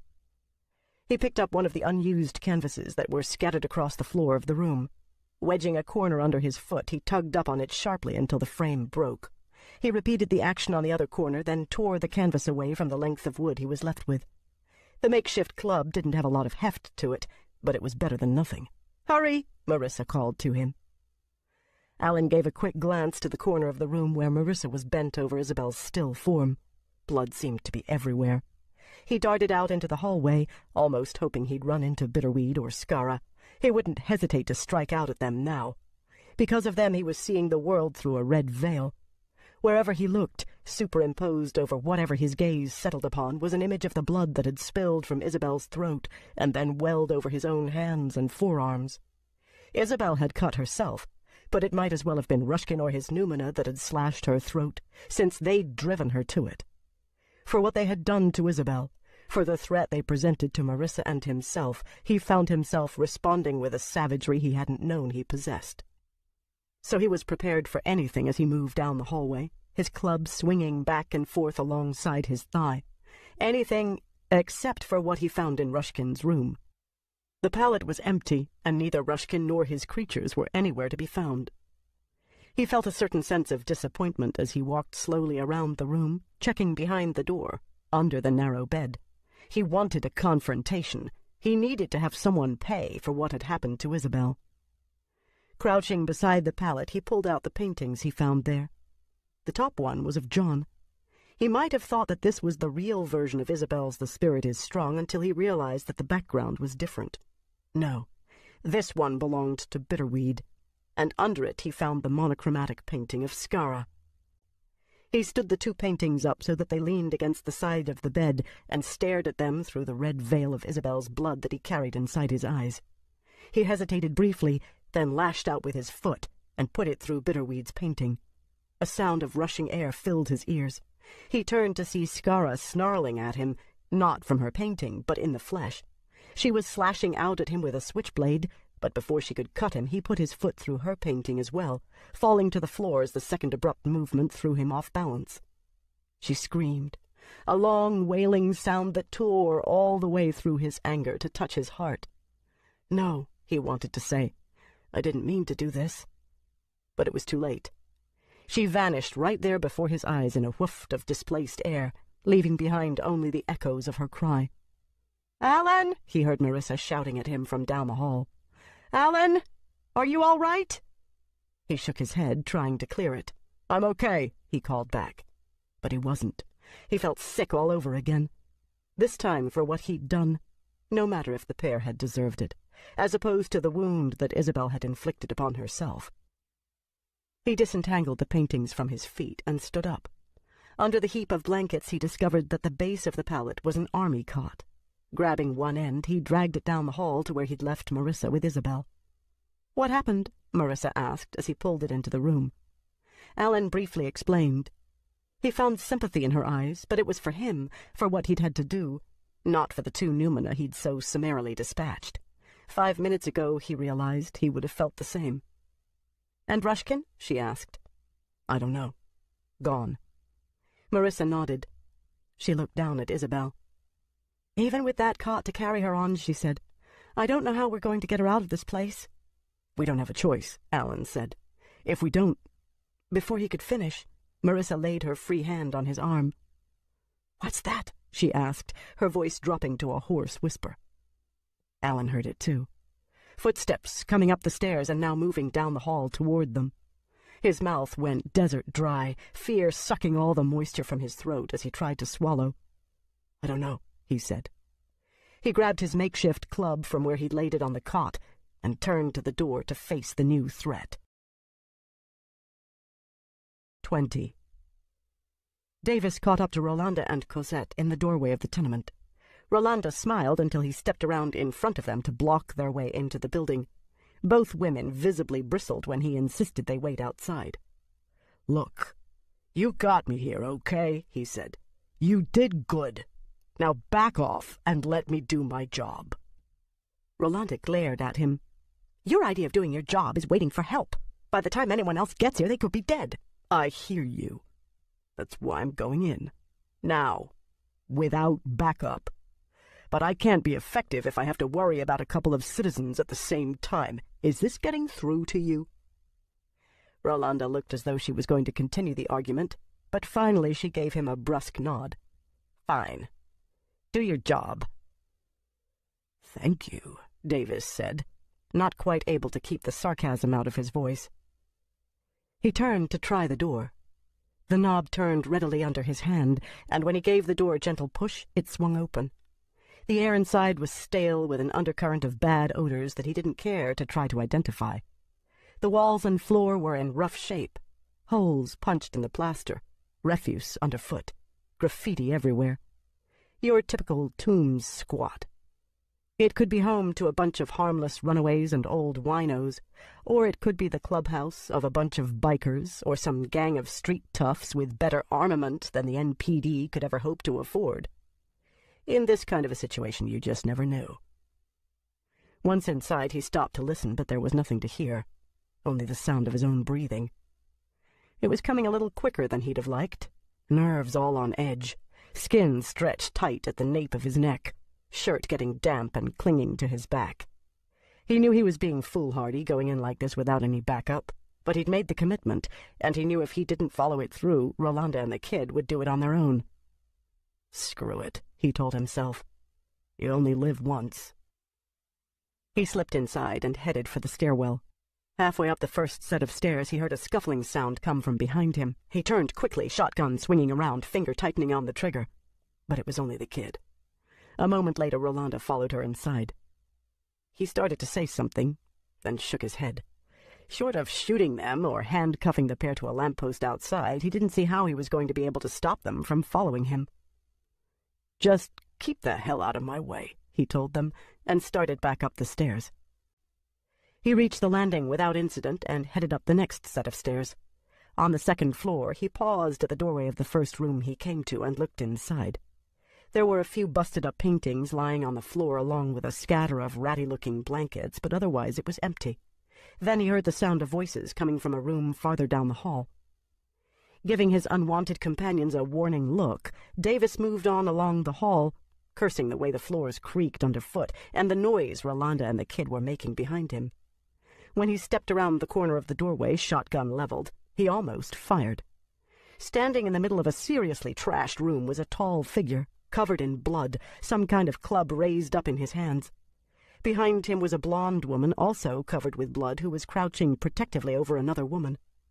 But before Davis's finger could exert more pressure on the trigger, more details registered. No way the guy was going to get much damage in, wielding that puny stick. More to the point, he looked scared as shit. And Davis knew him. Knew the blonde woman, too, from when he'd had the pair of them down at the precinct earlier in the day. Alan Grant and his girlfriend, Marissa something or other. He saw recognition dawn on their features as well. Maybe he'd been a little too quick in scratching Grant from the top of his suspect list. "Drop it," Davis told Alan. "But drop it and assume the position, pal. On the floor, hands behind your head. Do it!"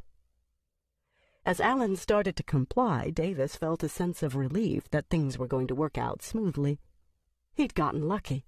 No crazed bikers. No crackhead with an AK-47 protecting his turf. Just a screwed-up guy who wasn't going to be much of a problem at all. But then Rolanda and the kid pushed into the room behind him, and he lost control of the situation. "Oh, my God!" Rolanda cried. "What happened?" Cosette pushed past her and Davis, getting in the line of fire. Davis was about to yell at her, but then Alan threw aside the stick he was holding. "We need an ambulance," Alan said. "Fast." "What we need," Davis told him, "is for you to—" But now Rolanda had gotten past him as well, and there were just too many people moving around in the room. Davis lowered the shotgun, pointing the muzzle at the floor. On the other side of the room, Rolanda knelt down beside Marissa. "If we can get her on this cot," Marissa was saying, "we should be able to get her downstairs at least." "Who did this to her?" Rolanda asked. Marissa shot Alan a glance. He was the one who answered. "Rushkin. He cut her throat and then just took off."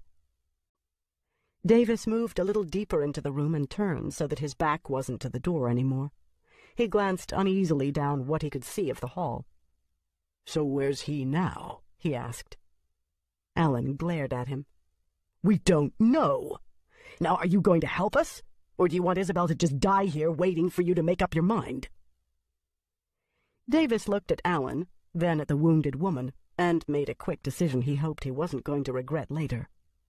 The blood on Alan's clothes could have come from his trying to help Isabel.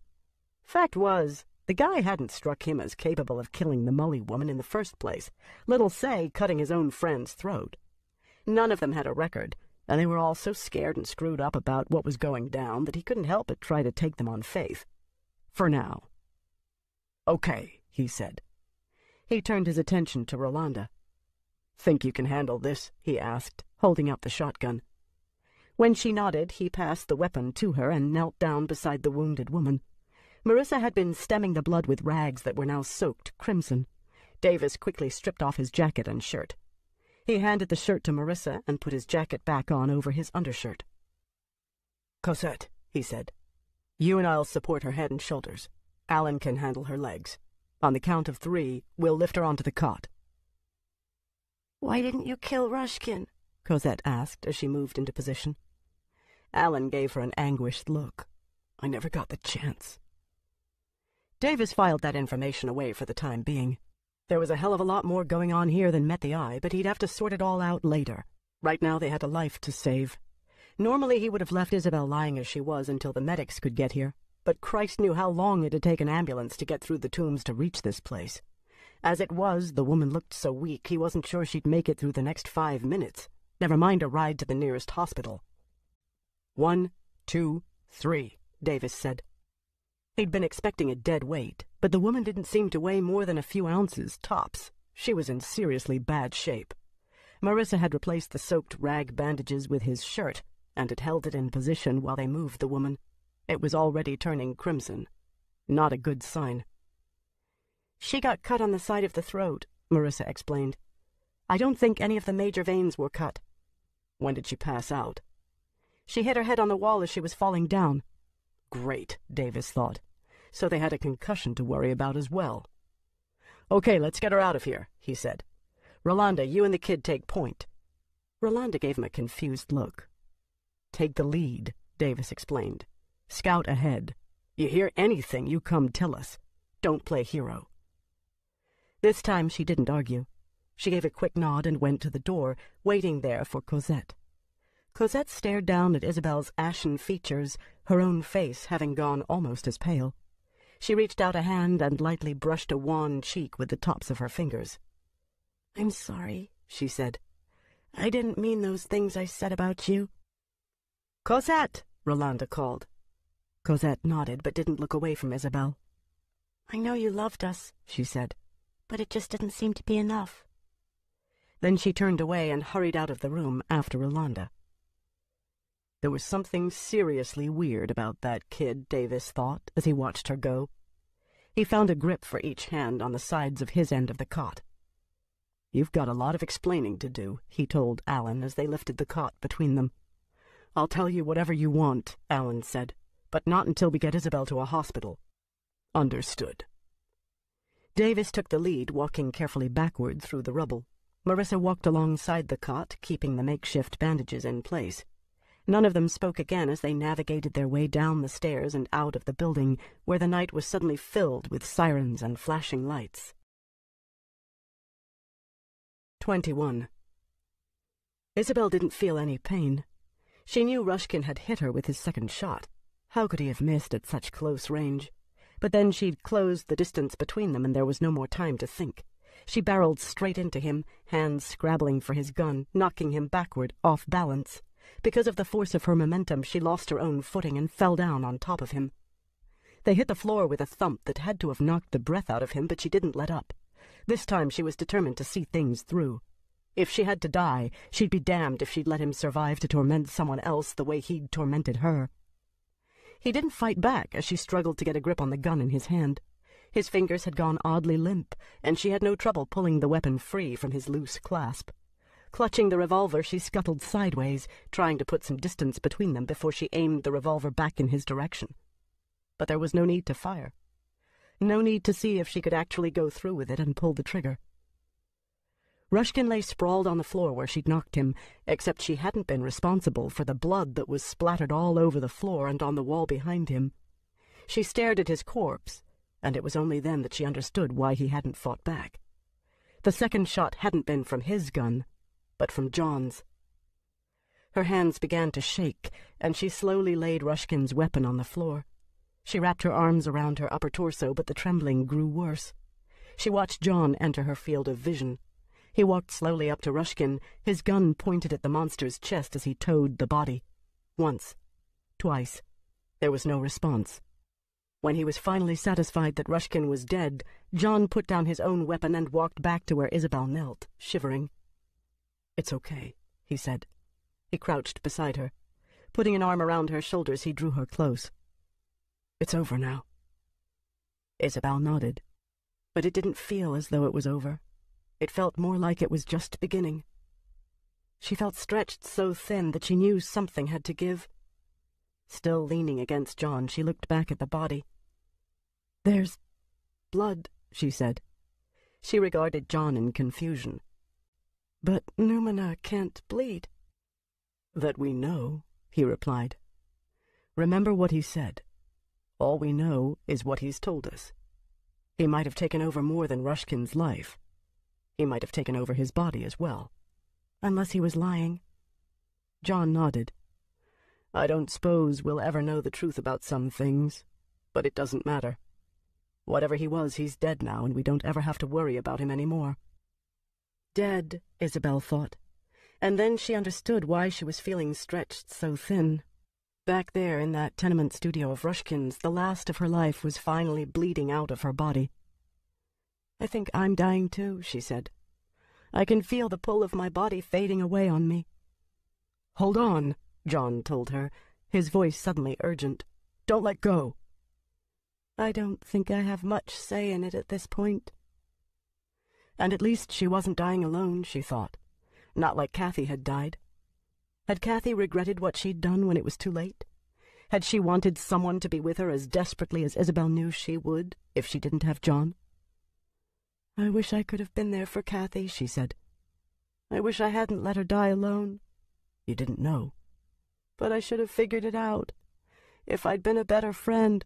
"No," John said. "That's not the way it was at all." "But it is. You always told me to be more responsible." "I told you to be responsible for what you do, for your own actions. There's a difference." "I still wish I'd come in time to stop her," Isabel said. "Of course you do. That's natural. But you can't take responsibility for what she did. It's not like she came to you and asked you for help and you turned her down." "But in a way I did. I wasn't there for her anymore. Not enough. Not like I should have been.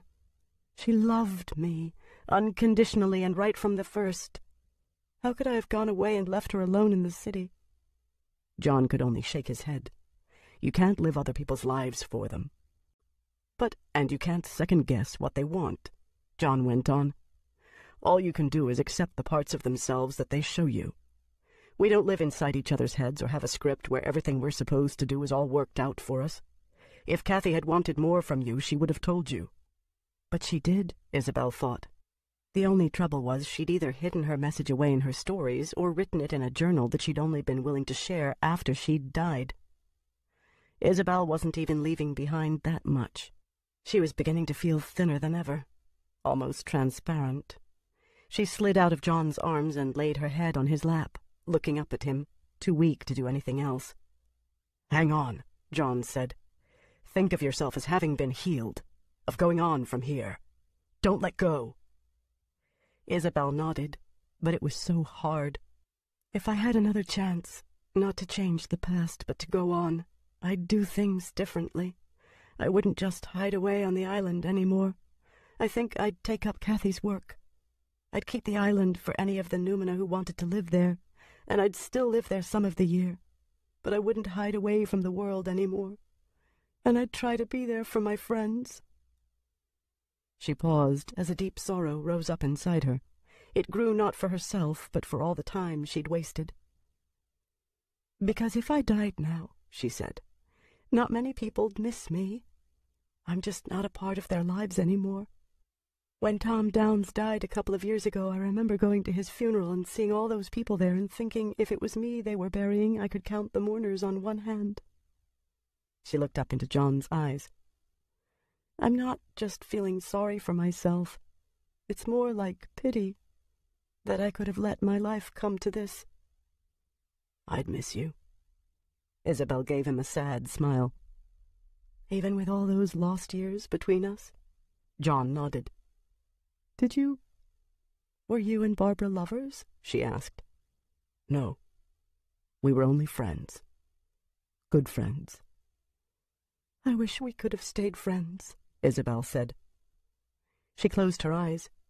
She heard John say something, but she couldn't make out what it had been, because she was stretched so thin now that she was invisible. "I hope you waited for me, Kathy," she had time to think. And then she went away. 22. Left behind in Rushkin's studio, John bowed his head. The hands that had been stroking Isabel's hair lay on his knees. The weight of Isabel's head was gone from his lap. He was alone now in the studio, except for the two bodies. Isabel had been drawn back into the world, out of dream time. He could feel the pull of the world on himself as well, but he held on to her dream time for a few moments longer. Nothing waited for him there in the world. He regarded the corpse nailed to the wall, then let his gaze travel to the other Rushkin, the one he'd killed. Which had he been? Numina or Maker? In the end, John realized he'd told Isabel the truth. It didn't matter. All that was important was that the monster was dead. There were so many dead. Rushkin murdering Isabel's Noumena. He, Rushkin's. How had it come to be that he'd embarked upon such a course for his life? He sighed. Why did he even ask? It began with Isabel's friend, Rochelle. He'd tracked down and confronted her attackers, wanting to know why they had done such a thing. They'd only laughed at him. And then one of them had said, "You should have stayed on the reservation and minded your own business, Geronimo, because now we're going to have to shut your mouth for you." They hadn't known what he was. They'd been no match for him. He hadn't meant to kill them, but once they were dead, he'd rationalized that their deaths had served to even the scales of justice. That was where it had begun.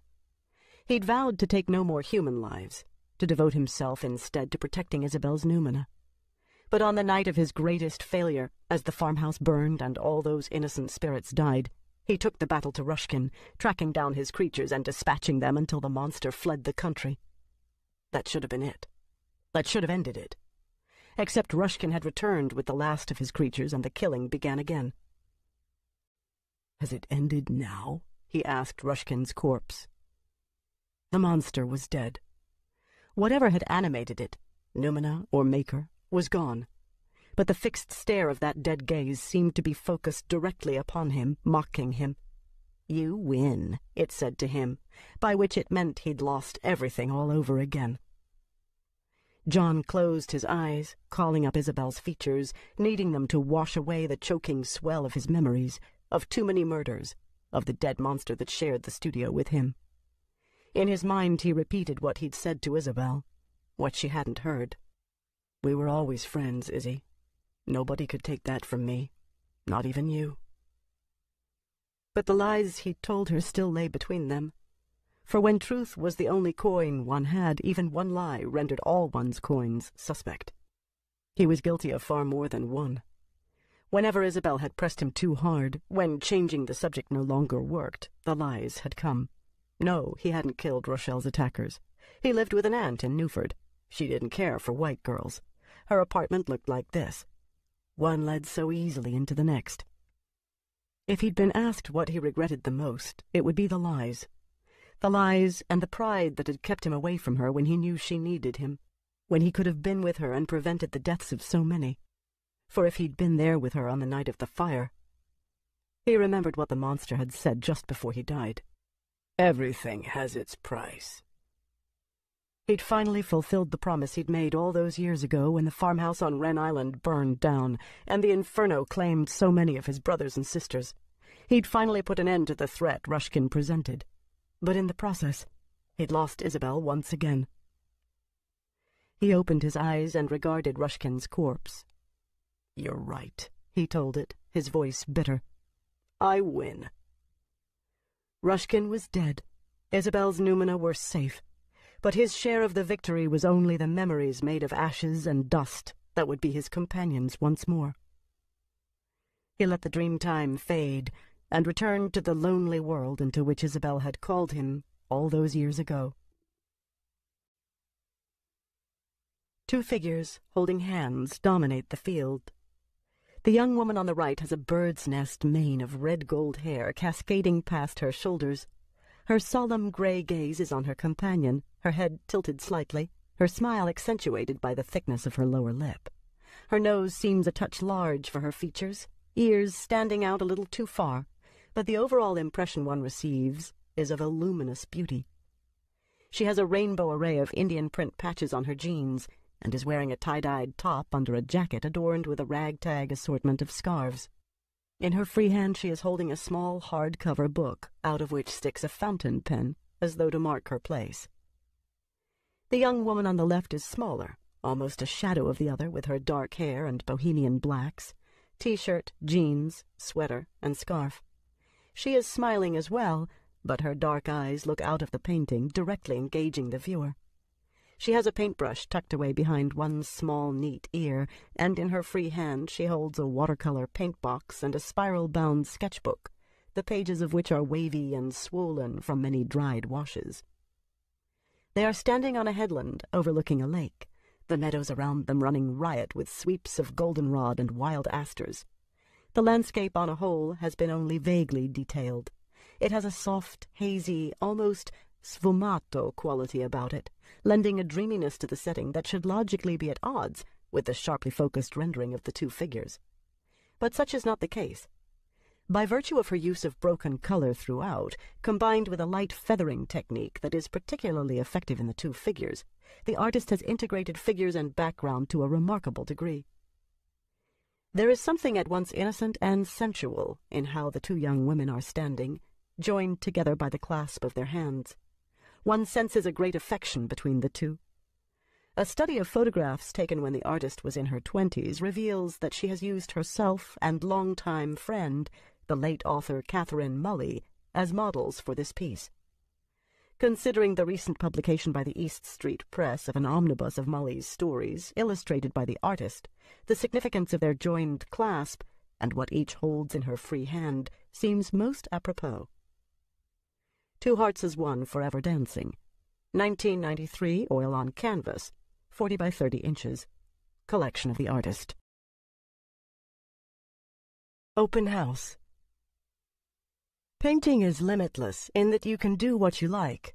People make rules like they make rules about God, but there are no rules. You can be as brave as you want to, or limit yourself as much as you want to. Jean Cook, from an interview in the Artists and Illustrators magazine, April 1993. Newford, September 1993. The East Street Press launched its illustrated edition of Touch and Go, the collected stories of Catherine Mully, at the opening of the Catherine Mully Memorial Arts Court. The collection took its title from one of the stories original to the omnibus, a dialogue between a street performance artist and her muse, centering around the argument that the only lasting venues for any form of art are dream and memory. Inspiration leaps from the former to eventually be stored in the latter. Everything in between is a journey, her muse tells her. A journey that can be documented and even held for a time, but never truly owned. Truth lies only in the vision that called up the creation, and the memory of it that one takes away after it has been experienced, colored by each person's individual life experience. No two people are the same, so no two people can remember it in the same way. Art is reborn each time a new individual experiences it. Like life, the artist says. Like life, her muse agrees. The story moved Alan every time he read it, for it seemed to echo in its few short pages all the contradictions that had made up Cathy's life. Everyone had loved her, but no one had seen her in quite the same way. And no one had seen the dark currents that underlaid her life. No one had understood that her stories were as much a cry for help for herself as they were a source of hope for so many of her readers. He hadn't fully understood those dark currents himself until he'd read the journal. Over the past year, most of Alan's ghosts had been laid to rest, but working on the book with Isabel and Marissa as he had, Cathy had never been far from his thoughts. Tonight she was closer than ever. She should have been here, he thought, as he and Marissa took out a couple of boxes from the trunk of his car. She should have been here not only to celebrate the launch of this book and the culmination of her dream for an arts court for street kids, but because she had deserved better than what she'd gotten. She'd deserved happiness. She'd deserved to live.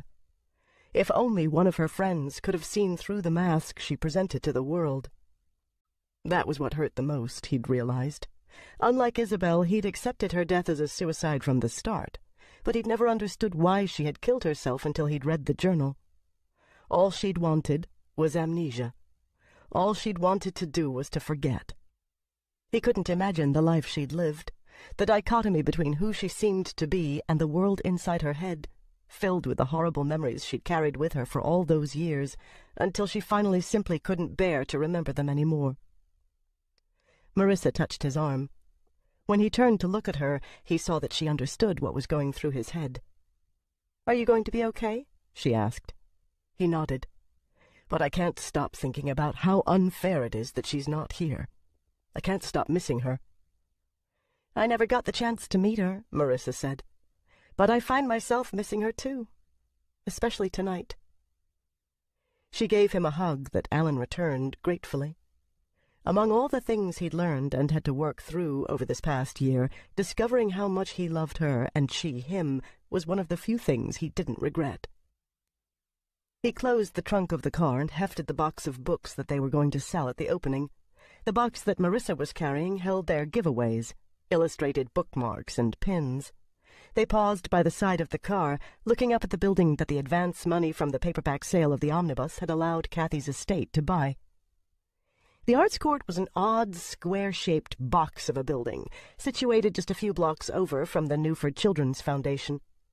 It had gone through many incarnations since it was first built in the 30s, housing any number of commercial ventures over the years, but this would be the first time the building harbored a non-profit organization. Alan only hoped they'd have more luck than all those failing businesses had before them. They'd been working for months to get ready for tonight, and Alan couldn't have done it without Isabel's help. Not only had she donated all her advance from the book, as well as the money from the sale of most of the original paintings she'd done to illustrate it, but she'd also overseen the renovation and design and was going to be responsible for the day-to-day running of the place. She had a modest apartment on the 3rd floor that she shared with Cosette and her cat Rubens, dividing her time between it and her home on Wren Island, though Alan couldn't remember the last time she'd spent more than a weekend on the island. The other 2 floors were divided into various open-concept workplaces for every sort of visual art one could imagine. There was even a large room set aside on the 2nd floor, which doubled as both library and work area for would-be writers. Alan couldn't believe the difference, inside and out, between when they'd bought the place a few short months ago and tonight. The zigzagging iron fire escape remained, running from the ground up to the roof, and most of the original brickwork, but the windows had all been enlarged and modernized, a porch had been added out back, landscaping had been done, most of the labor and supplies provided by friends, members of the Lower Crosey arts community, and the kids themselves, for whom all the work was being done. Jilly and Sophie had painted the huge sign above the front door that proudly proclaimed the building's new identity. "Shall we?" Marissa asked, indicating the front door. Alan smiled. "Right." He and Marissa had thought they were arriving early, but when they opened the front door it was to step into an open-house party that seemed to have been in progress for hours. Geordie Riddle had put together a pickup band for the evening, and they were already set up in one corner of the largest ground-floor room, playing up a storm. Everywhere Alan looked he spotted familiar faces, friends from the area, artists and musicians and writers, counselors from the foundation, and, of course, the street kids. Some of them looked bored and sullen, and he couldn't tell if they were simply uncomfortable with all the attention, or if that was how they really felt. Dark currents, he thought, hoping that once the art court got going, it would help to dispel some of those shadows. More of the kids seemed to be literally vibrating with excitement. He led the way through the crowd to the table where they were going to set up their display for the book. They had their first customer as Alan was still stacking up the books. "Looks good." Alan lifted his head and was surprised to see Roger Davis standing there in front of the display table. He hadn't seen the detective since they'd finally cleared their way through the confusion and accusations that had followed on the heels of last year's events in the Tombs. Davis looked different, and it wasn't just that he was dressed in chinos and a work shirt with a windbreaker over top. There was a friendliness in his features that Alan had never seen before. "You seem surprised to see me here." "I guess I am." "Yeah, well, we're real proud of what you're trying to do here." "Mike, my partner?" Alan nodded, remembering the man. "Mike and I took up a collection at the precinct, and we raised almost $1,200. Even the loot kicked in." Davis pulled an envelope from the pocket of his windbreaker. "I've got the check for you right here." Alan accepted the envelope. I don't know what to say." "Thanks works for me," Davis said, smiling. "Of course, thank you." "So this is the new book," Davis said, picking up a copy. "I never did get around to reading anything by her. How much are they going for?" "Please," Alan said. "I'd like you to have a copy. The money you make from these gets kicked back into this place, right?" Alan nodded. "And I'm buying my copy," Davis said, reaching into his hip pocket for his wallet. "And don't give me any argument or I'll run you in." Alan glanced past the detective and caught a glimpse of Isabel standing by the refreshment tables talking to Jilly and Rolanda. She felt his gaze and looked up, smiling when she saw Davis pulling out his wallet, a copy of the omnibus in hand. Alan returned his attention to Davis. "You won't get any argument from me," he said. "We appreciate all the support, Detective Davis." "Roger," Davis corrected him. "And if you folks ever need anything, you come see me. You got that?" "This is very sweet of you," Marissa said. "Yeah, well..." Jesus, Alan thought. The detective was actually blushing. Davis paid for his book, then crossed the room to join Isabel and the others. Alan shook his head. "Can you believe that?" he asked Marissa. Which part of it, she wanted to know. The fact that he's human? Or that I made him blush? "All of it." Marissa slipped her arm around his waist. "It's this place," she said. "I told you as soon as we came to look at it that I had a good feeling about it, didn't I?" Alan nodded. Marissa looked up at him. "Did you ever feel homesick for the home you never had?" she asked. "Not really." "Well, I have. And so have a lot of people. I think this is going to be one of those places that will make everyone who comes in feel as though they've come home." 2. "I can't believe what a great turnout we got," Jilly said. "I wasn't expecting nearly so many people." "I know," Rolanda said, nodding in agreement. Isabel smiled and took a sip of her wine. "I'm not surprised," she said. "Not with all the support we've had since we bought the building." "This is true," Jilly said. "You know, I've had over a dozen artists come up to me saying they wanted to come in and help out with the kids." "That's great. But they've got to remember we're not here to instruct. The way Kathy envisioned it was that the arts court would be a place where the street kids could come and do what they wanted to do with their art. All we're providing is the space and the materials." "But what if someone needs instruction?" Rolanda asked. "The way I picture it," Isabel explained, "is that we'll do our own work here, just as though we were in our own studios. So we'll be providing instruction by way of example. The kids can learn by watching us and then experimenting on their own." But if they do want instruction," Isabel said, "and whoever's here at the time is willing to teach, then that's okay too. I just don't want it turned into a school. We've already got the Newford School of Art for that." "Shades of Professor Dapple," Jilly said. "I could be in one of his classes now, listening to him." Isabel smiled. "I'll take that as a compliment. I just wish he could have come. You know the professor and crowds. Besides, what if he'd come and brought along Goon?" "Goon still works for him?" Jilly nodded. "And he's as grumpy as ever." Detective Davis approached them then, and they spent a few minutes talking with him before Rolanda took him away for a tour of the rest of the building. "I wish Kathy were here to share this," Isabel said, as the pair were swallowed by the crowd. Jilly nodded. "I think everybody here feels the same way. But you know, we're all putting out such seriously good vibes. I'm sure she can feel us all thinking about her." "Vibes," Isabel repeated. "How retro." "Well, can you think of a better word?" "No," Isabel admitted. "You're right. That says it all. None of this would exist without her, and it's only going to get better." She set her wineglass down on the table behind her and surveyed the crowd. Jilly was right. For a gathering this large, especially with some of the people in the lower Croce arts crowd who could be obnoxiously opinionated at the best of times, there was a noticeable aura of harmony and goodwill hanging over the proceedings. "You know what I like the best about this?" Jilly said.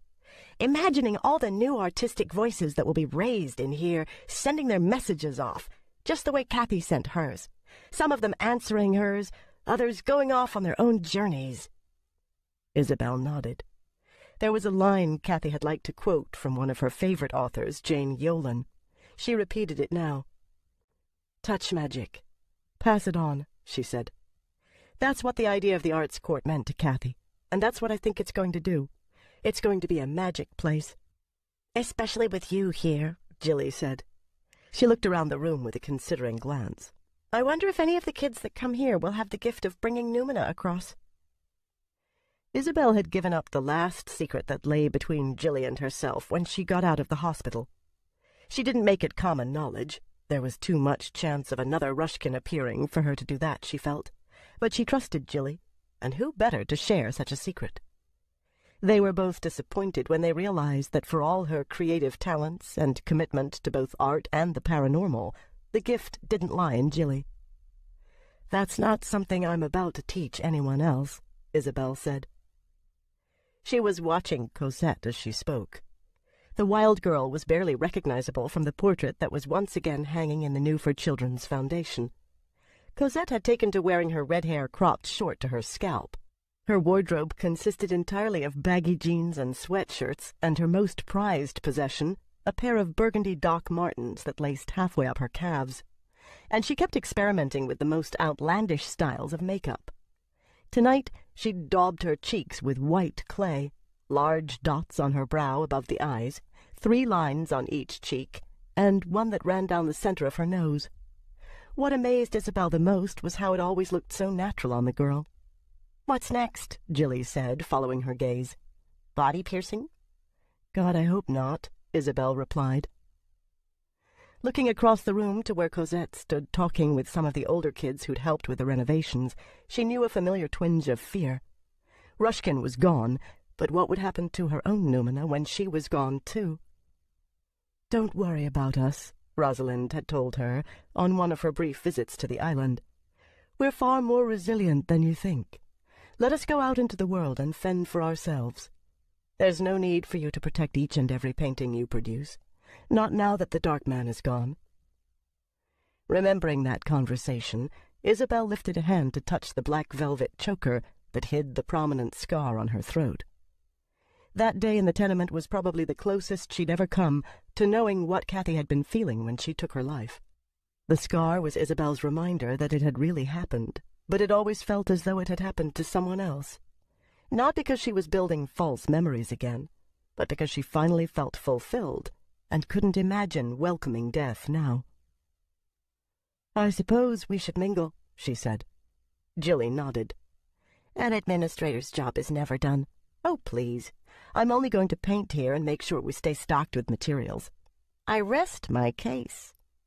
Isabel aimed a kick at her shin, but Jilly dodged into the crowd before it could connect. 3. Later, Isabel went up through her darkened apartment and onto the roof. She could still hear the party from where she stood. Though the night was cool, the press of the crowd made it hot enough inside for most of the windows to be left open. Geordie and his friends were beginning what had to be their 20th set of the evening. Isabel looked out over what she could see of the city's skyline and let the waltz the band was playing take her thoughts away. She started when a hand touched her elbow, and a soft, familiar voice said, "Ma belle Izzy." She turned to find Kathy standing beside her. The Kathy of 20 years ago, hennaed hair, patched jeans, ready smile. Rushkin had been right. It had been possible to bring Kathy back, but not as she truly was, only as Isabel remembered her. Maybe it was better this way, Isabel thought. At least this time Kathy was happy. "Let's dance," Kathy said. "Your turn to lead." So they moved in 3/4 time to the tune that drifted up from the windows below, dancing together as they had from time to time in their dorm at Butler U or in the apartment on Waterhouse Street.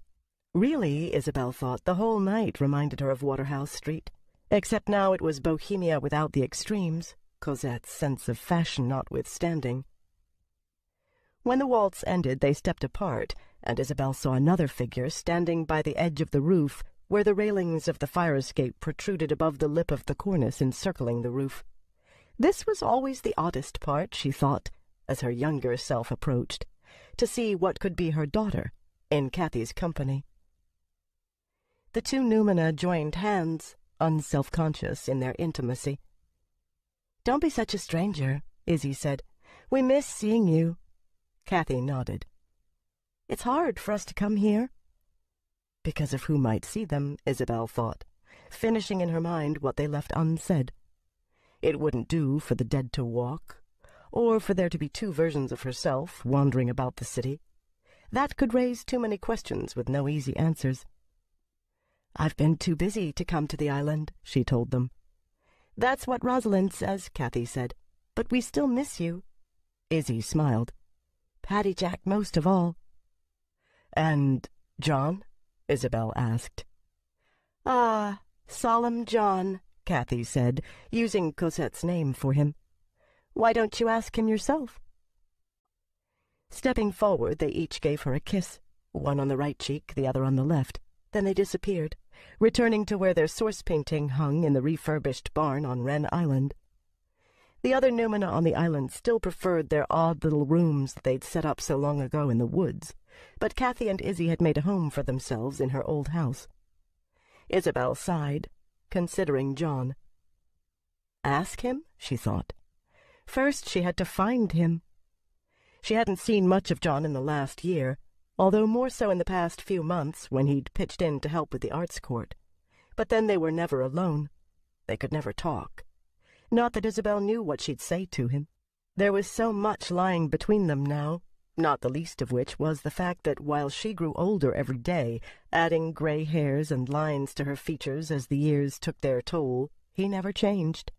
When she was 60, he'd still be the eternal John Sweetgrass, forever a young man in his 20s, as she'd first painted him. "Ask me what?" John said. Isabel turned. She hadn't heard him approach, but she wasn't at all surprised to find him here, sitting on the wooden bench she'd brought up onto the roof a few days after first moving into the apartment. This seemed a night for visits and old friends, as witness the party going on below. "If you think of me," she said as she joined him on the bench. "All the time." "But," Isabel wanted to say. Instead she held her peace. She didn't want any serious discussions, not tonight. Tonight was Kathy's night, absent though she was. It was for celebrating, not brooding. From downstairs rose the sprightly measures of a jig, and she wondered what John would say if she asked him to dance, especially to that. The thought of it made her smile. John was looking away, across the roof at where Kathy and Izzy had so recently been standing, so he missed the smile. "She doesn't make you uneasy?" he asked, always the worrier. Isabel knew he meant the Izzy Numina, after what happened to Rushkin when he did a self-portrait. "I don't really think I have anything to worry about when it comes to Izzy." John nodded. "That's what Barbara said when I told her what you'd done." "How is Barbara?" "She's downstairs. I saw her arrive just as I did, but I didn't go in. I wanted to come up here first." He fell silent, and in that silence Isabel realized that a serious discussion was in the offing whether she wanted it or not. "What's bothering you?" she asked. "The same thing that's bothering you," he replied. Before she could say something about how she hated the way he turned to question around on her the way he did, he went on. "It's us. Our relationship, or maybe our lack of it. And we're neither of us happy." "I know," Isabel said. "I think, given enough time, I'll deal with it. I'm not hiding things anymore, especially not from myself. But I can't work miracles either. I can't just feel better by snapping my fingers. And I have to tell you that it doesn't help when we can't even seem to be friends." "Friends don't lie to each other." "I know that," Isabel told him. "I'm not lying to you. I never deliberately lied to you." "But I did," John said. "I lied to you about what I did to the men who attacked Rochelle. I lied to you about an aunt I never had in her apartment and my staying there and how she felt about you. Every time your questions came too close to answers I didn't feel I could give you, I lied." Isabel didn't know what to say. All she could do was look at him in astonishment. "And then," he went on, "I let my pride get in the way of coming back to you.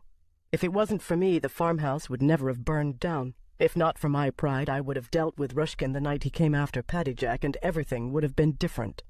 "It wasn't your fault," Isabel said, finally finding her voice. It felt odd to her how their roles seemed to have been reversed this time. Rushkin was to blame right from the start.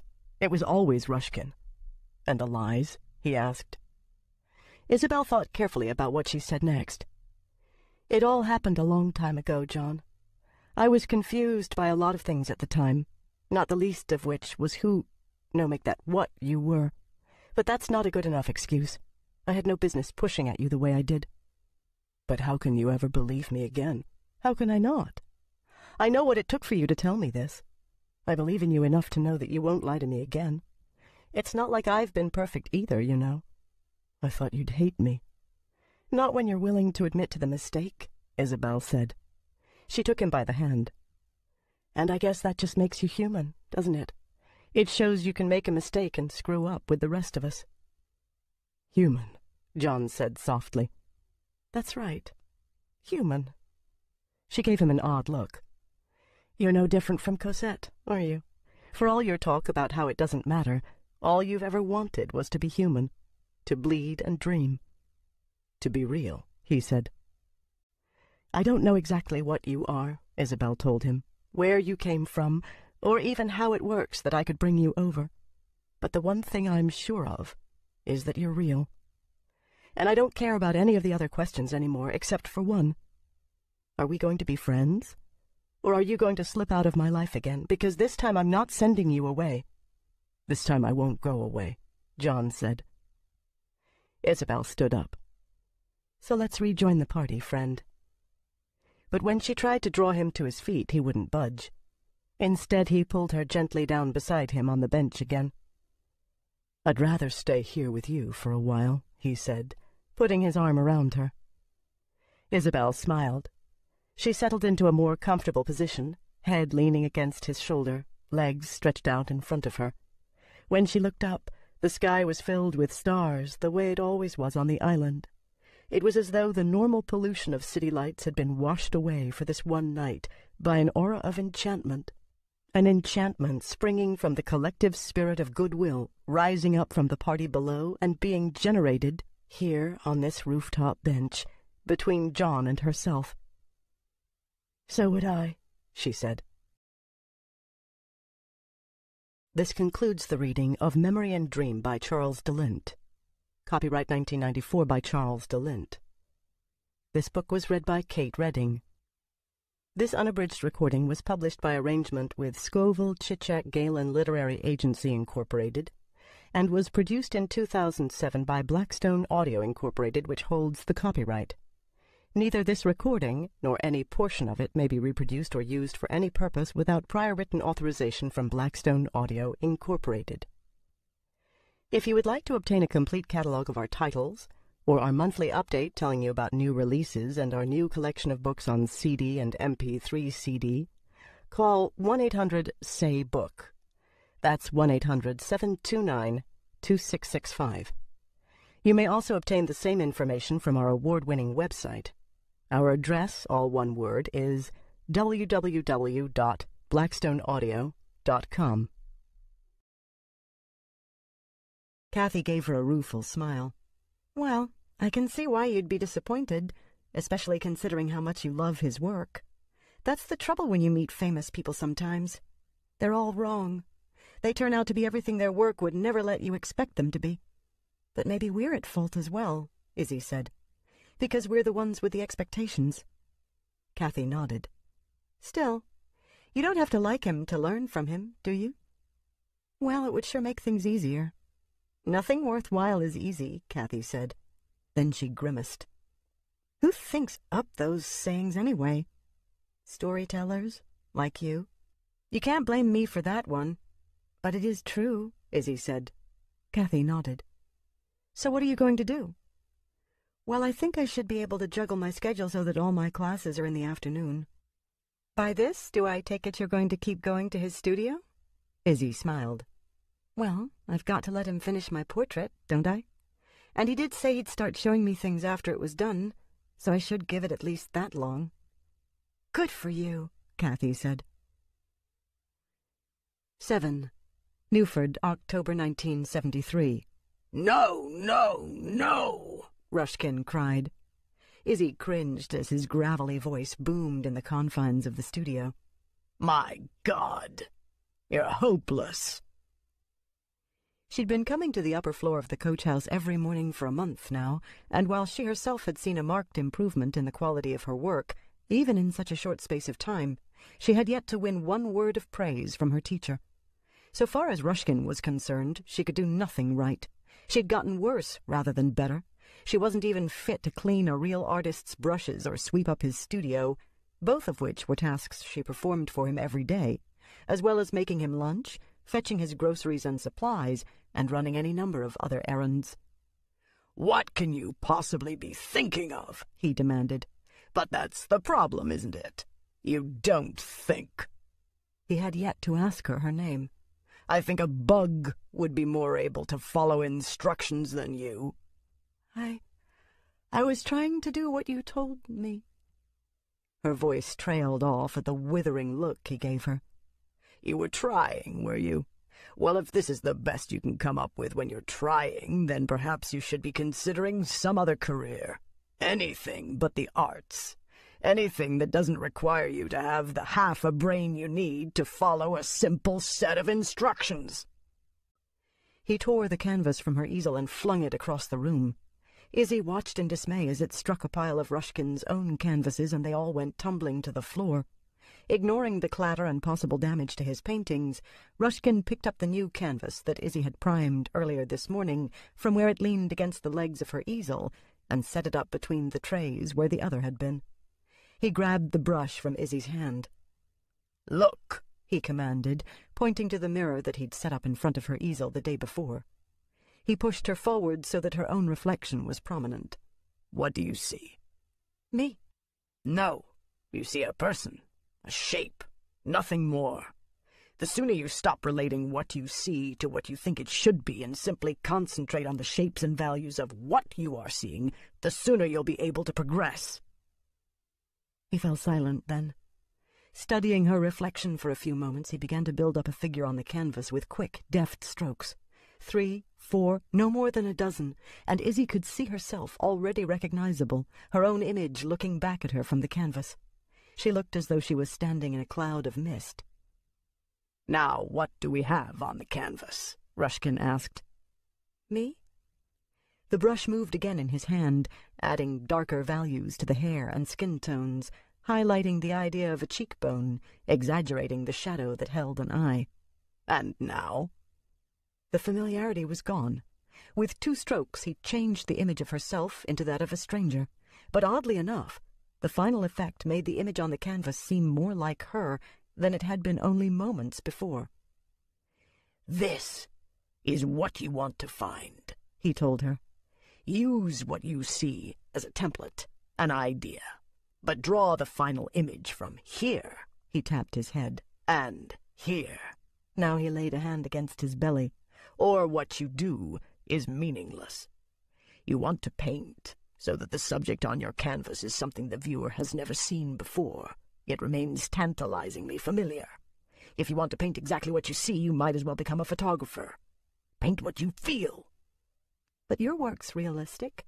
Why should I have to—" She never saw the blow coming.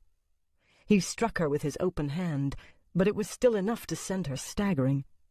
Her cheek burned and her head rang. Slowly she lifted a hand to her stinging cheek and stared at him through a blur of tears. "What did I tell you about questioning me?" he shouted. Izzy backed away. She was numb with shock and scared. Rushkin's rage held for a moment longer.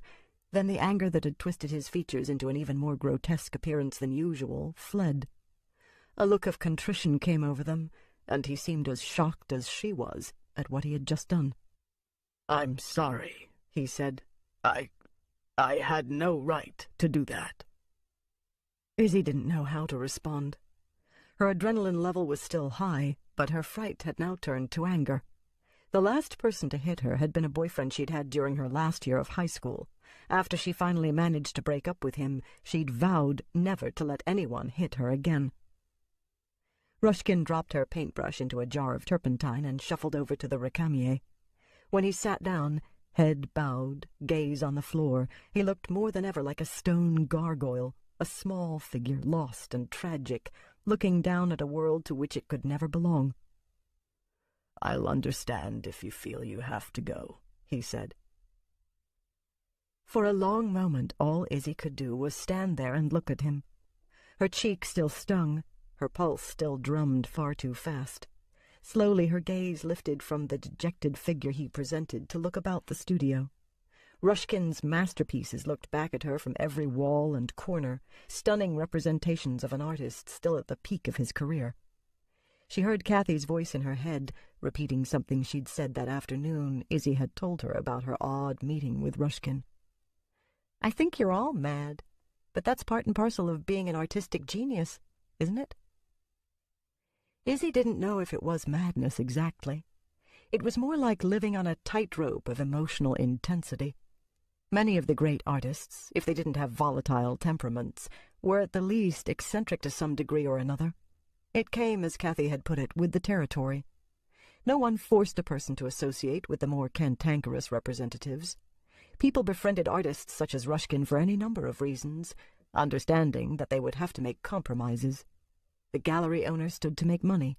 The student hoped to learn. So Izzy had taken Ruskin's verbal abuse because the trade-off had seemed worth it. He might be overbearing and self-centered, but God, could he paint. And even if she was no closer to winning his approval than she'd ever been to winning the approval of her parents, she was at least learning something here, which was more than had ever happened at home. She would never forget the day that she was taking a break from weeding the vegetable garden, sitting under one of the old elms by the farmhouse, sketchbook on her knee. Her father had come upon her and flown into one of his typical rages. He hadn't hit her, but he had torn up the sketchbook, destroying a month's worth of work. For that, and for all the other ways that he tried to close up her spirit in the same kind of little box that held his own, Izzy would never forgive him. Her attention turned from the offhand gallery of Ruskin's work that surrounded her back to Ruskin himself. Her cheek didn't sting so much anymore, and her shock was mostly gone. The anger was still present, but it had been oddly transferred to her father now. Her father, who after he'd torn up her sketches that afternoon told her that all art is crap, and all artists are fags and dykes. Is that what you want to grow up to be, Isabel? A man-hating dyke? In that sense, even with the red imprint of Ruskin's hand on her cheek, she still felt as though they were compatriots in some great and worthy struggle, allies standing together against all those small-minded people such as her father, who couldn't conceive of art as being real work. Her father's anger originated in his disdain for her and what she'd chosen to do with her life. Ruskin's was simply born out of his frustration that she wasn't doing it well enough. Not that she shouldn't be doing it, but that she should be doing it better. It's okay, she said. Ruskin lifted his head, a hopeful look in those pale, discerning eyes of his. I mean, it's not okay that you hit me, she said. It's just, let's try to carry on. I'm so very sorry, he told her. I don't know what came over me.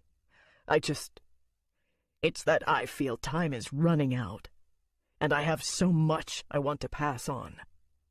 What do you mean, time is running out? Izzy asked. Look at me. I'm old, worn out. I have no family, no coterie of students to carry on my work. There's just you and me, and I can't seem to teach you fast enough. I get frustrated knowing that I'm trying to force a lifetime of learning into whatever time we might have left. Are you dying? Ruskin shook his head. No more than we all are. Life is a terminal illness, after all. We have our allotment of years, and no more. I've lived long enough that my course is almost run now. Izzy gave him a worried look. How old was he, anyway? He didn't look to be more than in his mid-50s, but then when she considered the dates on some of the canvases that hung in the Newford Museum of Fine Arts, she realized he probably had to be in his late 70s, perhaps even his early 80s. As though to emphasize that point, Ruskin, moving with obvious difficulty, rose stiffly to his feet. Let's have our lunch early, he said, leading the way downstairs. Izzy trailed along behind him, her emotions in a turmoil, worry overriding them all. When they got to his ground-floor apartment, he insisted on making them soup. While they had lunch, he opened up for the first time in all the weeks Izzy had known him, telling her about living in Paris in the early part of the century, being in London during the Blitz, the well-known